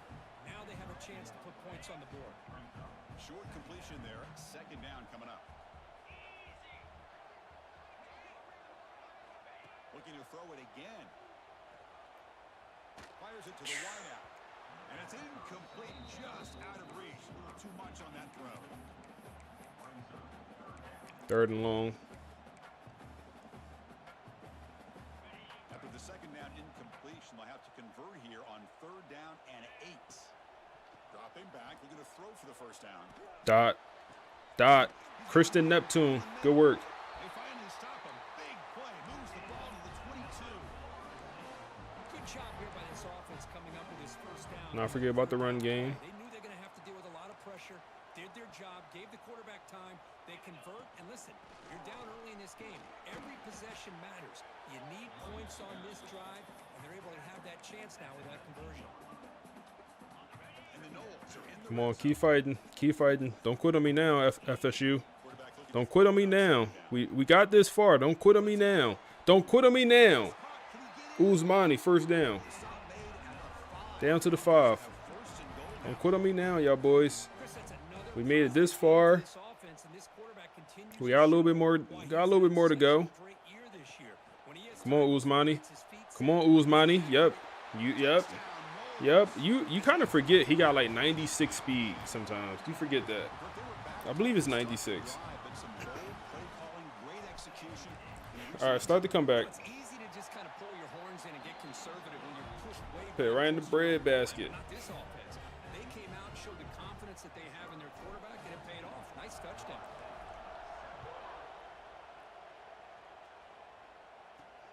And here's the return from inside the 5. So does anyone know how to fix deep accuracy? Good question. Like I would say like our quarterback, he constantly overthrows people when he has 99 accuracies, medium and deep, but he constantly overthrows. But I do have sliders on. Heisman difficulty, they're always okay. They dropping balls too. Heisman, they're always going to overthrow stuff. But isn't it like placement and accuracy? Like one of these, y'all would know better than me.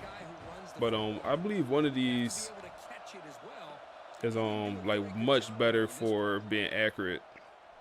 Quick throw to the left side. The junior trying to take a shot, but overthrows his man. I don't know if it's placement accuracy or another one. The play looked like it had a chance for a big gain. Unfortunately, the quarterback off on the accuracy, put that ball too far out in front of the receiver. 3rd and 10 here. They go screen. Just get them down. We got guys. Yep. Hey. Hey. Momentum. Brings up 4th down. The Panthers will have to kick it away when it comes for a 2nd punt of the game. Placement accuracy. And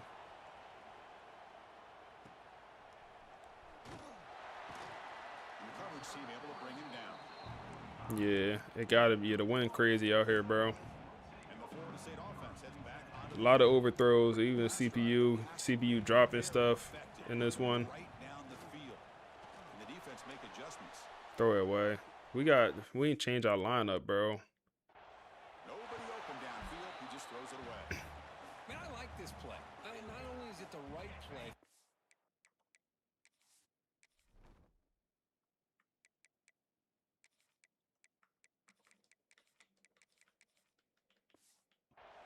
that, but given that he had no other option, he just did what he's supposed to do to survive and get ready for this next down.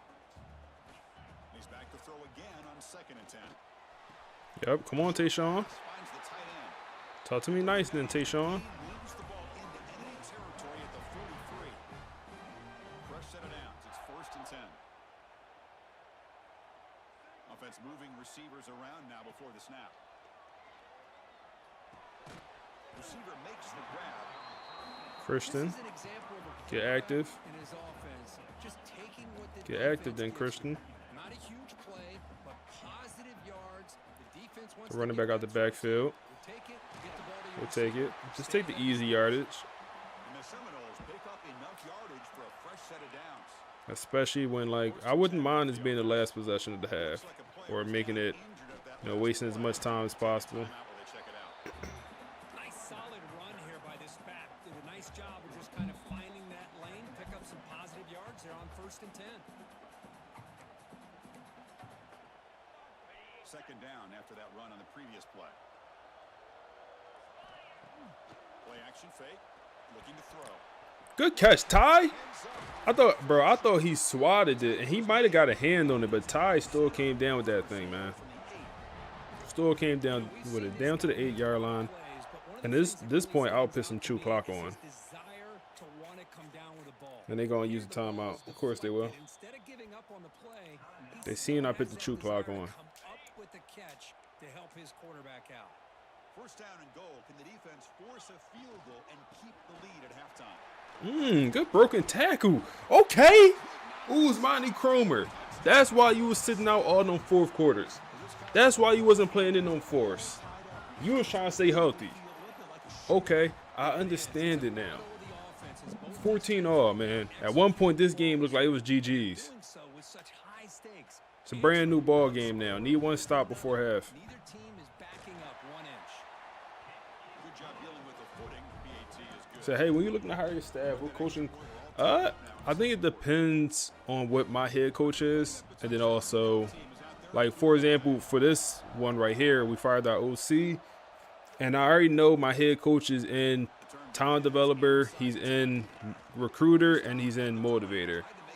So I want like a strategist. That's something we don't have and something we probably won't be able to go into. So, but strategist is good. Like some tier 4 abilities is very good. Being able to see development traits when scouting, very good. So I definitely wanted strategist and was able to find one. So that's I kind of look for either what I don't have or, you know, sometimes double down on what I do have. Like, I think if I had all 3 coaches with talent developer, oh man, that's great. Like that's actually pretty cheating.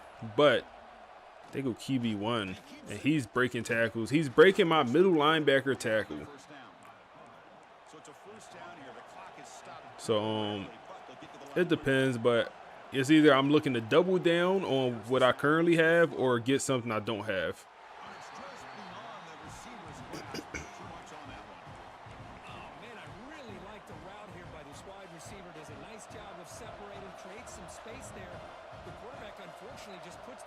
Come on. Out in front of him. After the incompletion, QB tries it again on 2nd and 10. It's a short completion to the tight end. And he'll make his way out of bounds after gaining decent yards. He took the head coach job at Utah, so he got motivated, recruiter, and tactician. If you could get a talent developer or a strategist, I think that'd be pretty good. I would definitely try to focus on talent developer. Architect is pretty good, but I like the other 2 better, personally. They running trick plays, desperate. I personally like talent developer and strategist better, so I would prioritize them 2 for a coordinator, and then architect if I can't find anything else. See if he can make something happen with the return. And the returner brought down by the coverage team. All right, we have 30 seconds. I've seen Patrick Mahomes do more with less.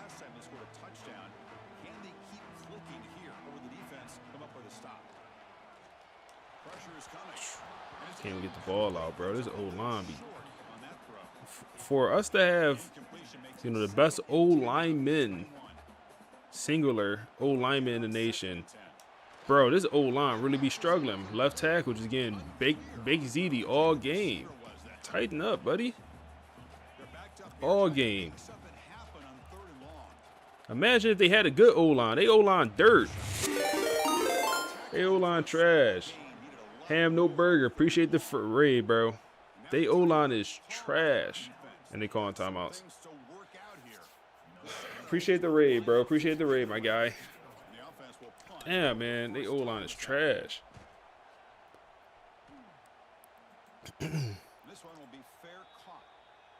Now we gotta get a stop.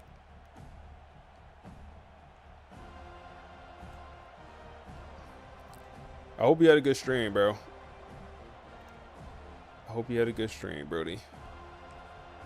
We struggling. We are struggling over here. You say you've been struggling, bro. We struggling too.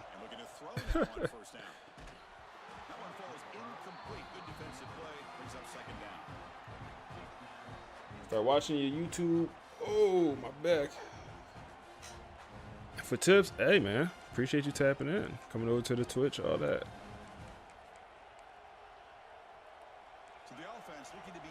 Come on, don't give nothing up here.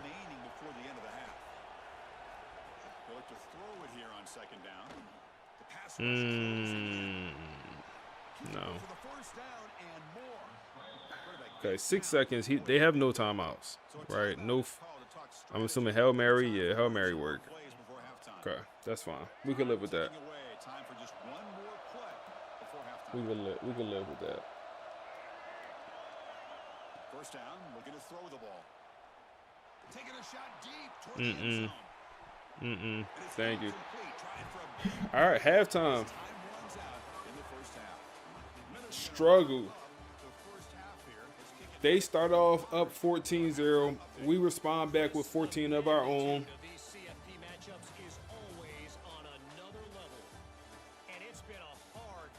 You said, in your opinion, what's the best coach build? I don't know if there is like a best coach build.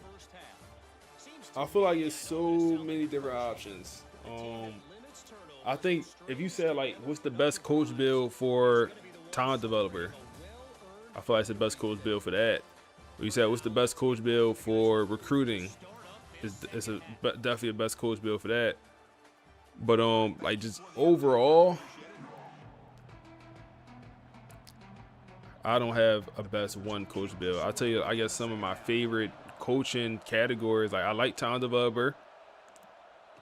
So that's why we went down talent developer for this coach.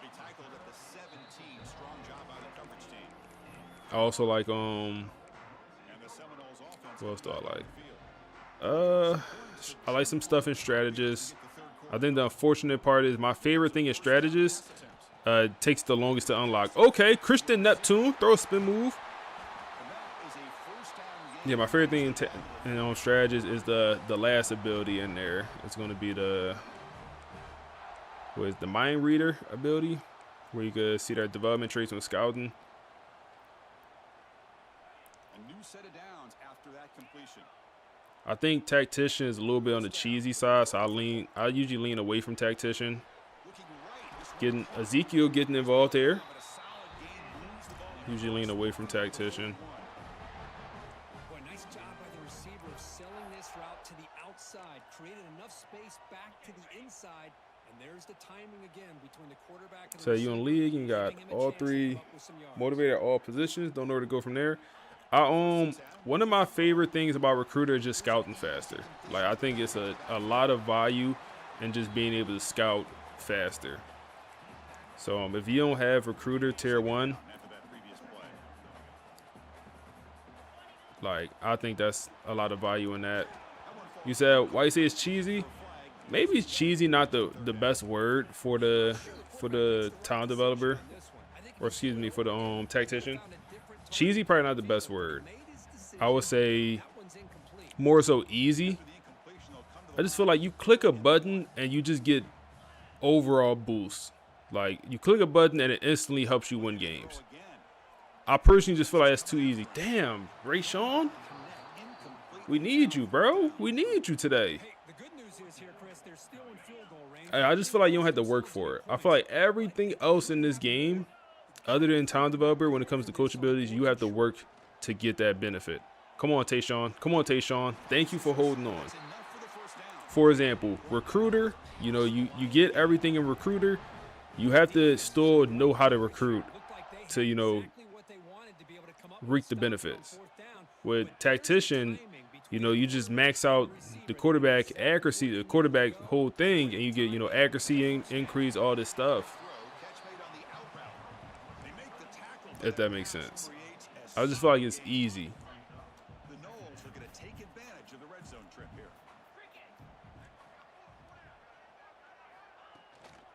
Out of the shotgun, he hands it off. Good enough for first down. All right, we walking them. So yeah, I don't, like I said, cheesy probably not the best word, but I usually lean away from it personally. And the Knowles begin a new series here, 1st and 10. So is it still worth getting coaches who have TD? I feel like yes, because like the best thing about TD in my opinion, oh, Rayshawn, use the legs, Rayshawn. Use the legs, Rayshawn. One of his few rushing touchdowns of his whole entire career, you get to witness live here in the playoff game against Pittsburgh, man. Rayshawn Slaughter. We was down 14-0. We're now up 21-14. Come on, foot on next. I would say one of the best benefits is a talent developer if you getting guys drafted. So like just having that first ability, which you know, if a player get drafted, you get that extra boost. There's a lot of value in that, in my opinion. So I think even if he don't have that much in talent developer, I think if he just has it, I think it's pretty good. He said, do you think it's worth playing Dynasty on HEISMAN in preparation to play Ultimate Team, or does it not translate? Honestly, I haven't played Ultimate Team at all. So I have no idea what the Ultimate Team community is like when it comes to online. I would say Dynasty is probably not a good starting point. Because HEISMAN difficulty do cheat you. Like you will feel cheated. But the way I like to play Dynasty and the way I think people play, come on, bro, no. And the way I think people play Ultimate Teams, I think yeah, I couldn't when I have this online Dynasty, you know, I'm in. I just started. When I'm in that online Dynasty, I will not play it like I'm playing this Dynasty right here. It will be two different things. Especially it's a money Dynasty, so everyone got the cheese plays. Everyone got good work, boy. Good work, boy. Everyone got, you know, everyone YouTube made is what some people call it. So yeah, I will play it very different. And it's taken at the 45. All right, come on, man. We're going to win this game. Sets up the next drive. And the Florida State offense heads back onto the field. They were clicking last time. Great protection. The pitch and catch was solid. Yeah, so if you using tactician, like I said, ain't nothing wrong with it. I usually just lean away from it. Play action here on 1st down. We probably could have hit X there. It's made on the right side. And the defense smothers him for no gain. Boy, they're just fundamentally sound, right where you want to be after the completion. Nowhere to go after that catch.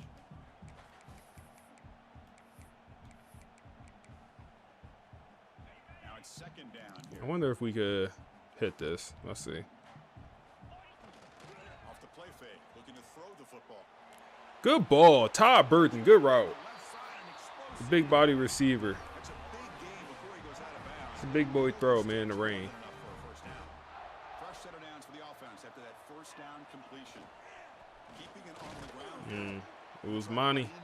So we're in field goal range, you know. We want to score a touchdown here, but hey, points is what we need. So no sacks, and especially no turnovers here as well. He's running out of time here. That's fine. That's fine. We had circle, but the pressure, Brings up 3rd was definitely in my face. Not going to be easy here. Backed up a long way to go for a first down. All right, 3rd and 9 here. Drops back, looking to throw for it on 3rd down. Throw it away. Get it away. Get it away. Get it away. Take our points. Bring out Wade, the kicker. 46-yarder. It's wet. It's rainy. The field is nasty. Our grounds crew done a phenomenal job to do what they can in preparation for this game. So hopefully the footing will be there for Wade. But it's a 46-yard kick. And the veteran kicker at this point, I remember when he just was a true freshman kicking field goals for us. Now he's all the way at a junior, and this might be his last year starting. We'll see. We'll see. I'm not sure if he'll be back next year, man. Not sure if he'll be back, but he does come through, having kind of a down year for us. So we will look at other options in the portal, and maybe even bringing a true freshman with more potential. Like his power potential is absolutely his potential period is maxed out, and it's not great. It is not great.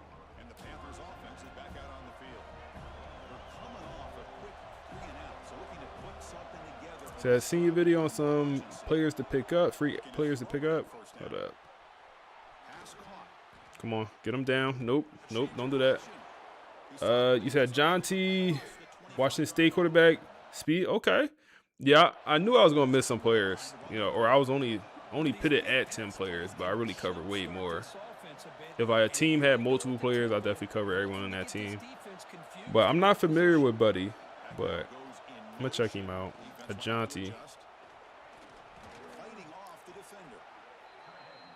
That's a really good run by this offense, and Chris, here they go. All right, come on. Looking for a first down.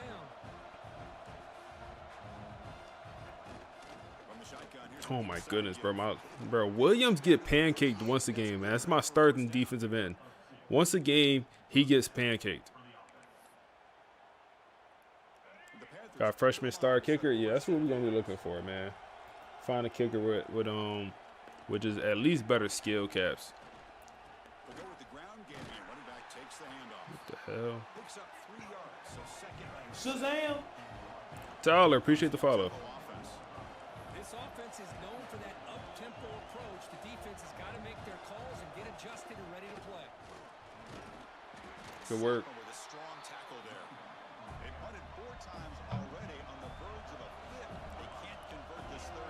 3rd down here. Why is my starting defensive end at linebacker?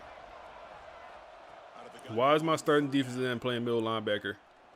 And he kind of boxy. All day to throw. All day to throw. Been watching the YouTube videos a lot. First time catching you. Hey, man, I appreciate you coming through, my guy. Appreciate you coming through, man. 4's up. We 1 quarter away from advancing to the next round of the playoffs, man. We're doing our thing here. The running game is definitely not amazing.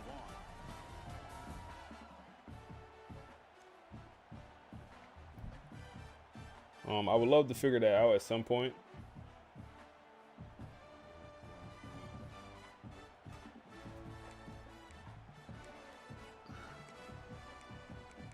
So how your day been? My day been pretty good, man. We just been playing college football literally all day. We've been live for a long time. One of my longest live streams ever. But it been good. It been a good live stream. A lot of support.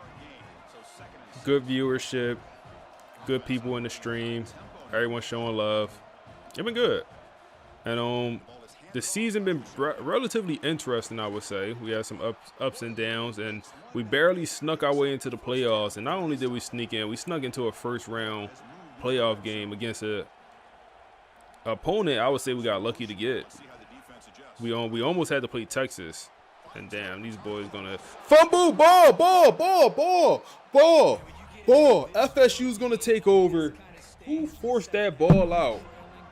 That's damn near gonna be GG's.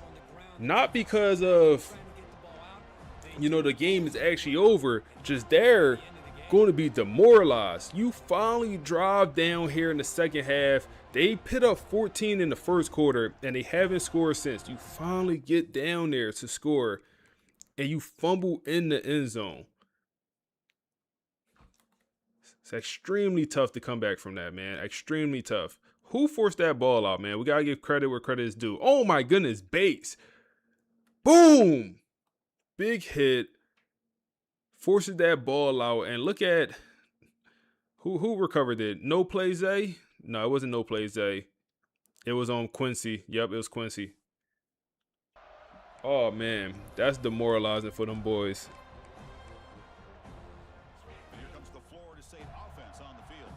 Good work. Bates.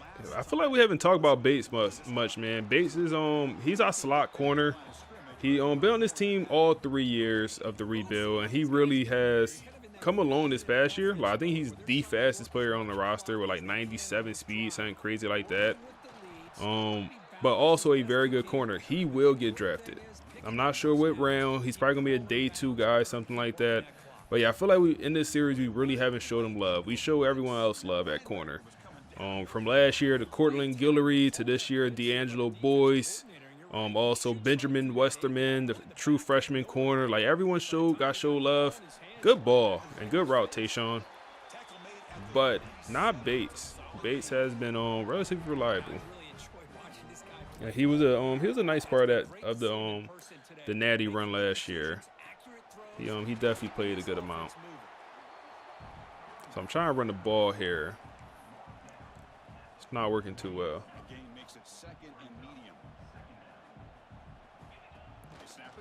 Get it out to Ousmane. Come on, Ousmane. Come on, Ousmane. Make him work. Make him work. They got 3 down linemen. Run this ball. And a first down for this offense. Run this ball, bro. Wow. And he will be stuffed for no gain.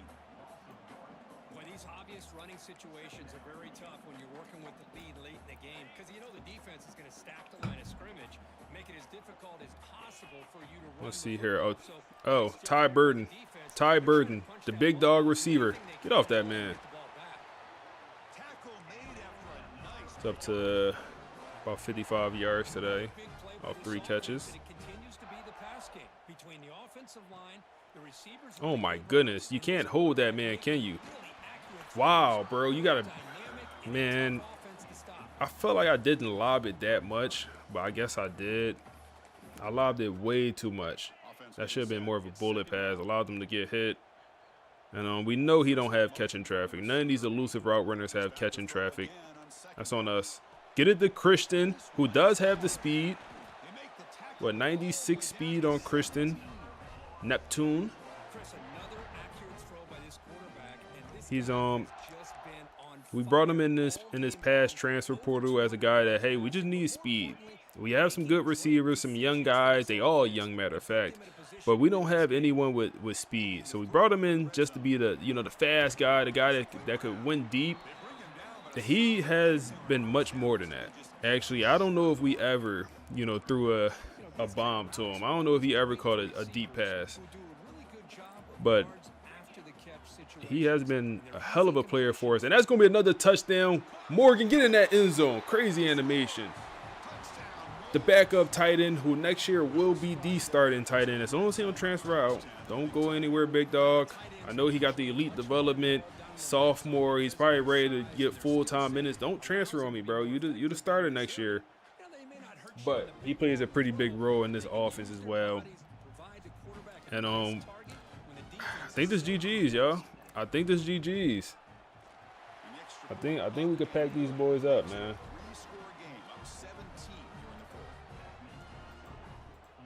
I think we could pack these boys up.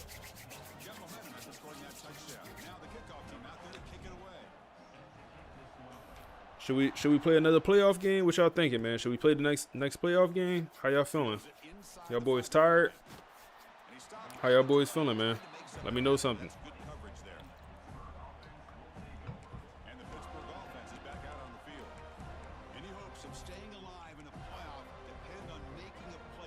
scoring and scoring quickly here. It's desperation time. Go run. Bro, why is Williams is he playing linebacker? No, he's not. He's just okay. Love those positive yards on 1st and 10, and it's not quite a first down. Looks like it'll bring 2nd and inches, but it sure does open up the playbook here to be able to open up, maybe take a shot downfield. What y'all say? So locked in with you if you good. Run it. Might as well. We locked in. Yes, sir. Locked in. Run it. They call me Gates. I don't get Kevin Gates, man. Kevin Gates a funny dude, bro. Stay locked in for this dynasty. I appreciate you, man. Oh, they just ran the clock out. Them boys gave up, man. They gave up. He said, gotta go soon, keep feet. Hey, man. I appreciate you stopping by, man. I appreciate the raid. Have a good night, bro. And by doing that, they're opening up running lanes. Good positive yards there by the running back. Game makes it 2nd and medium. What the podcast gonna say about this one, man? What the pod gonna say about this one, y'all? What the pod gonna say about this one? Yet another incomplete pass, and this offense What they gonna say about this one? Psychological warfare. Yo, that'd be their favorite thing. It's almost like it's psychological warfare. Heads out of bounds after a solid gain. This is why they're in the playoff, right? Not just the ability to throw the ball, but you get to a critical moment. Brittany be tripping, bro. That offensive line to come up with a first down, and they get it. She'll get the moaning. She get to go going crazy every time they start talking about Rashawn Slaughter. Slaughter. We've reached the 2-minute timeout. This offense facing some serious urgency, trying to come up with a miracle late here. This is the 6th play on the drive.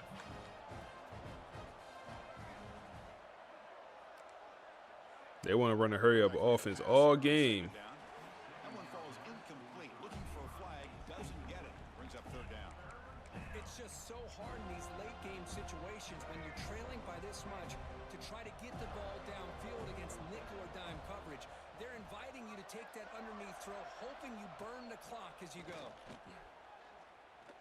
Oh, that's bagged. That's bagged. That's bagged, man. Benjamin Westerman. That's why he gets the love. Cause, bro, he looks little as hell out there, bro. But he's sticky in man coverage, and he not afraid to go make a play on the ball. He's just not. He's not afraid to go make a play on the ball. I want one day for him to start catching those interceptions, but he'll go get his hand on it and knock that thing away.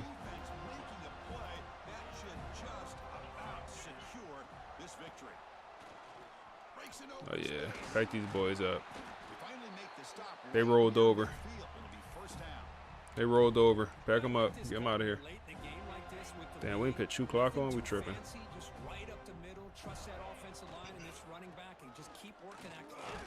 We tripping. Oh man, Uzmani with the wear and tear. Get him out, bro. 2nd down after that run on the previous play. Shouldn't run it with him. Fall. Yep. And that's a good, nice, crisp run for a first down. Don't forget, good blocking up front by the big fellas. And this running back, he just seems to have a nose for that first down marker. A few more runs like this, and he's going to be getting into a rhythm for sure. And the Seminoles with 1st and 10 here. Handoff here from the shotgun. GG's, man. GG's. GG's, man. Shout out to Pittsburgh, man. They put up a fight.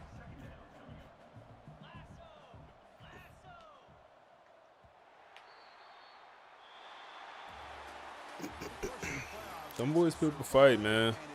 This is a crucial W. Great performance, but now the stage gets even bigger. The challenges will continue going forward. Yeah, more and more pressure will grow as this team continues to win football games, but you and I have been around this team all year long. So impressed with the emotions and how they're able to continue. Them boys put up a fight. Focus on the task at hand. They did that again today. They advance. Cannot wait to watch and see what they can do. Bro, when they be singing like this, it look insane, bro. They be looking like demons. We'll talk to you down Say, are you using the same strategies you do in your videos, such as? I am not. No, sir. I am not. I am not. I'm not. Like, some strategies, yes. But a lot of them, no. A lot of videos is like giving y'all the information and allowing you to use them, but not all of them. Some of them I would consider like more on the cheesy side, so definitely nah.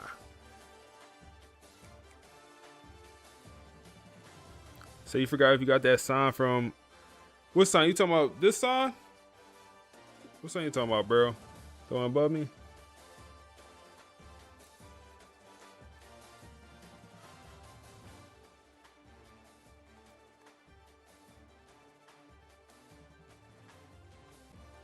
Oh, you talking about the LED? So actually, I ain't bought that. Actually, my girlfriend got that for me for when she get that for me for my birthday? She got that for me for my birthday last year. Actually, I don't know where she got it from, but yeah.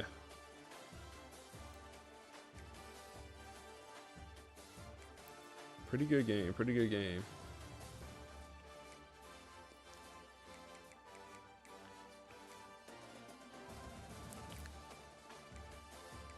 Pretty good work. Good work. Good work. Good work. Good work.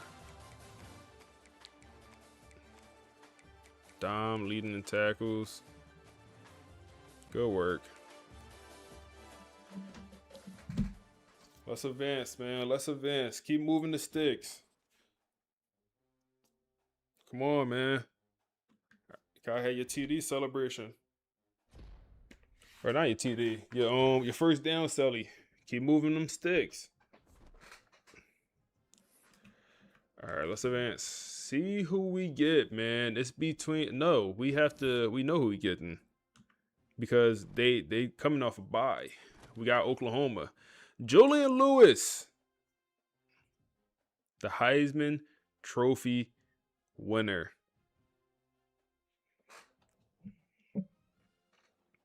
The plot thickens. The plot has thickened.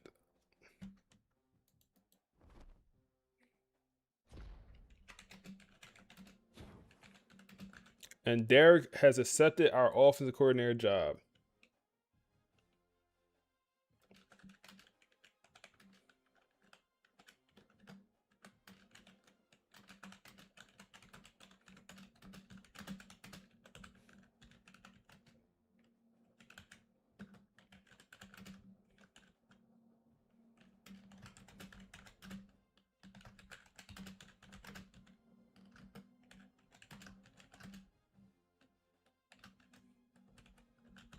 Where did Derek come from, man? Y'all remember? Where did Derek come from? Damn, what school did he come from? I could go back on the. I gotta go back. Oh, it's gonna take forever, ain't it, to find him? Damn. If y'all know, where did Derek come from? I would like to, consider using his playbook next year. Auburn. He was at Auburn. Damn, I found that quick.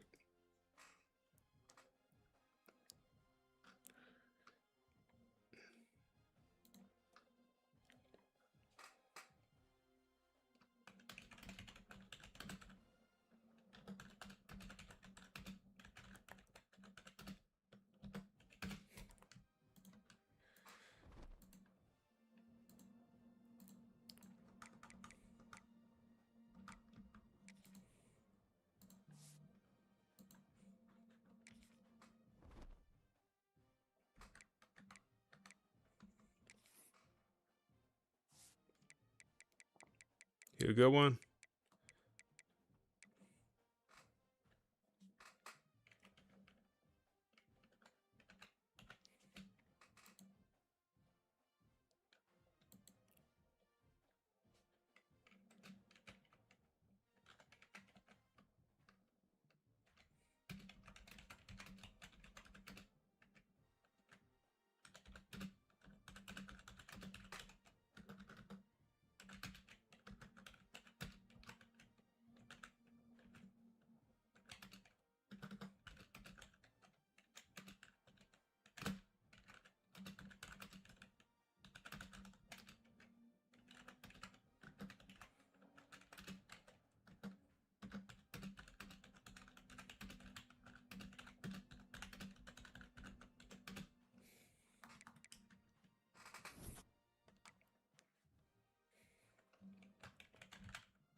All right, let's see.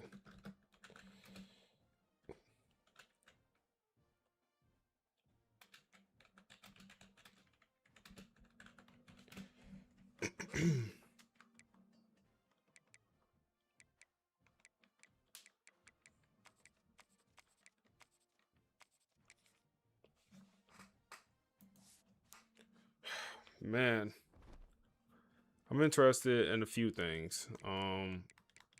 What's going on in the playoffs? What other job offers did we get? LSU did win. They got to go against Michigan. Clemson did beat Georgia. There's a chance we have to play Clemson for the third time this season. That can't be good for us. We beat them twice. The odds of beating the team 3 times in one season, a team that's, on your level, tough.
Eleven and 3, man.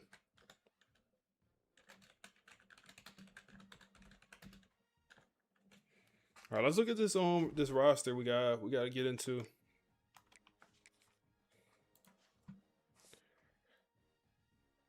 Damn, bro, still alive? Yeah, man. We still alive. We still alive, bro. We still holding it down.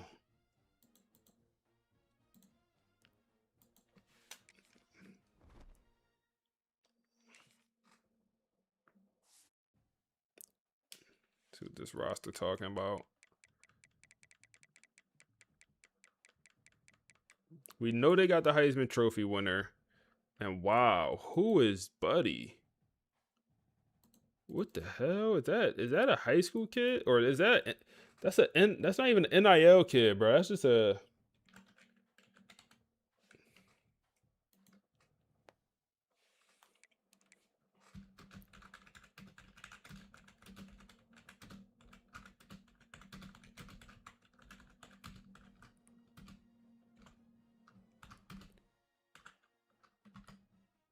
best left tackle in the nation, probably.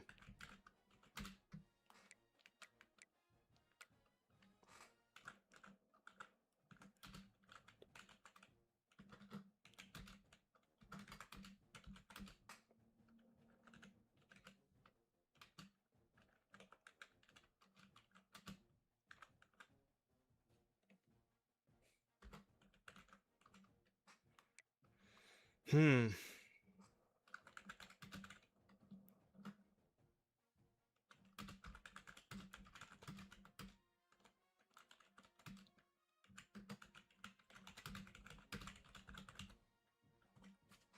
whole team is good, bro.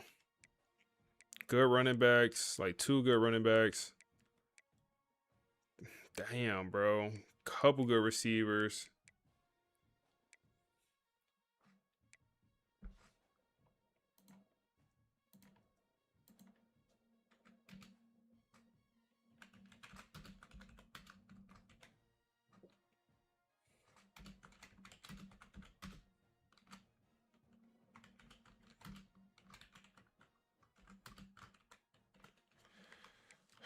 Man, what's the weakness on this team? It's definitely not O-line.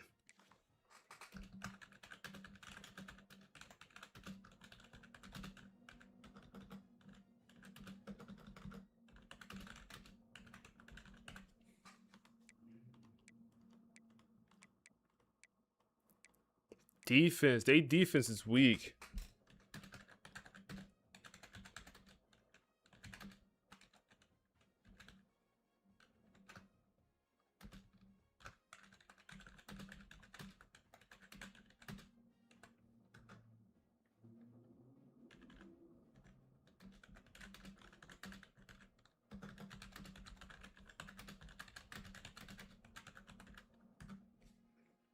All right.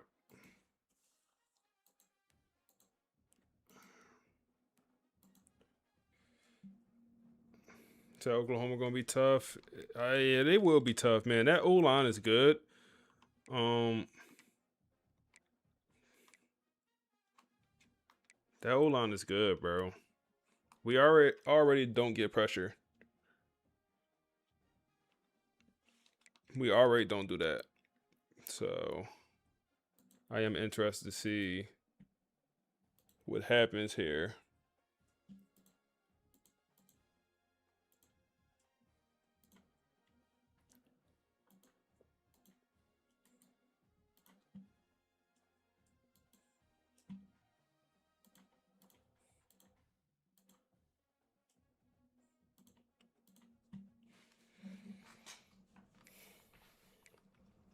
But yeah, I definitely would say their weakness is going to be their defense here. Like, they do have like some guys. It's not like they're complete liabilities.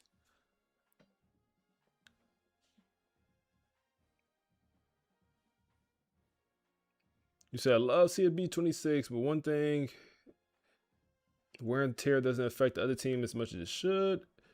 I feel like the thing about the wear and tear with the other team, like, you don't get to see it. So, like, you don't really, like, if they running back got wear and tear, it's like, from my understanding, we don't get to see it.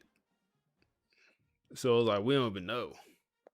We just see the backup running back come in, like, oh, they, you know. But you're probably right.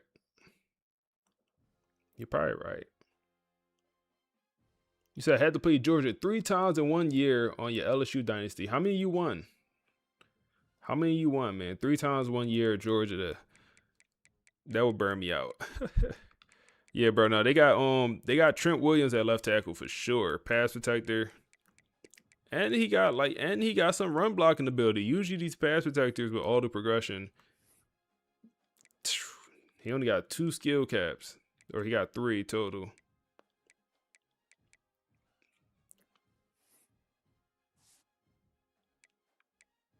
Yeah, they O-line is one of them ones, bro. And Julian Lewis, he got speed, like the accuracy's very good.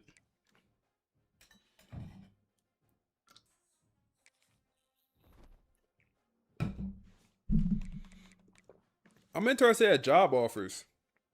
Anything change? No, it got worse. They got way worse.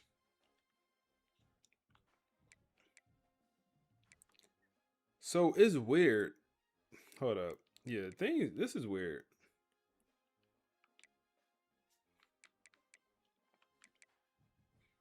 First of all, it's not that many good openings in general. The only good opening was USC.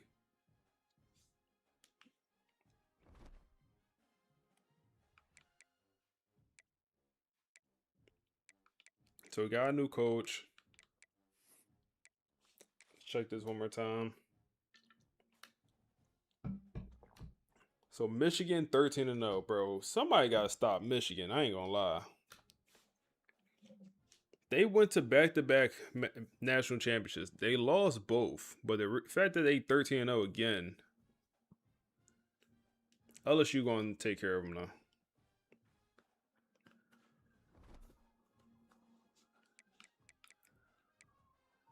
And then can we see All-American? We can, yep.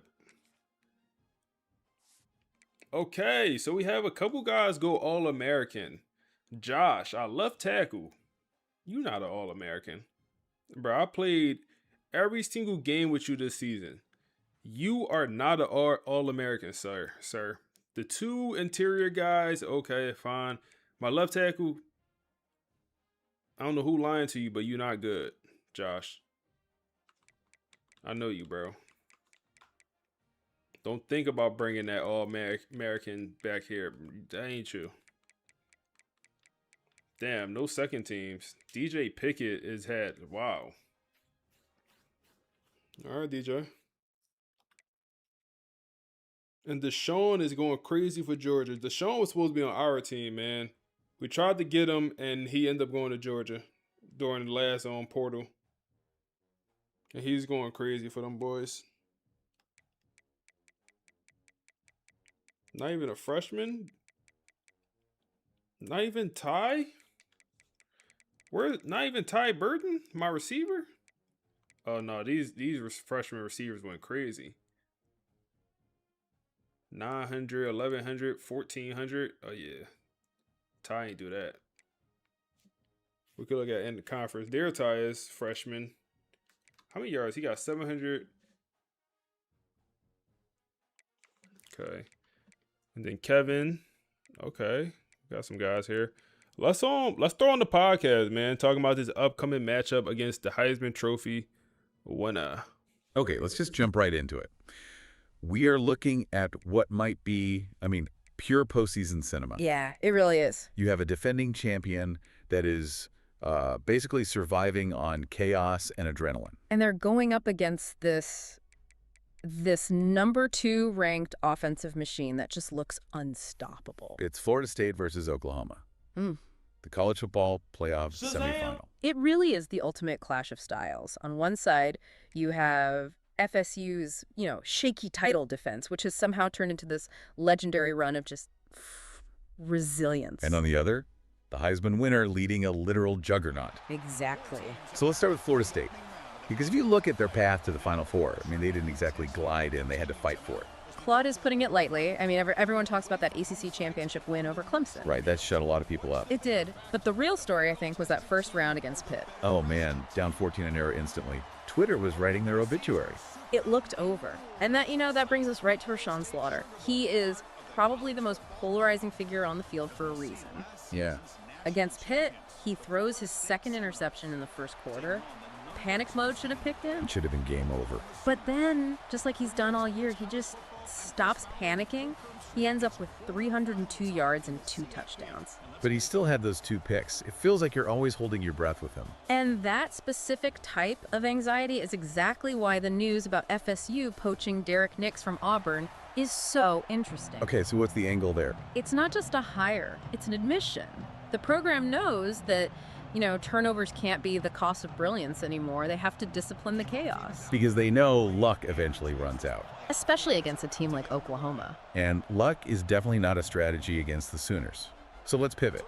They're 12-1, number 2 in the country, and honestly, they feel like everything FSU is not. They're an offensive machine. Yeah. And it really starts and ends with Juju Lewis.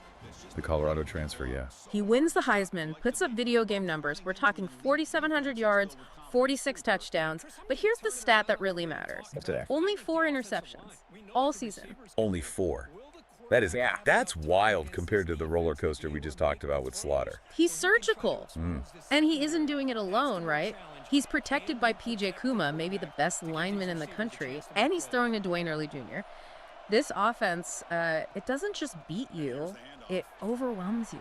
So it sounds hopeless for FSU then. If Oklahoma's scoring every time they touch the ball, I thought he was gone. How does Grit even compete with that? Well, hold on. This is where the matchup gets, really sticky. Yep. Oklahoma has a massive crack in the armor. Okay. Think of them like a Formula One car with no brakes. They go 200 miles an hour, but they crash into the wall just as fast. Their defense is soft. So soft. They score fast, but they give the ball right back. And that brings us to Vegas, I assume? Exactly. You'd think with that offense, Oklahoma would be a huge favorite. The line is Sooners Meber 6.5. But the sharps, the professional bettors, they're hammering Florida State. Why? Why would they bet on the chaos team? Because they look at efficiency metrics, not just highlights. Oklahoma's defensive efficiency, it ranks way down at 80th in the nation. Wow. So the logic is that FSU can control the clock, run the ball, and keep Juju Lewis sitting on the bench. If FSU shortens the game, that 6.5 point spread suddenly looks huge. But that entire strategy, it totally relies on Rashawn Slaughter not handing the ball over. I saw a prop bet on his turnovers set at 1.5. That 1.5 number is the whole game. It's not just a bet. If Slaughter stays under and throws 0 or 1 pick, FSU hangs around, they can maybe even win. And if he goes over? If he goes over and throws 2, against this offense, you're down 21 points before you can blink. The math for a comeback just doesn't work against Juju Lewis. It really feels like a philosophical battle then. Discipline versus explosion. That's it. Oklahoma wants a track meet. They want to score 50. Florida State wants stress. They want it to be a messy fourth quarter. Coach Marcus Vale is trying to drag this team through one of the grittiest title defenses ever. And that's the bottom line. We are watching a test of resilience versus raw talent. FSU just refuses to die. And in a playoff game, that might be more dangerous than 4,700 yards of offense. It is going to be a wild watch. Before we go, here's a thought to chew on. If Florida State actually pulls this off, does Rashawn Slaughter's career go from turnover prone to, I don't know, legendary in a single night? And conversely, if they lose, does it just prove that living on the edge like that was always a fatal flaw? That's it for this deep dive. Thanks for listening. So how we do the AI voiceover? It's a platform called Notebook LM. Damn, we should hit the running back there. Notebook LM. Damn, that was the wrong read. We had a couple other options. And yeah, you able to do these podcasts. You said Lane Kiffin is their head coach? Is it? Is he? Come on. Come on, Ty Burden. Big time catch, man. Big time catch. We needed that. Good work, boy.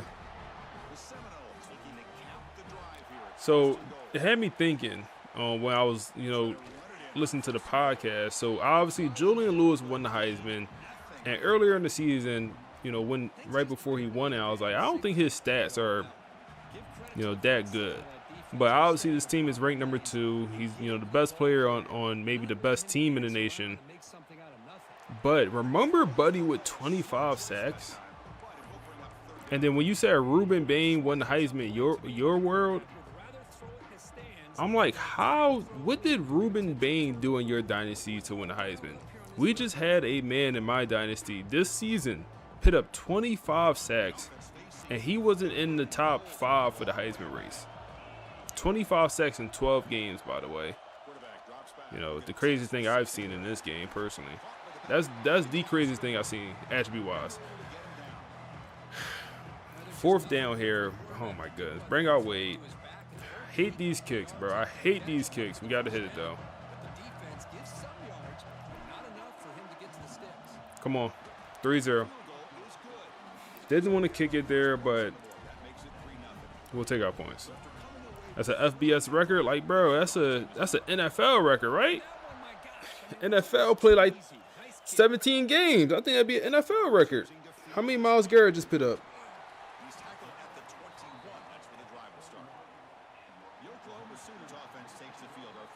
Like, how is he not even in consideration? The point is, the awards got to be redone, man. Suggs had 24. 24 is crazy. But Buddy, he's on Clemson, so Buddy could be at 30 right now because they're still playing. Wow, look at this BS. Clemson just won a playoff game. So he could be at, 28. And now they play who they play? Ole Miss. So he could get to 30. And PJ, the star left tackle, 99 overall left tackle, surefire, probably first player off the board. If it's not Julian Lewis, it's probably gonna be PJ. He goes down for this phenomenal O-line. Ball on the ground, FSU takes over. FSU takes over from the 42-yard line. No play, Zay. Johnny on the spot. Ball comes flying out, and he just dives on it. Let's work, man. Let's work, man. Who forced that ball out? Who was that? 2-5? Was that Frederick? Oh, he tried to reach for the first down. It's 2nd down. It's only 2nd down out there, man. you reaching for the first down, and then Frederick just comes over, Frederick Valentin, and just boom, hits that arm. Ball just fall off the bone. FSU takes over. Come on. Let's do it. Let's do it. Oh my goodness, that could easily be a pick six, bro. You can't overthrow those. In this game, why do they never underthrow anything? Why is it always an overthrow? At least on those, at least. It's always an overthrow. It's never behind them. If it's inaccurate, it's always in front where it could be picked.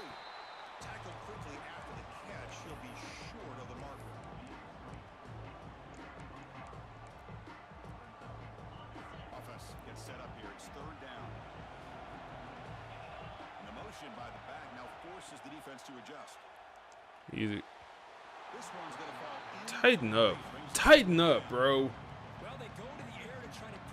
Tighten up. 54 yards. My kicker don't have that. We're going to keep the offense out there. It's an easy first down. Neptune. Was that Neptune? Let me make sure I'm calling out the wrong slouch.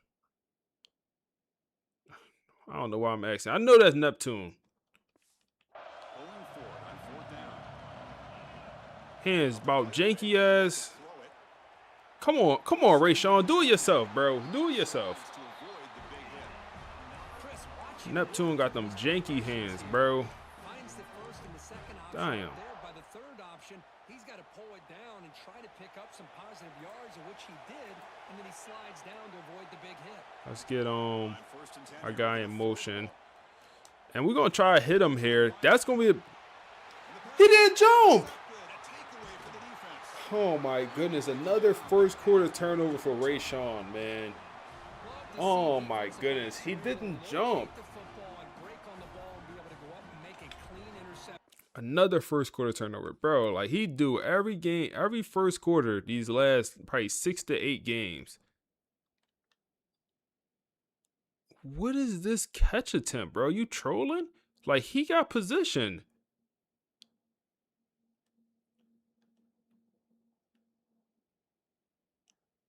Talking about wanting it more.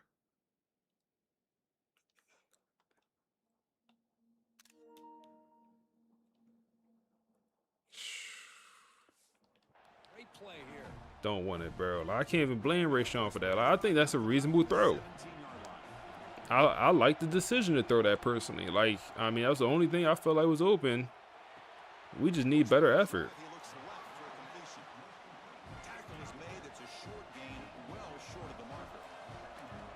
We got 100 people watching on YouTube, man. About 50 people watching on Twitch. I appreciate everyone in here, man. I appreciate everyone in the stream, man.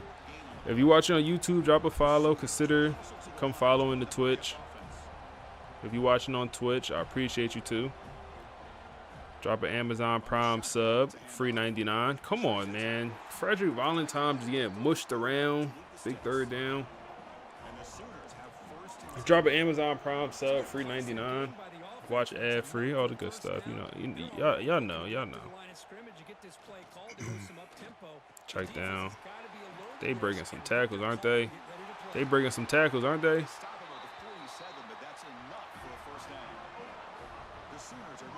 Definitely drop these likes, man. We could get 100 likes on this thing on the YouTube. We at 86. We get 100. Come on, bro. They breaking some tackles. That's a linebacker he's breaking off.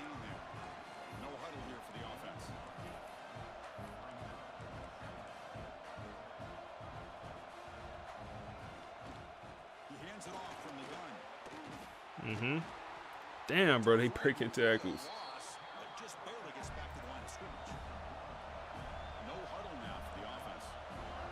Third and 1 here. At my user. No way, Dom. They're going to go for a 4th and short.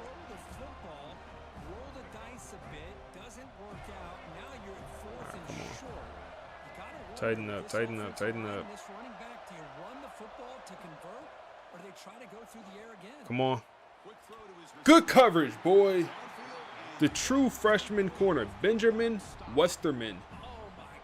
That's an old head name, man. The true freshman, having a phenomenal season. Didn't win any awards, nothing like that. But, I mean, I think he's playing absolutely phenomenal for us, man. He got some plays where, I mean, you know, he got beat, some stuff. Watching on both, oh, you the GOAT. You the GOAT, bro. You the GOAT. You the GOAT. We expect the teams have worked through some of the nerves of this playoff game as we begin the second quarter.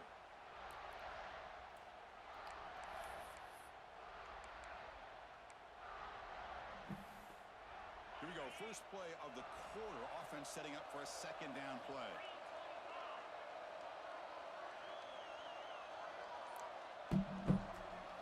All right, come on. Oh my goodness. That's on me. That's on me. That's on me. If we throw a pick there, that was 100% on me. Wrong icon. Playing like a slouch, bro. Playing like a slouch in these first halves. I don't know what it is. Playing like a slouch. Second half, we come alive. But these first half, oh, these first halves nasty. Is there anything open? Like, can we throw this? Pick up 2 yards. Got up on it.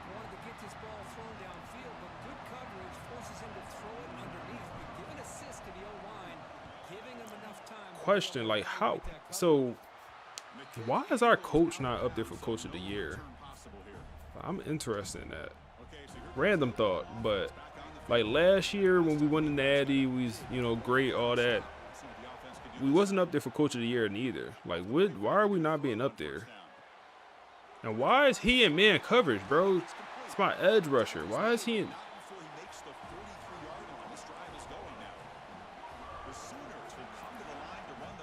Why is he in man coverage?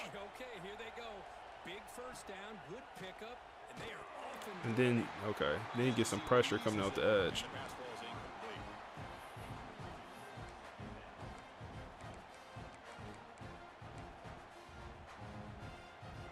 Getting set. Here's second down. Back to pass. It's Lewis. Oh my goodness, at my user, bro. It's a Stevie Wonder.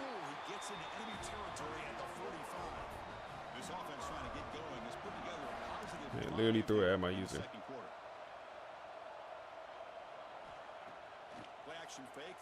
Dot.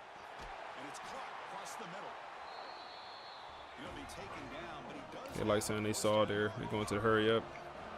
Another positive game for this offense, and this quarterback continues to show how dangerous he is when he has time to throw. The defensive coordinator's got to change up his looks. Where you going, Julian? Where you going, Julian? Come here. Come here. Williams with a sack. Is that, did they left tackle come back? He did come back. Okay, he's back in. He gave that sack there, though, so he's definitely compromised. He's definitely compromised, man. He is not the same. Come on, get on. Good work. Zay with a play, man. Zay finally made a play. Appreciate that, boy.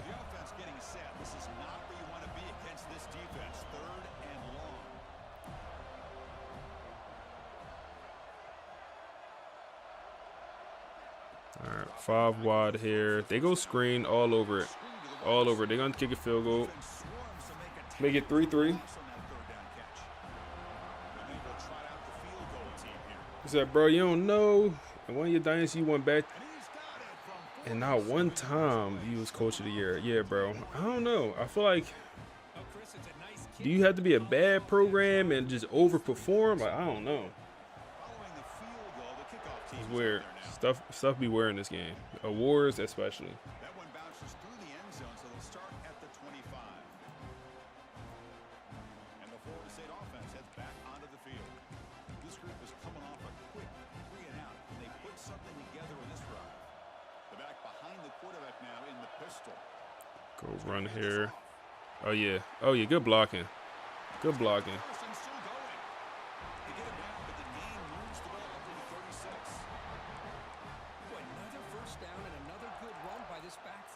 State.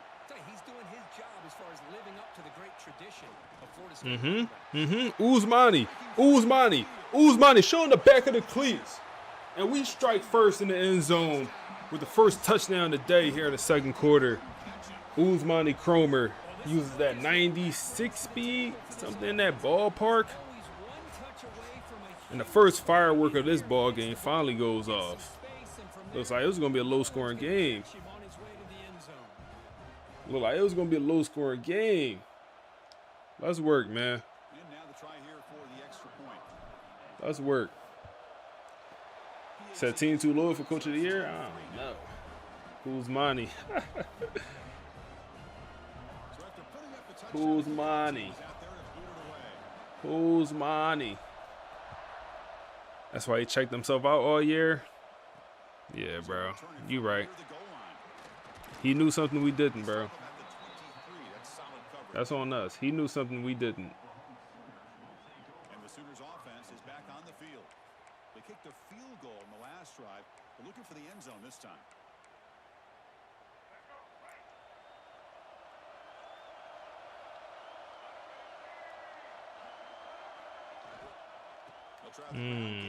I like that run play. It doesn't work there, but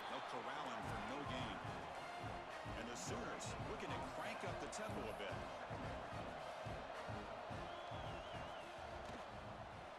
bit. We there. Nope, where you going? Come here. To get him down quickly, not much of a gain on that completion. The offense now facing a 3rd and long from the 26. Where you going? Come here. Got caught on the D-line. 3rd down, all over it. Bates, not going. He is not going, sir. Juju Lewis, Heisman Trophy winner, I don't think so. I don't think so. And the returner brought down by the coverage team there. And here comes the Florida State offense on the field.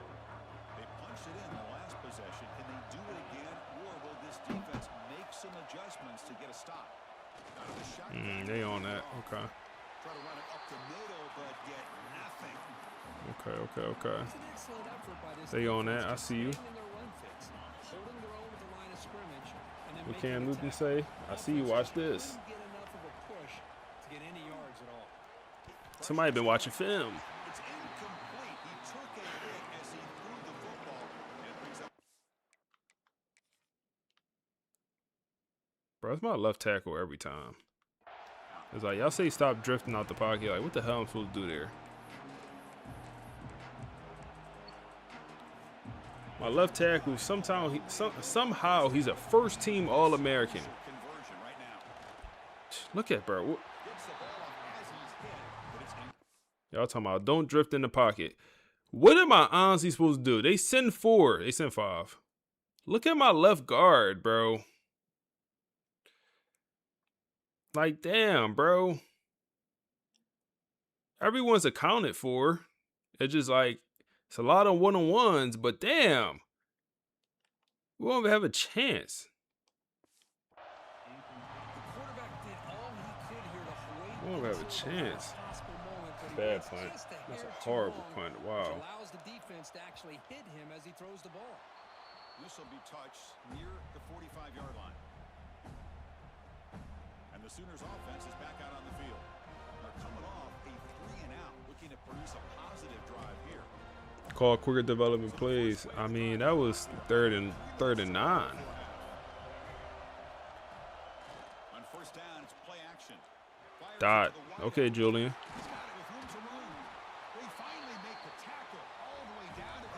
Okay, Julian.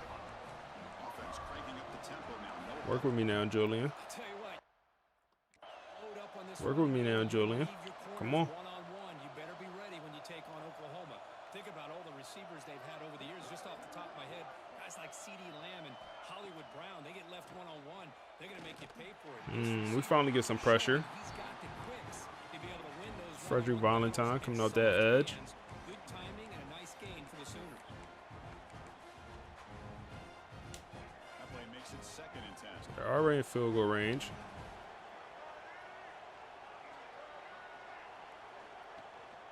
They'll run it out of the shotgun.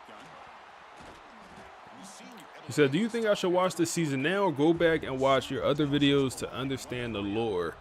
I think it depends how much time you have on your hands. Honestly.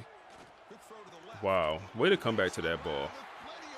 I truly think it depends how much time you have on your hands. Like, if you, like, in your free time, if you just going to watch this series and, like, you have time to just watch it in your free time and you don't mind doing that, I think it's best to go back and get the lore, because it's all good content in my opinion.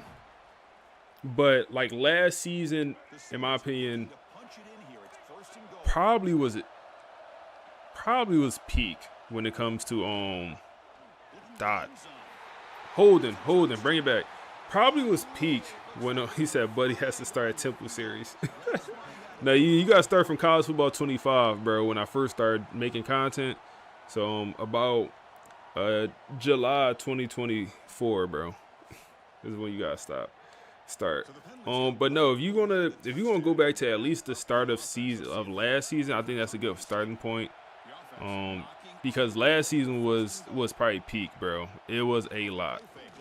It was very good and a lot of lore. But if you want to start now, feel free. But like I said, if you like for me, when I mainly watch YouTube when I eat and like before I go to bed. And I would, like, if I had something I could just watch and like just, you know, I watch an hour every, you know, once a day, something like that, whenever I got free time. If you like that, I think it makes sense. He said, I bet you just finished the 14-hour video with FSU. Yeah, so a 22-hour video would be next in line. That sounds crazy. 22-hour video. But yeah, the 22-hour one, first of all, they scored is 10-10 now. The 22-hour video is the last season that we just played. So it goes from start all the way into the off season. And I tried to cut it as much as possible. Believe it or not, I tried to cut a lot of it out, but a lot of it is like these games take a while. And then also the stuff in between the games usually be like the podcast, but I try to cut the part where like I type the podcast, all that stuff. So it's 22 hours, which is just insane. Maybach music. Oh man, Royal Nightmare. Appreciate the subs, man. Appreciate the sub, my guy. Oh man, been a little minute we got a sub, man. I appreciate you coming through. We have a 2-minute drill here. We'll start with the run.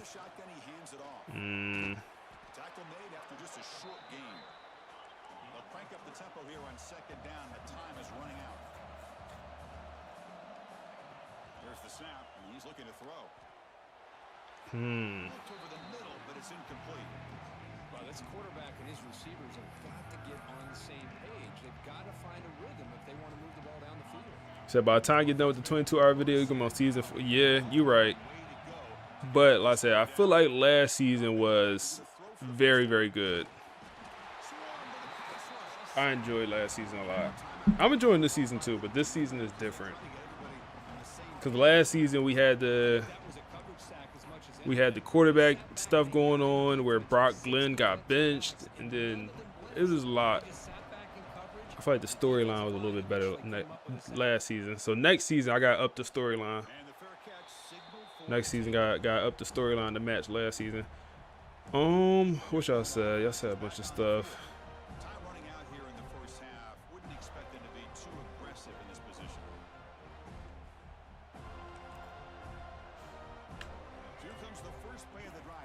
Don't try to score here. Y'all good. Yeah, y'all good. Don't try to score.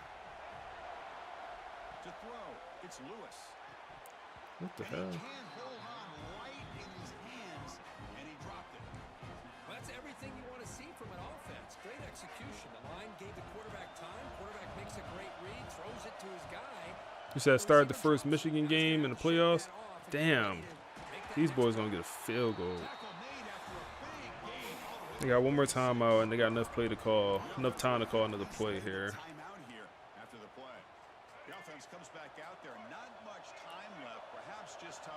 You said, will you be making as much? Hold up. Come on.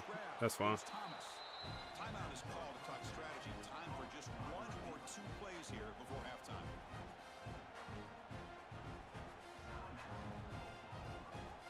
Wait, what happened? How many subs did you drop, Nightmare? So on second down, they'll try out the field goal unit, trying to get 3 before halftime. I'm confused. All right, long field goal for these boys. And, of course, they backdoor it. We down 3 at half, man. He said, will you be making as much content for next year's game? You're one of the best content creators for this game. I truly appreciate that, bro. I truly do appreciate that. That's my goal. That's my goal to, you know, my channel is like I post every day. So like every day, you know, I watch a lot of YouTube. I don't have cable, but I do watch like some shows on cable. But like I watch YouTube every day, and I like content creators that post every single day because I watch YouTube every day. So like my goal is to always be that daily content creator. So yeah, that's my goal. Is the good run here. But that's gonna be the end of the first half, man. 13-10. Not the best work for us. We got some crazy sliders. Yeah, bro, these sliders fun. It's pretty challenging. You said this OU FSU Sugar Bowl matchup got you feeling 2000s nostalgia.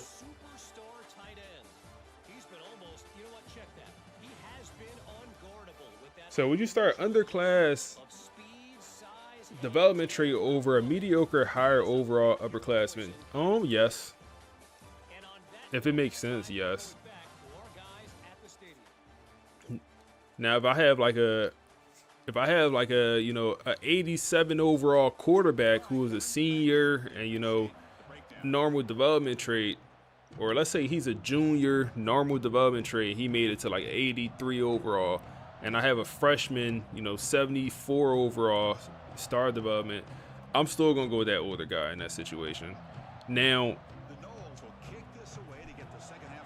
that young guy gonna play, cause I don't want him to transfer. That young guy gonna play. So in blowouts, whether we getting blown out, or they getting blown out, I'm also gonna have a quick trigger to pull them. You know, if we're not playing bad, if the offense looking janky, hey, I'm gonna pull them, cause I want that young guy to get some playing time. So here comes the Oklahoma offense back on the field. The passing game's been on fire. Let's see if the defense has made some changes to begin to slow it down. So the best football gaming content. You the GOAT, bro.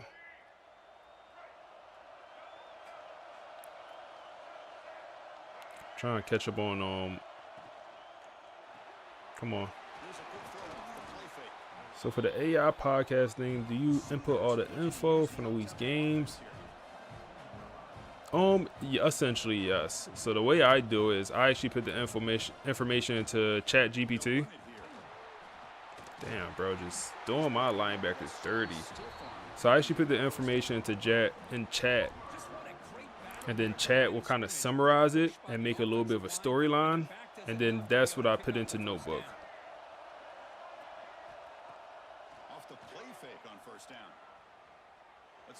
Oh my goodness, bro. I thought that was going to get picked. He snags it. Julian Lewis is officially balling. 209 yards, 1 touchdown. He is officially playing well. Back to pass. It's Lewis. Oh my goodness, another dot. And this one might go all the way to the end zone. Quincy ends up chasing him down from behind. He's over 102 yards. That's going to be Washington. And they running this hurry-up offense. Figure something out here, FSU. Figure it out, FSU. Figure it out, FSU. He's looking to throw. Come on, pressure. Williams, second sack of the day. Okay, I see you, senior. He's trying to, bro. Remember John Henry from last year? He had that crazy national championship performance, bro. No, he had a crazy playoff run in general, but in the Natty, he had like a bunch of sacks. I think he even had a pick 6 in the playoffs as an edge rusher. Dot. We went cover 2, and they attacked the weakest part of the defense. 20-10 here in the third quarter, man. We used to being down and coming back, but usually that's in the first half. It hasn't been too many games where we had to make this comeback late.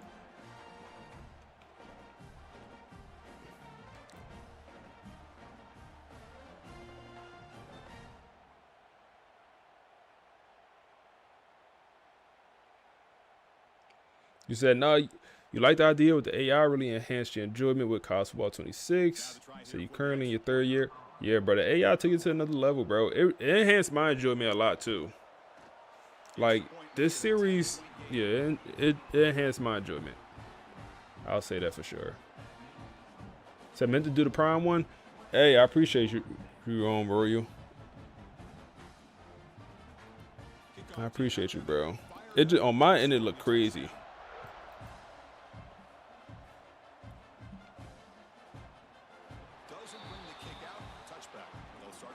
Yeah, I'll show the slides at the game. I got you, bro. Appreciate you subbing. All right, we gotta figure this out. It's better to hard sell if you have the grades rather than send the house. Who's money?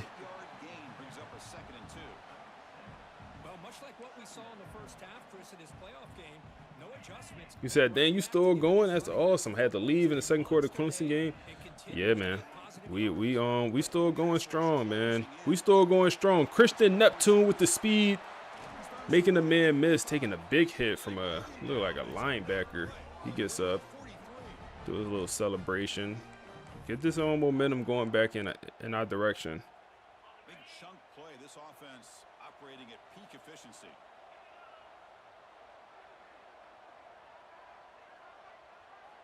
First down, looking to throw the ball. Nothing's open. Throw it away. Choosing to just throw the ball away that time. Second down. Yes, like what I put in to the chat is like whatever happened. Like if we was down 14-0 and like for example last game we was down 14-0 and we end up winning what 31-14. So, we end up having a phenomenal third or second, third, and fourth quarter, and we ain't, we pitched the shutout after that first quarter. So I'm gonna put that into the chat, and I'm also gonna put in, the major stats. So usually my quarterback numbers. If the other team quarterback played well, I'll put their numbers in there as well. Throw it away. If the running back had a phenomenal day, if we had like a game-losing interception, we had a walk-off kickoff, field goal, like I just put in whatever's relevant. And the good thing about it, like it's all of the same. I use the same. Here, this first down, Tayshawn. I use the same chat, like the same thread essentially. So it remembers everything. So if we beat Clemson 2 times in the regular season. So if we win this game and we get Clemson in the next game, it's going to know we beat Clemson the last 2 games. It's going to know the scores of those last 2 games. And it's going to know, who played good and who played bad. So it kind of already helps create the storyline.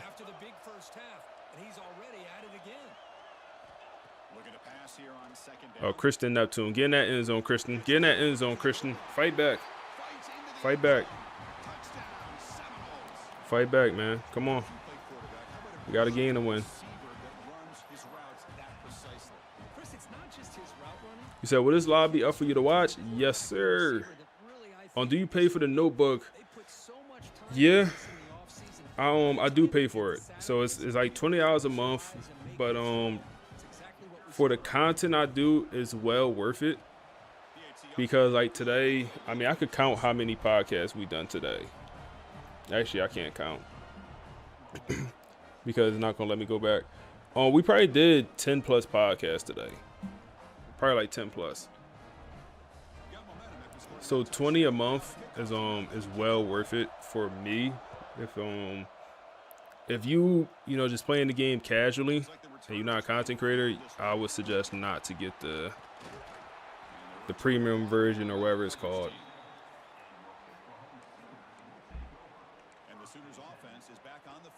You can get a month free. It is like a month trial. So I did have the trial like the first month, and I didn't pay. But now the trial ended, so now it's $20 a month. So you can do the trial and give it a try. They go run. This hurry up off is annoying, bro. This hurry up off is annoying. Another big game for him.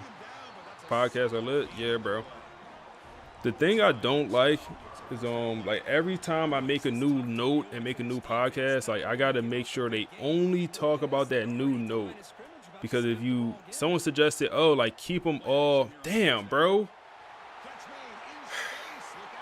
27-7. Oh wow, we chased him down. How is he that wide open? Boy, bro, this man Julian Lewis balling, bro. He's actually playing like a Heisman Trophy quarterback. 27-17.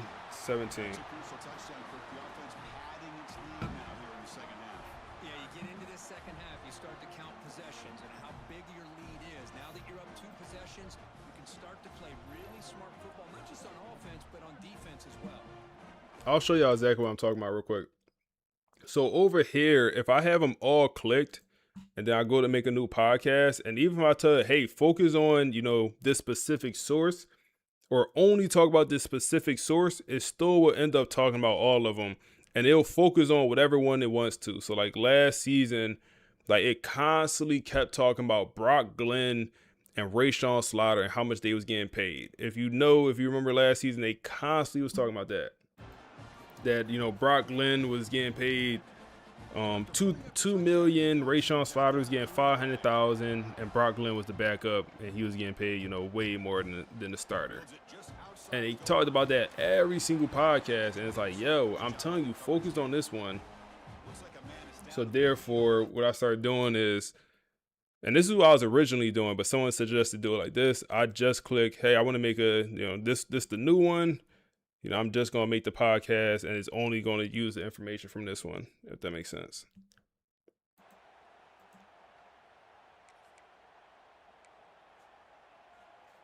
Offense out for the first play of the drive, beginning at the 22. Here comes a first down pass attempt.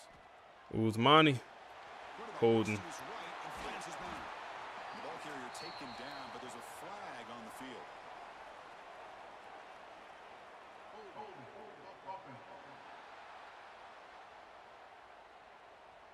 Solid gain on the play there, wiped out by the penalty flag. You say you make content on 2K, you have a couple viral videos on CF or CB. I'm telling you mean CFB. You said always loved Dynasty, but didn't know how to make content. You already showed the blueprint. Hey, I appreciate you, bro. I really do. I have a 2K channel too, man. I wish I had more time to dedicate to the 2K channel. And I would, if I ain't stream like this, I would have time to dedicate to the 2K channel. But I appreciate that, bro. I truly do. But yeah, I do wish I had more time for 2K or for the 2K channel, because it was, I was growing pretty quickly on there. Damn, throw it away, bro. And this gonna be an intentional grounding. And we had a holding penalty, then we get intentional grounding, and guess what? We're gonna take a sack here on. Pretty easy call for the head coach. He will accept that penalty, of course. Well, a serious challenge for this offense. You don't want to be in 3rd and long inside your own 20. How much of a risk will they take to try to pick up this first down? He stopped short of the marker, so it's 4th. The Dynasty is your bread and butter? Yeah, man. I just need to, I would like to post on the 2K channel like 2 to 3 times a week. I posted like 2 weeks ago, but before that it was like 3 months. But like all the videos I posted on my 2K channel are like doing good with like, a couple thousand of views. But like for a brand new channel, that's like, it's very good. So if I actually was somewhat consistent, like my 2K channel would actually be, a channel. Looking to throw. It's Lewis. But maybe one day. It's a quick I just don't want this channel to take a hit, you know, while I'm focused on the 2K channel. A lot of people don't know this was originally a 2K channel.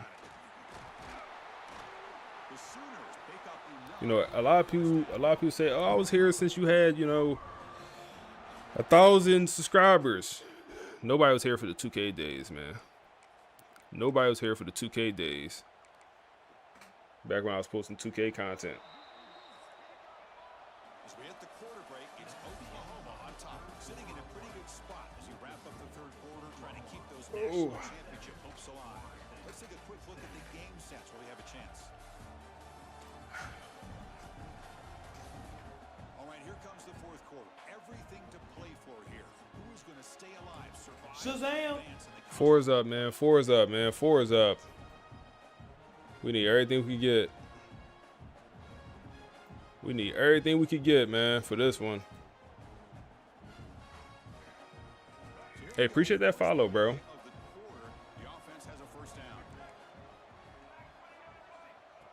Appreciate that follow on Twitch, man. Add my user, man. What if you do a schedule for the 2K channel? Yeah, that is a good idea. It's just tough to dedicate time to it. Like, I got a video, bro. I had a video idea for a month on the 2K channel that I know is gonna be good. It's probably gonna take like 30 minutes to make it. It's like, damn, that's 30 minutes I could be using making content for this. That's going to be a first down, and really, Chris, kind of surprised here in the fourth quarter not to see this defense dial up some pressure. They're just sitting back in the base, making it relatively easy for the Oh my goodness, bro. Man coverage cooked.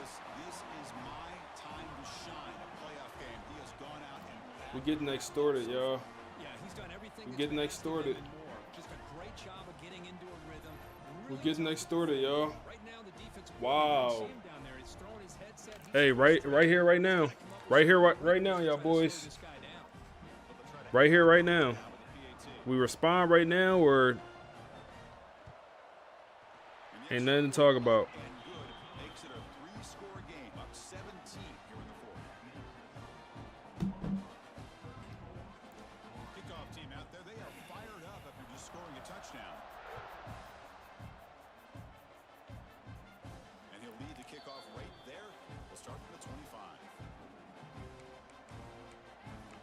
What happened? You left for 20 minutes?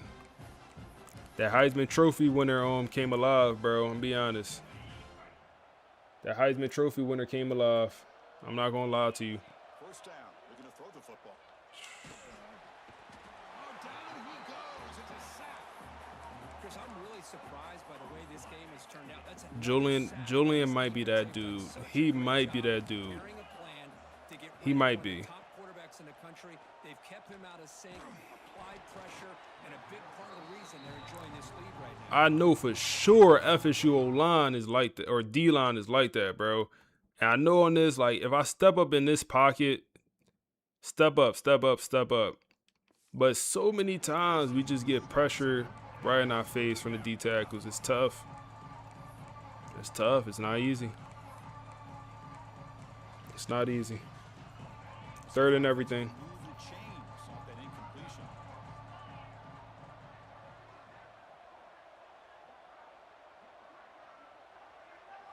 Now in third and very long, looking to throw.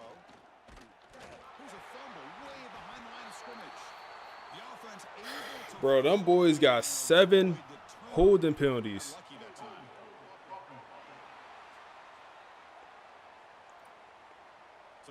And they gonna, okay. I thought they was gonna accept it. We need a pick 6, bro. The offense ain't it. We need a pick 6, bro. Returner tackle right there. That's where they'll start the drive. And the Oklahoma offense is back on the field. They take the field with serious momentum. They have been tough. Just noticed the delay between, yeah. So the YouTube stream is it's probably like You let me know how delayed it is. The YouTube stream, from my understanding, is like 40 seconds delayed. The Twitch is literally like 3 seconds. So like when you watch it on Twitch, it's literally like 3 seconds behind. YouTube, I think it's like 40 seconds behind, or it might be more, so like 25. Oh my goodness, bro, like this.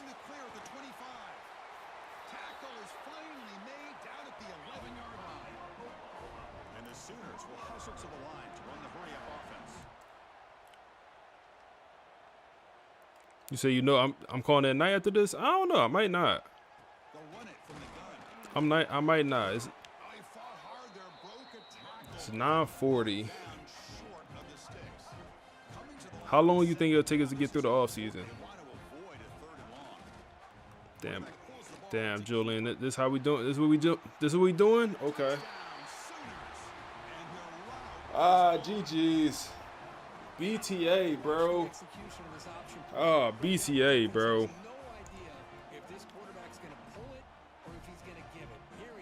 BTA.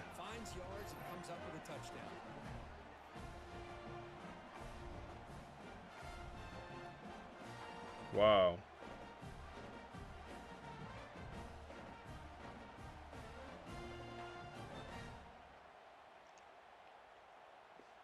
So they'll try to add to the lead now with a PAT. Wow. And the kick is up and good. They tack on a point to their lead. Wow. Got momentum after scoring that touchdown. Now the kickoff team out there to kick it away. See, Coach Juju, an all-star one year, awesome kid. Looking to make a play here. I was just saying earlier, man, I'm curious how good Juju would be in real life. I wish the best for him. I like Dion and everything they got going on. But right now, I'm not a fan of him. I'm not a fan of Buddy. He's at 20 minute delay. Oh, man.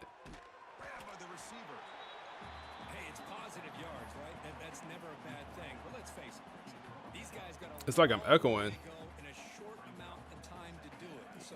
Let's get the ball downfield and let's get out of bounds to try to preserve that clock.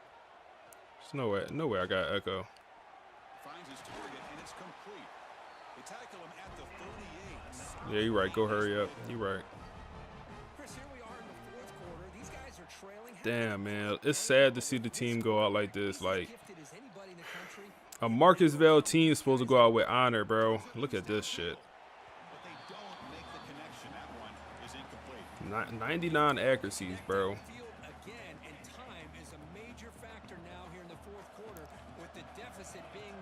They send 5. Ball behind the receiver. He got to make it to contort his body all tight ways. Like, Defense has done such a great job of disrupting the timing with his quarterback and his wide receivers. Sacked him multiple times. Consistent pressure. Just dominating performance. damn, man. We ain't come out with it. Slaughter let us down. I'm not going to put it all on Slaughter, man. The game plan wasn't there, man. The game plan certainly wasn't there. Finds just enough space and makes the first down. This is a big conversion by this offense. They're down now in the second half. Probably limited opportunities. Slaughter definitely going outside. Every chance you get your hands on the What I say? I said this probably about 5 hours ago on stream, which sounds absolutely crazy. I said this earlier. I said, hey, Slaughter, it's not about that you won a national championship last year. That's great. All that stuff is good. It's about how they remember you. And if they gonna remember you as the turnover prone kid that left a sour taste in their mouth, that's how they gonna remember you, man. Like, all LSU fans love Joe Burrow because the last thoughts they have of him, national championship. Hey, our last thoughts of you is a pretty mediocre year. Look at this. I'm scared for whoever our next quarterback going to be. Because we have the best accuracies we could possibly get. This is the best accuracies you could get in this video game. And this is what this looks like. I'm nervous for the next quarterback. I'm nervous. It's caught. Nice pitch and catch. He'll go down right there. Maybe he don't even enter the draft. You're right. Draft status is in question. Yeah, maybe he don't even enter the draft. Maybe it's the Carson Beck situation. I remember when Carson Beck was coming out, he was, damn, bro. Is that not, it's not even a first down. I remember when Carson Beck was supposed to come out, was it last year? Yeah, it was last year he was supposed to come out. And before the season, everyone had him as a first-round draft pick, have a, not a great year at Georgia. And he's forced to return, even though everyone thought he's going to be a first-rounder. Maybe he don't go. Maybe he do not go. Second down play here. Tailback takes the handoff again. And the sophomore able to bring him down quickly. Looks like a player is down injured. Frederick Valentin grabbing his chest.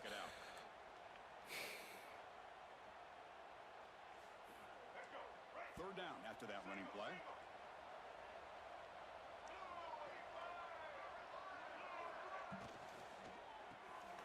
Quick pass, the catch is made. The Sooners pick up enough yardage for a first down. It's the 2-minute timeout as the offense tries to put the finishing touches. Nah, he's gone, bro. I just thought about his overall. He's a 94 overall quarterback. He's going. He said need D linemen with abilities. Off the play fake, looking to throw. Good thing is we're gonna manually progress our team, so we could do what we want during this off season. We will do the off season tonight, so don't go nowhere, y'all. Appreciate y'all boys for being in here, man, holding it down. Unfortunate end to the season, y'all. Unfortunate end to the season, man. But I mean, look at Juju, bro. 402, 4 touchdowns. We needed Rayshawn to go band for band. And remember what's the name of this stream? Do we have a Heisman quarterback? Shit, I was supposed to change the name of this stream 4 hours ago. I was supposed to change the name of it. That's on me.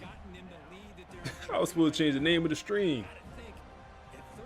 Oh, man. Do we have a Heisman quarterback? I forgot I named the stream that. Because at the start of it, I thought we did have a Heisman quarterback. He just came off the, 472 yards, 7 touchdowns, 83 completion percentage game. I don't think, yes, he deserved to be in that Heisman conversation. Our backup quarterback, we don't have a backup quarterback on this roster. That's probably the scariest part about this team. Is like next year's starting quarterback is not on this roster, and if he is, we in trouble. And that's just how I feel. If he is, we're in trouble. What happened? You just popped in. That's why we lost, man. Use the good luck. Julian Lewis proved why he was the Heisman Trophy winner. There's the snap, looking to throw the ball. The receiver grabs it. They bring him down at the 44. That's a solid game. He proved his levels to it. We thought we had a Heisman quarterback, and we do not. Offense looking to throw the ball. We do not. Not yet. You said Lane, yeah, bro. Why is Lane Kiffin in Norman? Why is Lane Kiffin the head coach over here, man? Got Julian Lewis looking insane. What's up, Nas? How you?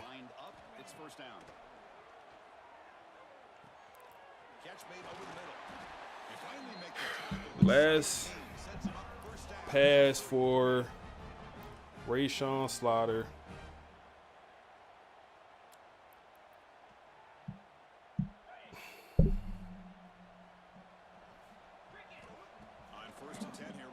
Todd Burton. Oh, no. Last pass of his career is going to be an interception. He's just going to go down as the time runs out in this ballgame. These playoff games, it's win or go. Why did he bullet pass it? Is that the man, Myth the Legend? Yeah, Nas, we was talking about you earlier on stream, man. We was talking about you earlier on stream. Yeah, and I think that's the thing. Yeah, that's Nas, man. Team that advances, and they should be happy, obviously. They had a great year. They're going to continue to go on. But the team that comes up a little bit short. Don't shake his hand. Don't shake his hand. Right now, they put so much into this year. Nas, get the strap, bro. Get the strap, Nas. Julian Lewis just gave us BTA. Somebody get the strap. Somebody get the strap. Look at this, bro. Somebody grab the strap. Look at it.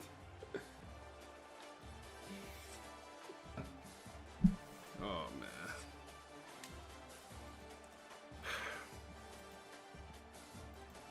Yeah, this season just wasn't there, bro. Damn, my fault, yeah, boy. That was loud. The season just, you could just tell this season wasn't, you know, it wasn't like last season. It just wasn't quite like last season. Look at Doggy. Look at Doggy. Look at Doggy. That might be the first quarterback to throw for 400 yards on us, at least in a long time.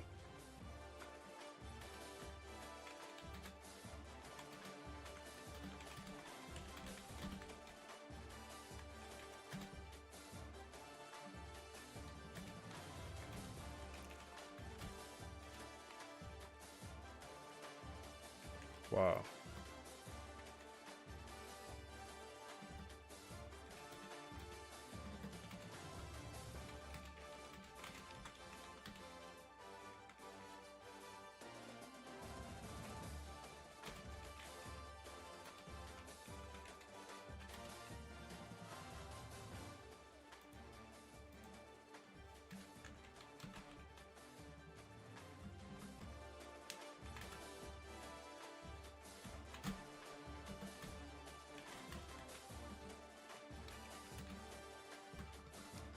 Oh man.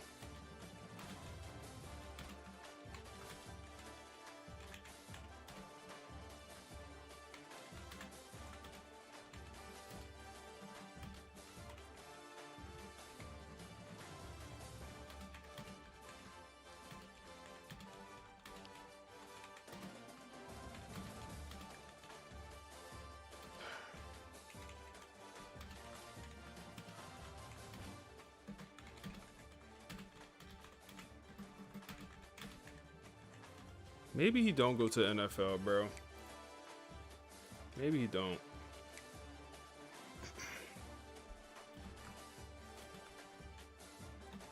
This is, I mean, damn, bro. This yardage number. This might be the lowest yards he had all season.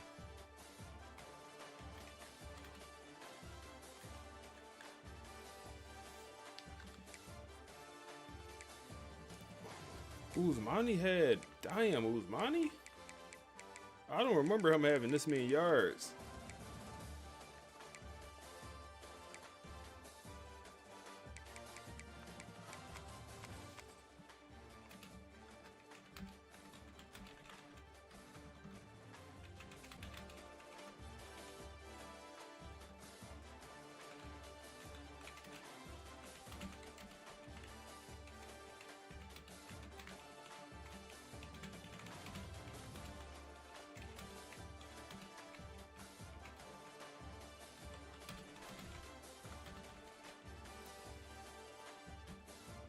Williams with some sacks.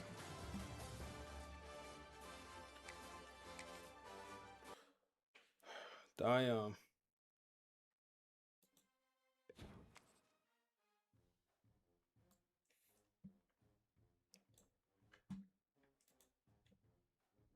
Damn, look what the AI gave me, man. Why the AI give me a empty locker room?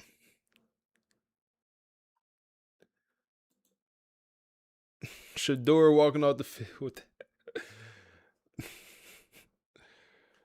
No, why they give me the empty locker room? No. They trolling me. Them boys trolling me, bro. Playoff semifinals.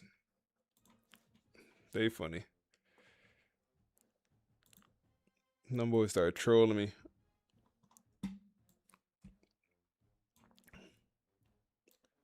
Damn.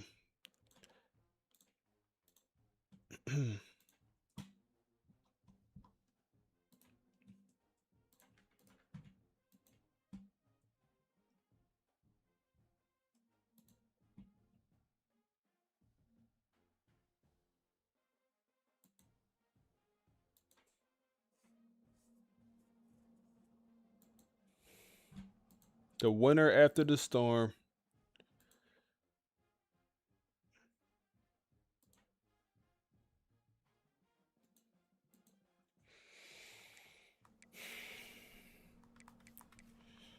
Watch on Clemson would have been our next opponent here. Will Coach Bell ever leave FSU? Very possible, man. Very possible. If we get a job offer that makes sense, or if we had a bad season and it's not looking good for it. I mean, it just depends, bro. It just depends.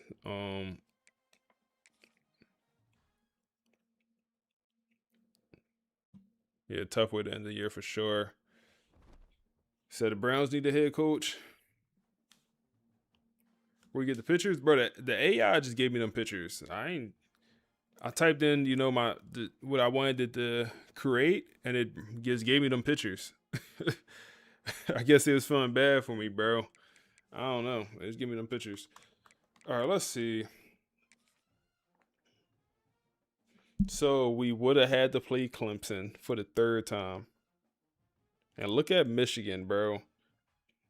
We would have had to play Clemson again.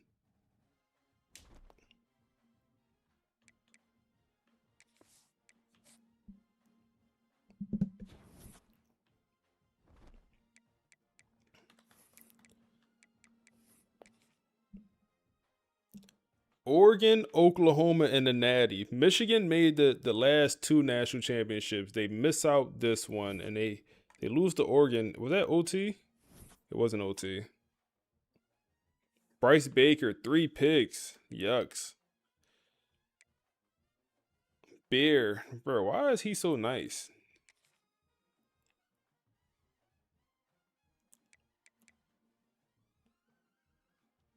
Yeah, they definitely had a dogfight, 35-34. Then Julian Lewis. Bro, like, why is he going band for band? He's a 75 overall quarterback, throwing for 324, 2 touchdowns in the semifinals. He outplayed Julian Lewis. He outplayed the Heisman Trophy winner. Oh, I'm pulling for Oklahoma, man. I want to be able to say we lost to the Natty winner. I guess that's the only thing we got going on.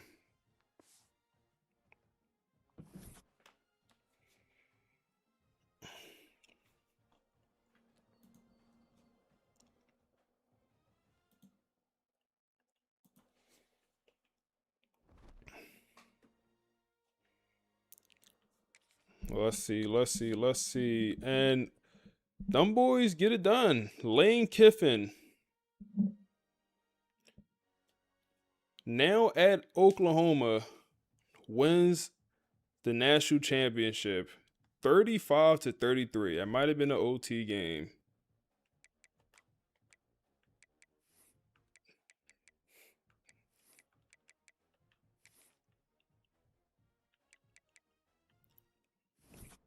No, it wasn't an OT game. They had to come back in that fourth quarter.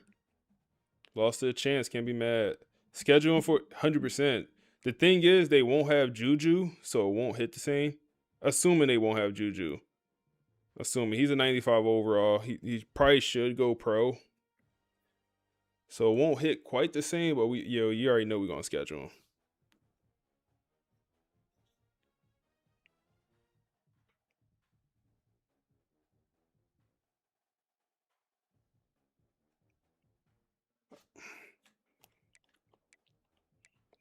Oh, Bear outplayed Julian also. Band for band. 4-14, 4 touchdowns, and you lose? Ah, that hurts. That hurts. And he had 42 on the ground. He was doing it all. Damn. Lane Kiffin calls out Coach Vale before the week 1 matchup. Oh, man, don't give me no ideas now.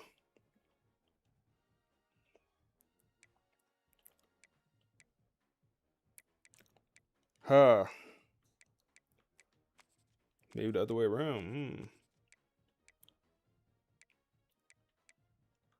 Hey, just make sure y'all following the Twitter, man. Whenever something happen during this, in between this stream and next stream, I always tweet it out on Twitter.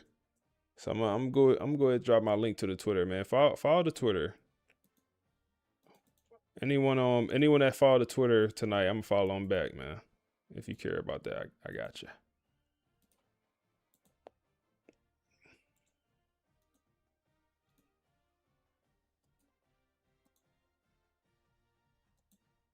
Lane coaches Oklahoma, a team that just won a natty, team we lost to.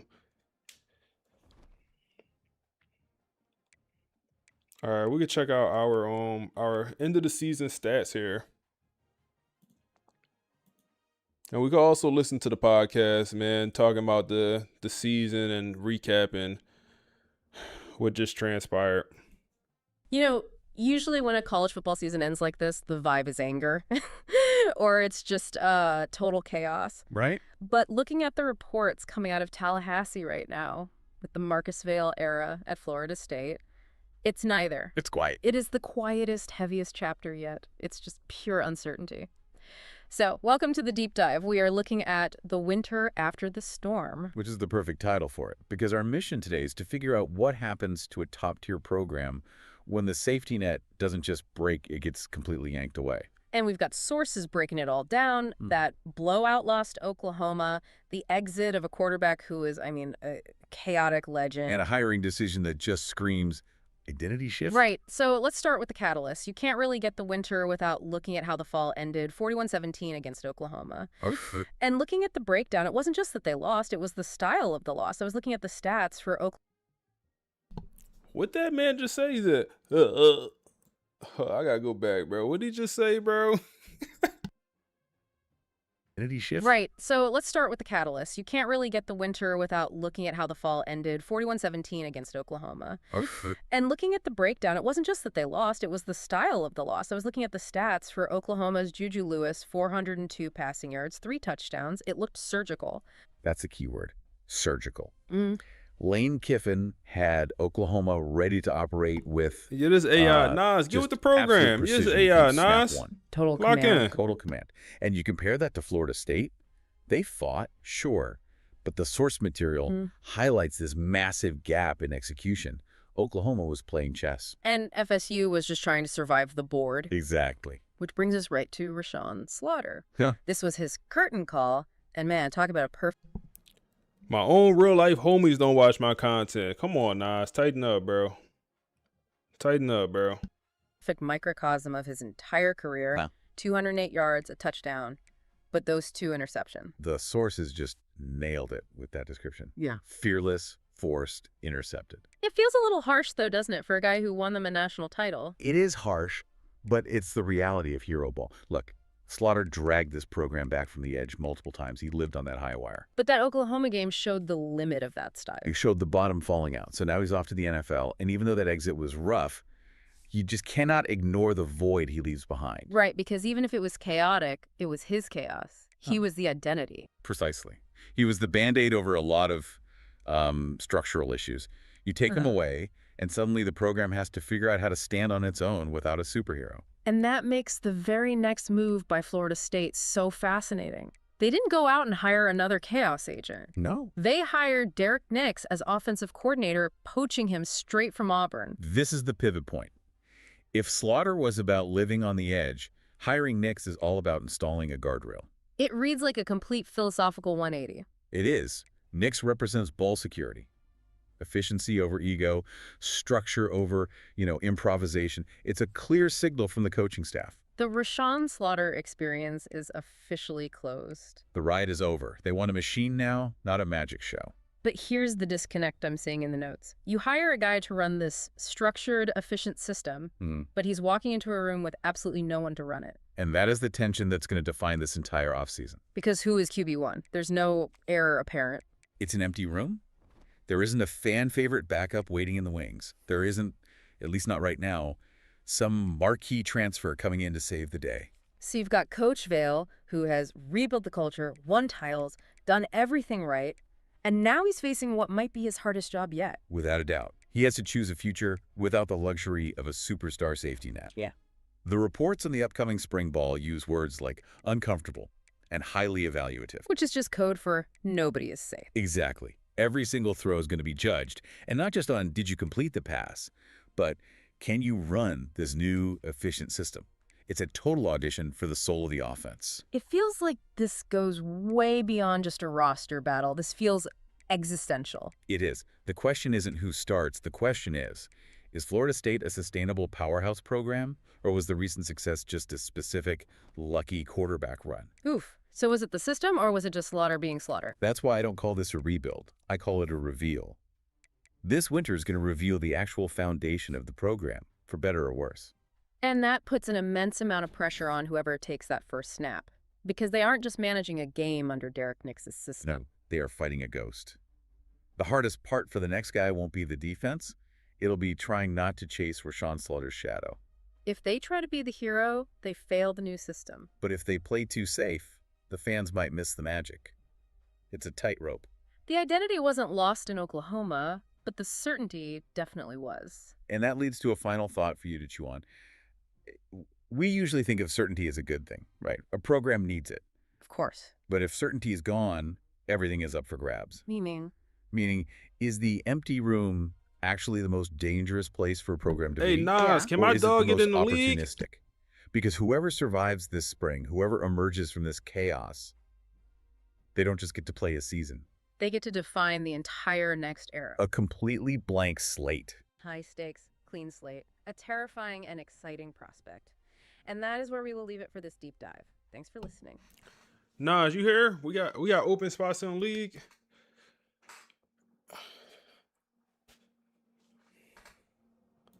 Thanks for the gifted. Who get this sub? Somebody get you a sub earlier? Who need to gift this sub, man? I got you. If you need to get this sub, let me know, man. I got you if somebody got you. Nas, matter of fact, Nas got you a gift this sub. Nas got you.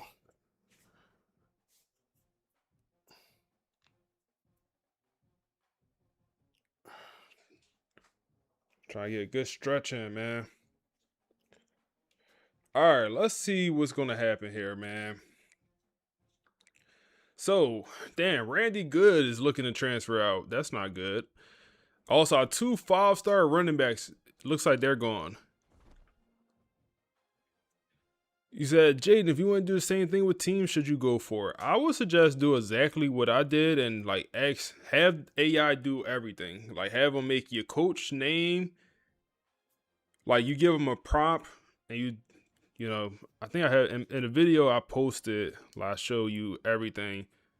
But I would just have them give you the coach name, the team, you know, the offensive playbook, the defensive playbook, give you everything. Would be my suggestion. All right, players leaving. Rayshawn gone.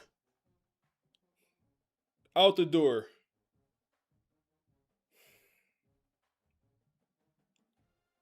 You said you did and said Penn State? Yeah, redo it then. So at first they gave me LSU, and then I told them we just hit 10 hours on stream, man. Appreciate y'all boys for being here. Yeah, when we did it, they gave us LSU, and I was like, nah, I don't want to do an LSU. Give me another team. And that's when they gave me FSU. So yeah, tell them to give you, hey, this team is too good. Like, just tell them. They'll give you a different team. All right, D'Angelo Boyd, gone. Rashawn Slaughter went out sad, man. He went out pretty sad to end his career. Gone. Linebacker that didn't play, gone. Backup quarterback, I don't know why you leaving, but you gone. Now this one hurts. Kevin, elite development. We played him too. It says he started 13 games. He didn't start all 13, but he played. This one actually kind of hurts. Because he was the future of the edge room, man. He was the future. This one hurts. And then also, guess what? Randy Good, he was the other future.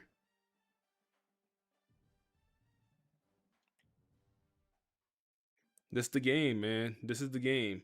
We bring in four 5-stars are transferring out that we brought in last year. Kevin, Randy, Zay, John, all former 5-stars from this past recruiting class. Chip is a sophomore, or he was a 4-star, but normal development. When I said we didn't have the future quarterback on the roster, I didn't realize we wasn't going to have any quarterbacks on roster. I didn't realize that. I just didn't. We currently have no quarterbacks on roster.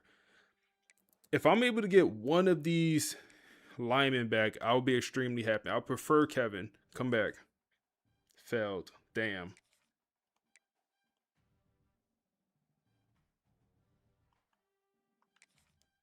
Failed. Damn. Give me one of the running backs. We get Zay. Okay, that's fine. We'll take Zay back. John, you want to come back? Man, I would much rather have it been the other two. Much rather. Wow. The other two would have been way more useful to have back. They would have actually been starters next year. Chip, you want to come back? No, Chip gone. You want to come back? I'll try to bring you back, bro. Come back. Okay, so we do have one quarterback on roster.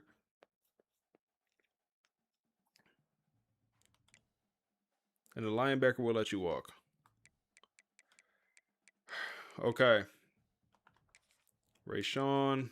I mean, it say none, but it's worth trying. Gone. Left guard, gone. 4th round draft pick, it looks like. Bates looks like he's going to be a day 2 guy. Cromer also looks like a... No, day 2 is only the 2nd and 3rd rounds, right? Day 2 only 2nd and 3rd rounds. So Bates day 3 guy, Cromer day 3. Zay Thomas, no play Zay trying to get drafted? What we doing? What we doing, NFL? Y'all taking anybody, huh? I'm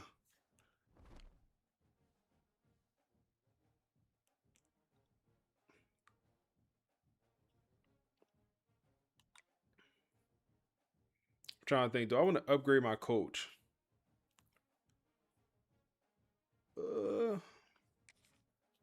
Let's we have a running back that's getting drafted. He's not getting drafted high though. Is it worth it? Probably not. Probably not, no.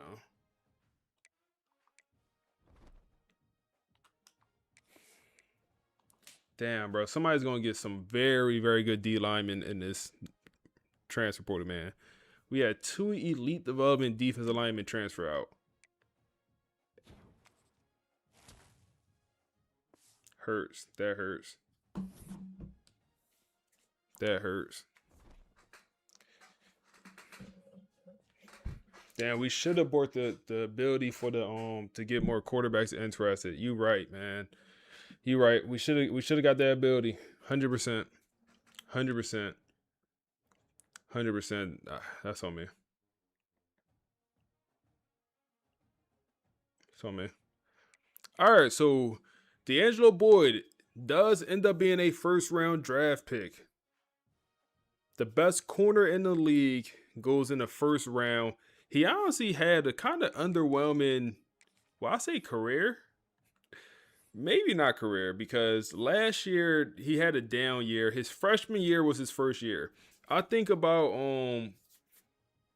damn, what's the buddy name? He was at LSU and he's with the Texans. I can't remember. Y'all know who I'm talking about. Corner that was at LSU. He was the Texans now. His 1st year at LSU was his best season. Every year after that was worse, which is interesting because usually, Derek Stingley. Freshman year at LSU was his best year. Every year after that, just not as good. And I would argue that was D'Angelo Boyd's career. His worst overall season was his best season production-wise. He almost won the Jim Thorpe Award as a true freshman. He was a finalist. No picks in his whole career. That's what I'm saying. Like, was his career almost underwhelming? But like, he will always go for the pass deflection. I don't know why can't we see pass deflections? Is that not crazy? Is that not crazy? We can't see past the deflections for a corner? All right. I mean, that's a super important stat. Unless, am I missing it? No, I'm not missing it.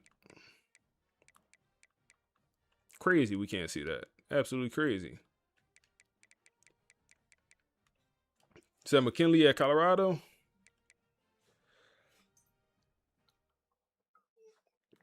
Oh, I am missing it. Appreciate y'all. Appreciate y'all. I don't know how I was missing it. Bro, like, I wasn't even seeing that category. I'm tired. But, I mean, you see here, his freshman year literally was his best year. You know, pass deflection wise, all tacklings, all that stuff, you know, super similar throughout his career. New offensive coordinator, new offense. That is a good point. That is a good point. We have to look to see what type offense Auburn runs. But D'Angelo, first round draft pick. Rayshawn Slaughter ends as a second round guy. Thought he should have been the first round, but you did have star power in this draft class. Julian Lewis was in the class, and you know Rayshawn best year was last year.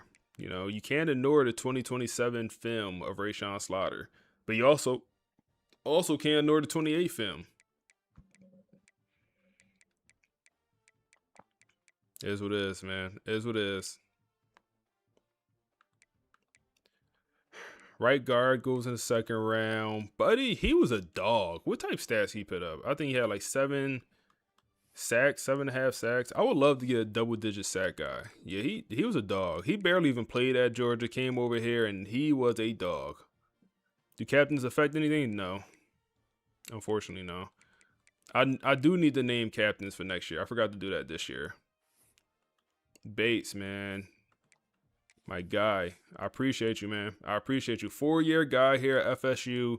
I mean, we took over in 26, and hey, he was here. Like, he was here. He contribute every single year. Was he like a true starter? No. Not until this past season was like he actually, you know, every down player. Usmani Chroma. Good work, man. Good work. Another guy that was here every single year at FSU. Every single year. Zay Thomas. He got drafted in the 5th round. We doing anything. We doing anything. Another 4-year guy at FSU. 3 interceptions for him last year. I don't know. We couldn't catch no interceptions this year, man. We had 3, I think, total interceptions this year. And then the 2 D linemen ended up getting drafted, surprisingly. Very surprisingly. 6 sacks and 3 sacks. So, some good stuff happening here on the O-line. Or on the whole team, especially the trenches.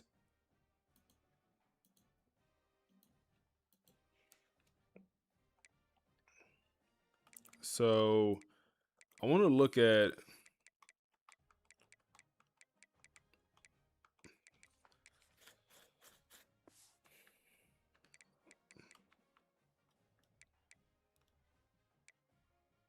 Auburn has a spread offense.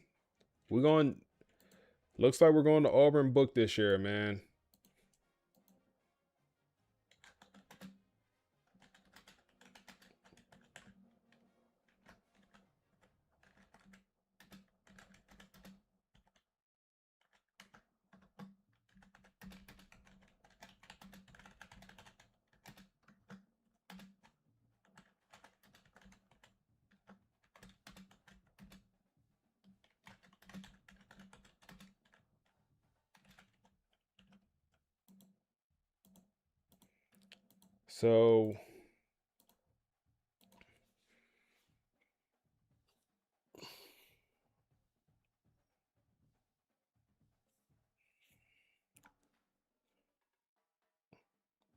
So best fit is going to be a dual threat quarterback here.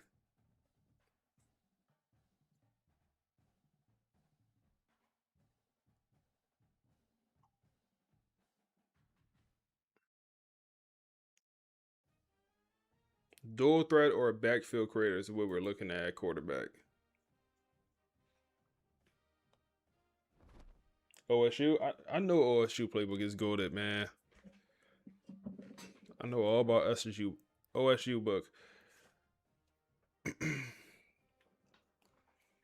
Ocean, what's up, bro? He said, I know you're more of a college football guy. He said, do you know anyone else who have any good Madden rebuild teams? I do not personally, bro.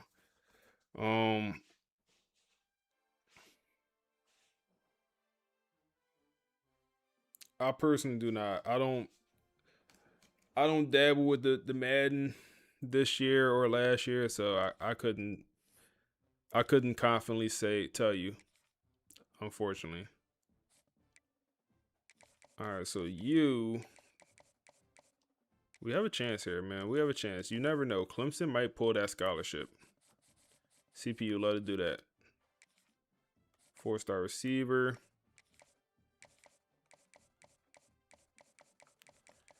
All right, man. We gotta bring in a pretty solid portal class here. I'm gonna limit myself to 10 portal players, y'all. 10 portal players is our limit here. Because yeah, 10 portal players.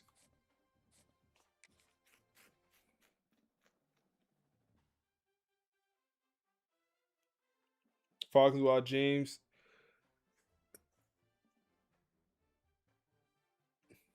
Bro, I was gonna say C4, man. C4 is the one. I know C4 is an Eagles fan. That's why. That's probably really the reason I know about C4. He's an Eagles fan. I'm not sure if he's from Philly, but I do know he's an Eagles guy.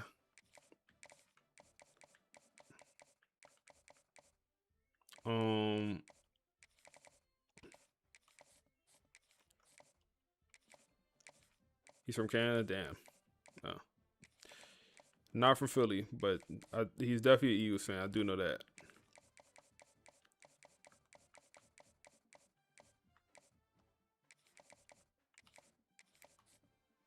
Okay. All right. School grades. We're still a 4.5 star. I thought we might move up to a 5. This team might not be able to go to 5.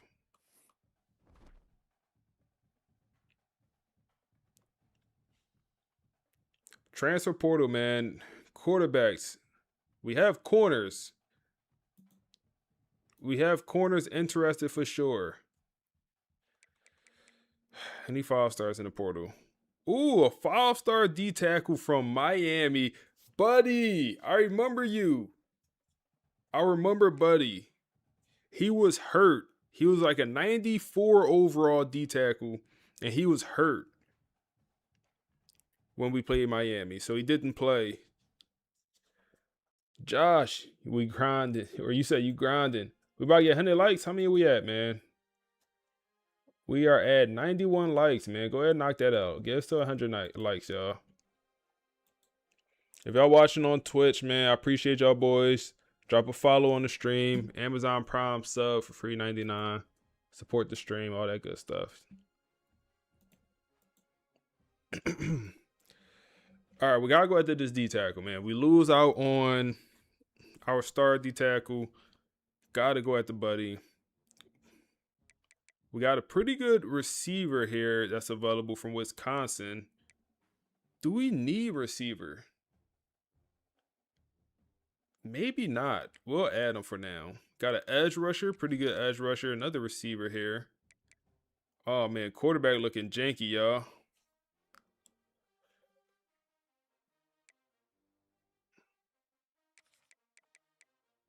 Nah, don't do me like that. Austin. Why can't I talk to Austin? Playing time deal breaker? I have no quarterback on the roster. What you mean you have a playing time deal breaker? It's fine. All right, come on. Any quarterback.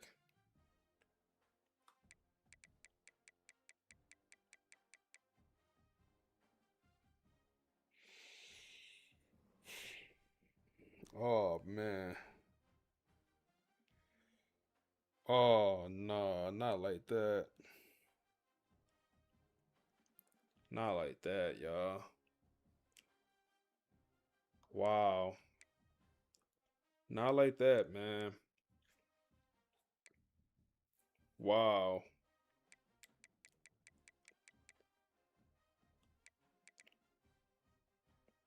Wow. This would have been a perfect quarterback right here. 6'7" pocket passer. No, he would not. We need a dual threat. Wow. Them boys. Wow.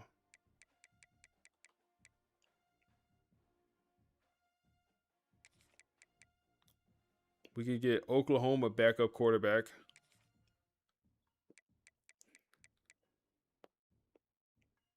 Wow.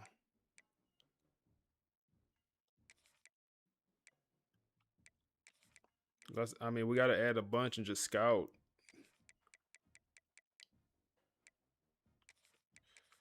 Wow.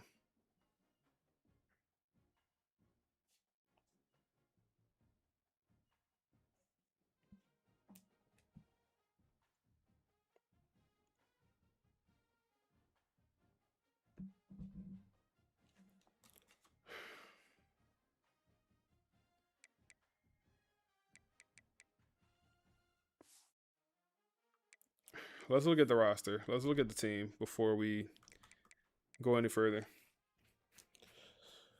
Let's try to identify needs here. It's so unfortunate that, like, Rayshawn Slaughter, you're not on the team. But the fact that he's still here, like, is messing up my playing time deal breaker for players. So we currently have one quarterback. Running backs.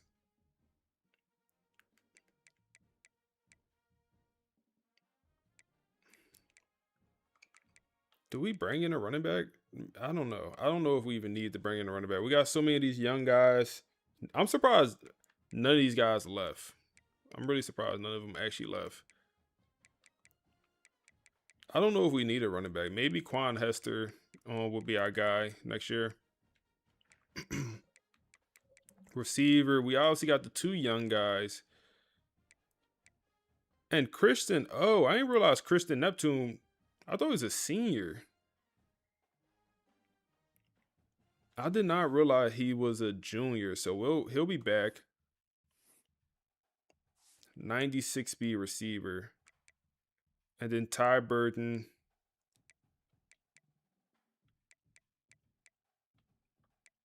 So yeah, we don't lose anything at receiver. There's no point. Yeah, we don't need a transfer receiver. Tayshawn is gone. We do lose BJ Gibson. Tayshawn is gone and also Chase. So I could use another tight end. Morgan will be the next starter. But I can move like you or you. One of these guys could go play tight end.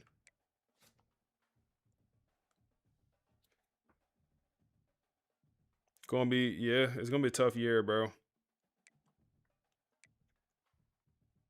Josh is still here. He didn't go pro, so we have a left tackle. Left guard. Where's my backup left guards?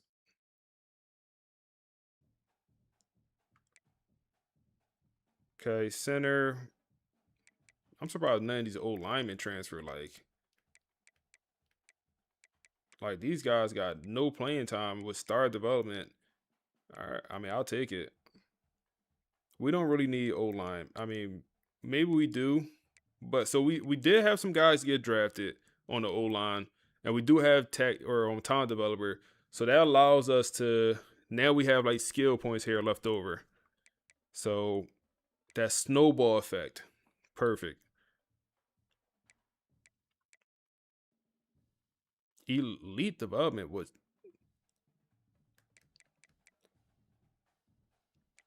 Oh, he'll be a junior next year. Okay. He'll be a junior. I'm like, did he come in as an 84 overall and just, play some? But no, he'll be a junior, so he'll be a starter right there. He'll be the starting right guard most likely. And then right tackle. We could use one transfer O-lineman.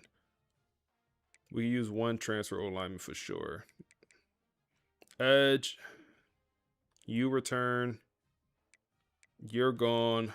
And then we lose. Damn, we lose both our elite development edge rushers. Carl will return, and he pretty much got to be a starter.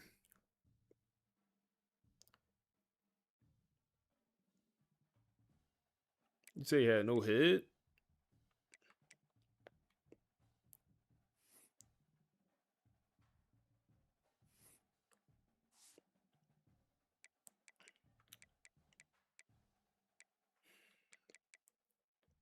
Damn, bro. That really sucks losing both them elite development edge rushers. That really, really sucks.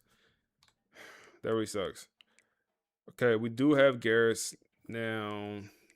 Okay. So we could definitely use that transfer D tackle from Miami. And maybe we could move one of these, like we could move you to edge if we needed to. Like, yeah, we could definitely move one of these linebackers to edge. Because we don't use all these linebackers. He's gone. Dom. Yeah, one of these thumpers can move the edge. Like maybe Joe goes to edge. Or maybe you with the elite development. Maybe you just go play edge. He's a little light, but he'll be okay. Damn, so I forget. We lose both our starting 2 corners.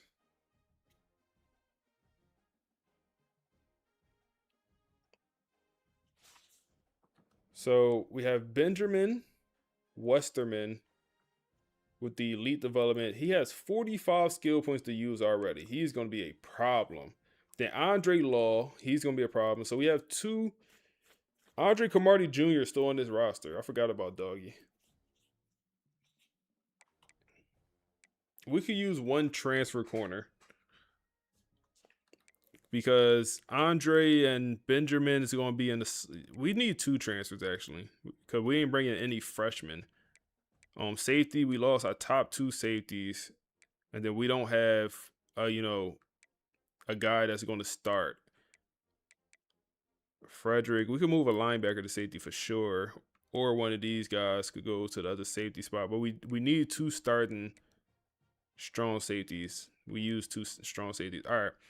A lot of needs. We have a lot of needs on this team.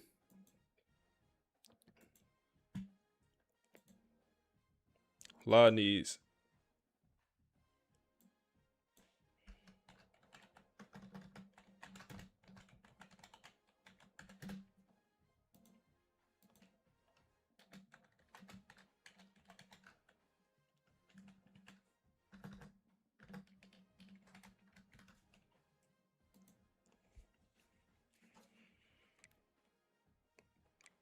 So I think a pocket pass get it done in the spread offense. I would like to get a dual threat. I really would like to get a dual threat. I think it could work, but I do want to have a more mobile quarterback, being honest with you. Okay, last thing I wanted to check was our new coach. I know he has strategists, but I'm interested to see if he has it, what position groups he has it for. So we got tier 4 for the running backs and the receivers. I wish he had it for the quarterback so we could learn some of these guys' development traits. But running back and receivers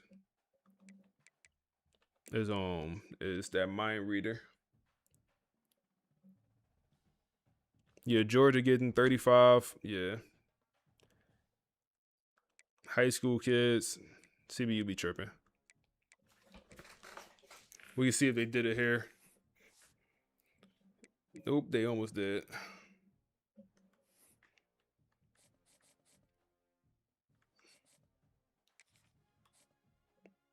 Like, we don't need you, but yeah, we don't need you. We just don't need you. All right, now we could scout some of these guys. Backfield creator here.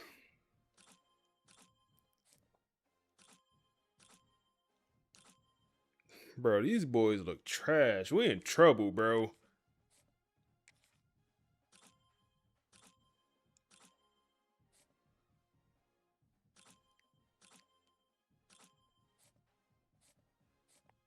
I don't know.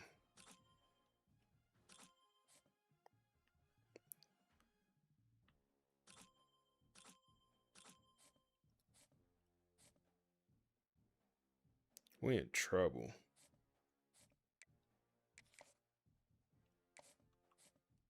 These boys look trash, bro.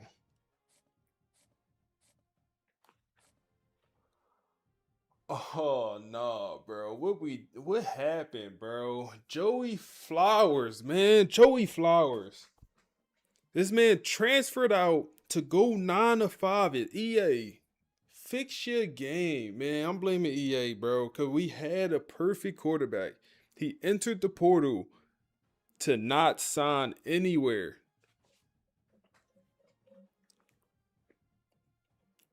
And now we left with the crumb bums of the league. The crumb bums. And then also, keep in mind, we're Florida State.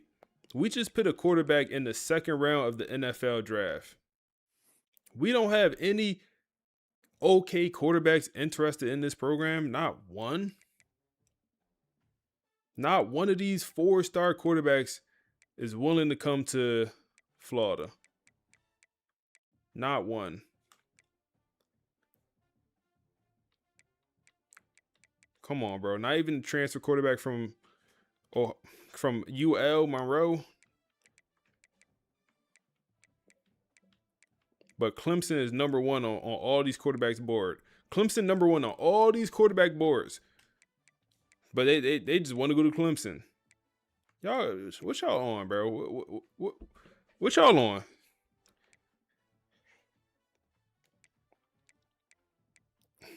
Playing time grade, another one. Like, yo, the C is cut. I feel like it's because they think we have a quarterback. They think we have a good quarterback. And it's like, yo, Buddy has left for the NFL. We don't have a quarterback. But like, playing time grade, C+. We literally don't have a quarterback. All right, what do we do? What do we do? What do we do? What do we do? I think the game plan is to have a phenomenal roster around this mediocre quarterback we'll have. That has to be the game plan here. Have a phenomenal roster built around this mediocre quarterback. We don't got no gadget, bro. I went after a 5-star gadget this last offseason or this last recruiting class. I ain't get him. Did not get him. So in-state kid right here.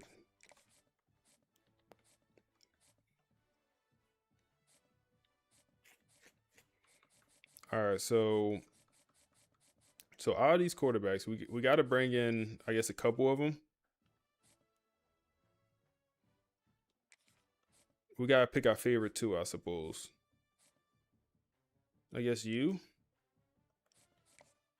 He's a dual threat with no speed.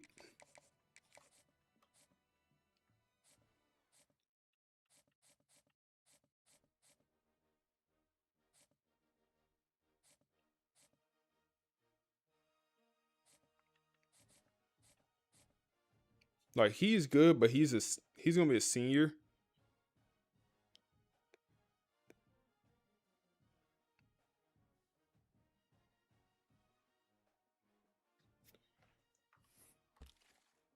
I don't know, bro. I don't know.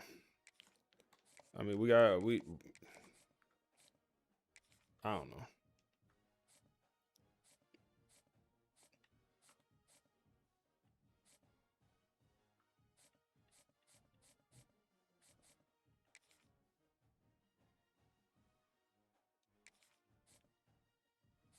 Let's go ahead to Jaden, man.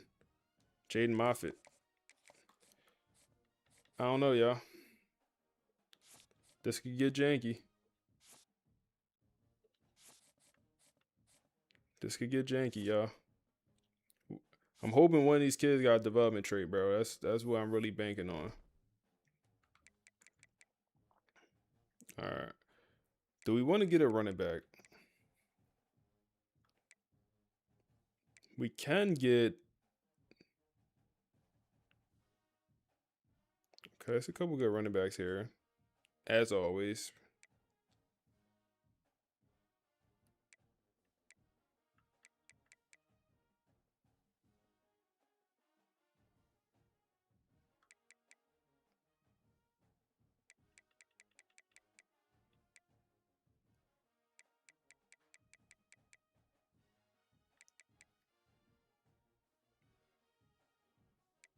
Go start that true freshman. He no good. That freshman backfield creator. He's a pocket passer. Though you talking about the one we got coming in? He's a pocket passer. I don't think he's anything to write home about. All right, so we determined we don't need a receiver. We could use a tight end. We could use a starting O lineman. So maybe it'll be you. Yeah, we can use one starting O lineman.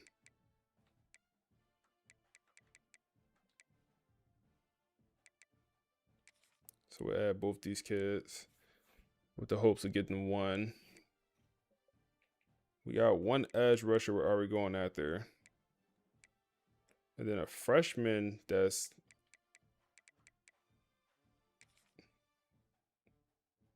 ranked number 53 in the class. I feel like it's pretty impressive.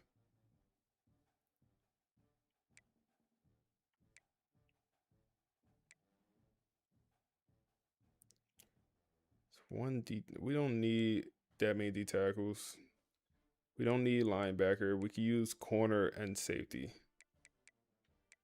Okay, we got one corner. There's a freshman safety here we could get.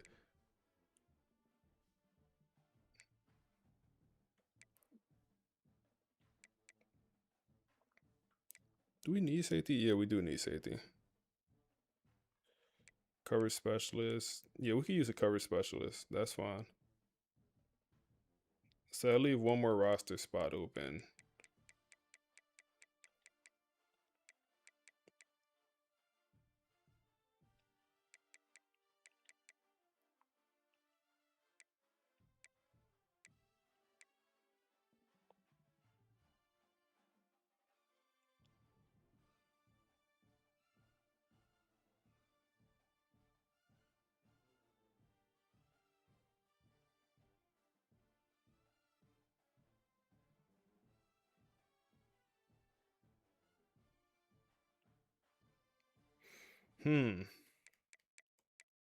Picked up 1,000 yards last season as a freshman.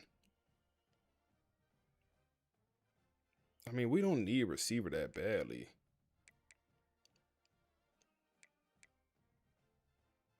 But having a surplus of good receivers, cause right now we got four starting receivers. We don't need a receiver. It's a bad decision. Let's add another 3-star quarterback. We got to bring in as many quarterbacks as possible. Let's bring in Buddy Derek. I think I scouted him. He looked trash, but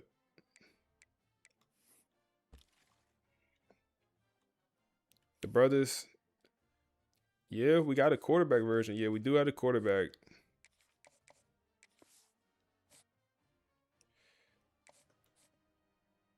Buddy looks so trash. He might have elite development. That's what we playing. We hoping one of them have elite development and we could develop him to be a guy. That's currently the game plan. I'm going after 2 running backs. I just want one. We honestly don't need running back, but in my opinion, it's like we need the best players we could get to build around having a down year at quarterback.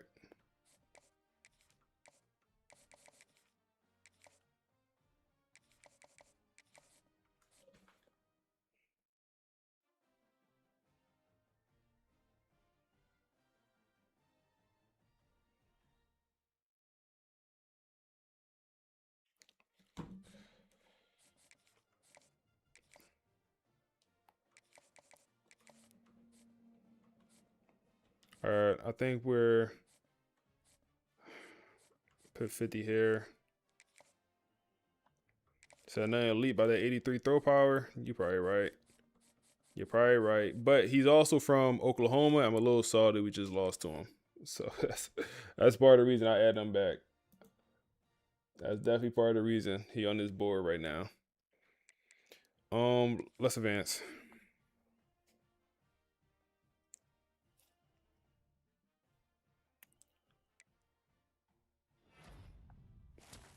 Okay, we do get Mike, middle linebacker.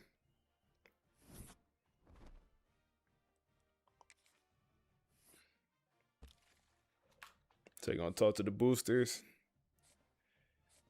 Oh man, we're not even gonna get some of these cats.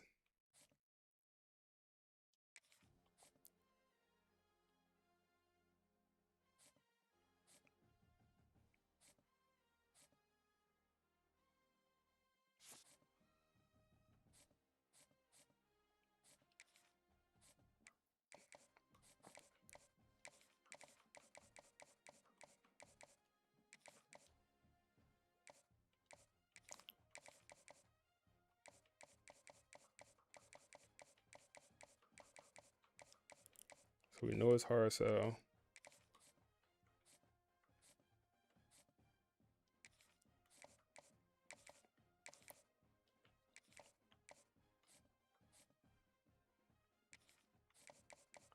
I don't know why I ain't put some of these players on a visit for week 1.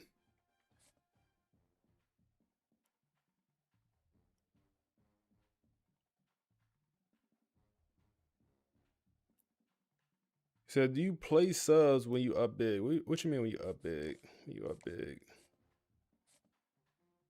I don't know what you mean, bro.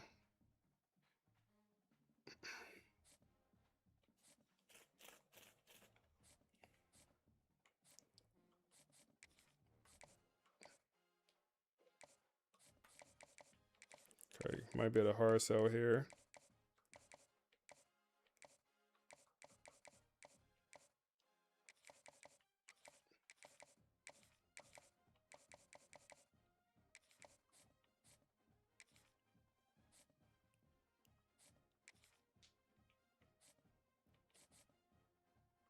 Perfect. Okay, Dallas, we're the only one.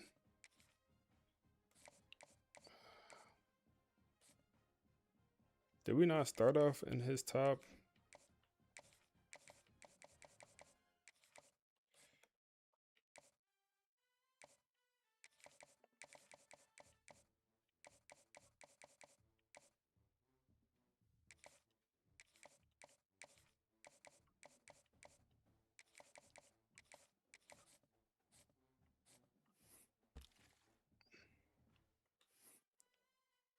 All right, I guess we advance again. Like, I don't think there's anything we could really do. Don't think there's anything we could really do, man. Advance another week. It'll give us a better idea who we have a chance for, who we don't.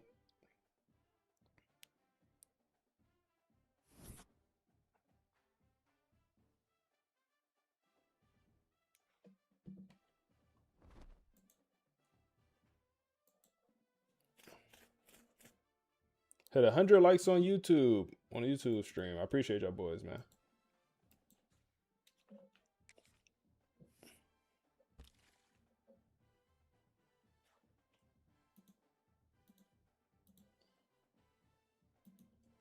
All right, let's see. So the quarterback situation, not ideal. Not ideal. We're not even in first place for all these guys. Yeah, we could potentially be in some real trouble at quarterback, bro. I mean some real trouble. He's going to lock us out for playing time any moment. All these guys care about playing time.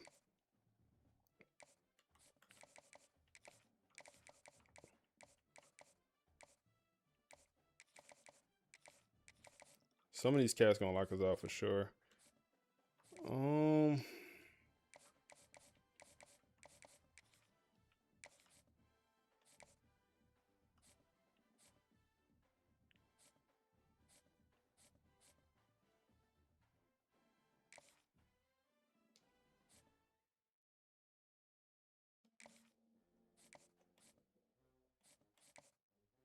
He actually looks the best, so I probably need to prioritize him.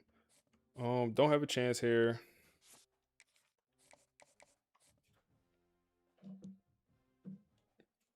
You, it looks like we'll get lost out on the receiver. Wow, okay.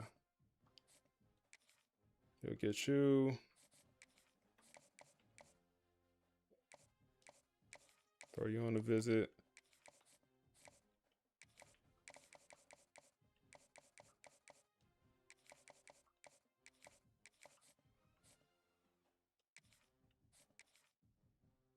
You'll commit.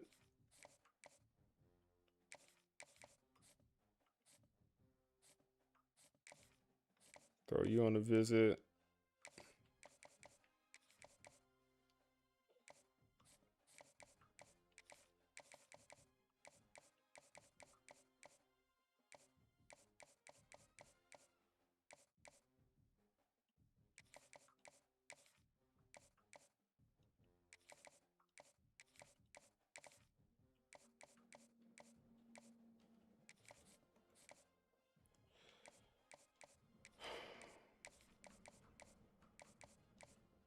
Okay.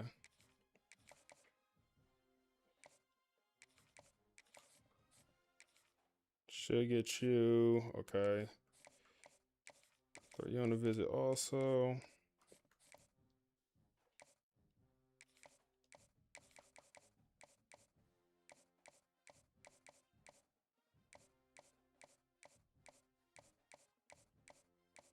Okay, so we know it's hard sell perfect. So we could end up with the best player in this portal, and we know he's a demon. We know that for a fact. God, from what I remember, he's like a 94 overall player. So that would be a very good get.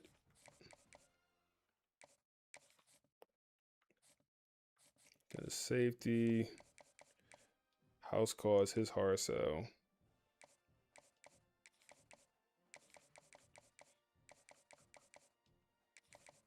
And we put the soft sell back on.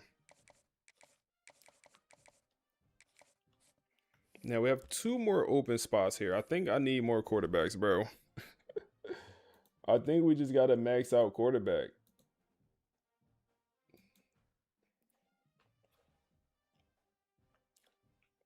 I think we just got to bring in as many quarterbacks as we can.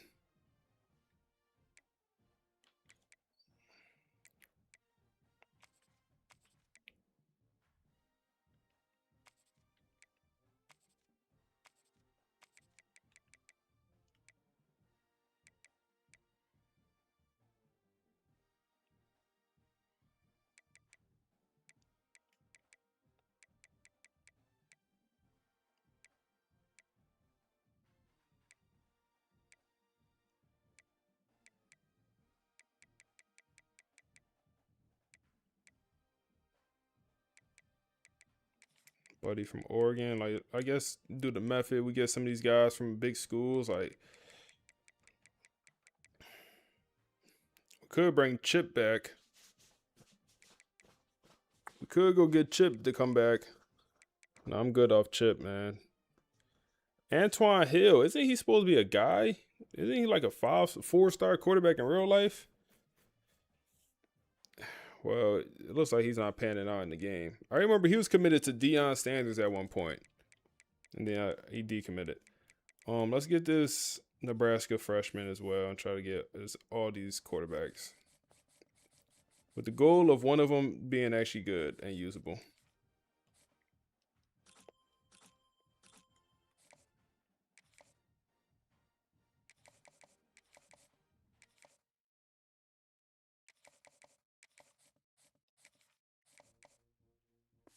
All right, let's advance. I think we're gonna get locked out for a bunch of players here, but I mean nothing we could do. We get Brown to commit. High school recruits coming through. The tight end, high school tight end comes through as well. Safety commits. Dave commits. He's a transfer. It might be our first transfer commit.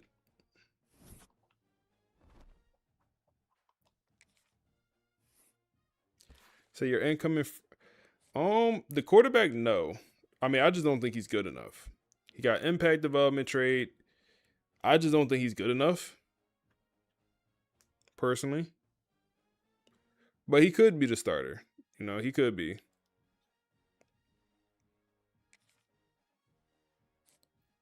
And maybe that's what we'll do, but I personally didn't think he was good enough.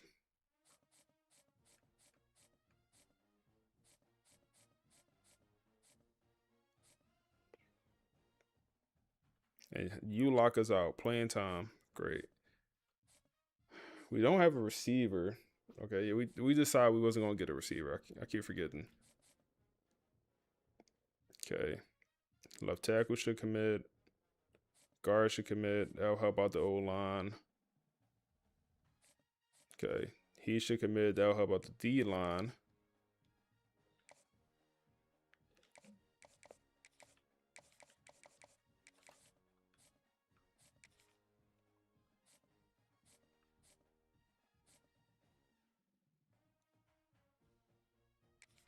Lock this out.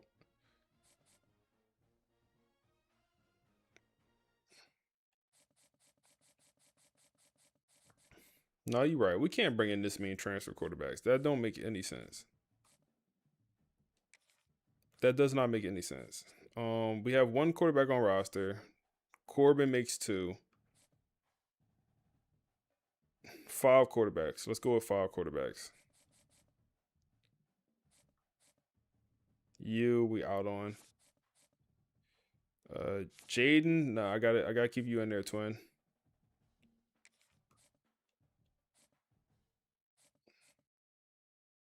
We'll get out on you. Even though he's the best of the bunch.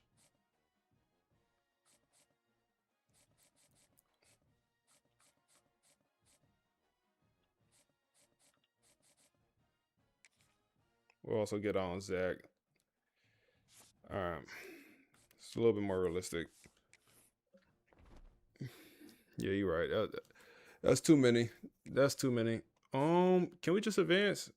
Yeah, let's advance. We've done a lot in that portal.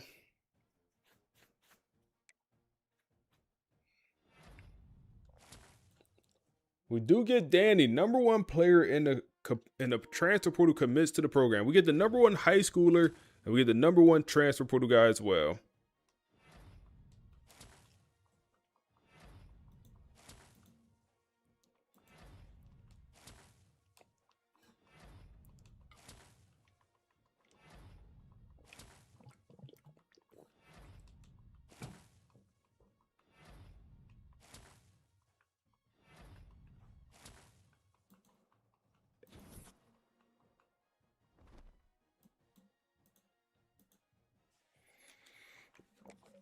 National Signing Day, man. Let's see how we did. Brought in a bunch of quarterbacks here. We know about Corbin. Normal.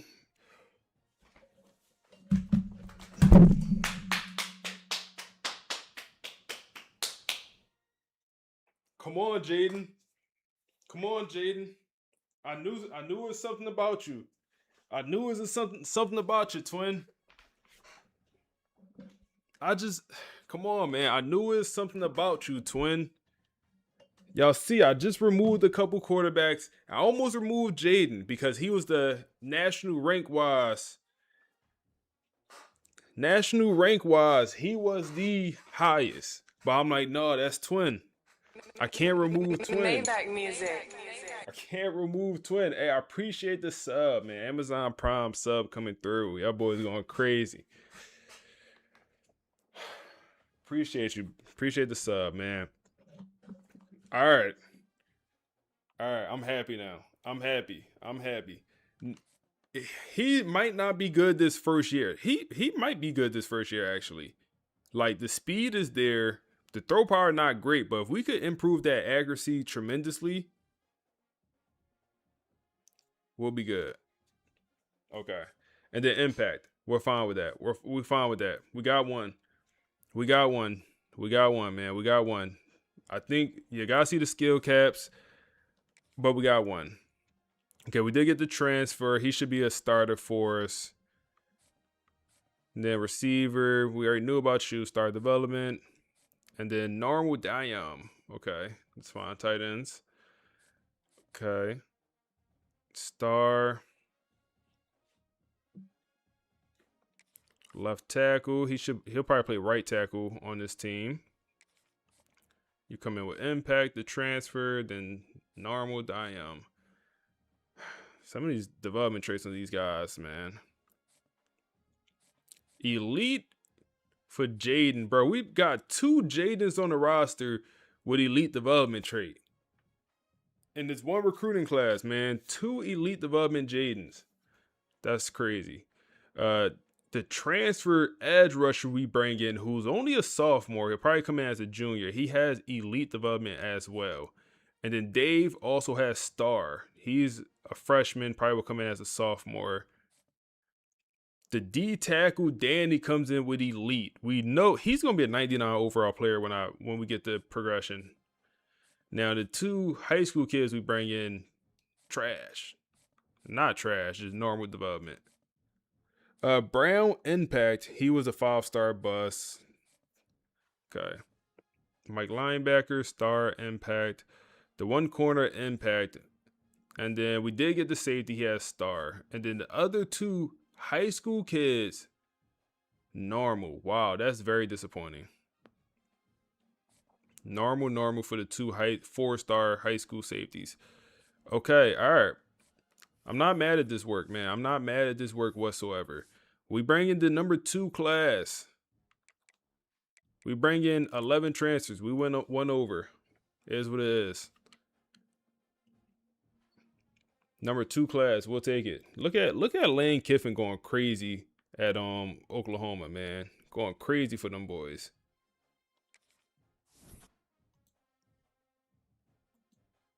Going crazy. All right, now we get to the fun part, man. Now we get to the fun part. Get the manly upgrade our team. Also position changes. I want to show y'all we do have the penalty on, so we do get the nerf. So just so y'all know. Position change, we just see the overall some of these players. So the quarterbacks, we brought in a bunch of quarterbacks, and Jaden is at a 74 overall right now. But I think he will clearly be the highest overall once we do some menu progression. I appreciate the follow, bro. I think he'll definitely be the highest overall. Comes in a 88 East-West playmaker. I was hoping for a little bit more speed. I don't think I scouted him, but I was hoping definitely for a little bit more speed. Ezekiel Ladd is a junior now. That just feels wrong. He should have redshirted 1 year. He's not good enough to not redshirt. Or he's not good enough, to not redshirt. We got to redshirt him this upcoming year. It's going to be a shame if he's a senior next year. Like, he got a redshirt. He's not that good to be, actually, receiver room, nothing changed. The freshman comes in, 78 overall, 5-star. He's pretty much Todd Burton 2.0. I mean, damn near same height and weight.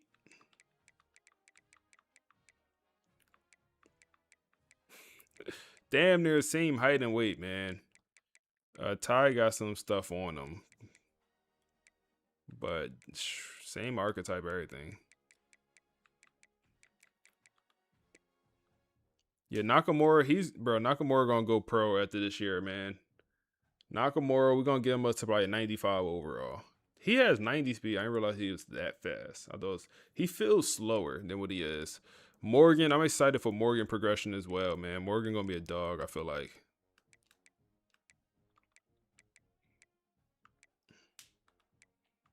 All right, left tackle. So you will go play right tackle on this team.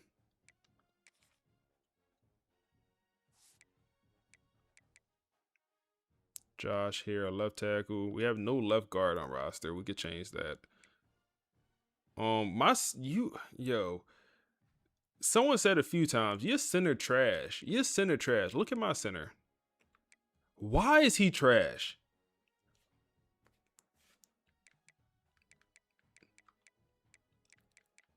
Why is he trash? This is not a transfer we brought in. No abilities? I don't want to hear that, bro. We talking, look at the run blocking, bro. I don't want to hear the no abilities. I hear that, but come on, bro. I'm gonna give him some abilities. I have to. But damn, he was trash this past season. he was buns. Who do we want to move? Let's move you over to, I guess, the left guard. Or should we move on no abilities? Nah, that's fine. That works. That works.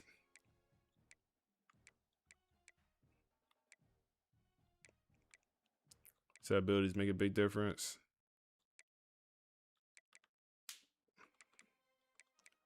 I'm tracking. I got you. That shit just was frustrating, big dog. Like, no reason they should have been playing that bad. There's no reason they should have been that bad, bro. That was crazy.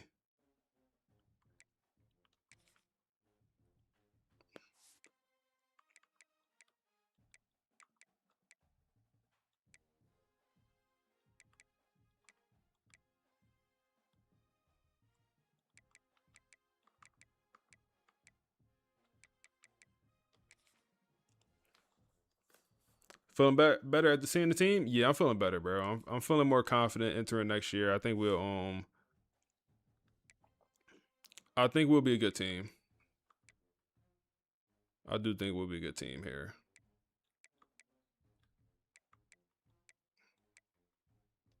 I want to move Carl to the other edge spot. I want to give him a chance to jump up and be a star player.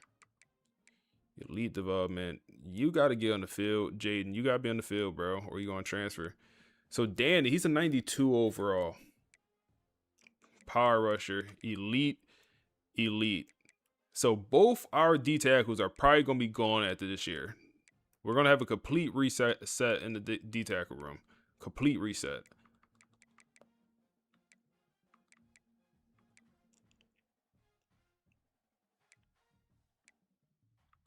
Okay, bringing a bunch of linebackers this year. I said I wanted to move somebody to D-line. Do I still want to do that? I feel like it's a smart play to move one of these guys.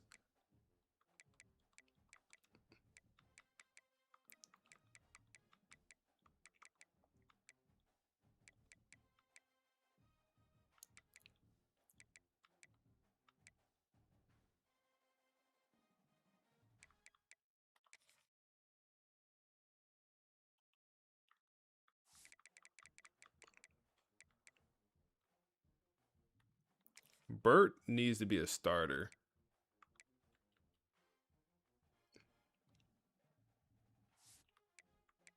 All right, let's move you, Clark, to D-line.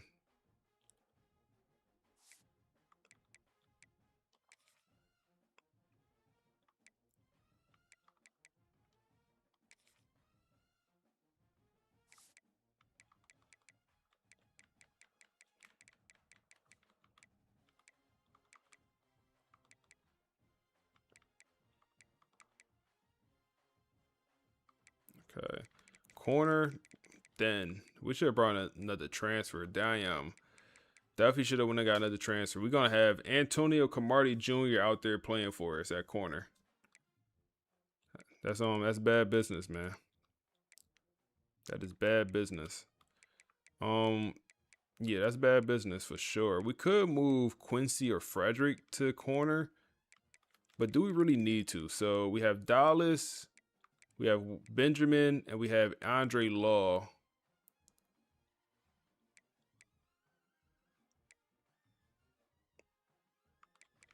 And what if we move? Do we have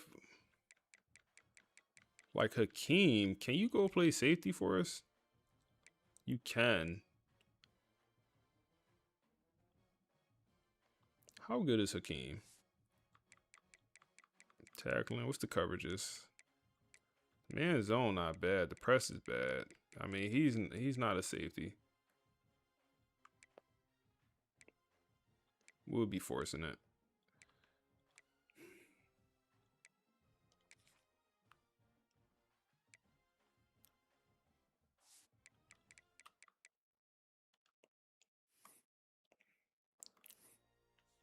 Gotta get that speed up there.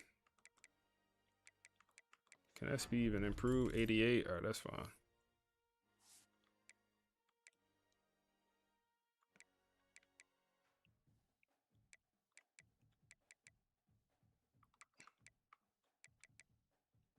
Let's actually move you over to corner. All right. So that makes a little bit more sense. All right. We forgot to bring in the kicker and punter, bro. Damn. Forgot to bring in the kicker and punter. It is what it is. Do we have any athletes? Let me make sure I move my athletes around. I think we did. Yeah, we did. We had 2 athletes. Athlete Thumper, who is a 77 overall middle linebacker. Is he a 5-star? I think he might be a 5-star. I mean, that high in overall. Damn, that gotta be a 5-star. So 71, you would be a better at safety.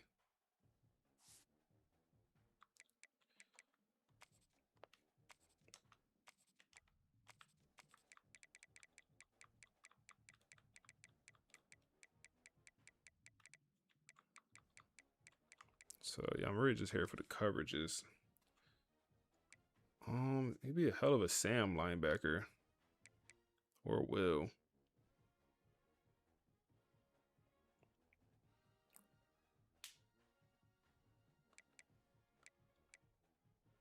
We can move him to strong safety. Well, he'll probably actually play quicker.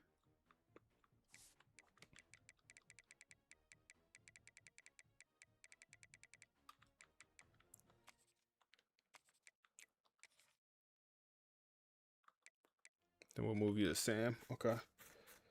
All right. Time to advance to the, no, not new season, but to being able to upgrade our players here.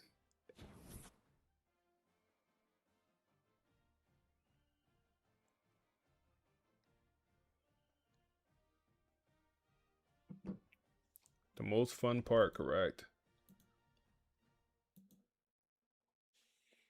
All right, training results. Let's have a good time, bro. Let's have a good time.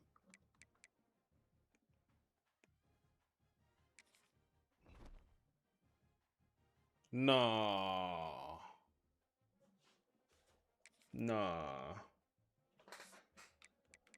Nah. Okay. All right. It's fine. It's fine. Do this not feel extremely low? Damn. That feels extremely low. Okay, them skill capping. Okay. All right. Damn. Jaden, QB1, I need your accuracies to be good.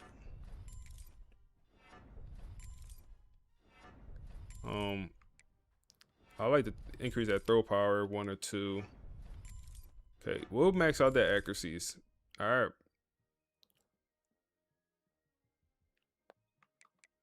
Whoa, awareness super low. So he won't have the strongest arm. We'll get on time and move with Deadeye also. The awareness is going to be on the lower side. We got a guy at quarterback, y'all.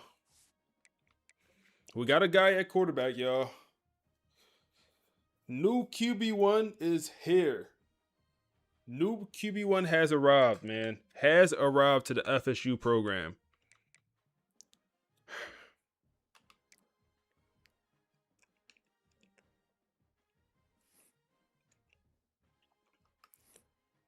Damn, he can't even get better at nothing.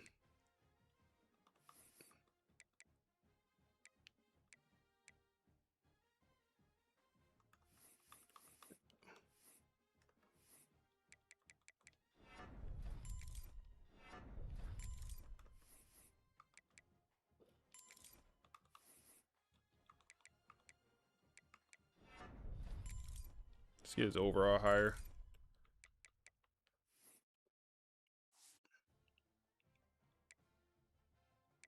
All right, so all these running backs are in a weird spot where they're all just, I feel like, super mid. Quan Hester, he played a good amount last year. Like, I'll like to get him a little bit better. I don't even know what to upgrade, bro. I mean, his elusiveness looks very good. Like, his catching is solid. Like, his route running is solid. Ball carrying vision and awareness. I feel like they don't matter too much for a running back. I guess speed. I don't know.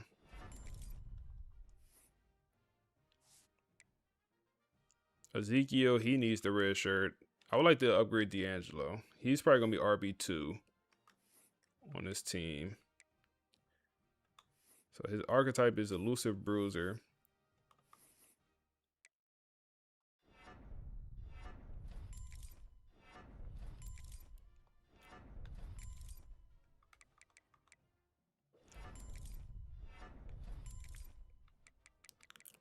And maybe do 1 to speed here.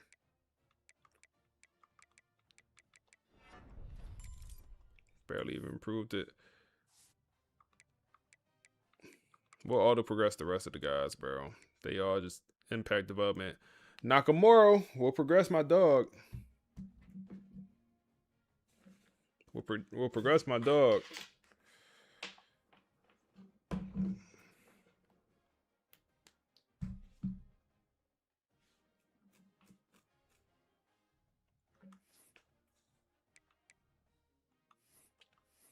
Okay, what do we want to upgrade on him? So we got cutter. We can increase the cutter. I feel like it's not a bad decision. Do have sidestep. Like double moves, maybe not bad. I do like the juke move. I also like the spin move.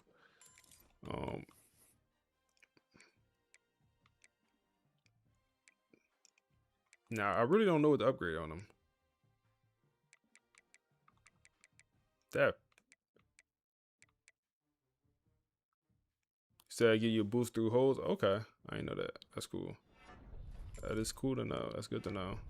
We get this route running a tad bit better. That's his whole archetype. He don't never need to be fast, bro. That's not who he is. He's not a fast player. But we can increase that speed by 1. So he's up to a 92 overall. I'm not sure if he'll leave early next year. I'm not sure. He might not. He might not leave early for the draft. We'll see.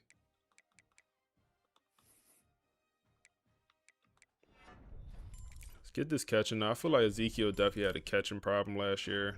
He would drop some stuff. Route running is in a good spot.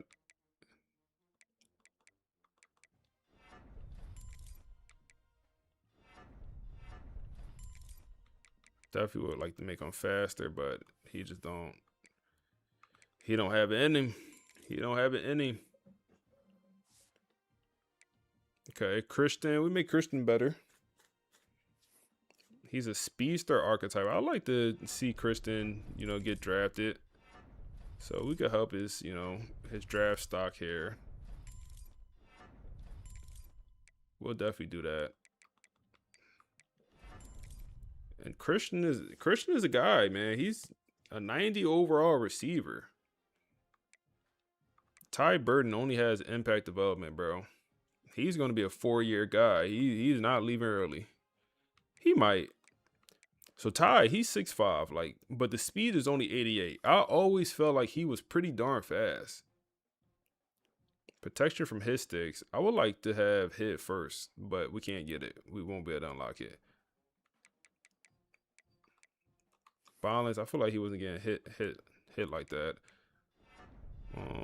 We get that catching traffic up there. Wow, we increase his hands and his catching traffic don't even move. That's annoying. Get the route running up there.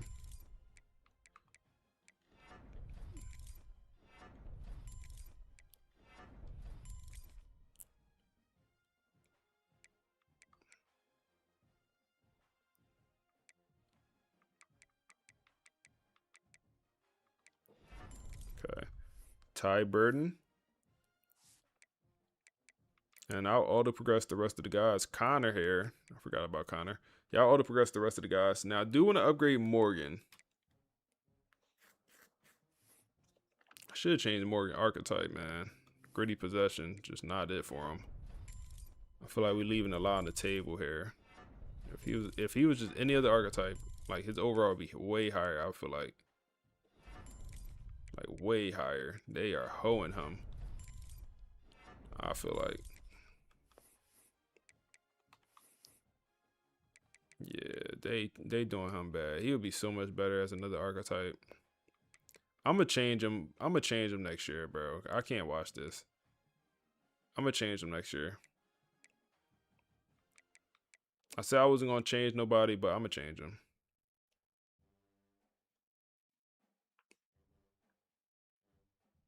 You said, "What's up? How you get points for your players?" You gotta turn auto recruiting or auto progression off if you're talking about like upgrading your players. You gotta turn auto progression off in your settings. Bro, what his overall do not want to move.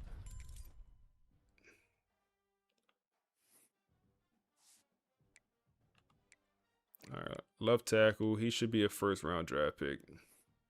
Josh, you got to get better. They told me to focus on abilities. You kind of already have abilities maxed out. You just buns, bro. I'm already knowing, bro. Gotta get stronger. That's what it is, bro.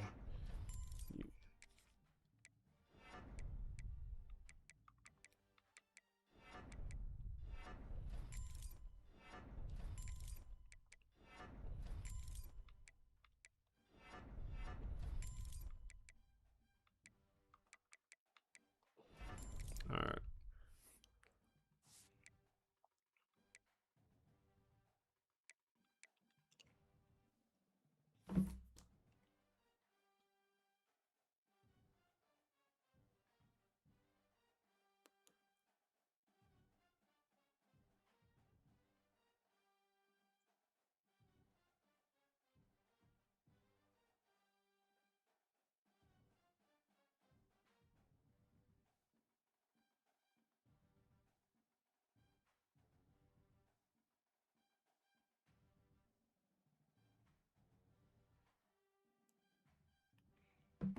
All right. Let's keep upgrading the guys. What's your archetype? Raw strength. You are a junior. Okay. Definitely get that run blocking up there.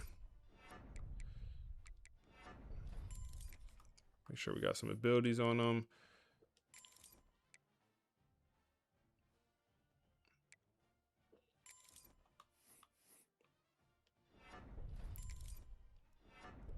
Yep. Yep.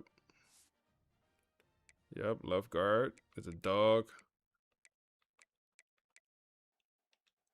We'll upgrade Ezekiel. We got so many Ezekiels on this roster, man. Shit bad. Pass protector. Got to get that run blocking. Whole O-line definitely going pro, man. I don't know why, though. They don't play like it. Gotta get that run blocking up if you're gonna play on this team.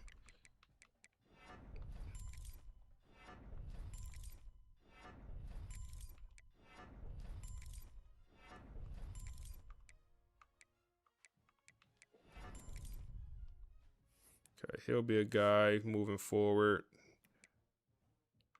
Damn, he got 87. Elite Development Center. Junior. He is not making it to his senior year. Well-rounded. Yeah, he's not making it. Abilities. Oh, he has none. Okay, we can upgrade that. He might make it if we max out these abilities.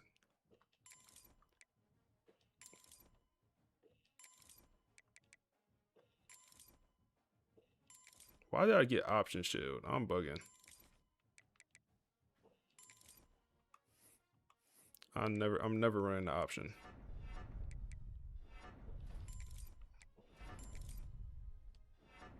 All right.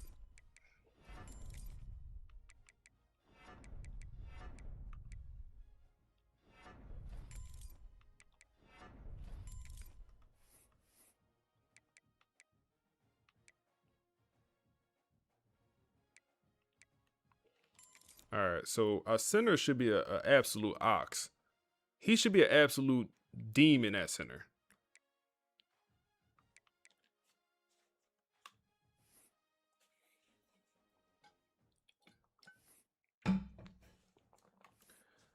He's well-rounded.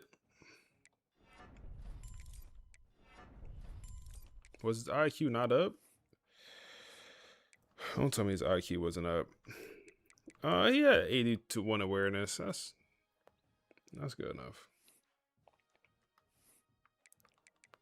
I'll make sure to get this guy awareness up to the 80s at least.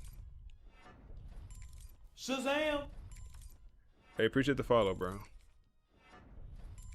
Oh, gotta get the abilities here. We don't have any.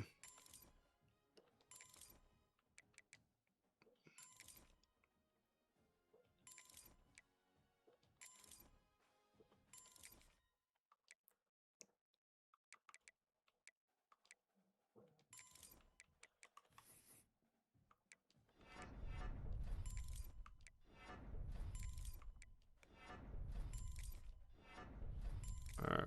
O-line, all 90s so far. Right tackle. See if we get him in the 90s as well.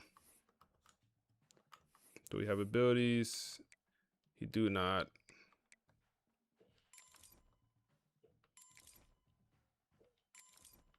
Improve movement as a pull blocker. I mean, I don't think he should be pulling.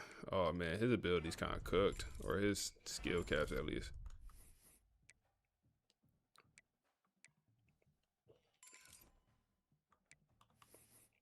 Yeah, his situation is cooked.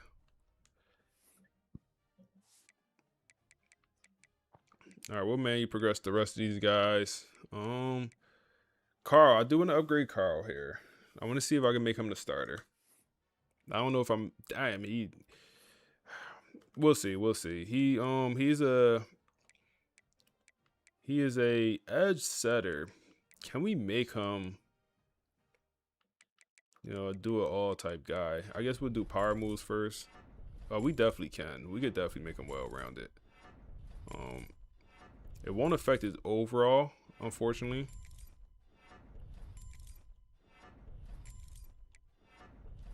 Yeah, it's insane that this doesn't affect his overall whatsoever. That's just insane. That's insane. Oh, finally his overall went up 1. That's insane. Abilities is important for this arc. Damn, we can't even unlock him. Need more strength. Block shedding, okay. It's insane for this archetype. Now we could get some of these abilities. And then let's get the IQ up there a little bit.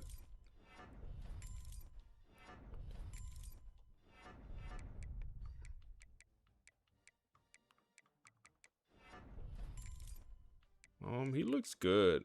It's unfortunate his overall is just not reflecting of how good I think he actually is. Then Clark here. Yeah, we're in the off season, bro. Made it all the way to the off season. Made it all the way to the off season. So what's his archetype? He's a wow. They turned him to a pure power. That's, oh my goodness. If I knew that, I would not have did this, bro. I would not have changed them if I knew it. It's the worst archetype, bro. He is a speed rusher, and he turned him to the wrong archetype. That is super frustrating. He literally has 90 acceleration. He can get quick jump right now, but he'll be a hell of a player. A hell of a player.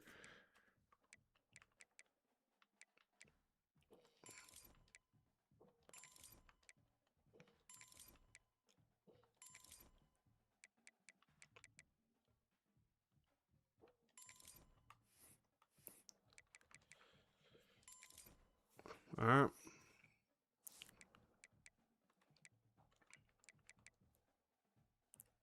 We'll let the CPU upgrade the rest of these guys. We will upgrade. I guess you, since you'll be the starter. So AI give you Miami. You gonna rock out with him? You gonna use him? So we're gonna have 2 pure powers starting on the edge. I hate that for us. I would love to have a speed rusher out there. 97 strength is pretty darn good though.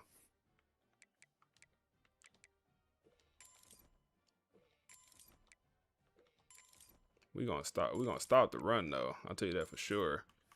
This team gonna stop the run.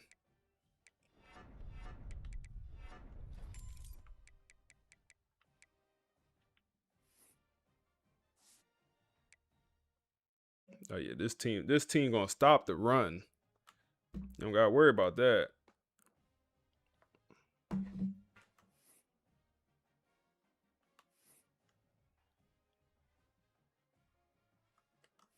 Danny. 0 skill caps on Big Dog Danny, bro. Power rusher. The block shot is kind of low. I'm not gonna lie. I would like to get that up to the 90s. Yeah, that looks a lot better. With the abilities hitting 4. Definitely need this. Okay, that looks better. No, don't upgrade the power. The speed rush is good. The awareness is pretty good. Run stop is pretty good.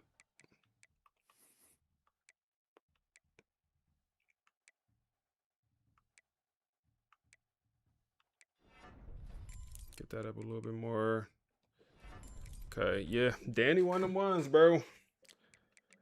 Danny one of them ones, man. We knew about Danny. As soon as I seen him in the portal, it clicked. He was on Miami roster, and whenever you're able to steal a player from your rivals, and, you know, especially when he's one of the best players in the nation, you do it. Emmett is another guy that's going to be gone after this season. Oh my goodness, I did not mean to upgrade that power. That is unfortunate. That's a waste. I mean, not a waste, but I did not want to upgrade it.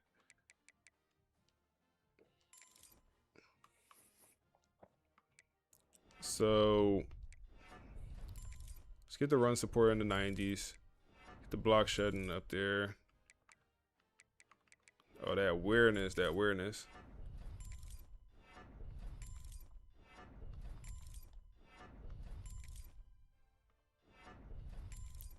So, feel like it's cheating to do manual progression? I'd say it do make your dynasty easier, 100%. They make your dynasty much easier. All right. I think it's fun though. I mean, I enjoy doing it, so that's why I'm doing it here. Give them some finesse moves, right? Yeah, I enjoy doing it, so that's why I'm doing it here. Yeah, this D-tackle room nasty, bro. Oh my goodness, we gotta upgrade the gap specialist too.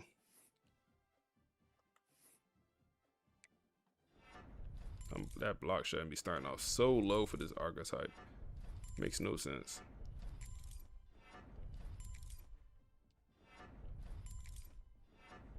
Overall, just shoot up.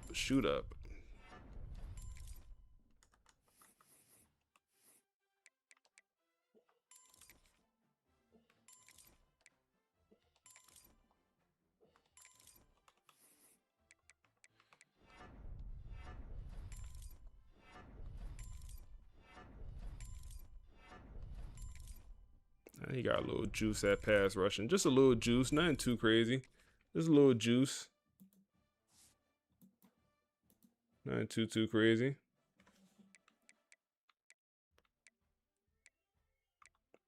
Elijah Fields. I remember he was the 5-star we brought in.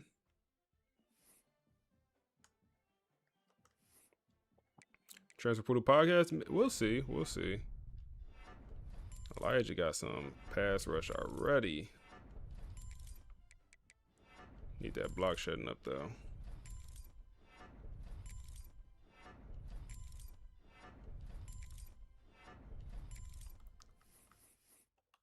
We got a healthy D tackle room, y'all. We got a healthy D tackle room.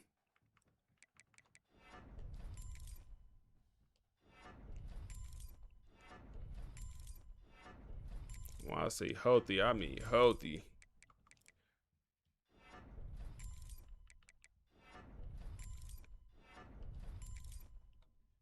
I mean healthy D tackle room. Damn.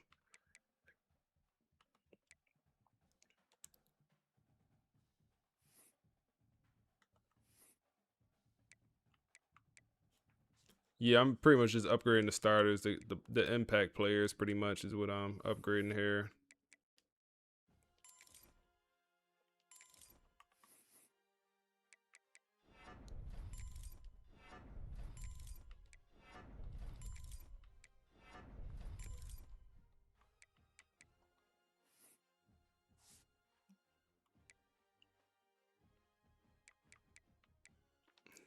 Keyshawn.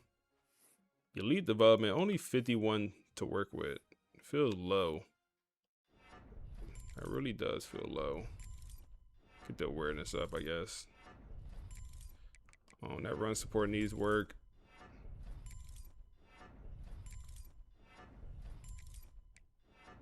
Coverage need work.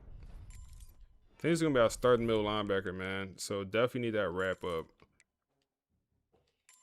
I would like to get that wrap up even higher. Wrap up calls forward, upgrade the. We won't be able to do it here.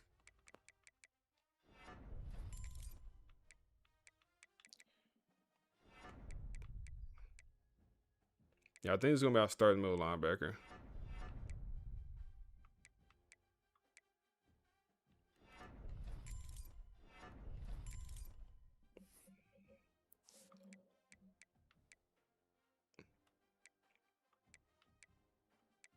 And then corners, we'll upgrade our corners, secondary. Dallas. So we're a man team. That man coverage needs to improve.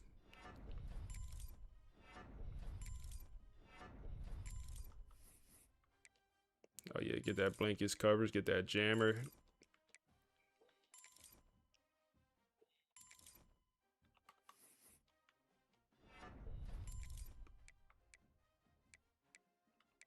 Oh my goodness, his catching is crazy. Whoa. Why is his yo, Dallas need to go get 5 to 6 picks this year. This could be the perfect transfer. We're gonna have him in the slot also. He need to go get 5 to 6 picks. That is crazy coverage rating. Yo, he is a hell of a corner. Jump in.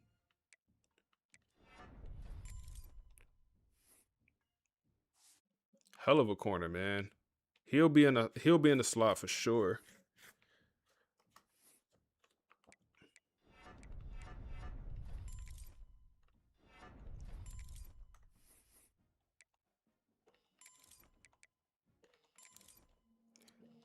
He's no slouch also here.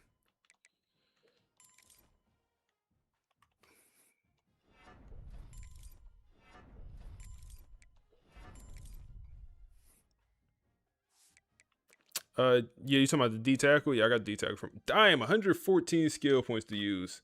It's because we had D'Angelo get drafted in the first round, and all other corners got a lot more XP to use. But Benjamin Wester, man, like I said, had a phenomenal freshman year, in my opinion. He wasn't up there for no awards, didn't win the freshman, all freshman team or anything, but I felt like he played extremely well, man. I felt like he played extremely well in man coverage. Get the speed up there a little bit more. He already had some pretty good juice at speed. That awareness could never be amazing. 85 on awareness is his max. We can max out this on, at least get this on gold. I mean, that's pretty darn good, right? He hasn't caught an interception, so definitely get them hands up there a little bit. Make him a little bit more well-rounded. All right, yeah. Use the rest on hands.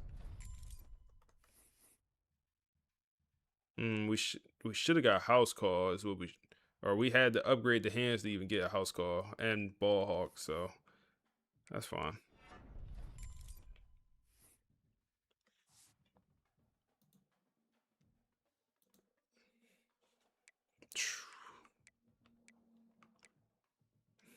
Antonio Cromartie Jr., man, he mess around, get on the field.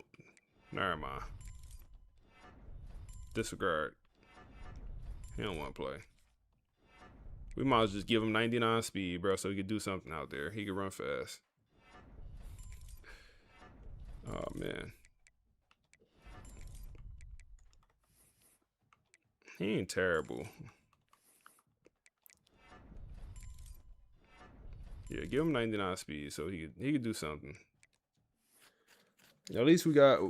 At least he could get. No, he can't get drafted. He's an 85 overall on top right.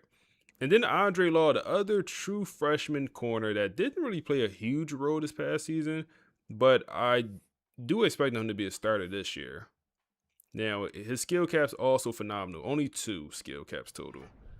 So we'll definitely get that awareness, or yeah, that man coverage very high.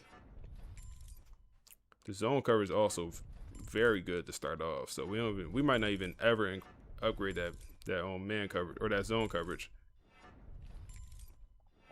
I'm actually maxed out that damn, should I max it out? Nah, let's leave it at that. He already has robber. Let's get blinkage coverage and get ball hawk. I want interceptions this year. I want interceptions this year for sure.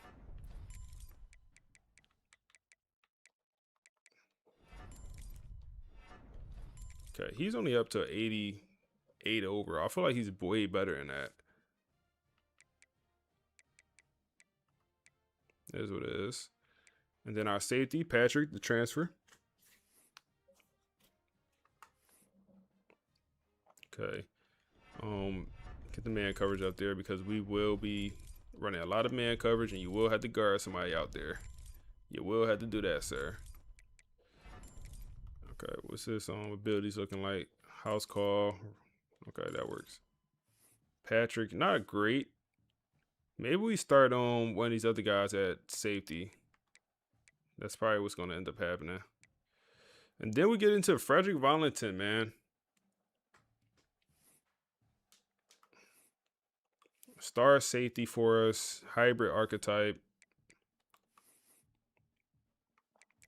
Pretty good player for us. Get the coverage up there. We play a good amount of coverage with our safeties.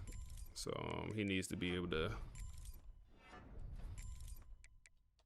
Oh man, we got to get that catching up there. That's shit bad. Okay, we get knockout.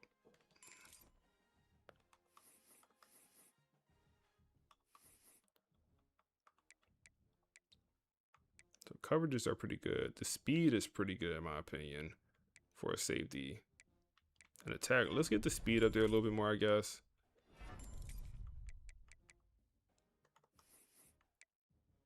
And we'll leave it like that. So he's up to a 91 overall with the boost. And then Quincy, another guy I like here at safety. He plays a lot as the second string. I want to get that tackling up.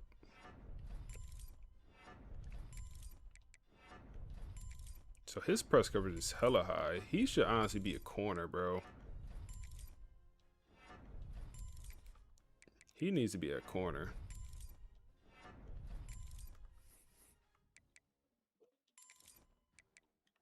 Damn, if I was able to get blow up, I should got blow up.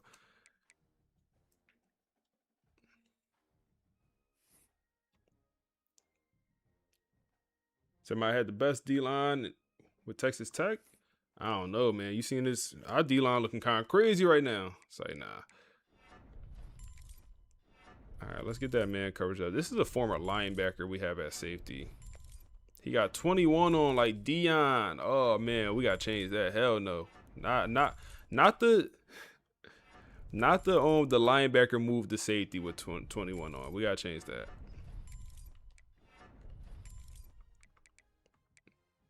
Yeah, his run support is pretty good. We don't have to improve that stuff.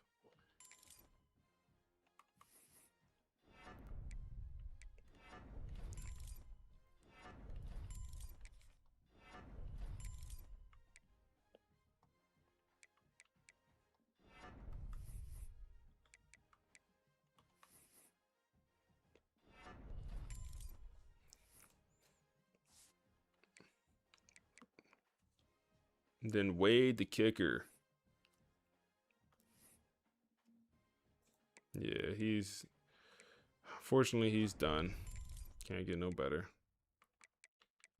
Do upgrading awareness do anything other than get his overall up? Like, do it help his kick at all?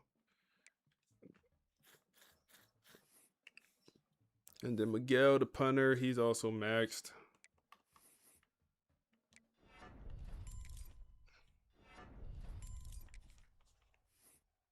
Colin Simmons with 20 sacks. Trey White, 20 sacks. Beryl Diam. Oh, man, you got... Bro, put the sliders up, bro. Put the sliders up. You won. You won. Let's auto progress the rest of this roster, man. So David get a nice boost. A lot of these guys get a pretty nice boost here with the auto progression. Plus 10 for the right tackle. That's a good auto progression. CPU.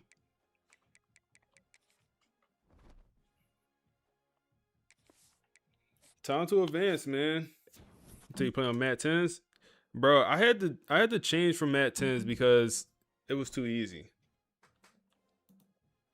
That's why I don't rock Mat 10s no more. I used to like Mat 10s, but I feel like I got a little too easy, so I end up changing. Yeah, try different or make them more challenging or something. Cause yeah, with this current slider set, getting sacks is a challenge. You said what's yours? I'll show mine. I got you.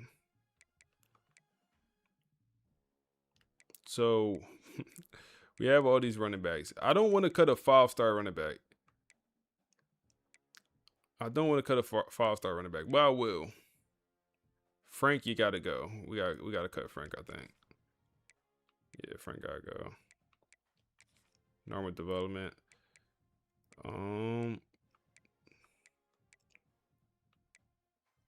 Normal development left tackle. It's like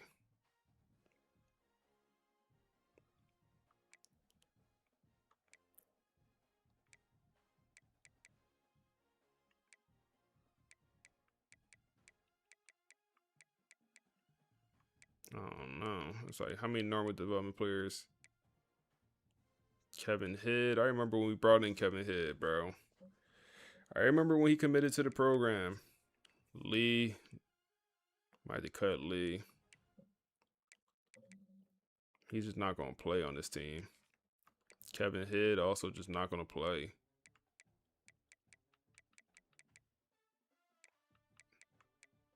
He could play. Let's not cut him. This guy's definitely not going to play.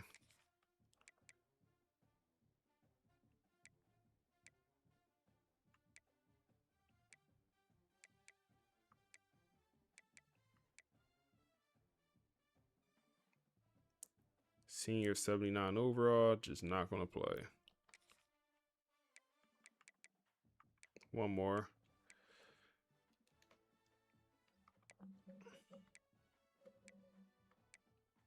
I think we'll cut that back on left tackle.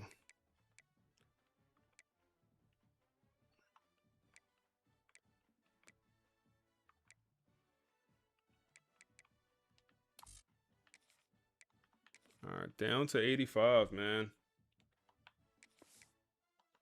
12, we almost at 12 hours live, man. Insane. Bro, I was only planning on streaming for, a couple games. I was planning on getting us to the playoffs, honestly. I was planning on just streaming, getting us to the playoffs. I was not expecting to be live this long.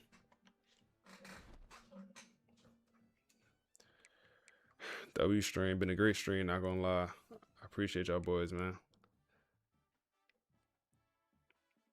Schedule, we gotta throw, bro. It's just Georgia. Do we just have to play Georgia every year, bro? Oh man, every year we gotta get Georgia, huh? We played them the last 3 years. Yeah, they need to give us 105 on roster cap.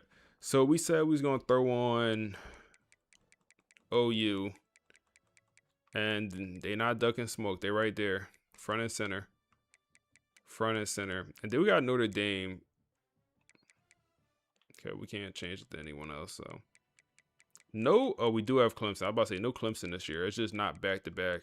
It's usually Clemson, then Florida. But we got the usual suspects here, man. Usual suspects. It's going to be a hell of a season, man. Hell of a season. Georgia, I mean, 4 ranked games to start. Then you get into, you know, Miami, Notre Dame. Like we don't duck with the non-conference. We don't duck the non-conference, bro. It's not what we do over here at the Call Me Jaden organization. It's not what we do. I'm interested in the 5 stars in this class. So 1 in-state 5-star corner. Oh, we have a couple in-state corners 5 stars. 3 in total. Last year was a bunch of 5-star middle linebackers that was in-state or outside linebackers. This year's corners. Running back in-state. Receiver in-state 5-star Fort Lauderdale. And then another 5-star corner. Got O-lineman. What's the quarterback situation looking like? Okay, we have 1 5-star backfield guy. What about 4-star quarterbacks? We have 1 pocket passing in-state quarterback. Okay, no dual threats, or 1 dual threat here. Athlete dual threat, playing time. He's not interested.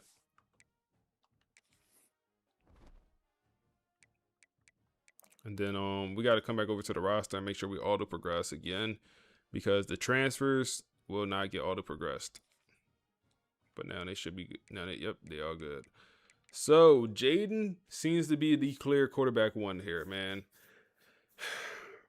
What a decision to bring in this guy. What a decision. Is he amazing? Not yet, but the potential is certainly there. And all he cares about playing. That's the perfect deal breaker, man. All he cares about, he just want to start. And this is going to be his first time starting ever. Accuracy's maxed out. He could not get any more accurate. So the rest of his career, we got to focus on everything else. Throwing a run is very good. Throwing the pressure also very good. Something we're not used to with the pocket passers. Running back situation is what it is, bro. Like, I don't know. It is what it is. I'm glad I brought in the transfer. Receivers, elite. Elite receiving core from top to bottom. From top to bottom, man. Kristen Neptune taking this big of a jump. I never thought he'd be an NFL guy. He will be an NFL receiver. He will be. Ty Burton, only a sophomore, but already up to an 89 overall with the boost. Tight end Morgan, he is much better than his overall says. Much better. It's unfortunate. Good O-line. I think we have 90s across the board on the O-line. This will be the best O-line. Oh, nope. Right tackle is the 1 weak point. Then I don't know who's going to be our starting edge rushers. I haven't decided. So I know it'll be you, Ian, but I'm not sure who's going to be at the other starting spot quite yet. Maybe it will be Clark. Maybe it'll be a combination of Clark and Earl and Dave. I don't know. We'll see. D tackles, this is some juice. This is the best D tackle room I've seen in a while. So we have 2 guys that's going after this year. I think Emmett Garrison and Danny, I think these 2 guys are to the NFL after this year. The beautiful part about it, hey, we got 2 more NFL guys for you. We got 2 more NFL guys for you. And then after that, we need to reset the D tackle room because we have bad development traits. On linebacker core, very good. Very good linebacker core. Even though we don't use this many linebackers, they're good. Keyshawn will be probably the new starting linebacker for this team. Don will also get minutes, playing time, all that. Corner, kind of took a little bit of a hit at corner, but we had some guys step up. Benjamin Westerman being the next D'Angelo Boyce is amazing for us. I mean, just amazing for us. And then also Dallas Golden, the transfer, coming in, 95 overall. Reminded me of Cortland Guillory when we brought him in during that playoff run last season, and he played Not last season, the season before last. And then Andre Law will be our third corner. I think we'll have Dallas in the slot. And then we'll have Law and then Benjamin as our outside corners.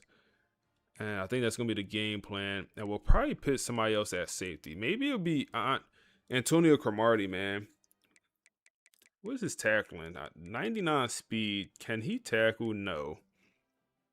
Now, would have been, if he could tackle, that would have been a crazy guy to put at safety. Dallas Golden honestly got some good tackling, but he's too good of a corner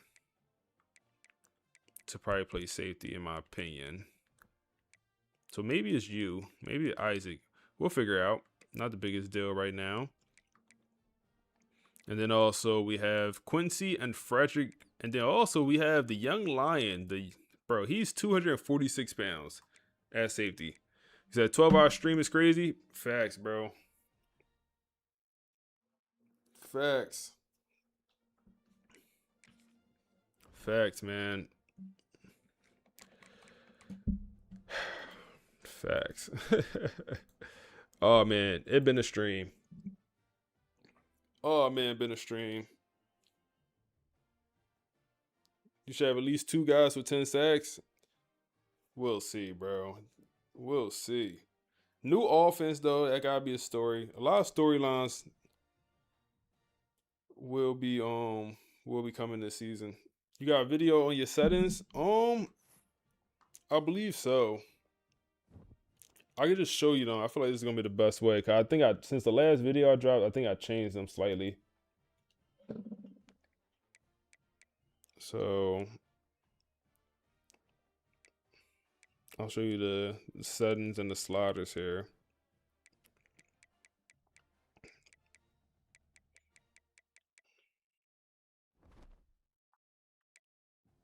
XP sliders I didn't change.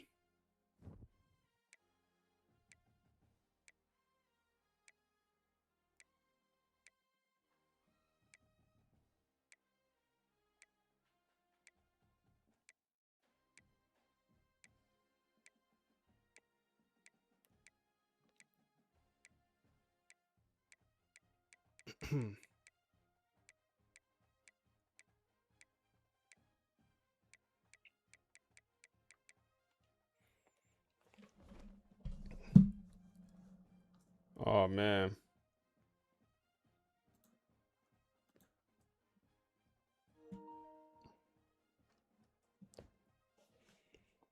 I got you, bro. I got you.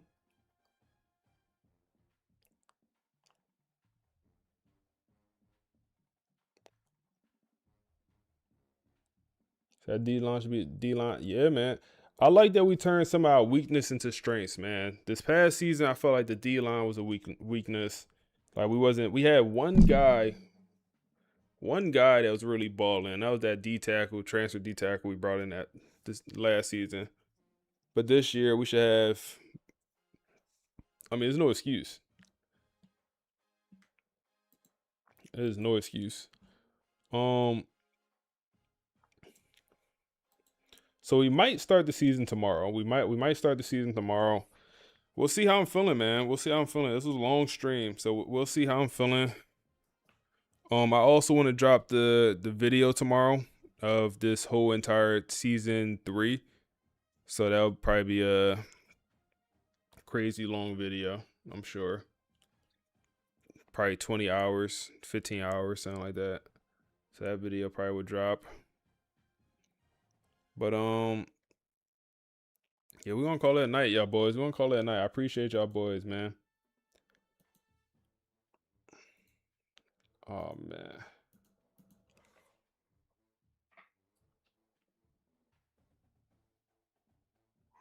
Oh shit. Oh man. Oh man. Oh man. Appreciate everyone that came through, show love. On your way out, drop a like on the stream, man. Especially if y'all watching on YouTube. Drop a like on the stream. Everyone here, go follow my ex. Link in the chat. You follow my ex, I follow you back. But we'll probably tweet out before we go live, and I'll probably have some information, or maybe not information, like kind of some storylines for the season. I like to tweet out some storylines for the season, so go tap in over there. But I appreciate y'all boys. Have a good